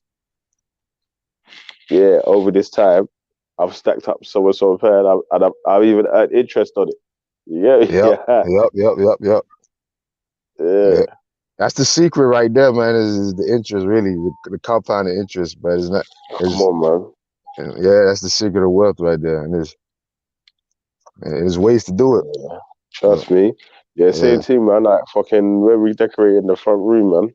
So same team, man. Like, it's a good time to sort out any cupboards that need sorting out. You know, you might have a junk cupboard and shit that you got to sort out when you get time. Now you've got time, innit? Mm-hmm. You know what I mean? Like, so, and time to work on yourself too, man. All the shit that you want to you can clean up your yard, make a list of things that need to be tackled or whatever. Especially if you ain't got no kids or whatever, you could be definitely making a attack plan. Yeah, you could be making an attack plan for your world takeover. You know what I mean? Like, so yeah, man. Yeah, like that, man. Shit, but what was the topic of the day? Or was the Vellemy car thing today? Yeah, it was Vellemy car still, but through this what's it called? The notifications have been fucking up a little bit still, man. Not everyone's been getting notifications and sort of stuff like that. But it was, what investment plans do you have in place to retire early? Oh yeah, that was a question shit. today. Well, mine's, man, shit. Be honest with you, I literally see why 401ks are bullshit. Like literally, bro. If I my retirement plan is. I've heard of a 401k, but explain, because we're in the UK and it's so that we understand what that means. Pretty much like this. It depends. All right, so now I'm not gonna say it's bullshit, but it depends on your job, pretty much. Like for example, I believe 401ks is pretty much retirement. Like say for example, I put in $1.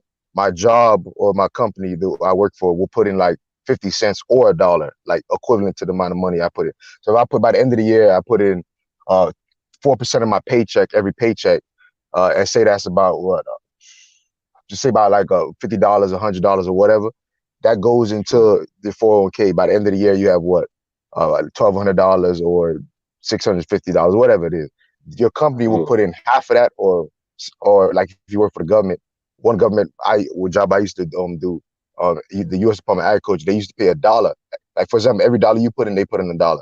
That's a terrific 401k plan. It's like doubling your money, really. But some other places, like for example, do like the one I'm doing now is like half, so they do 0.5. So every dollar you put in, they put 50 cents in. But what I learned though is, say, but you're gonna work for the company for 20 years or whatever. So by the end of 20 years, you have about X amount of dollars. But I'm saying that same amount of money you would have saved up for 10 years, 20 years, and you would have put into, for example, like crypto, the stock market, or even investing in your own self, your own business, you can make way more money. Like literally, like I said, I made what, almost 10% of my money in 2 days. Normally a 7% return on your investment is good. But if you can make 10%, 20%, I got some, like for example, some stocks is up 65%, some is up 45%. So it's like the numbers, because remember, the 401k people are actually using your own money to invest in the stocks. That's what 401k is. They're actually investing your own money. They're pretty much saying that you don't know. They're getting all the gains. They're getting all the interest gains. Yep. And they're just giving you like an extra $1 or 50% 50 cents. out of whatever. But they dollar could turn to $4, $3, or $2. Like, you know what I'm saying? And the thing is, they're pretty much saying that you don't know how to manage your own money, so we're going to manage it for you by just taking out a small piece out of your check that you determine, and then we're going to invest it for you. Simple like that. But so if do you have like investment ISAs? Do you have ISAs, interest savings account in America? I've never heard about that, but I'm pretty sure they have those. But I don't know how much. They probably have an American version, but it's probably called something else, isn't it? So like basically, see, in the UK, there's quite well. There was a different one that was quite good, but you didn't earn as much interest on it, but it was still good though, because the government put money in it as well. There was one called Help to Buy ISA, but that's run out now. The last one was 29th of December. You could sign up for a Help to Buy ISA. But you could have got a Help to Buy ISA. So if you was going to buy your first house or whatever, you could get a Help to Buy ISA, and then you put a certain amount in, and the government doubles that amount. But I think you can only put like £4,000, £3,000 or something a year in that one still. But then the government doubles it in it. So I don't think we have a government. Yeah, that sounds sweet. I ain't even gonna lie to you, though. But remember, UK, you guys are like the financial hub of the world. There's different though, man. There's a couple of different ones still. So there's just a cash ISA, where you could just build slow interest on, which is that's the least best one, but probably the most popular one, because it's no risk at all in it.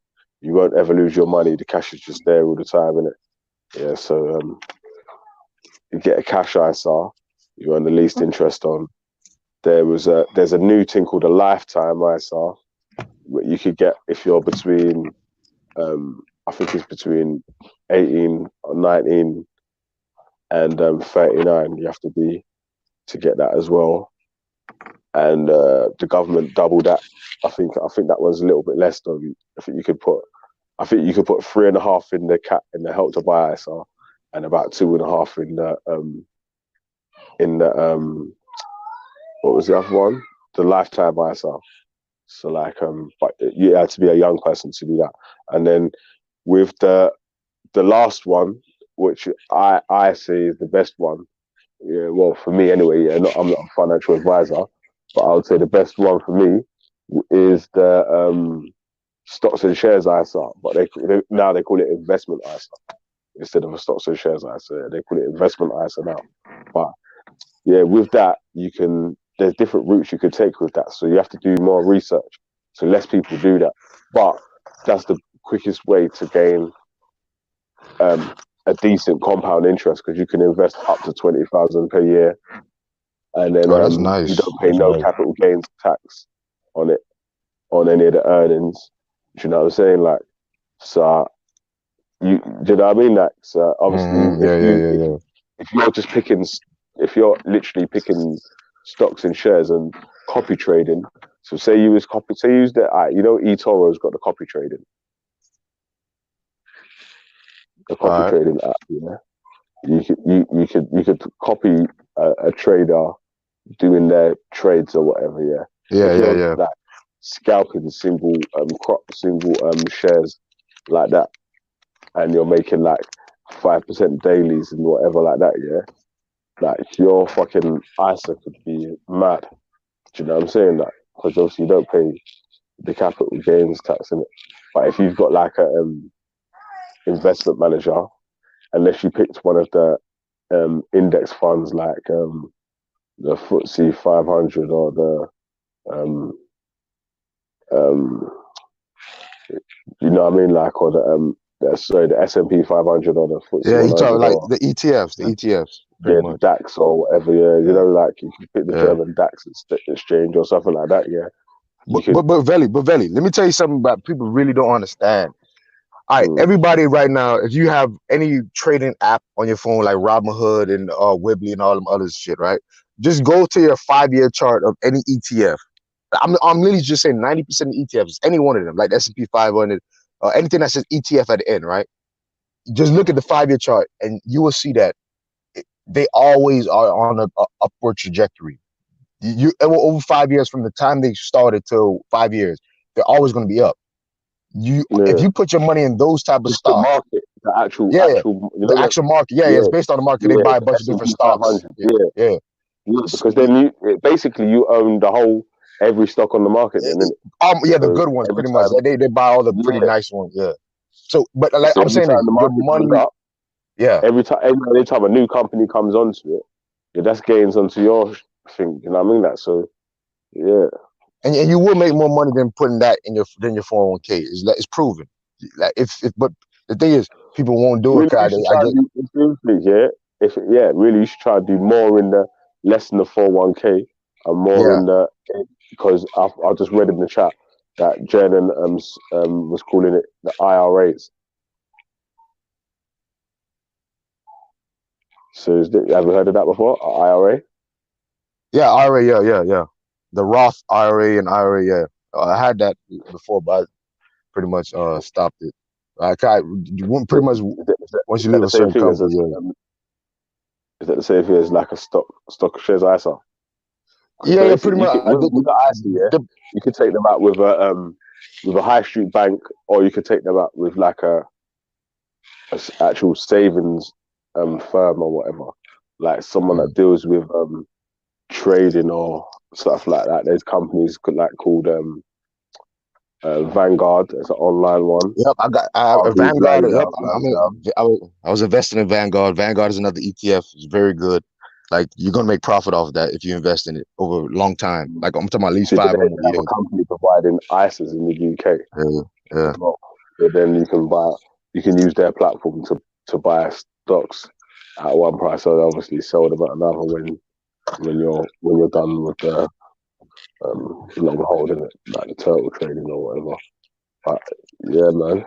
Like literally last week, that was 3 days ago, and last week Thursday was the best time to invest. Like, you was never gonna lose your money, bro. Like, you literally was gonna I'm guaranteeing anybody who would have done it last week. Anybody who did it last week would tell you too. It's guaranteed profits, bro. It went so low. He was buying everything like half off, 40% off, 30% off, and then literally to yesterday, it shot back up to his regular numbers. So people made a killing, man. Like, if I was more smart and didn't had more time on my hands, bro, boy, you don't even have to work for that whole week. You would have made more money in the 2 days than working the whole week or 2 weeks. Like, literally. When news comes out, about the crisis, something's got worse, then you know what you gotta do, then, you get me? Because the same shit's gonna happen, man. You know what I mean? That when the panic comes, everyone starts selling. Yep. Shit starts dropping. Yep, Javelli. The poor people start selling, and the fucking rich people start buying. Buying, exactly right. Yeah, that's they'll tell you that shit. That's the signs, bro. Listen, they literally everybody will sell and they'll laugh at you. Like, I'm in the chat rooms, all these different the trading people. I like to hear their advice and all that. They literally say, yo, you're literally, even the Bitcoin, when people were shocked that Bitcoin all the way went down to 3,800. I actually bought it at what, 4,800. And my dumb ass sold it when it went to 5 something, but now it's at 6, like almost went to 7,000. Yeah, My dumb ass. But like people literally was selling out Bitcoin to 3,800, bro. 3,800 for Bitcoin. That was almost 20,000 3 years ago, 2 years ago. Volatile, yeah. That's why it's like the long term holding with that is a bit more harder on the heart. You know what I mean? Like with than with actual like stocks or whatnot. You know what I'm saying? That because it can go down so fast and up so fast. If you're actually watching it, then you fucking. But if you're day trading, like if you know what you're doing with day trading, you make money, bro. That's a different thing, man. That's a different thing. Like if you're stopping in the 10-minute, 20-minute, half hour or hour sort of things, like them sort of bits like that, and you know what you're doing, like a proper trader or whatever, or even like a half decent trader, and you can see setups coming, and you can take. Do you know what I'm saying? Like a couple of points here and a couple of points there. You can make the fucking bank on them. Bro, I seen it myself, man. I literally seen myself. I could make more money doing that than working. Like literally in a day. I'm talking about a day, like working a day, how much you get paid versus playing with crypto and the stocks. You can make more money, bro. Like literally, just all you need is the investment and the I guess the patience and the know-how to do it. Really, because man, right now, like man, people don't get it, but right now is the time where you can become rich or set up your retirement for the future, because it ain't gonna get worse. I just think it's gonna get better, to be honest with you.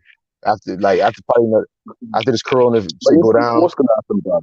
You get me? Man don't know what fucking is around the corner, because we didn't know that this corona thing was gonna happen. True. That's true. Everything that it's just all nice and rosy, and whatever other issue had, whatever was the issue before that had a long time gone, and so and so, and then the next thing comes, like it's just ups and downs, isn't it? Like, so instead of ride those waves, man. Ride those ups and downs. That's it, man. Let's make your money make money, man. That's all. Make your money make money, boy. Yeah, you can get that. You know what I mean? Like, so let me check the chat room.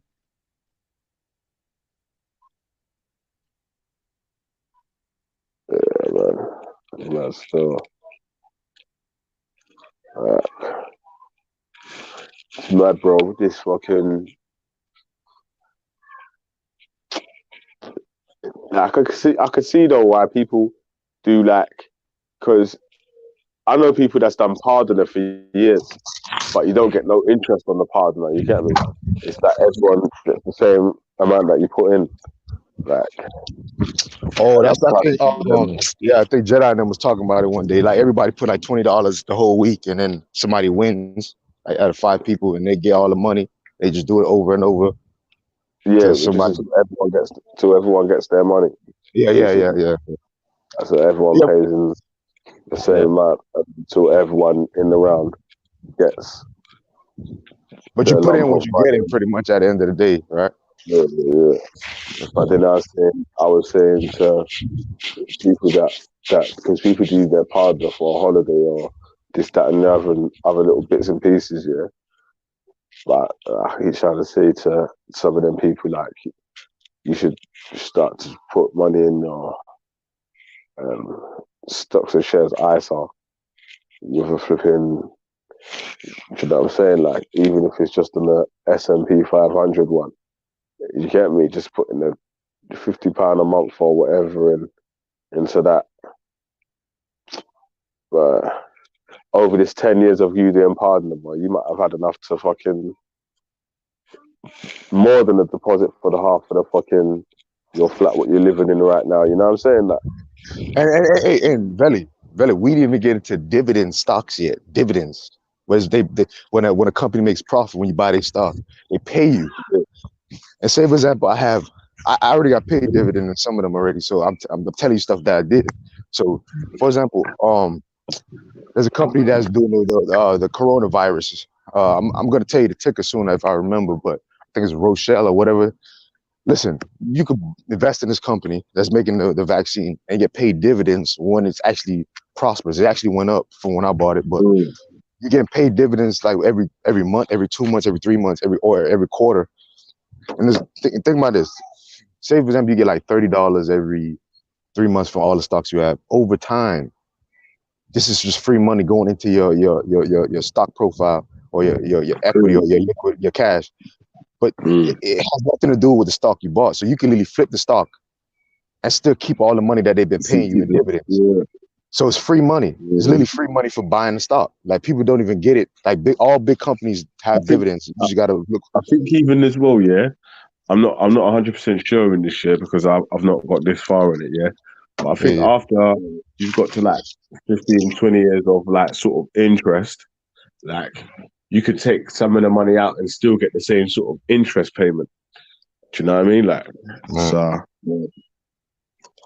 yeah, I don't. Yeah, I've never been in that long, but I'm gonna be honest with you. I don't know why would somebody do it. Because imagine, listen, if I could buy a stock at what $34, and they're paying me every month just because I own it. I mean, every 2 months, every quarter, or whatever. It depends on the company. Every time because I own the stock, I'm gonna keep the stock until I retire because by that time I'm gonna at least accumulate a couple $1,000 easy.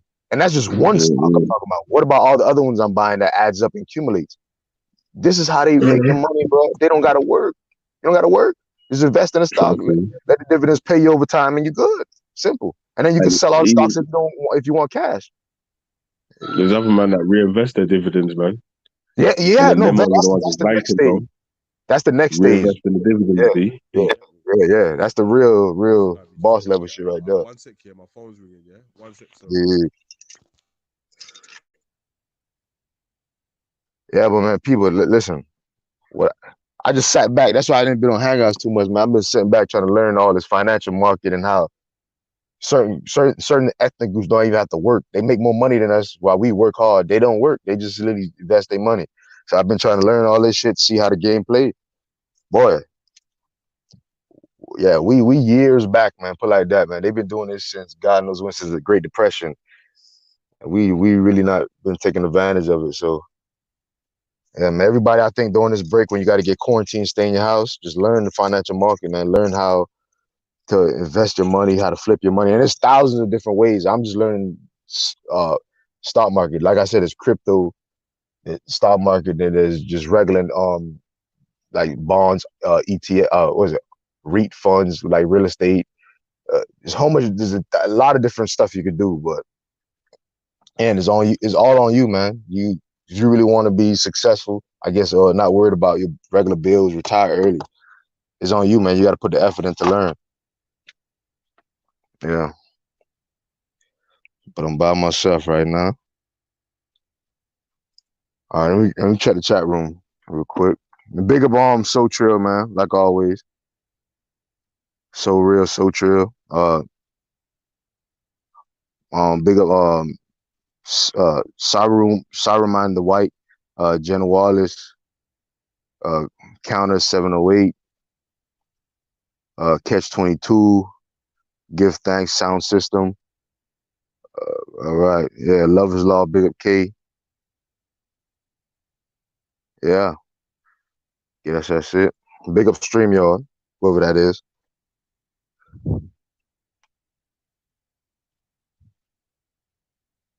Yeah, most, but like some do pay at quarters though. That's what I'm saying. You got to read the stock and figure out how the dividends are paid. Yeah, some are paid every quarter though. Some of y'all are white, not every year.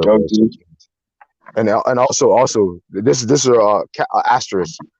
If the company's not doing well, they don't have to pay you dividends, but their stock prices will go down if they don't pay it. So that's why they actually always try to pay dividends, but they don't have to legally. But the stocks will get affected.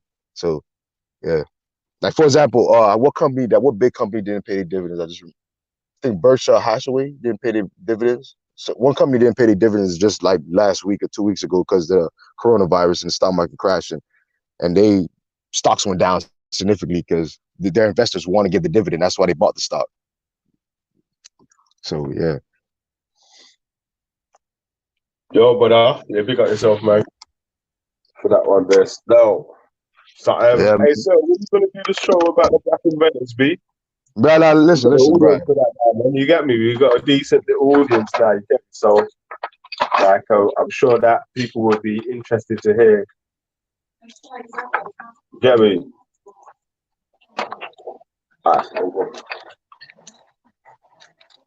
So, yeah, man. So, when you think you could get that ready for the G block?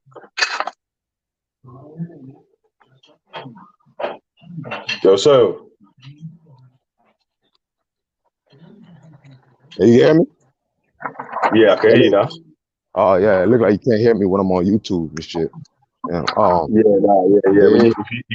You got to use dual screen if you can you use dual screen? I'm gonna be yeah. I'm gonna be honest with you. It's just I gotta wait for somebody to put that on that PowerPoint. I've been trying to use some PowerPoint alternative, but that shit don't really work that well. I'm waiting on my homeboy to put all the Windows programs on my computer, really. But I could do it on some other shit, but it's like I don't know how well it will look on the screen, but shit. Well, I want to tell you tomorrow because I'm off. But shit. No pressure. Just when you're ready, innit? No. How about this? When you're ready. No. Listen to what I'm saying. Remember the part 1 I did? There was only like at that time your platform was just taking off. The only real viewers was like Ralph and a couple other people, right? So I'm gonna just do that part 1 over again, and then the next week I'll do the part 2. Yeah. Just say nothing, man. Yeah. Then we could do it tomorrow. Then if it's like that, because part 1 is done already. So. All right, cool, man. Yeah, whenever that's what I'm saying, bro. It wasn't even like a pressure thing, like you have to do it now.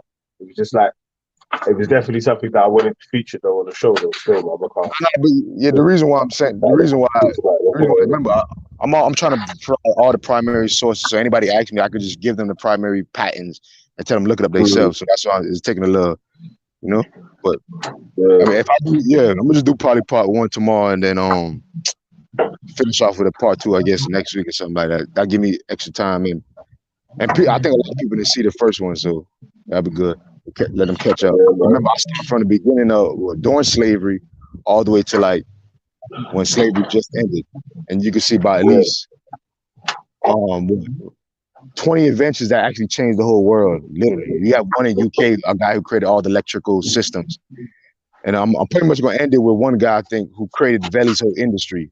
Like he literally created the broiler furnace to heat up houses and all that. So yeah, black guy did that.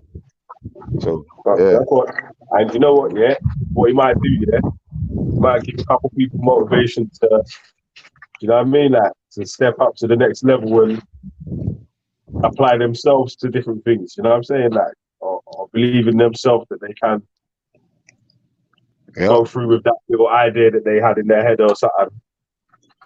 You know what I mean? But and there's let me give it for all the women out there. There's one woman, I forgot her name, but you're gonna see probably tomorrow in the presentation. She literally had an idea of creating. She looked at her cabinet and was like, "Why can't I sleep in my cabinet?" And she created a pull-out bed, literally by just having that idea. So you might think that you're small out, you're small. So yeah, my phone's ringing again. Yeah. You might think, like, for example, little things that you try to prove your convenience in life that nobody would care about it, but there's literally a black woman who created the pull-out beds, pull-out cabinets where you can sleep in your like what you see the hotels have. They have the pull-out beds in the sofa. There was a black woman who created all that. She literally had an idea to save time, make it more convenient because they didn't want to give black people rooms like when they're on the road to sleep in. So she said, "Fuck it, I'm gonna create my own cabinet bed," and she did it. And it's normally in times like this where people are stressed out, they can't figure out what to do. Like at them times, I'm talking about during slavery. Most of these inventions that revolutionized the world, like even the guy who created sneakers, the soles on the bottom of your shoes, was during slavery at the time where they was getting oppressed. You got people who created the guitar, the violin. This is a guy who created like the first movie theaters during slavery time. You got a guy who created a fountain pen. We got a guy. I'm talking about railroads, magnetic stabilizer for the railroads where the train actually follows a magnet because it's metal, so it's positioning it better than somebody staring it on the rails. A black guy did that. You have It's so many events I can't even think of off the top of my head, but it's a lot, and all during times of pressure where they had to make diamonds. Really, it was the pressure was gonna bust the pipe or make diamonds, and they made diamonds. And we just don't know about them, but we should. And I think, man, we got it in us, man. We could always duplicate it or reinvent the wheel. Really, you don't really got to come up with a whole brand new idea. You can just literally reinvent the wheel. So, hey, so, you know, say, like you're saying, we're trying to promote other people that have invented things and stuff like that. Yeah. You think if stuff is more public knowledge to a lot of the youths and all that, they won't be just thinking, I have to be a rapper, or I have to be someone so to be the man, or to be important in society, or I don't know, what is it that these youths are looking for? Obviously, man's not even a youth. I think they're looking for recognition, man. It's like being a rapper is like you get the clout, pretty much. Like, you know what I mean? But if we could change the whole culture, it's like the guy who makes the beat machine got the clout, or the guy who creates the new microphone that makes it sound better with the quality got the clout, or the guy who's making the software to program all that shit got the clout. Then I think it'll change, man. But other than that, it's just recognition, man. We look up to rappers and all that instead of the guy who's pretty much making equipment for the rapper, or you know what I'm saying, or the producer, or the businessman who's funding the rapper and all that. But then they got people in there, like, for example, Yo Gotti. Yo Gotti's actually changing the culture, I think, a little bit. He's just on his executive shit. He ain't really talking about being a rapper no more. He's talking about being a exec. So I see it kind of change over time. Yeah. So that's what I was saying, man. Trying to get to them, to the next level, innit, man? And it's closest to the takeover, man. You know what I mean? Like, because, like, I don't know if you could take the shit over without having, fuck it, I don't know, man. You can't, without knowing how the system actually works or what it takes to fucking push the buttons in the machines or whatever. Yeah, I see. I know what you're saying. We pretty much got to control the machines and all the buttons that get pushed, and like to really do something. Really, we can't be the ones, I guess, telling the people to push the buttons. When they push the buttons, we can't be the one that has to jump. Yeah, we got to be the man that's pushing the button, and then you have to be the one to jump. Yeah. But it used to be like that, man. We used to be the electricians. We used to be all the engineers, the construction people, all that shit, the farmers. But it changed. Now we're not pushing the buttons. Now we just taking orders or what. You know what I'm trying to say, man. But we used to do all that. We got to get back to that, man.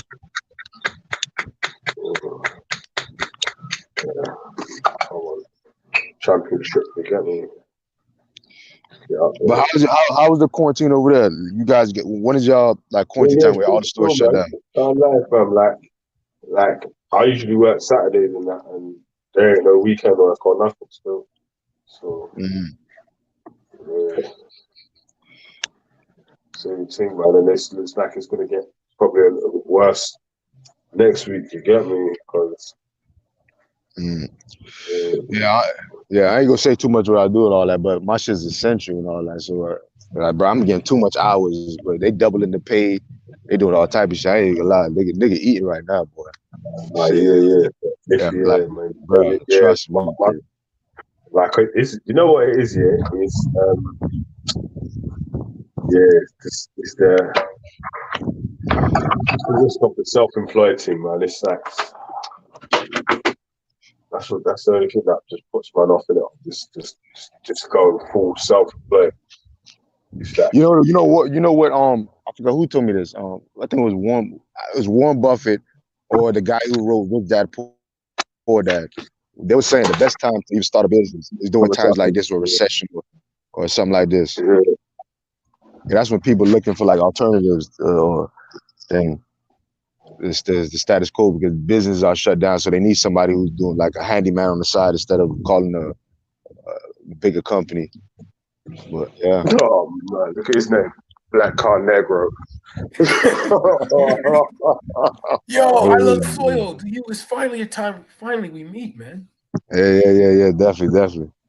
How you Big doing, up, man? You're brother. in Florida, right? Yeah, Miami, Florida. Oh, Miami. Cool. What you're in agriculture too, I'm right? also out in Yeah. Florida as well. You know? I'm due to go Florida in a bit still. So I gotta start on Monday when I get over there still. How's it down there? Is it crazy? Say it again.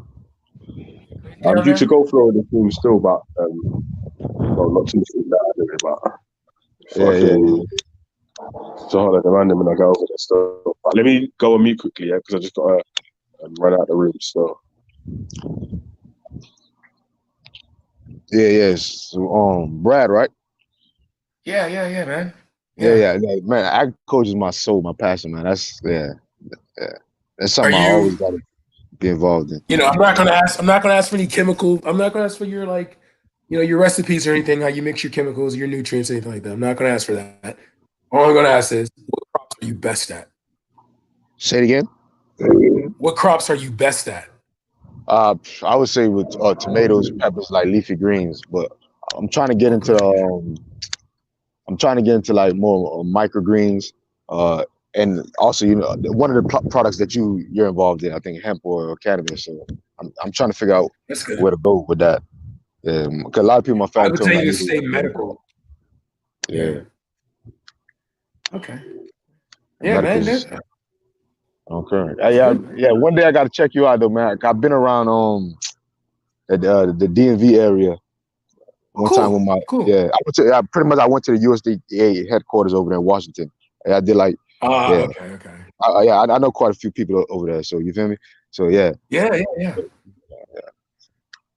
What do you think about Trump's tax plan? In regards, because there's some real benefits for farmers there. Some tax saving things. Well, you can enlighten me on that. Really, my shit. Oh man. Yeah. Okay. Well, we're like 100%. I wouldn't say 100% because next president can change the policy. Oh well, currently, we're taxed like we don't have to pay property tax like at all. But wait a minute, depending on what state, I would say because Florida is a Republican state, I would think that shit's good. Yeah, we don't have a state tax, for example, compared to other states and all that. Yeah. So I would just assume that. I just assume that since you live in Florida, that most likely you're good. Okay. My governor is trying to he's a Republican, but he's not trying to be a Republican. You feel me? So let me ask you, I hear you. Let me be honest with you.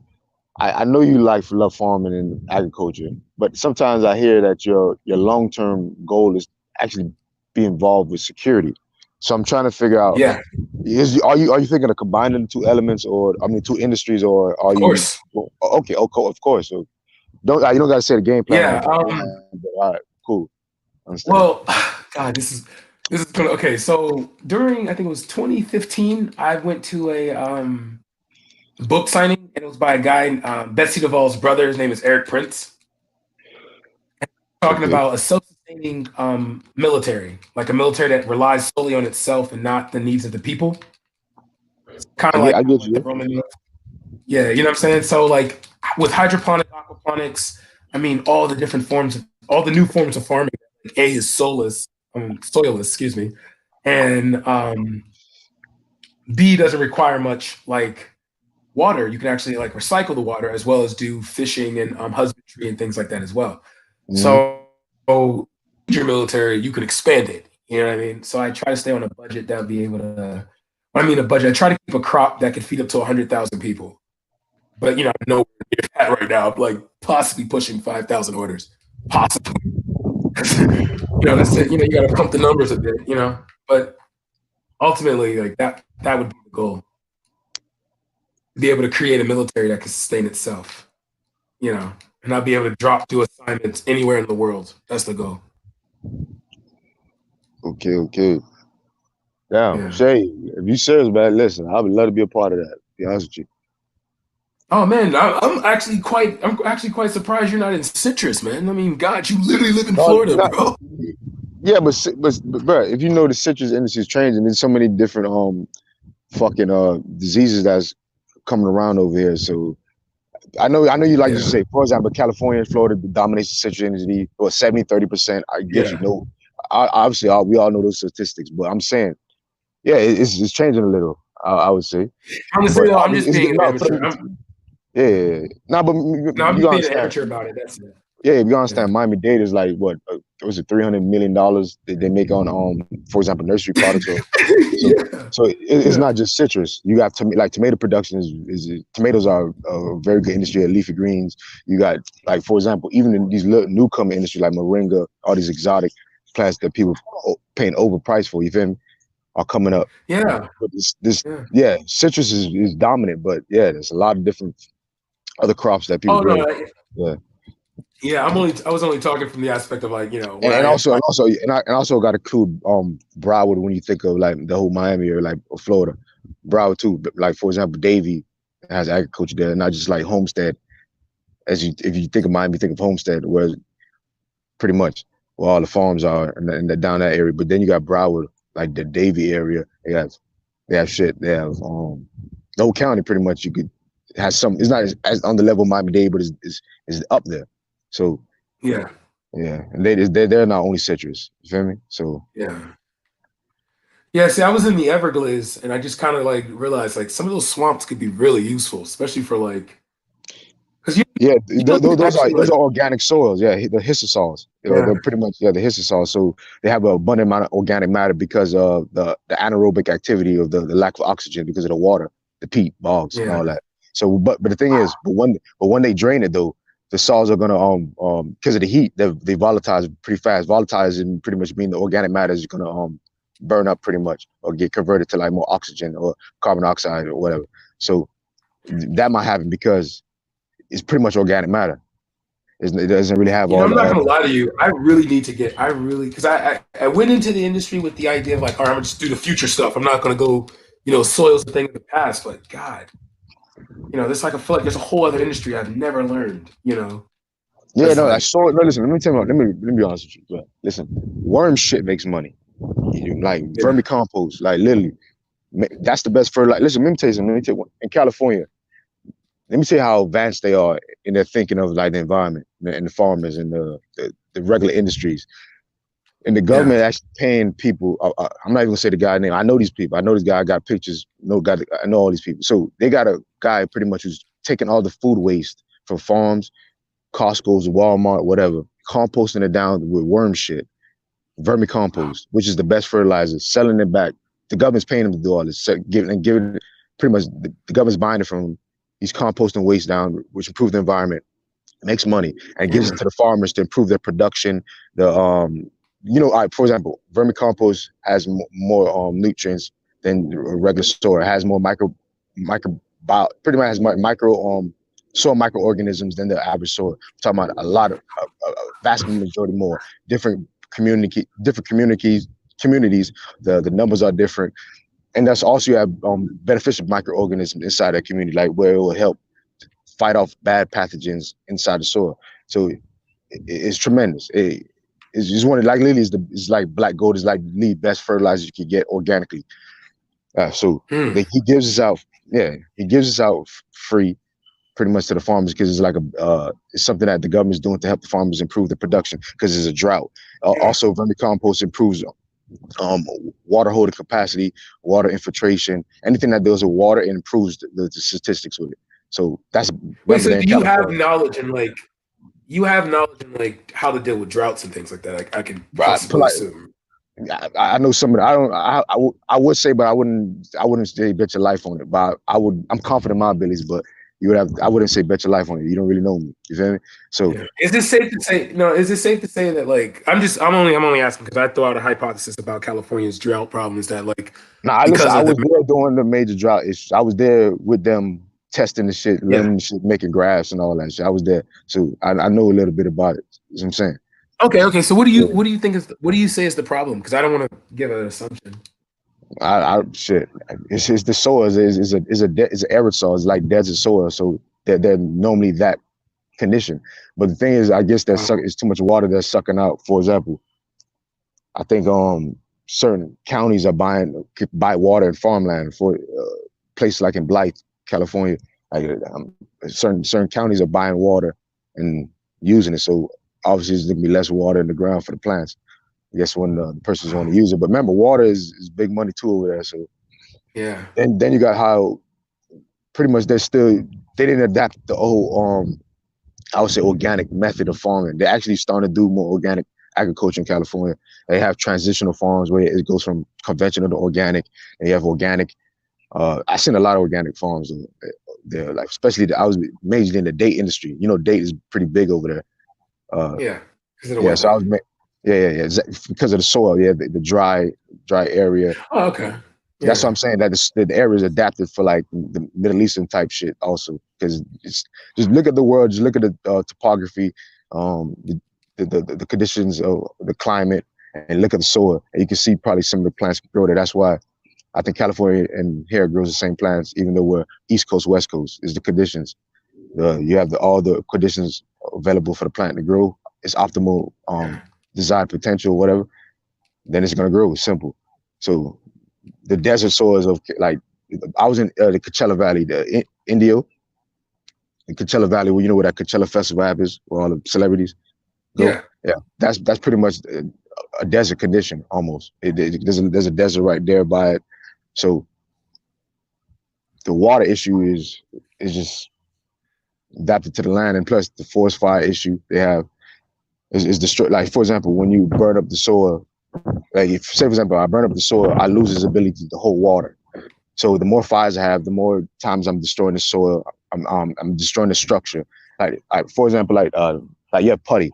Putty is pretty much clay. Clay is the same. It has the same attributes when it goes into soil, just like how you mold and make pottery. So when you have less of that clay, you don't really have structure. So when you have these fires, it's destroying the structure, probably destroying the clay, just organic matter. Like I said, volatilization, where it's burning up and turning to gas and other parts of what makes up organic matter. So the more fires you have, they're destroying, like I said, the structure, the different chemicals in the soil. So it's harder for water to be absorbed. So over time, obviously, you see that why it's a drought, because even if it rains, it's just going to run off and cause erosion instead of absorbing back into the soil. Because erosion is also a big problem you have when it comes to drought and water. But I can ramble on forever, So man. I So swear, shit. man, you need to start a YouTube channel for real, because you obviously know soil. Like, God damn it. Oh God, I thought I knew something when I learned aquaponics. Jesus. Nah, that's what I'm trying to learn. I mean, listen, I'm trying to learn that right there. I had to take, you know, I got pride in soil. So anytime I hear somebody say asoilless, aquaponics, hydroponics, I go crazy. You know what I'm saying? You feel me? So that's what I said. That's Yeah, all right. I'm not going to talk about it no more. You know, I just shit. Yeah, I need to learn. I need to. Wow. I thought I knew something. Because I do feel like I'm cheating a bit, because it's just like, I can control the temperature, you know, water levels, everything, pH. I mean, like, literally no involvement on my part, especially if you use like the cracky method. Like, you really have no involvement. Damn. Mm.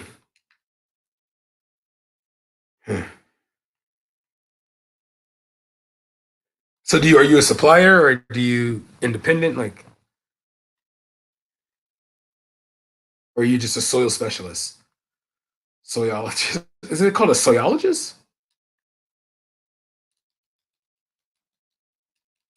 Oh shit.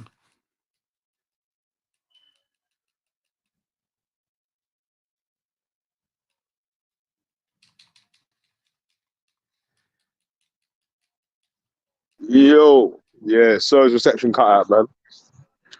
Yeah, I think so. You can hear me? Yeah, I can hear you. On the roads right now, man.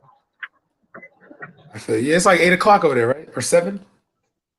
It's 7:30. Yeah.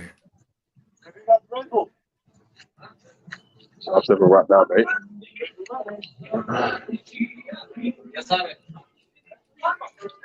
Yo, can you hear me? Yeah, I You can hear you. talking? Yeah. So what you saying, man? Chilling, man. How you been, bro? I went to work out. I just couldn't be in this house anymore. I had to get out. We might get you that might be a good link up with Hell yeah.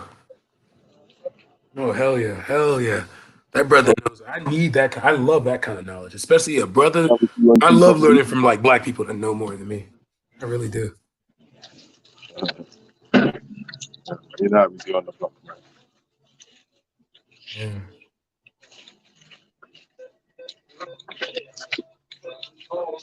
Yeah, B.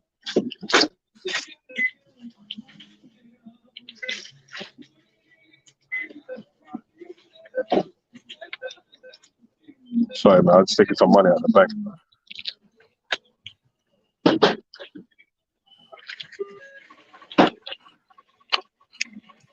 Yeah, they got new notes over here, man. They feel like they're like plastic, stick together What, and shit. like, you talking about dollars? Your pounds? Yeah. So new I notes don't know over why here. they just. I would create a social program that like allows people to get like phones and like kind of work a way to work with the phone companies just so everybody can get like Cash App and stuff like digital money, you know? Yeah. Your money's in the bank because you know you can trust the bank. Well, it's not everyone that's getting money wants their money to be going through digitally. Though.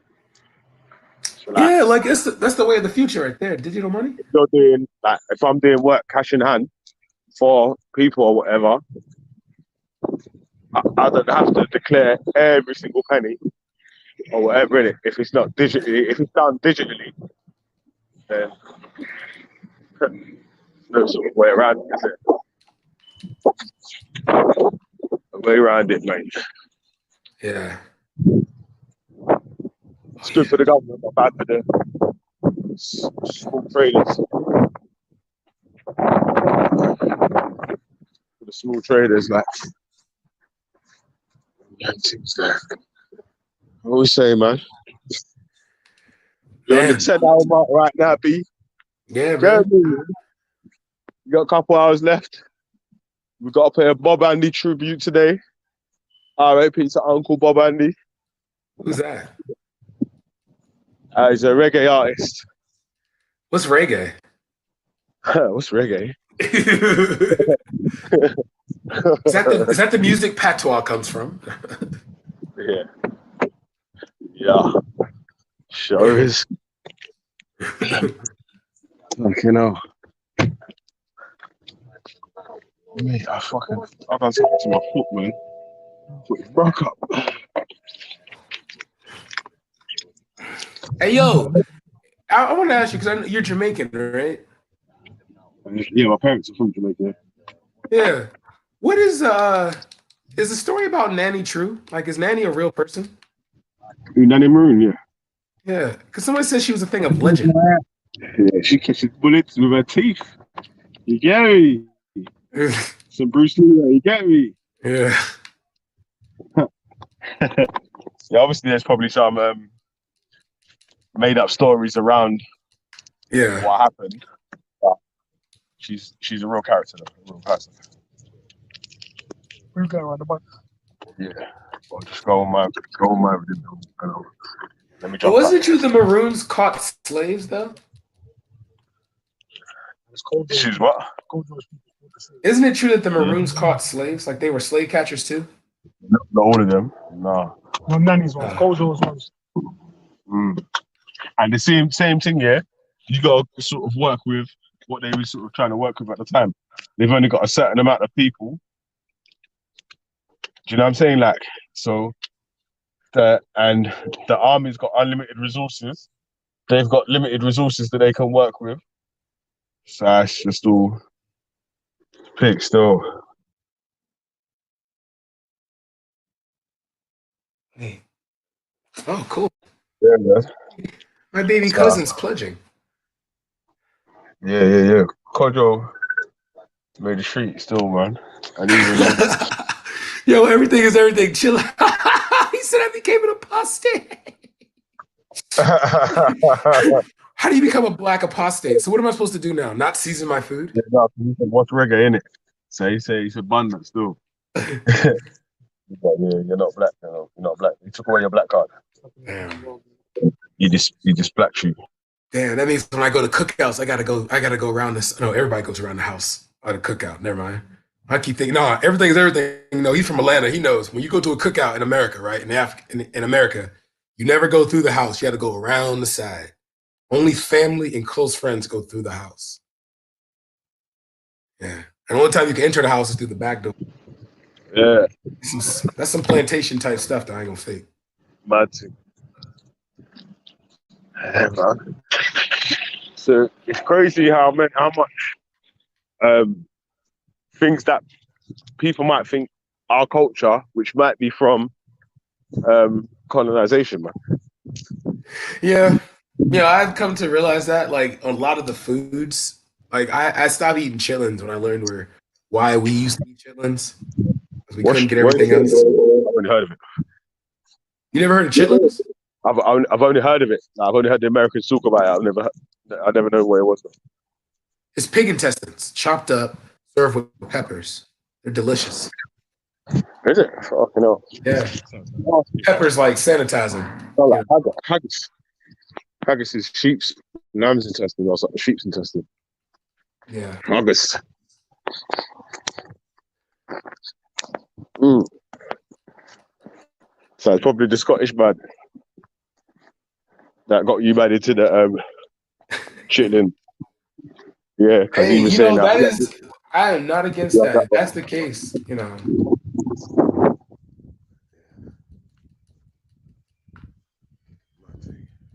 One sec, my phone's ringing, Brad. You good?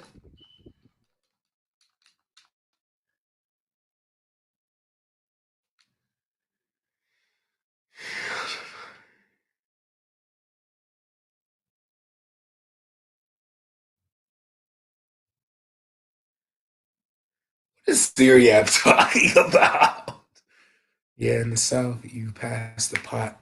That's not in. Yeah. Yeah. Yo, my grandmother, bro, listen, the pot literally eroded in the middle, man. That thing's been in my family since, like, Negroes weren't allowed to read, okay? And she treated me. Yeah. Yeah, sorry, man. It cut out when you was talking. I'll carry on. No, everything is everything brought up a very, because like the thing about African Americans are the ones who live in the North all came from the South. Like we all, like when slavery was over, we were like, yo, I don't want to be nowhere near this place. So black people in the North, it is impossible for someone to live in the North, like New York, Boston, Connecticut, and not have any family in the South. Like I try to act like, you know, I'm a Northerner, but like my family's in Sumter, South Carolina, Conyers, or is it Buckhead, Georgia? Louisiana. I don't know what part of Louisiana. I always is there a place called Bankhead in as well, or is there any Buckhead? Bankhead. I don't. Is it in Atlanta? It sounds like you're saying Bankhead. I mean, in Georgia. It sounds like you're saying Buckhead. Yeah, it's Buckhead. Yeah, it's like I think T.I. lives there, or everything's everything. Chanel, gracious. Literally, it's like Black Hollywood down there. I know I'm not lying when I say that. Literally, Tyler Perry built the largest studio. It's bigger than every studio in California. Black man owns it. And the land was owned by Confederates. Take that, white people.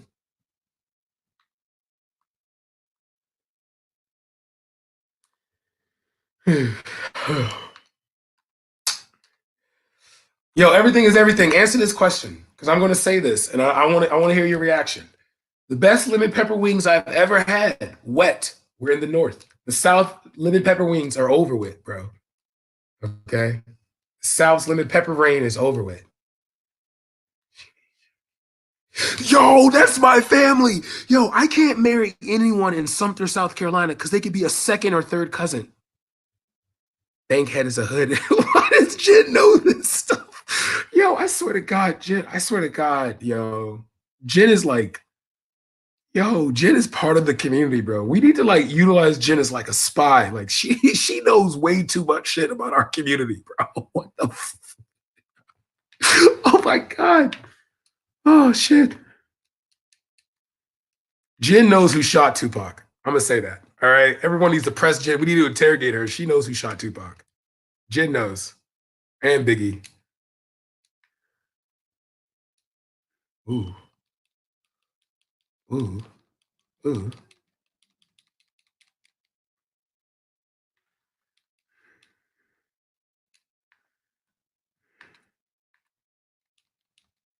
Oh God.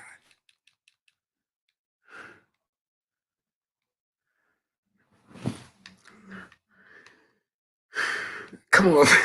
She knows too much. Cool, you, yeah, listen, sorry, man.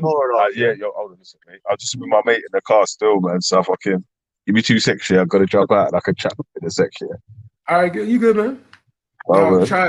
We try to figure out why Jen knows so much about the black community. James Jones, the other agent. It was the crack. Tell my nigga. Yo, watch your mouth, white man. I don't like that kind of language coming from your people. Watch your mouth. Okay. So sorry. I'm terribly sorry. That'll never happen again. I do apologize. That's not how a proper English gentleman speaks. Pardon? Come on. Pardon? Pardon. That's why I love that about you guys. Pardon? Pardon? Pardon? What did you say? Yeah, my neighbor's from the UK, and I just told him, bro, I quite like you. I fancy you people. Because I was like, he was like, yo, you from the UK? And I was like, no. And he said, well, you kept saying bear. Now I realize I say bear. You're making a lot of slanderous statements, CC Brad. Do not repeat them. Evening, everyone. Evening.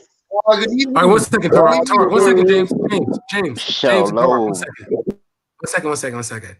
I'm making this statement now. The lemon pepper wing wet that I had in the north. That means the South will never rise when lemon pepper wings are gone. So everything is everything. If you can direct me to a spot in the ATL, because I'm going down in about 4 weeks, that I can get some good wings at, I will be all open, you know.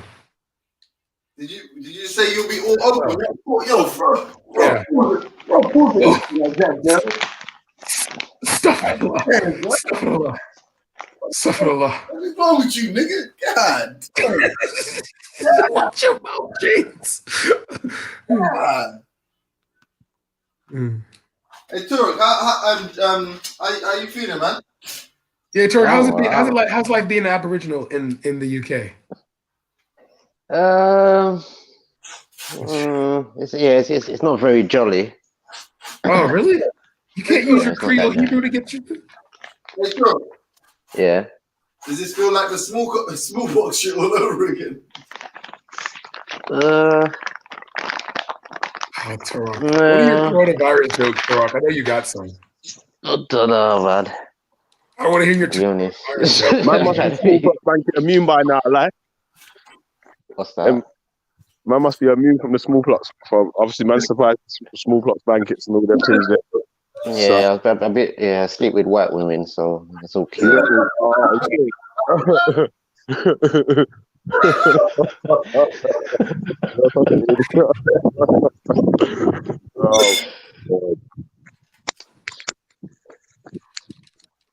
So you said that's what made you immune, yeah? No, yeah, you have to get dirty to fight the germs, innit?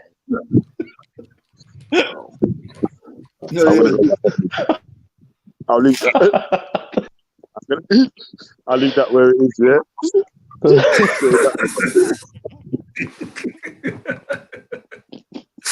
Yo, Turok is so funny.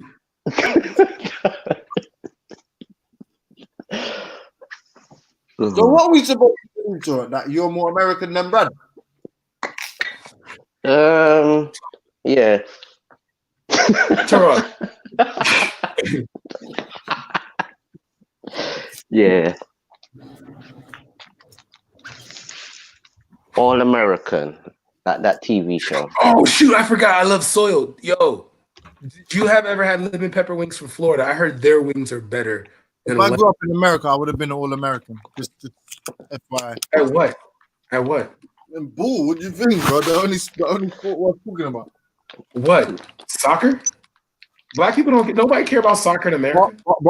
Basketball. Come on I now. know. Black guy from the UK playing basketball. Okay, if you're dropping TQ into a coffee cup, if you're dropping sugar cubes into a coffee cup, you got it. But other than that, nah, you ain't playing no real basketball. You meant to say tea. You meant to say teacup, but yeah. Oh, did I say that? No, you said coffee cup. I don't drink coffee. Oh, I'm sorry. Well, I assumed, because I've never seen Don't drink coffee. Why you laugh? Why you laugh? No, it can't come like that. Come like that song. I'm an Englishman in New York. I don't drink coffee. I drink tea. I thought you was using it as a euphemism for like not liking black chicks. God. Wait, you like black women, bro? Oh, except Hey? women. Well, I assume you like black women. I've never seen. Don't drink coffee.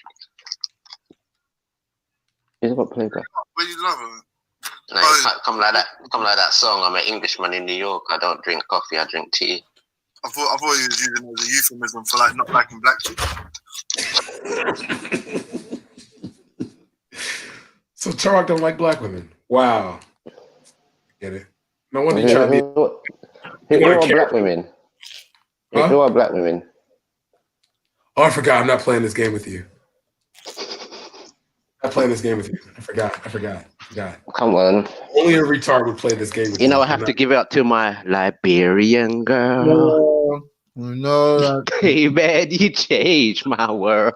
Yo, when I was a kid, I thought I was Nigerian. I worked in my life. Sierra Leonean girl. Wait, what did you just do to the language just then? What happened? You just call someone a Sierra Leonean? I said my Sierra Leonean girl. She came and she changed my world, like Liberian girl, done to Michael Jackson. Oh, Wingstop pepper wings. See, I went to America's Best Wings. See, that's why I say America's Best Wings has the best lemon pepper wings. How about you niggas over there stop copying the Chinese? My God, James, you sound like David Duke when you say the N-word, bro. Stop saying the N-word, man. You triggering me, bro. Hey, why don't you niggers? Whoa. Why don't you stop it? You niggas. You Chinese. Stay nagging. You say Clayton Bigsby voice. Niggers. You niggers. Niggers. How did he get that accent so right? He must have been attacked with that so many times. Clayton Bigsby, Brad's uncle. Oh. Yeah. Yo, watch your mouth, bro. I'm 96%. I'm black, bro. Don't play with me. I canned up way too much. I heard you was an Arab from Mauritius. Oh. I heard you was an Arab from Mauritius. Oh, that's Buddha, man. And he's not Arab, man. He's cooling. Oh, he's cooling.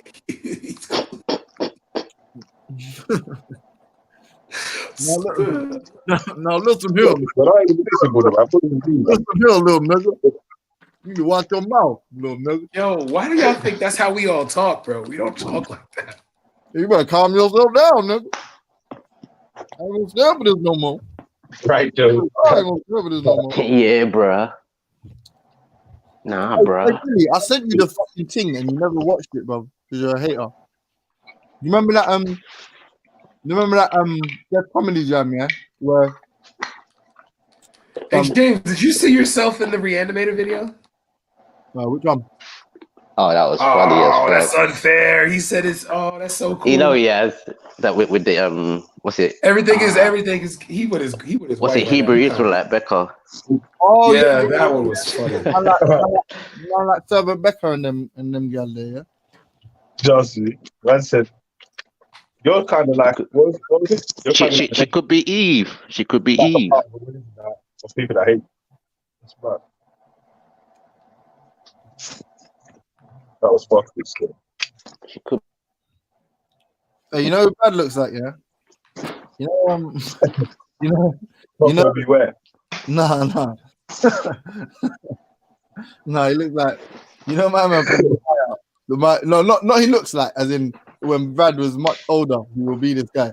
Remember, Yo. Why the she? Oh, Oh shit! Here we go. Are you listening? He's not like Big Shift. Are you Man, like listening? big Yeah. shift, you know. Now, big and serious. You man listening? Yeah. You man Man, like listening? shift Yeah. chocolate. Fam, listen. Yeah. Man, standing at my window today, looking at the sunroof. Boy, why is there a buffering line going around the sun? Cuz. Oh shit! Here we 5G. go. Because the sun is 5G.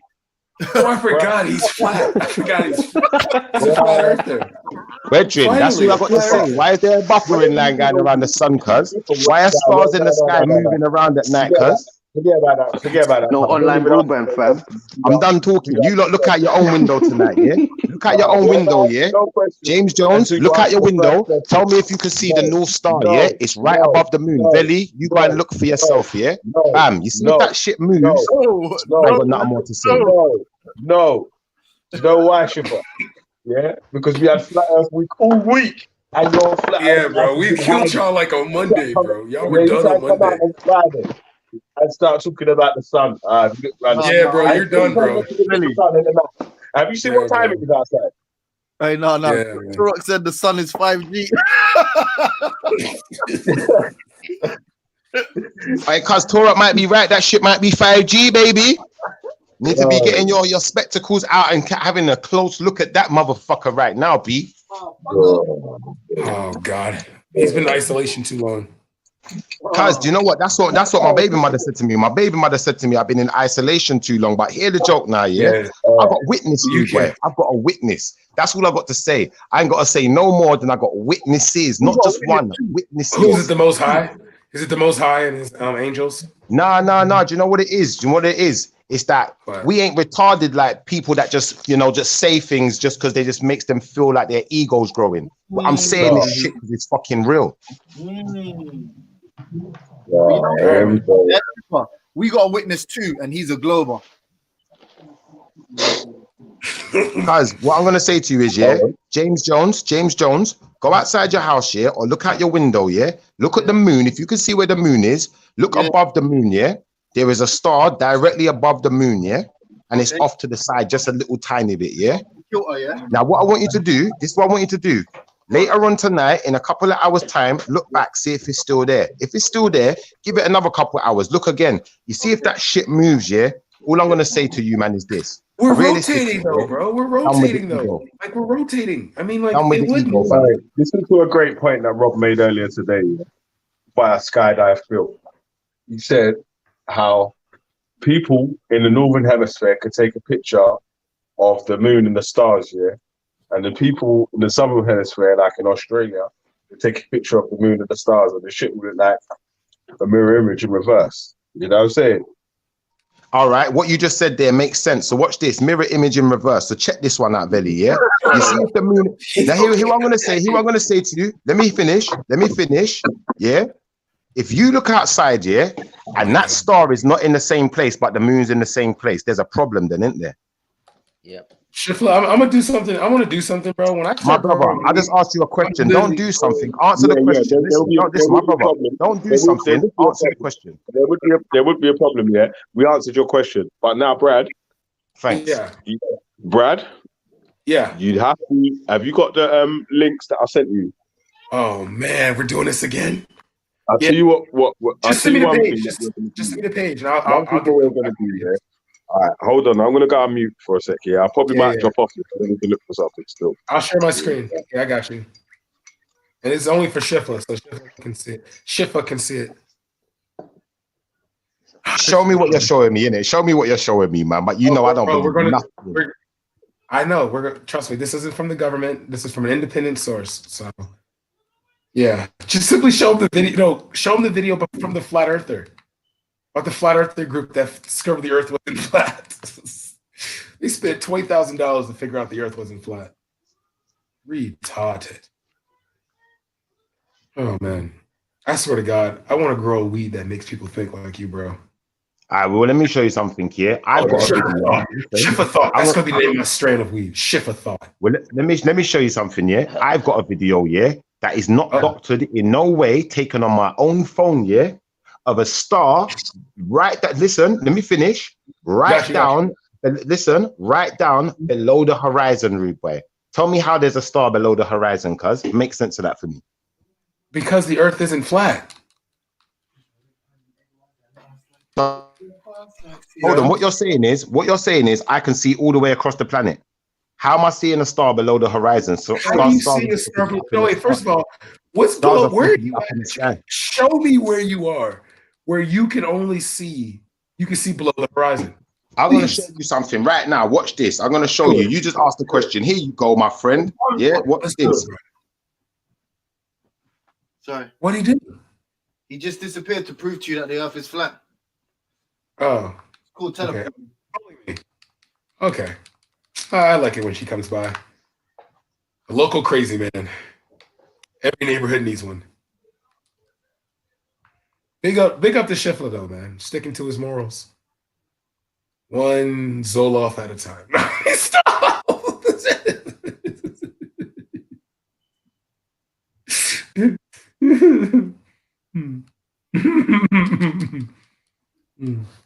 He's probably gonna come back. Oh, he's coming back. He's coming back. Yeah, he's back, Valley. Oh, there it is. He's back. All right, go ahead, Schiffer. Schiffer. All right. Yeah. So basically, hear what I'm saying to you. Yeah. Mm-hmm. Turn that light off for me, please. Yeah. Now watch this. Yeah. Mm-hmm. Local crazy man. Yeah. I ain't gonna call you crazy, bro. Well, I mean, you know, local crazy man. Don't worry, I'll be the local crazy guy. My baby mother tried to call me crazy today. Now, can you see where the moon is? Can you see the crescent of the moon? And can you see one star right above it? Yeah. Can you see that? Yeah. Yeah. Now, can you do you mind making his screen his biggest?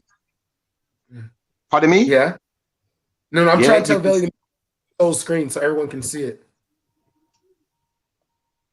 All right. Well, you can see that anyway. You can see where the moon is, and you can see there's a star right above it. That's the only two things you can really see. You can't see no other stars in the sky right now, you know. I don't know why, cuz. Yeah, but the stars are out, yeah, but there's only fucking one. Yeah? First thing I want you to clock, yeah? Can you see any other stars on my screen? Talk to me. Yeah. Well, I mean, what time is it? It's only 7 o'clock over there, right? All right. But what I'm trying to say to you is, yeah, like I can barely see slight speckles of other stars, yeah, with my naked eye. My phone is not picking up nothing else other than those two things. Yeah. It might be a satellite. First and foremost, yeah. Now you see that star that's above the moon, yeah? What I'm saying to you is, can you see where the city lights are, yeah? Yeah. Yeah. Now, can you see that big light right in front of me, yeah? The one that's like kind of bright orangey. Yeah? Yeah, looks like I'm telling you that that star that's up there was in line with that motherfucking light, rude boy. Makes sense of that. Okay, I mean, we're on a rotating Earth though, so it could, you know, it will move. Like NASA. There's only about there's three things you can look at. That's either a satellite, or it's another sun. Yeah, I'm about to start right now, Belly. I'm playing the first when one. When you're ready, yeah. I'll tell you what. When you're ready, go to the private chat, yeah, and start from the one at the highest, yeah. That's all I'm going to show you, man, for now, innit? You see later on, I'm going to go back and we'll see if it's still there, yeah? Yeah. Where are you, Shift? Where's that? Fam, I'm in the countryside. Yeah, that's why the Earth is flat round there, innit? It's only a globe in the city and that. Bro, I don't know where you lot get this information from. All I'm going to say to you is this. You see earlier on, yeah, when man was looking at the sun, yeah, I've got 3 witnesses of this. I told 3 people, go outside, look at the sun, tell me what you can see. Now, all of us are staring at first and foremost, all of us are staring at the sun, yeah? The bright ass sun, staring at it. No sunglasses on, no nothing. That don't make no sense. Try not that to don't do make no sense. Try not to do that again in the future. You're saying try not to do that again. Let me show you something. I'm not supposed to be able to look at the sun, first and foremost, yeah? That's supposed to burn my eyes, isn't it? All right, but I've never been able to look at the sun. Have you lined up the first video? I'm loading them now. Yeah. The next thing now, yeah, I'm loading them now. there is a line all, like, going around side the by side. outside edge of the sun, like a buffering line. So is it even a real sun, cuz? Is that a digital sun? Is that what we're looking at? They call him Brad. And you might think it's funny. You might think it's funny, but I wish I was on here earlier to tell you, man, to go and look for yourself when it was going down. Because what it is now, yeah, I come to realize, yeah, there's a lot of egos going around. I'm not an ego guy, you know. Call me what you want. I don't give a fuck. No, it's funny you say that because in Argentina they saw like like another sort of sun. Well, people are saying like it could be like some sort of fruition through God. It was happening in Argentina. A lot of people saw it. I don't wonder why they see it. You know what, my brother Torok, I realize, you know what, Torok will push his information, but he's not an ego man, you know. There's a lot of ego, man. Can I just ask you a question quickly, Brad? Are you loading that up, yeah? Yeah, I'm about to do it. I'm about to share audio. I've got a song for you. They call him Bradley. He comes in handy. They call him Bradley. He comes in handy. Hold on, is this the video that you put in? Is this the link that you put in the chat room? Is this the link? Is that the that's video? not the first video though, Brad. That's not the first video though, Brad. He comes in. Oh, you want to do it in order? First video. The very first video is an educational video. It's above Schiffer's Yo and below Schiffer's Adney. They call him Bradley. He comes in handy.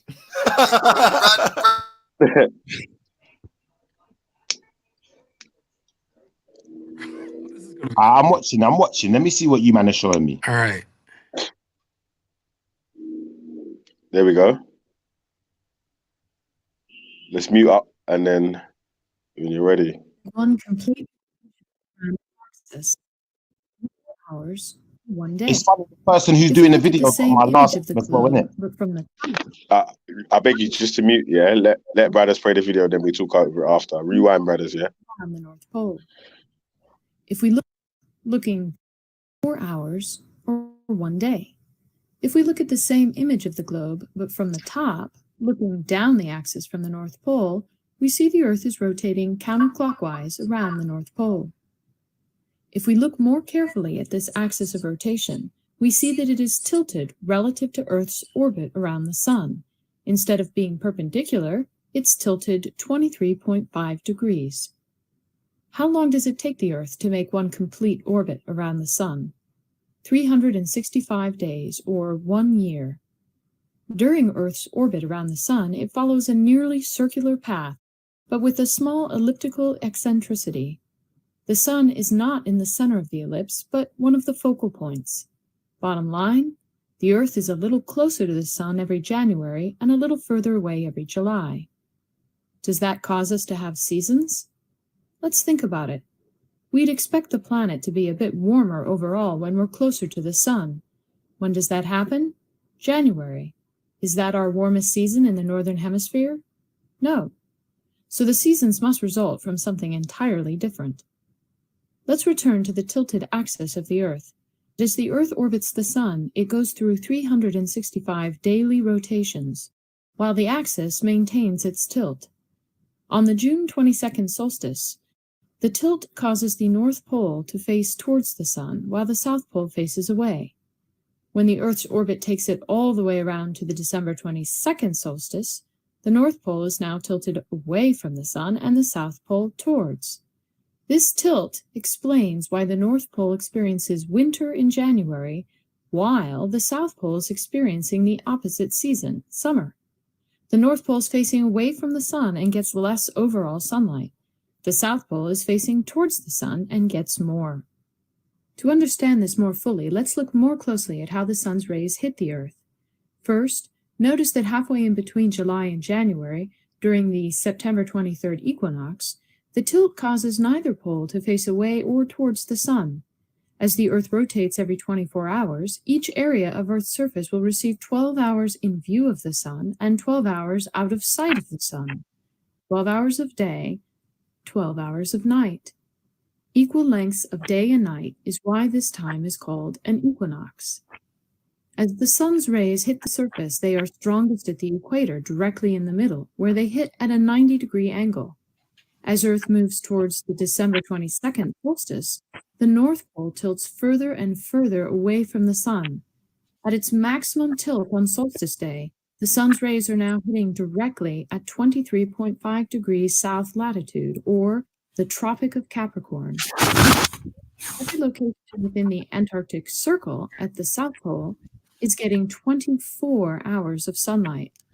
As the Earth rotates, none of these locations is ever lacking in sunlight. This creates the summer season for the Southern Hemisphere. In the Northern Hemisphere, inside the Arctic Circle, the reverse happens. 24 hours of darkness, winter season for the North. As we watch the Earth continue its orbit, the Earth's tilt again moves towards the Sun, such that when we reach the March 22nd equinox, we once again have all parts of the planet receiving equal amounts of sunlight and darkness. The equator once again receives the direct sunlight. At high noon, the sun would be directly overhead here. Returning back to the June 22nd solstice, we see the tilt move the North Pole towards the sun, so that the North Pole receives more and more hours of sunlight each day. At the solstice, the Northern Hemisphere experiences summer. All points within the Arctic Circle experience 24 hours of sunlight, and the sun is directly overhead, providing its most intense heating at the Tropic of Cancer, at a location 23.5 degrees north of the equator. As we continue to watch this process, we can see that the Southern Hemisphere moves through this one-year orbit from its winter through its spring, summer, fall, and back to winter, while the Northern Hemisphere experiences the opposite season. Note that each solstice and equinox represents opposite seasons in opposite hemispheres. The winter solstice in the Northern Hemisphere is the summer solstice in the Southern. That means that sun lovers can plan trips to maximize their sun exposure, traveling to the Southern Hemisphere in December, January, and February, and the Northern Hemisphere during June, July, and August. And if you're looking for the most intense sun on the planet, be sure to travel to the equator at the equinoxes, 23.5 degrees north in June, and 23.5 degrees south in December. Pause now.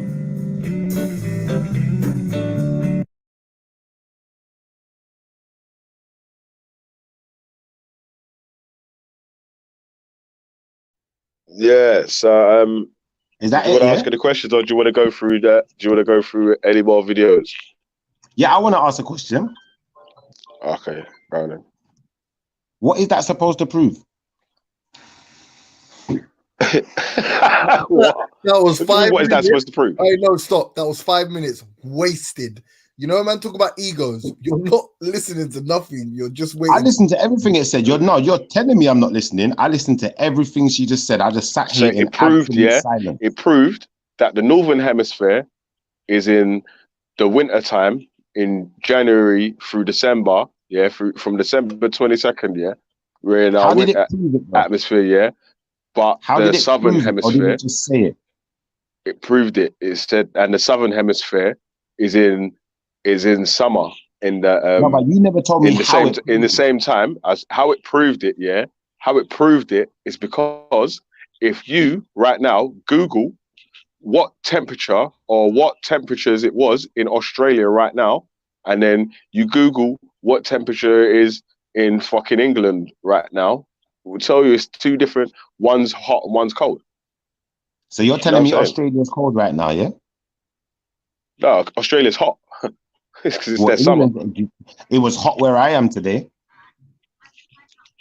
Well, as hot as Australia because it wasn't summer, innit? It's winter. It wasn't as hot, but now do you see my point now? Because you're saying Australia's hot and England's cold. England's always cold. Even in summer, England don't get that hot. And the reason for that is because the sun is hitting the earth more on the southern axis, on the southern hemisphere, than it is on the northern hemisphere. So we're getting daylight, but we're not getting the same amount of heat as the southern hemisphere. That's why we're in winter and they're in fucking summer.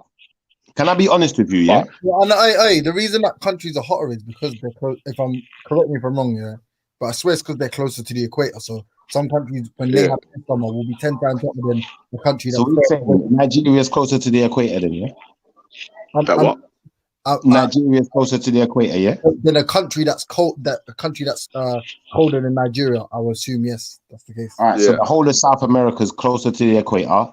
Africa's closer to the equator. What is India closer to the equator too? America, hold on, but it snows in Argentina and shit. You know, it snows. But let me. I'm asking you a question, yeah. So Africa's closer to the equator. India's hold on. Let's get this right. India's closer to the equator, yeah. Africa's closer to the equator, yeah. So what happened to China then? Talk to me. What are you talking about? China's more northern What than happened to India. China? Like, Bruv. if you said Thailand, I think totally listen, different. yeah. I got a map. Hey, brothers. I got a map. So just to answer the question, yes, Africa's far more closer to the equator than Europe, Russia, North America, or like Canada, the northernmost point of America. So South America falls right on the equatorial line, yeah. So South America or Africa. So let's say the Horn of Africa and like Congo, them kind of countries literally fall on the equatorial line. So, and then you've got obviously Australia very close to the equator. You've got India closer, as Turek just put it, than China. And you know, China, it snows and shit in China. You get me? It gets mad in China. Yeah, different parts. So yeah, Quite big. so and all of the Scandinavian countries are very north, like Greenland, Iceland, all of that. They're very north of the equatorial line, isn't it? So yeah, Jen, you know what? Can I be honest with you? That's why, yeah. Okay, I remember that from school. What you're saying is, hold on, wait. Let me make sure you get it. Let me make sure I get this right. What you're saying then is, what you're saying that James Jones, before you continue, so I know what we're on the same line here. What you're saying is that North Africa is the cold part. Then is that what you're saying? No, it's not. You know, because North Africa is on the same line as China. No one never said that. Well, if you're not saying that, let me show you something. Northern Africa is on the same equatorial line as China. In fact, China is kind of split between the north of Africa on equatorial lines and the other half would be like the top half of it would be kind of in line with parts of Europe, which would be the southern parts of Europe, which would be the warmest parts of Europe, like Spain, XYZ. Which explains the different temperatures in the country, which explains the different temperatures in fucking China. So okay, so what you're saying is half of China's hot, half of it's cold. Where's China? Yeah. No, I never said that. I just said that there's going to be different temperatures. You're lying. Where is it? Where is it? Gone. China's more north than the northernmost parts of Africa. Yeah. Are you sure about that? You're thinking of Thailand. So China doesn't line up at all with Algeria. The south of China does not line up at all with Algeria. Because I'm looking at the world map right now, homie. You're talking about the south of China, yeah? So that's different, yeah? That's right. That's right. Okay, so what's your point?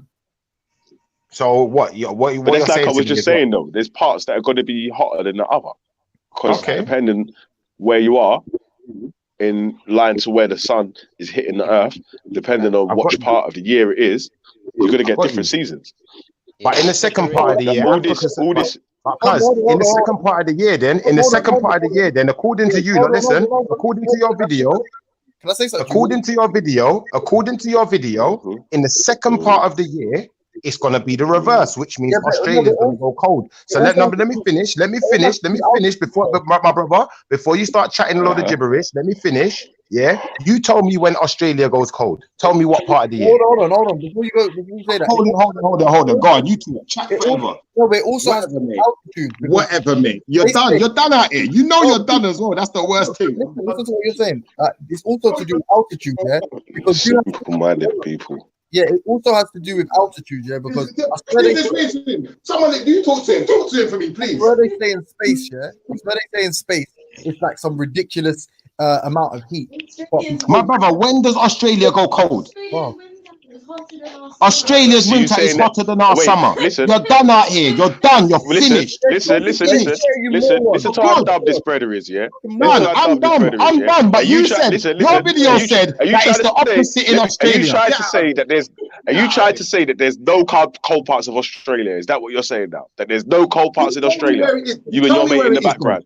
Is that what you and your dummy mate in the background are going to say, that there's no cold parts in Australia? Tell me where the cold part of Australia, bro. Tell me where it is. You think that there's no winter in Australia? Of course there is. It might not be the whole of Australia gets winter, but there's cold parts in Australia, bro. You can Google that right now.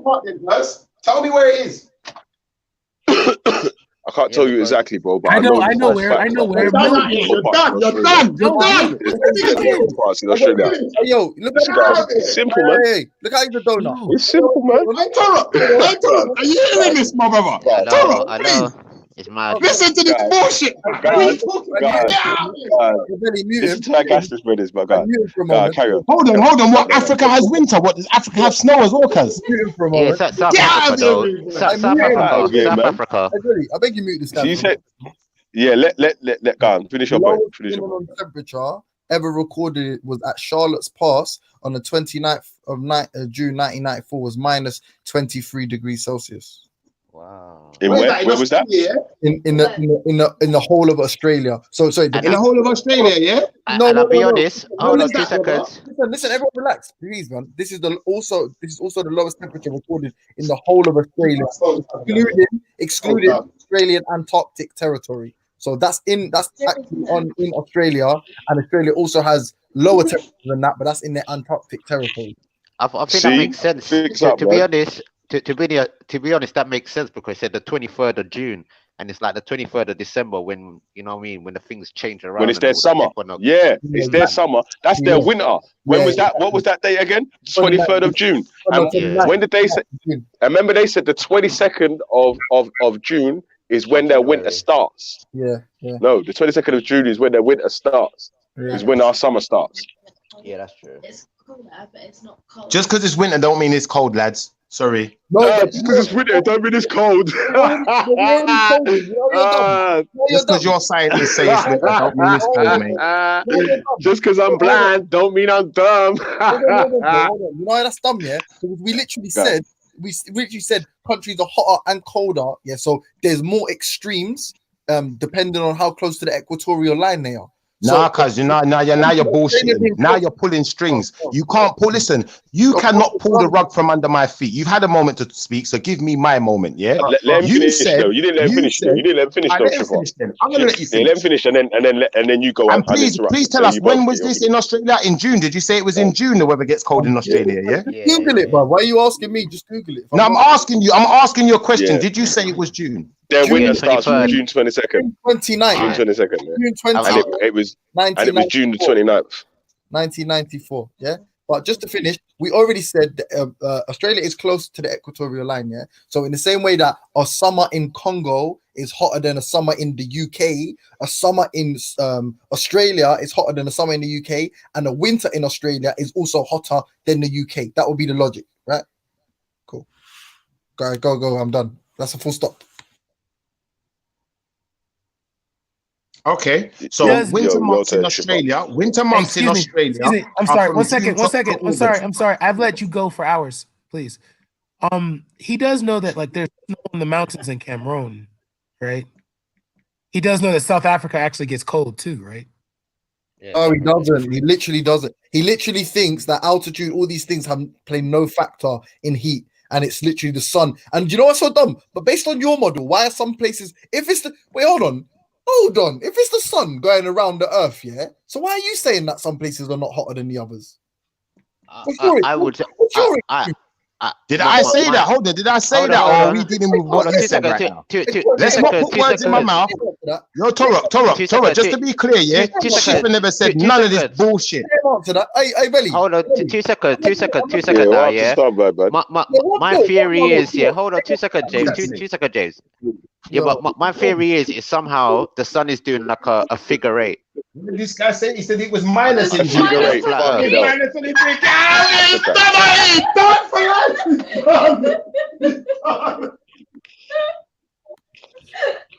I'm Toro, they're done for life. I'm Toro.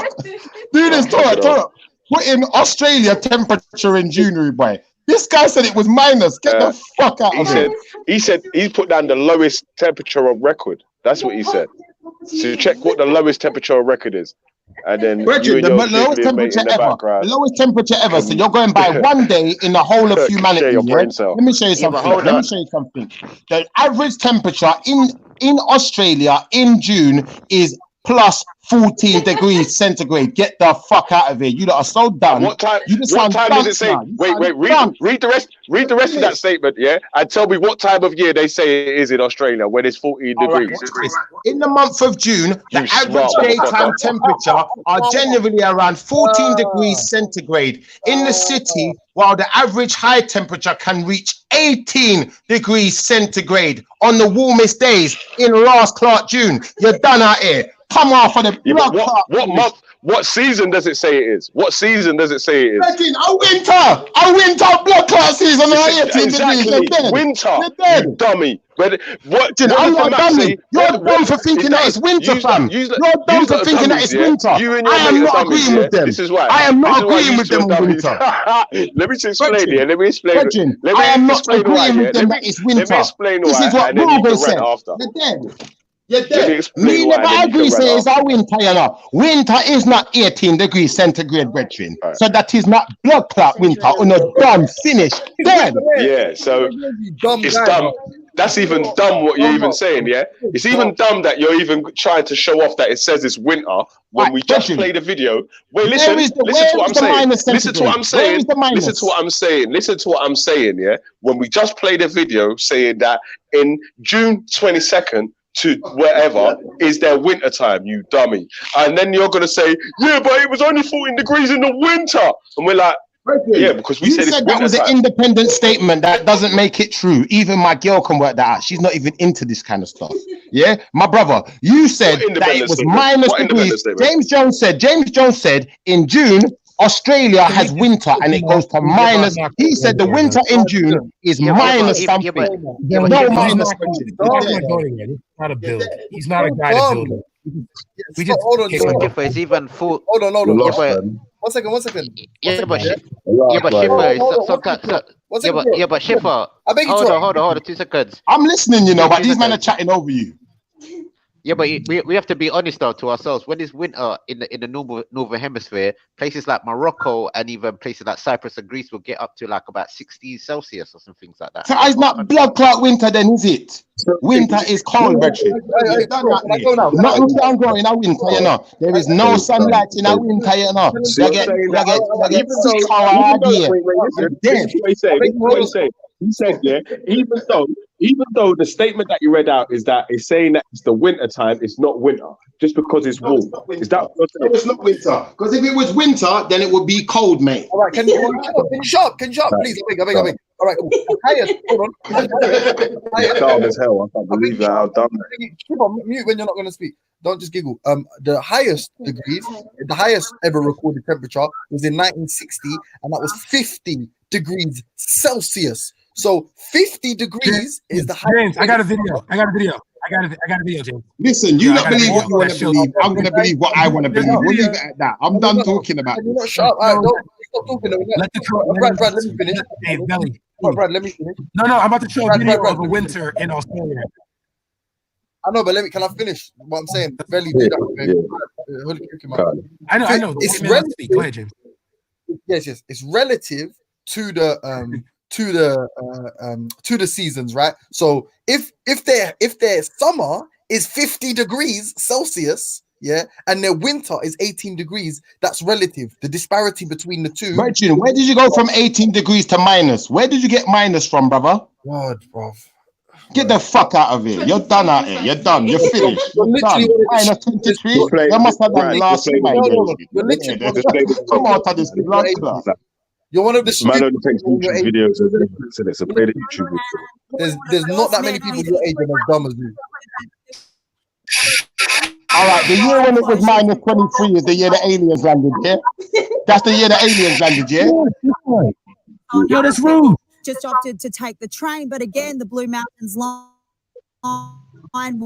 was experiencing delays due to the icy conditions. For a lot of children in the area, it's a day off school. School buses couldn't operate and decided that it was just too dangerous on the roads for people to come in. So they spent the day out here having fun. Take a listen. I caught a cab. No, I didn't want to. Too dangerous to drive on the road. School's closed. What are you going to do? Just stay at home like we wanted to. If I understand, of course, because it's so much fun.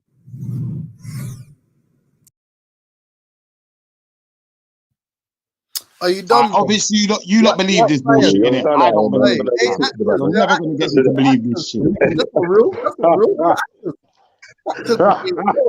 real blood. Brethren, I'll be honest with you, yeah. Do you know what it sound like to me? It sound like to me like what the government are doing right now, spraying the air with chemtrails. They done some kind of scientific experiment, and that's where all of this flipping snow and foolishness is coming from, brethren. You can't prove that it was no minus 23, brethren. Me done talking. And also, how often does it snow in Australia? Remember when you said ego, lads? Do you remember that? You know what? Yeah, James, share the link. Share the link that you. The link of whatever page you had to read out that 22 degrees thing, minus 22 thing. Yeah. Share that, yeah. So brothers can share the screen on that one as well, bro. Because, like, I don't know why would you say that if you never just fucking researched it? Like, I didn't thought that. There we go. Shit. Man, and differently, yeah. Man played the video, yeah, where it says, it's going to be winter in June in Australia. Yeah. And then man read out a thing saying, yeah, it's winter in June in Australia. It's 18 degrees and shit. And man's still not saying it's winter. I'm like, bro, how can you not say it's winter still, cuz? You got to accept that. It's their winter season, yeah, don't get me wrong. It's their winter season, isn't it? Even though it might be hotter than certain places in their summer, it's relative to the position on the globe, innit? And even to the That's the major point. Hey, that's the link, by the way. You see that? Hey, Torok, they said that we're supposed to be having the hot days in England, yeah, in January, brethren. January, I freeze, not blood clot. You're dead out here. You're finished. Come on, this blood clot. That what? What did you say that we said? Say that again? No, it's our summer, you donut. Our summer is June and July. Their winter is June and July, you fucking moron. All right, hold on. You said spring in England. You said spring. Listen, you said spring in England. In England. I'm done talking. You lot talk over me. Ship up. Finish your point. No, wait, James. Let him finish his point. And say what he's going to say, yeah? Then after brothers, I beg you to just rewind the first video and play that again, innit? Yeah, because... that's the link as well, by the way. Yeah, and then show the link that James showed as well with it. But your first video said spring in England is going to start at the beginning of the year, January, yeah? Brethren, January, I freeze, not blood clot, not a Nagro. Everything dead. It said winter, but carry on. Hold on, winter starts in January, yeah? Winter starts in January, yeah? It said winter's in December, going through to January, and that. That's what it said. The winter season from the 22nd. When does the spring start? When does the spring start? Are you retarded? When does the spring start? When does the spring start? Fucking moron. When does the spring start? Seeing as you're so smart and I'm so retarded, when does the spring start? April. Yeah, the spring was April, yeah. Yeah, spring and fall was opposite. So when it's spring in the northern hemisphere, it's autumn in the fucking other one. Do you know what I mean? In the southern hemisphere. Hold on. 2 seconds. Because it's 3 months for each season. So from January, that's the start of winter. Like obviously it's winter. Well, it's from December, from the 22nd of December. It was for the northern hemisphere, yeah, and then for the 22nd of June, it was for the summer. Do you know what I mean? Like, so like you're saying, it's the 3 months. It's just a quarter, isn't it? So boom. But could they go beach for their Christmas in Australia and all that type of thing? Yeah, that's calm though, innit? They can do that because they get the sun, innit? That so, like, yeah, you get me that. Yeah, but it don't mean that it's not their winter. Do you know what I'm saying? Like, shit, like you're saying, bro.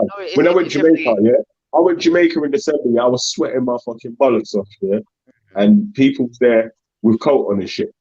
I'm like, no, like you have coat on, guys. No, but if you notice, but if you notice it, because the Caribbean, especially Jamaica, is right in the middle of the equator. You notice that it is looks so straight at 6 o'clock. Yeah. Everything is shut off one time. It's not no time go forward or backwards, if you know what I mean. It doesn't. Everything locks off at 6 o'clock because it's right in the middle.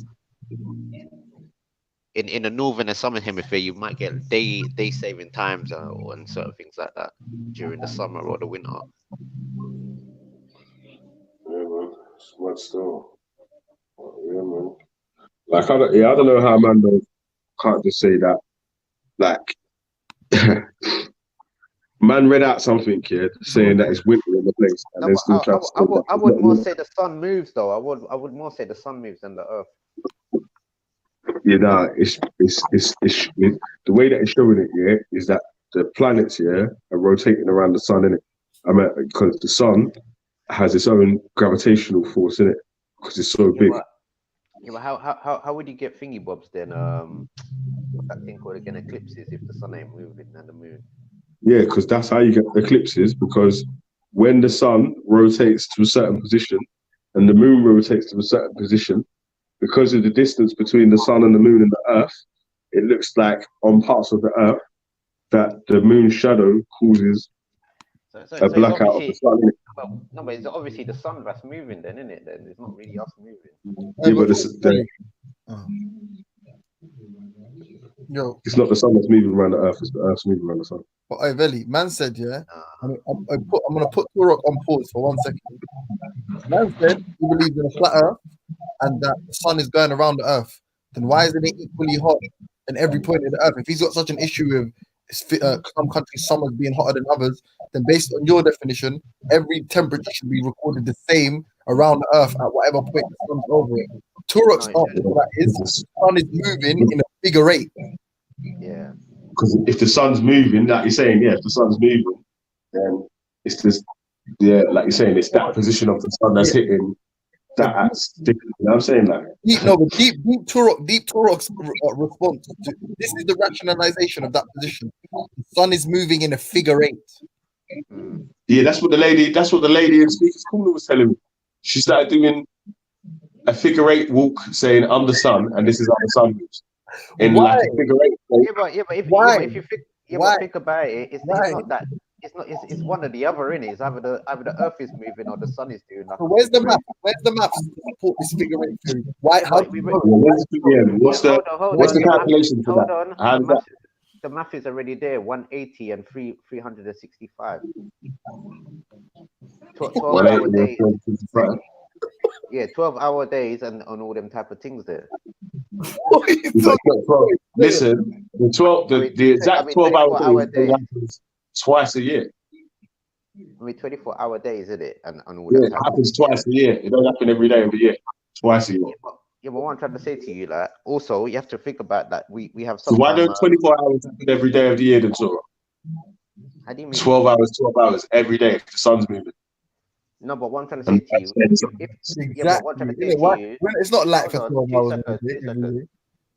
If they're saying the Earth is rotating and they're coming up with these mathematics and all these types of things like that, what I'm trying to say then is obviously then basically the sun has its own movement. Basically, this is why at certain periods of time we have what they call eclipses and all them type of things. Hey, you know in Scandinavia they have night. Hold on. 2 seconds. And it's like every 18 years or every 15 years there's an eclipse we can see in England. Say again? Every 15 to 18 years there's an eclipse what we can see in England. Every 15 years there's an eclipse?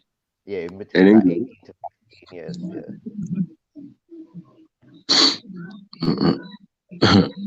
You know about white? Hey, you know about white nights, yeah? White nights, no. Yeah.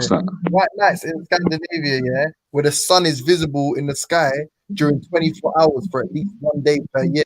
And then there's nights, yeah, where it's like it gets dark at 3 a.m. family. 3 a.m. It gets dark at 3 a.m. and it gets light at like, I don't know, maybe like 8 or something, 7, 6 or something. I can't remember how it worked exactly, but I'm Googling it now to try and remember because I remember I used to be stressed, but there's some nights where it didn't get dark. It got dark for like 2 hours, 3 hours in the night. So what's happening there? Where like Antarctica. It's close. It's right at the top. It's right at the northernmost hemisphere. I imagine it's something to do with the way the light, like as in the sunlight. I guess it yeah, because the Earth it don't rotate out of the sun because of that tilt of the axis. Yeah. So it's always in sunlight. That part of the Earth. for one day, it's 24 hours of like so. Yeah, and it's also on the 20, and that's on the equinox day. That's what it's. No. That's on the what's that? The solstice day. That's the summer solstice day. Yeah, and they get 24 hours of sun. June, 11th of June, 2019. So, like, bro, there's such a wealth of. How can they work all that out? Yeah, if their equations are wrong for the shape of the Earth, if all that is based on the shape of the Earth and what position the light's going to hit on what coordinates and whatever. Yeah, but how does that work out? Yeah, but this is why I say it's doing a certain type of figure eight in the summer solstice. Certain type of figure eight. Hey, brothers, you there? And the Load reason up the why I say cannon, man. I put a link in the back chat, man. If you play this one, yeah, play them, man. Play them shits. You know what the wickedest thing is, though, yeah? Do you know when? You know All when right, I was. fine, it's been real. You know when I was a youth man, yeah, and I've gone through one of these nights, and I've asked someone, and they've explained it to me, yeah. Like that is what science. That's why you shouldn't just argue with science unless you're gonna do any research yourself, because the phenomena happened. Someone explained it to me logically, bro. I'm mad, I don't know. Yeah, listen, there was a quiz at the end of that the first video I played. Yeah, there was a quiz at the end. Yeah, that Schiffer and whoever Schiffer was with needed to take because, like, all that first question about the winter and summer and whatever was on the fucking quiz. You know what I'm saying? What's up?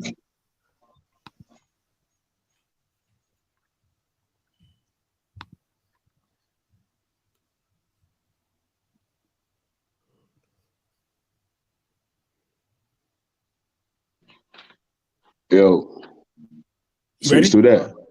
Yeah, I'm here. Yeah, we're ready. So how do you explain? A second, Tarok. Experiment to test rotation to the Earth. If the Earth is spinning at one rotation every 24 hours, that every hour it has to turn 15 degrees. And if the gyroscope is mounted anywhere on Earth, it's going to drift. In today's 21st century navigation systems, they're using what's called a ring laser gyroscope. It is extremely precise. If we could simply get one of these ring laser gyroscopes, we would be able to prove once and for all that there is no rotation to the Earth. One of the people in the community actually purchased one for $20,000. But what we found is when we turned on that gyroscope, we found that we were picking up a drift, a 15 degree per hour drift. Now, obviously we were taken aback by that. Wow, that's kind of a problem, right? We obviously were not willing to accept that, and so we started looking for ways to disprove that it was actually registering the motion of the Earth and that it in fact was registering the motion of the sky. So the next thing that we set out to do was to encase the fiber optic gyro in what's called a zero Gauss chamber to see if we could actually shield the energy being generated. And we were unsuccessful with that, unfortunately.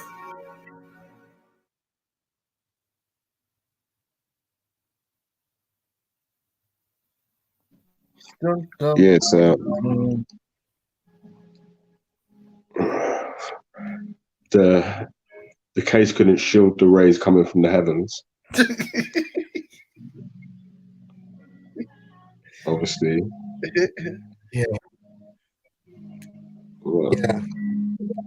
Like, bro, you know what the wickedest thing is? I'll tell you this now, yeah. The irony of man saying it's an ego thing and people bringing you experts in the field and you thinking you know better than them. I'm talking about we got an ego. It's actually insanely disrespectful. It's crazy, man. And it's like, So then tell me this then. So how do you explain eclipses? Luckily for you, Torok, that's one of the bullets in the cannon, mate. Go on, see, Brad. Brothers, Are you ready? How do you explain it? No, hold on. How do you explain it? We'll explain it with science. That's how we do it. Hold on. How do you explain it? Hold on. How do you explain it? This is how we will explain it. We will just play a video. All right? Oh, we just play videos. Okay. We'll just play a video. Like you man do to debunk your YouTube scholarly. No, but I want to hear. I want to hear. Why do you agree? We'll tell you after, innit? After we watch the video. We'll play the video, then we'll tell you after. We'll tell you after.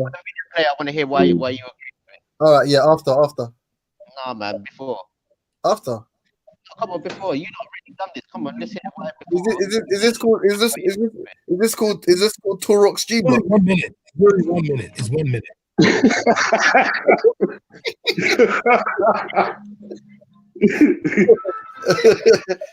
Turok block.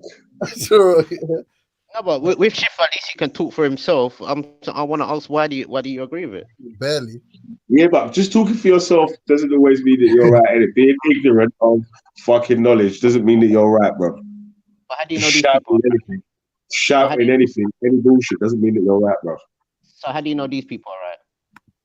Because you can carry out the test yourself, and if you get a different result, you can disprove them. Yeah, but there's so many people doing all different types of things. So who do you believe? Bro, can you be quiet so we can do this thing? But yeah, but let him play the video though, bruv, and then we can explain it. Make that easier, innit? Because he has to talk through the video as well, innit? Hold on, 1 second. If you want to talk so much, you want to tell us your reason.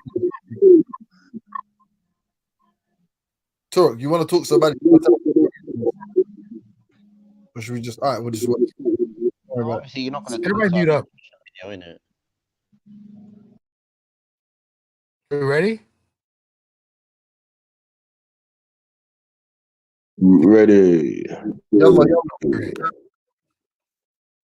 Can everyone see the screen? All right, so this is the lunar eclipse. This is when the eclipse begins. And this is when it ends. Okay? So just pay attention.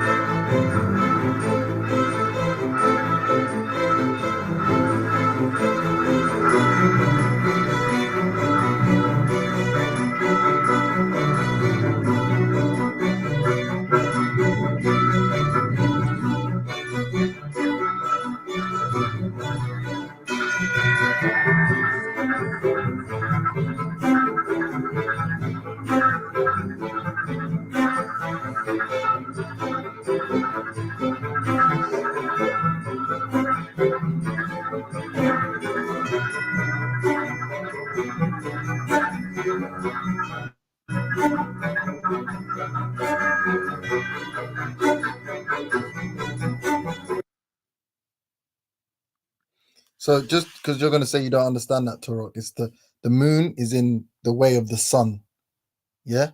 So that's how we witness an eclipse. But if it was on a flat Earth model, the degrees at which people are observing the eclipse wouldn't make sense unless you put it on a globe model, and then it all makes sense. They'll all be looking in the same direction. You see that? So does the moon? So the proof of it happening, yeah. I was gonna say, brothers, yeah. The proof of it happening is that when you're at these positions where they say the eclipse is happening, the eclipse happens. Yeah, but does the moon move? Yeah, the moon does move. Yeah. Well, the Earth and the moon move, innit? Because the Earth is constantly moving. But there is a point when the moon is in the line of sight, yeah, of the moon, of the moon is in between the Earth and the sun. But what Velley's giving you is the sickest example you can ever get, because someone can say that to you and you'll say, no, it's the figure eight, and you say, no, this is why it couldn't be the figure eight, because the observations of the planet don't match up. So what it would be the sun and the moon, if you think that they're both rotating around the Earth, yeah, at all these different points, they would have to be at different fucking locations. Do you see how all the arrows are going to different places? So on a flat Earth model, to all observe it, yeah, in the way that they're observing it, you observe an eclipse in different points on the Earth. Yeah, if it was a flat Earth, there'd be 10 suns in the sky and be 10 moons in the sky. You get it?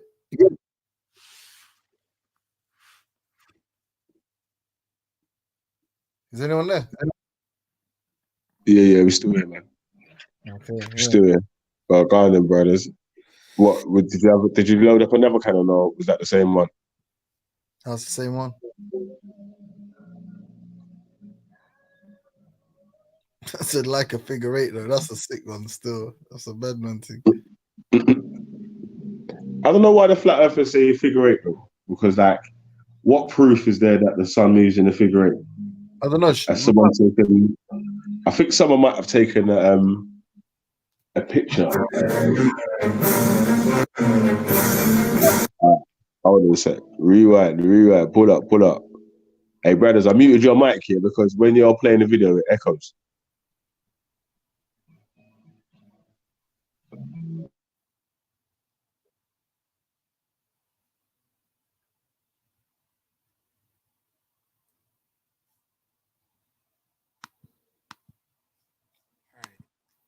Good?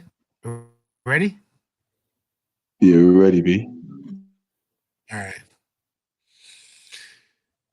When you're playing the video, mute your mic though, yeah? And then if you get to a point where you have to pause it and talk, then pause it. Wait, this is the sun. The sun must be lower than the top of the mountain.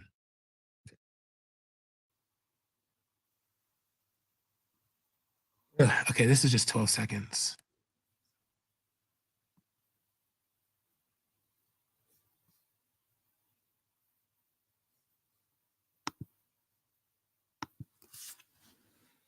Man said load up the cannon.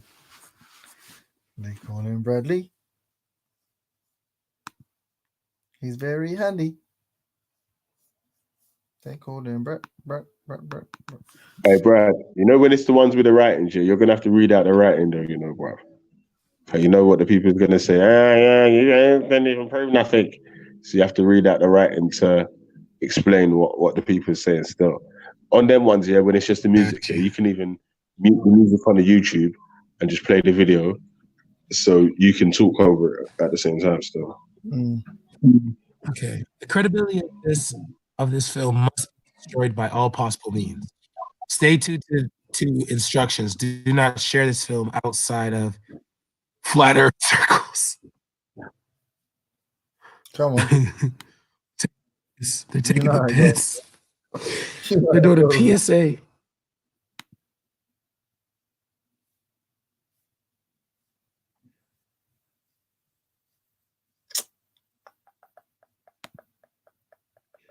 Unfortunately, the film shows the correct patterns of sunlight, and we cannot explain those at all.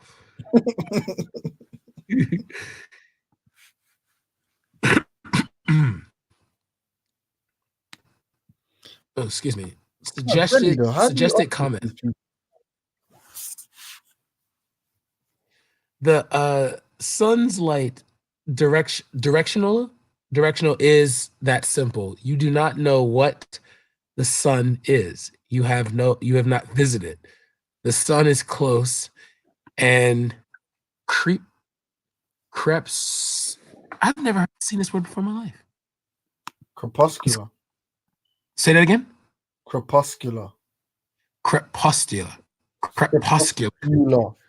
It means like you know, like twilight and shit. You know, like thank you so much. Crepuscular. One of the first big words I ever learned. You know, that's random as that.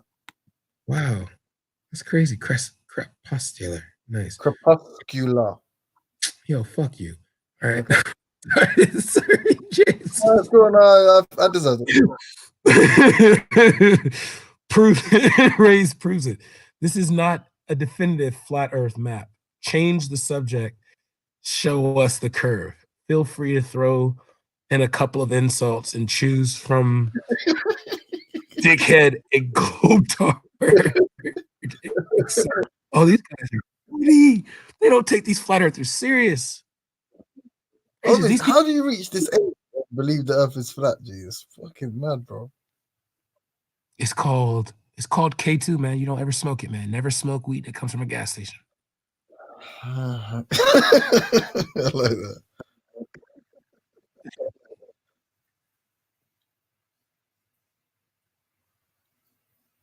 Here's the problem. The directions towards the sun at dawn or dusk is horizontal. This is not aimed at the sun, but it goes even worse. But it gets even worse. God damn it, I need to stop smoking. Oh yeah, this is the one valley. This is Yo, big up family tree. What are we doing? What are we up to? What's happening? What am I We're missing? destroying flat Earth, man. Chill out for a bit, man. We're just doing this video real quick, yeah. Then we're gonna get back into it, B. Okay, cool. POP. Okay, just between us. Just between us. Don't tell the globes. This looks indeed ridiculous. Never mind. Shoot your comments. It's just a bunch of arrows and CGI. You forgot the effects of the dome. Man, you know you're laughing at white jokes. Oh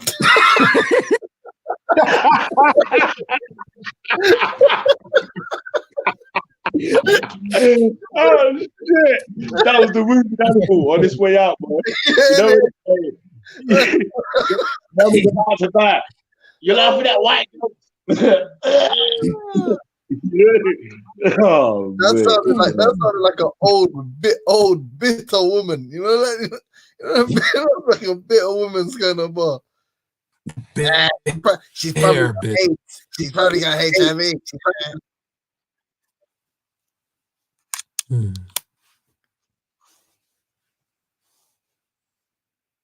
Hey guys, just FYI, there's a 25% discount at Nike on everything. Oh. But wait, there's a solution. The rays of the sun are bent. Watch. What does RBG say? They believe in Kemet. It's RBG. Oh, red, black, and green. No. Yeah, James, we can't tell you about that. This is what they're saying. This is how flat Earth is. This how this.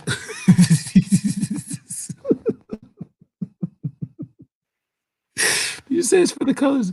The way the light is bent is a bit iffy, but the globes do not need to know that. After all, there's plenty of why YouTube films claim that the light is bent by electromagnesium and diamagnesium or some other ism. Excuse me.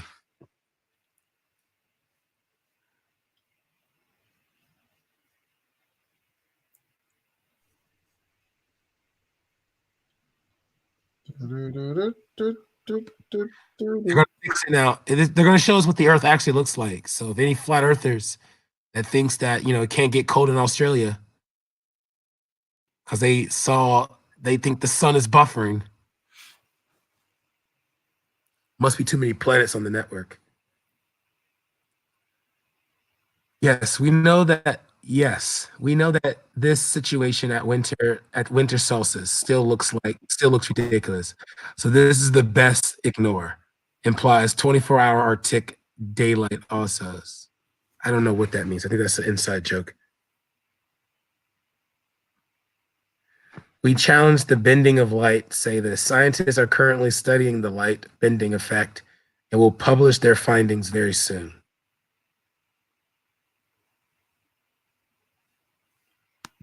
I think that was a joke video because.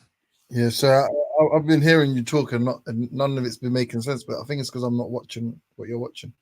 Yeah, it was basically saying about the obviously the fucking for the winter solstice and all that. What do you know? What are you saying? You want the you want the what's it called? The Equinox video. I'll put it in black and white. This is Lauren and Hardy, mate.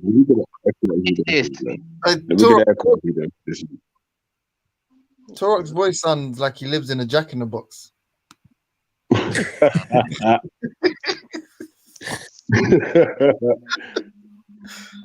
You Pops was out to one of troll Bill every now and then. James, don't try it. What you say? You was one of the Bill and Bens, What's the a Bill and Ben? flower pot men, but you didn't make it because you're black. What's a Bill and Ben? The flower pot men, the Muppets. Wait, James, you sound familiar. Were you that black James? Hey, James, were you that black kid in that movie Farming? Don't know what that is either. How the fuck old are you people? Flubber fun. Is that what you're shit? Oh my days. Yo, James. Yo. Oh my days. Blood clot. You better be glad you ain't seen Farming Cuts because he's taking the piss still. What's he called it? What's he called it? That farming dude is Black BMP. He's a real Clayton Bigsby. Oh, but farming what? What's it called? Farming what? Yeah, Farming. That's what it's called. Okay. Farming. What's the TV show for? No, it's a film. Yeah, but I don't think it was that big still, man. It was independent film. Independent one, yeah. When was it? Billy, Come out. is this a video I have to read? Or I know, I'm not even sure still. yo, Reanimator just put a 12-minute video up. Can we watch? You clocked your cannon, mate. He's very handy. Yo. Reanimator just posted a video. Can we just watch it real quick? Yeah, go on, man. Who is in it though? If I'm not starring, I'm not having. I know. I feel the same way, but it's supposed to be like Rospect and Lady D. Go on then. Go on. Oh, fucking hell. Brother, on the level, yeah, if you're gonna play that one and it's a violation, yeah, then we should have analyze Dunya just the last portion. Hey, James, shut up. Since there was a point when you came, and obviously you know this is changed immensely now, innit?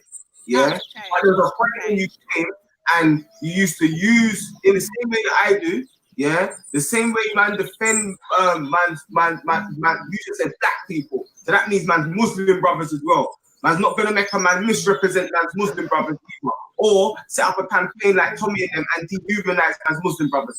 Furthermore, even when me and Al Qaeda was beefing, I always let him know, you're my little brother. Don't ever get this thing twisted. Yeah? We're Africans, innit? So that's my little brother. I don't care if he's Christian or Muslim or what. My little brother regardless. You know what I'm saying? But man, I have to guide him. I don't see him as different from black people. Some people do the separation thing. I don't do the separation thing. Especially I think online there's a separation from the religious people, and they kind of do some separation as well. And it's kind of mad. And me, I'm not on that. But in my community, like I'm saying, I'm with Muslims every day. And there was a time when you used to speak up to that. There was a time when you was even telling us to boycott the devil channel. So when you done the flip and then you was there, you get me? There was a lot of people. But there ain't no flip, Ras, because when you met me, how did you meet me, Ras? Let's be very clear to the public. How did you meet me? Via Sarah. Via Sarah. You know me through Sarah.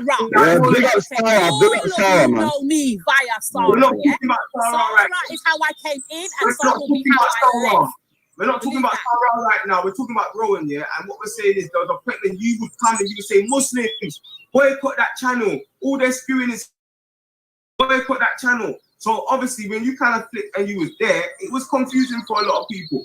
Because even though you might not be Muslim, they kind of saw you as someone that was advocating against the oppression. I don't advocate for nothing more than the red, the black, and the green. And that's to the day I die.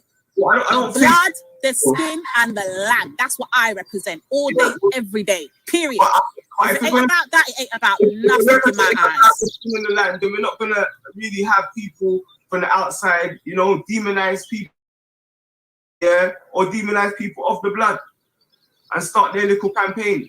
We're not gonna do that, innit? We're gonna stand up. We're gonna speak up for what we know Malcolm X believed. Reality of it, but my religious sincerity made me block it out of my mind. Have you received threats on your life? Oh, yes.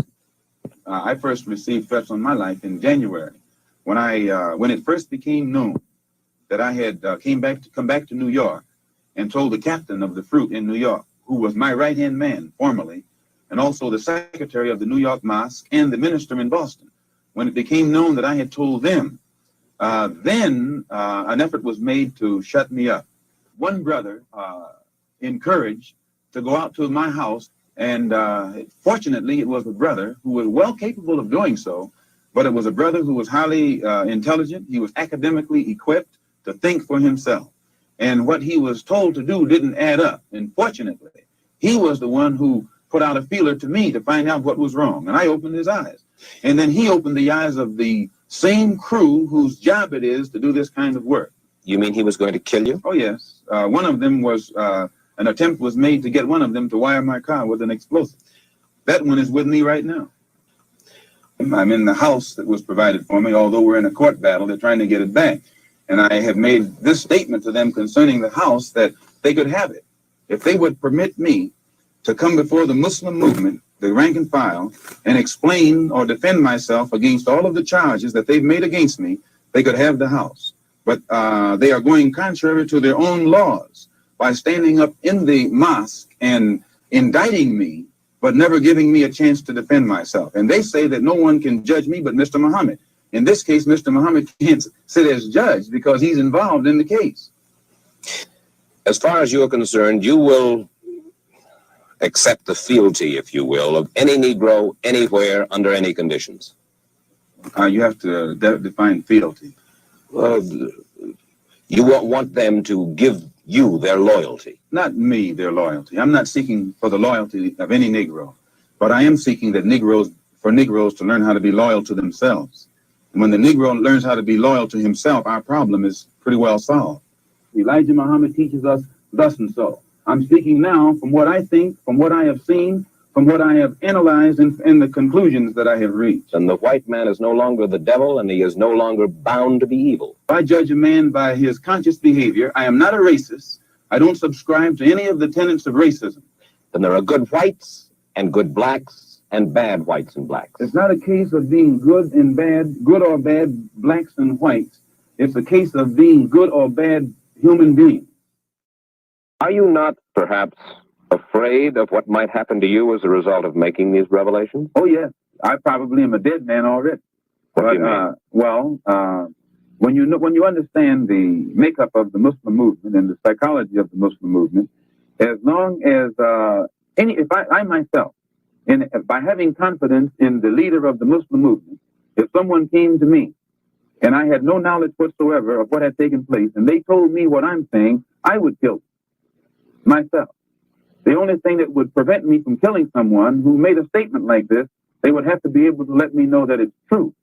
Now, if anyone had come to me other than Mr. Muhammad's son, I never would have believed it even enough to look into it. But I had been around him so closely, I had seen indications of the reality of it, but my religious sincerity made me block it out of my mind. We're gonna speak up for that, even if we're not speaking for these there's bare man that I don't mess with, and everyone knows that. Any ISIS Bob kind of guy, they know I don't mess with that. I'm about justice and truth. But I think there's a lot of misrepresentation going on these hangouts, and a lot of people don't care. I don't understand. Yeah, I do believe there's a lot too, you know, bro. But I believe a lot of it's coming from you, the misrepresentation, the narratives. You call a lot of people sellouts. I can't lie. I've heard you call a lot of black people sellouts. Black Van Man, Real McGee, Lady D, Nynifa. You know, this sellout word has come out a lot from your mouth. I'm not gonna lie. He's the number one sellout. When you exposing all the black women and all the black men. I met him when I said it starts with your friend Betty. And I met him when I said it. Big up Betty, man. Yeah, another black woman. Instead of guiding her, instead of teaching her, you want to demonize. This is the problem, yeah. Well, the problem is respect. If he's got an issue with another black individual, yeah. Obviously, not everybody's going to agree. Me as a Muslim, I don't get along with every single Muslim. Don't think the fact that man's a Muslim, we're going to agree all the time. But what it comes down to is in the end, we're always going to be Muslim. In the end, you're always going to be black brothers and sisters. But if we disagree with each other, let's work on that. But what Raspi would like to do is if another person has a completely opposing view, he will demonize that person, make them out to be a sellout, make them out to be a traitor. And the thing is, this is why I class Raspa as a sellout, because his organization, what Raspa is representing himself as, is a Rasta with an organization called Guiding a New Generation. He's talking about directly guiding people So there are a lot of people here that you just want to guide them, yeah, that need guidance, yeah. One of the ways to guide people is to advise them, to understand them, to support them, yes. But his version of guiding is actually pushing that person away, yeah. No, can I finish, please? Because we're talking about sellouts here. So I'm using. Hey, Brad, you want to look at this? I think I'm getting bored of it. You really put yourself up. I don't think. Oh, sorry. Yeah. So like I said, Don't say babe. Don't say babe. oh yeah. Here to offer guidance. Yeah. Ultra, can you mute your mic, please? Because there's bare noise. Shit, sorry, babe. Sorry. Brother, sorry. Yeah. So Don't like I say said. babe. Don't say babe. Don't say babe. Oh yeah. Sorry. I can't say that word. Don't say babe, Ultra. Ultra, don't say babe. Hey. Can I finish, please? Don't say babe, though. Don't say babe. Right, please. Brad. So what I'm saying is, you have You're right there. when we spoke. Yeah, I think it's a bit too much. Everyone go check out Rihanna's channel. That was my favourite one still. But big up Reanimator. Yeah, man. Everyone subscribe to his channel and that. Yeah, man. Yeah, my bad, guys. You got No, it's cool. I think that's a bit too, but big Reanimator, big up, my bro. But I think that's a bit too long, man. I think you should make them shorter. And Yeah, I understand. Huh? You say? I said, you guys, you ended it too soon. You literally missed the best bit. What's the best bit? The best bit is when I bolt from the fucking starting blocks, mate. I'll tell you what. What? Yeah, I bolt from the starting blocks. It's just so random. It's so fucking random, but I love every second of it. Hey, Ether got a big today, though. I can't even lie. When's Ether coming on there, man? When you making Ether's character, man? That's it. Reanimating. You need to make Ether's character, man. I don't know what his character's gonna be, but he needs to start with no on there, man. What do you not vote for Ether? I don't know, probably an alligator. Said a black in it.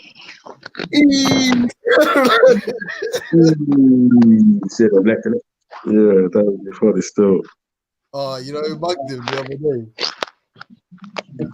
day? Khan mugged it still. You wrote bare E's and then put brackets and put idiot. It's an E. Yeah. Yeah, man. Hey, listen, my favorite arguments right now, is fucking God of Jacob versus Khan. Yeah. God of Jacob. That's what, in the chat? Is that in the chat? Yeah. Nah, even on the live thing, the fucking out of neck. It's Motown Fubu. Hey, what are you doing, bro? Oh, sorry, I was just getting out of the car. From a heavy old premium, bro. No, do you know what it is? It's because I fucking hurt my knee at work, yeah? And I'm struggling to move right now. I was getting fucking into the bus, and on the way into the bus, my knee went to the left, and it made contact with a metal bar that didn't budge, but my knee budged. So, fuck's sake. You saying you got budging knee? Yeah, like big time. Fucking hell. I think my knee's got corona. You know what I mean? Fuck's sake. I get today, yeah? Say he's part of the ACL, the UNIA ACL or something, yeah? Or someone's, and I was like, is the ACL the knee of the UNIA? You get it? Because like you get it? You made jokes like a white man. The UCL, you know? What the fuck? No, the ACL, you know, the anterior cruciate ligament, like it's like in the knee. So it's like, is that you know, you'd say like that's the head of the organization. I said like, is that the knee of the? Yeah, it's cool. Forget it. Just forget I mentioned it. Yeah, but you got to remember, like your sports jokes, like you're talking to fat people, man. You know what I mean? Like, fucking up. You know what I mean? Like what? Well, fat man, I smoke weed and shit. don't give a fuck about your smokes. Jump naked. Good. Wow. Yo, these just cut, bro. Everyone and their mom's got a promo code right now. I'm just doing bare random shopping, bro. It's a violation. As well. I don't know what I'm doing. Cool. No, man. Shit, man. No, man.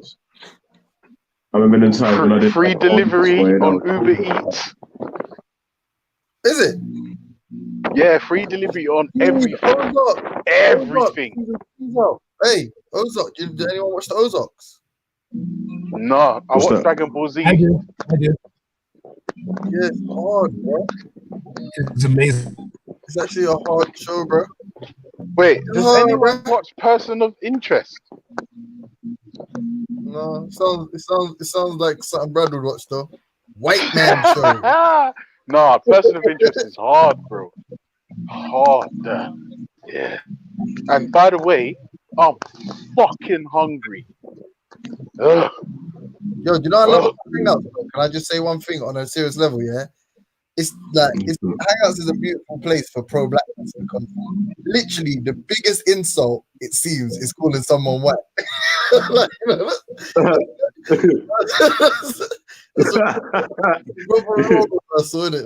thank God for Hangouts. Man saying, "Oh, you're a white guy anyway." Yeah, like that's sick. That's it. Alright, listen, I called Issa white. I called Issa white select, and he switched on me. Yeah, he switched on me. The white Fucking hell. Right. Yeah, Do you know what was funny when Dark Magician said to him, like, Issa, I should call myself a white select. He was like, yeah.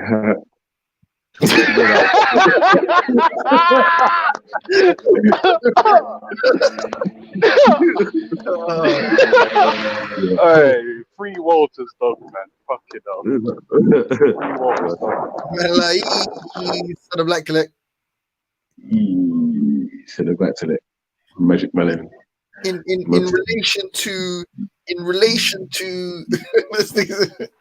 predominant. Man, knowledge though, you know. It's mad how much stuff man knows about, yeah, but it's all like sort of to do with religion. Yeah. Like, listen, talking about bare knowledge, what's happened to Sniper? He snaps, yeah. You probably bro. You know I ain't seen Maku online for like a good month. Yeah, man.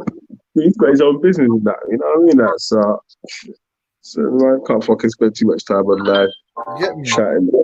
Yeah, man's got to fucking we set the shop up, do trims and yeah, man. You got to make sure the fucking shit's paid for. He's not especially in this Corona time right now. It's gonna be peak for the fucking barbershop cuz. Like, you probably can't even sit in the barbershop right now. Like I don't even know, bro. I'm gonna have to ring fucking fuck that. I'm not even lying. I'm just gonna buy clippers online and do it myself, man. Fuck it. Obviously, I'm gonna have a botched haircut, but I don't give a fuck. I'm on isolation. Your trim's gonna be like in primary school when your dad tries to give you a haircut. The only way you can trim your own hair is if you're doing no shape up and going 0 all over or 1 all over. That's it. That's the settings. That's the settings. And you're escaping from Alcatraz, and you know what I'm saying? You dig the tunnel with hole with a fucking spoon. You get me? That's the only time you're trimming your own hair. The other time, but you better just go to the barbershop. When black people trim their own hair, even dark-skinned black people, it's mad how when you do a 0 all over, you end up looking Mexican. Have you noticed? Cool. You know, if you got stubble on your hair, it's just a Mexican look in it. You know, it's the 100% Mexico. Look like an El Salvador. Mexico. Look like you're fucking part MS-13 or something. Papi chulo. My cousin from the Hitsec 13. They'll blast you for it. Since you've been dissing him about being Mexican, he ain't come back. That brother, remember our Mexican brethren? Oh, the tree climbing guy. The real Native American. Yeah. The real one. Yeah, it's mad still, man. You know who else? You know who else was born? blood. Couple How Spaniards. how comes that Native American didn't have an afro? I don't know, man. That's a good question. Maybe You said he's not European in him. maybe because he's He said he don't even know if he's native, but he looks it. He like a racist. Turok's descended straight from Moses. You know that. Turok, straight up Mexican Moses from Moshe. Moshe. Hey, Moshe. So where do you like descend from? Who do you like descend from? From my mum and my papa. You know, Hamites. Yeah, I'm or Japhites. I've been cursed. I'm not gonna lie to you still. Whatever, man. You survived the smallpox banquet. Oh. Yeah, you just about made it. Yeah, we just about made it past the smallpox banquet. Yo. Now you men are on a reserve. Got fucking fence around casinos and shit. You know what I'm saying? Turok self-isolating around the campfire. Fucking played martial bracelet. James is self-isolated with jelly deals.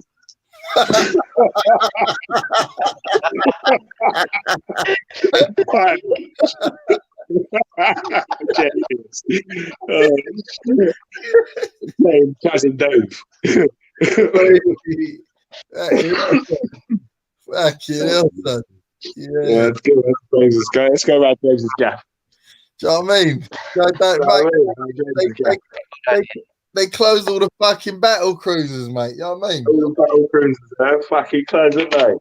You know, yeah, mate. Fucking hell. I've gone over fucking butchers. They fucking closed them. Fucking closed them, mate. Oh, mate. No, mate. I mean, fucking hell, mate. I told my mate Charlie, I told him, hang about, ain't that a fucking boozer? No, mate. Fucking offie. You know what I mean? Fucking joke, mate. Nelson Mandela's in that, bro. What's Nelson Mandela, bro? What's the Nelson Mandela? Stella, you know what I mean? Nelson, I said it old Nelson, fucking hell, mate. A fucking joke, mate. Snake bite.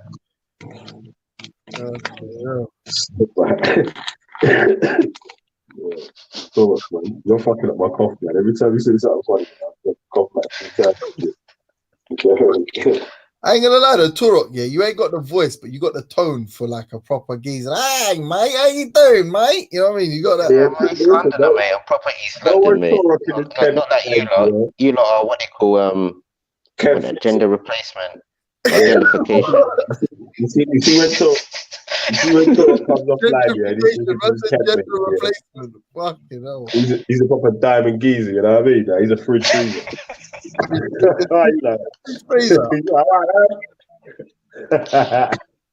Virulence. You got a virulence? Got the virulence? No, that's what you're about jelly deals. You're way whiter than me, fam. You know that shit. You read proper. The old East End. The old East End, you know. The old East End. Girl used to reload off film and them thing there. Have you seen the new East End?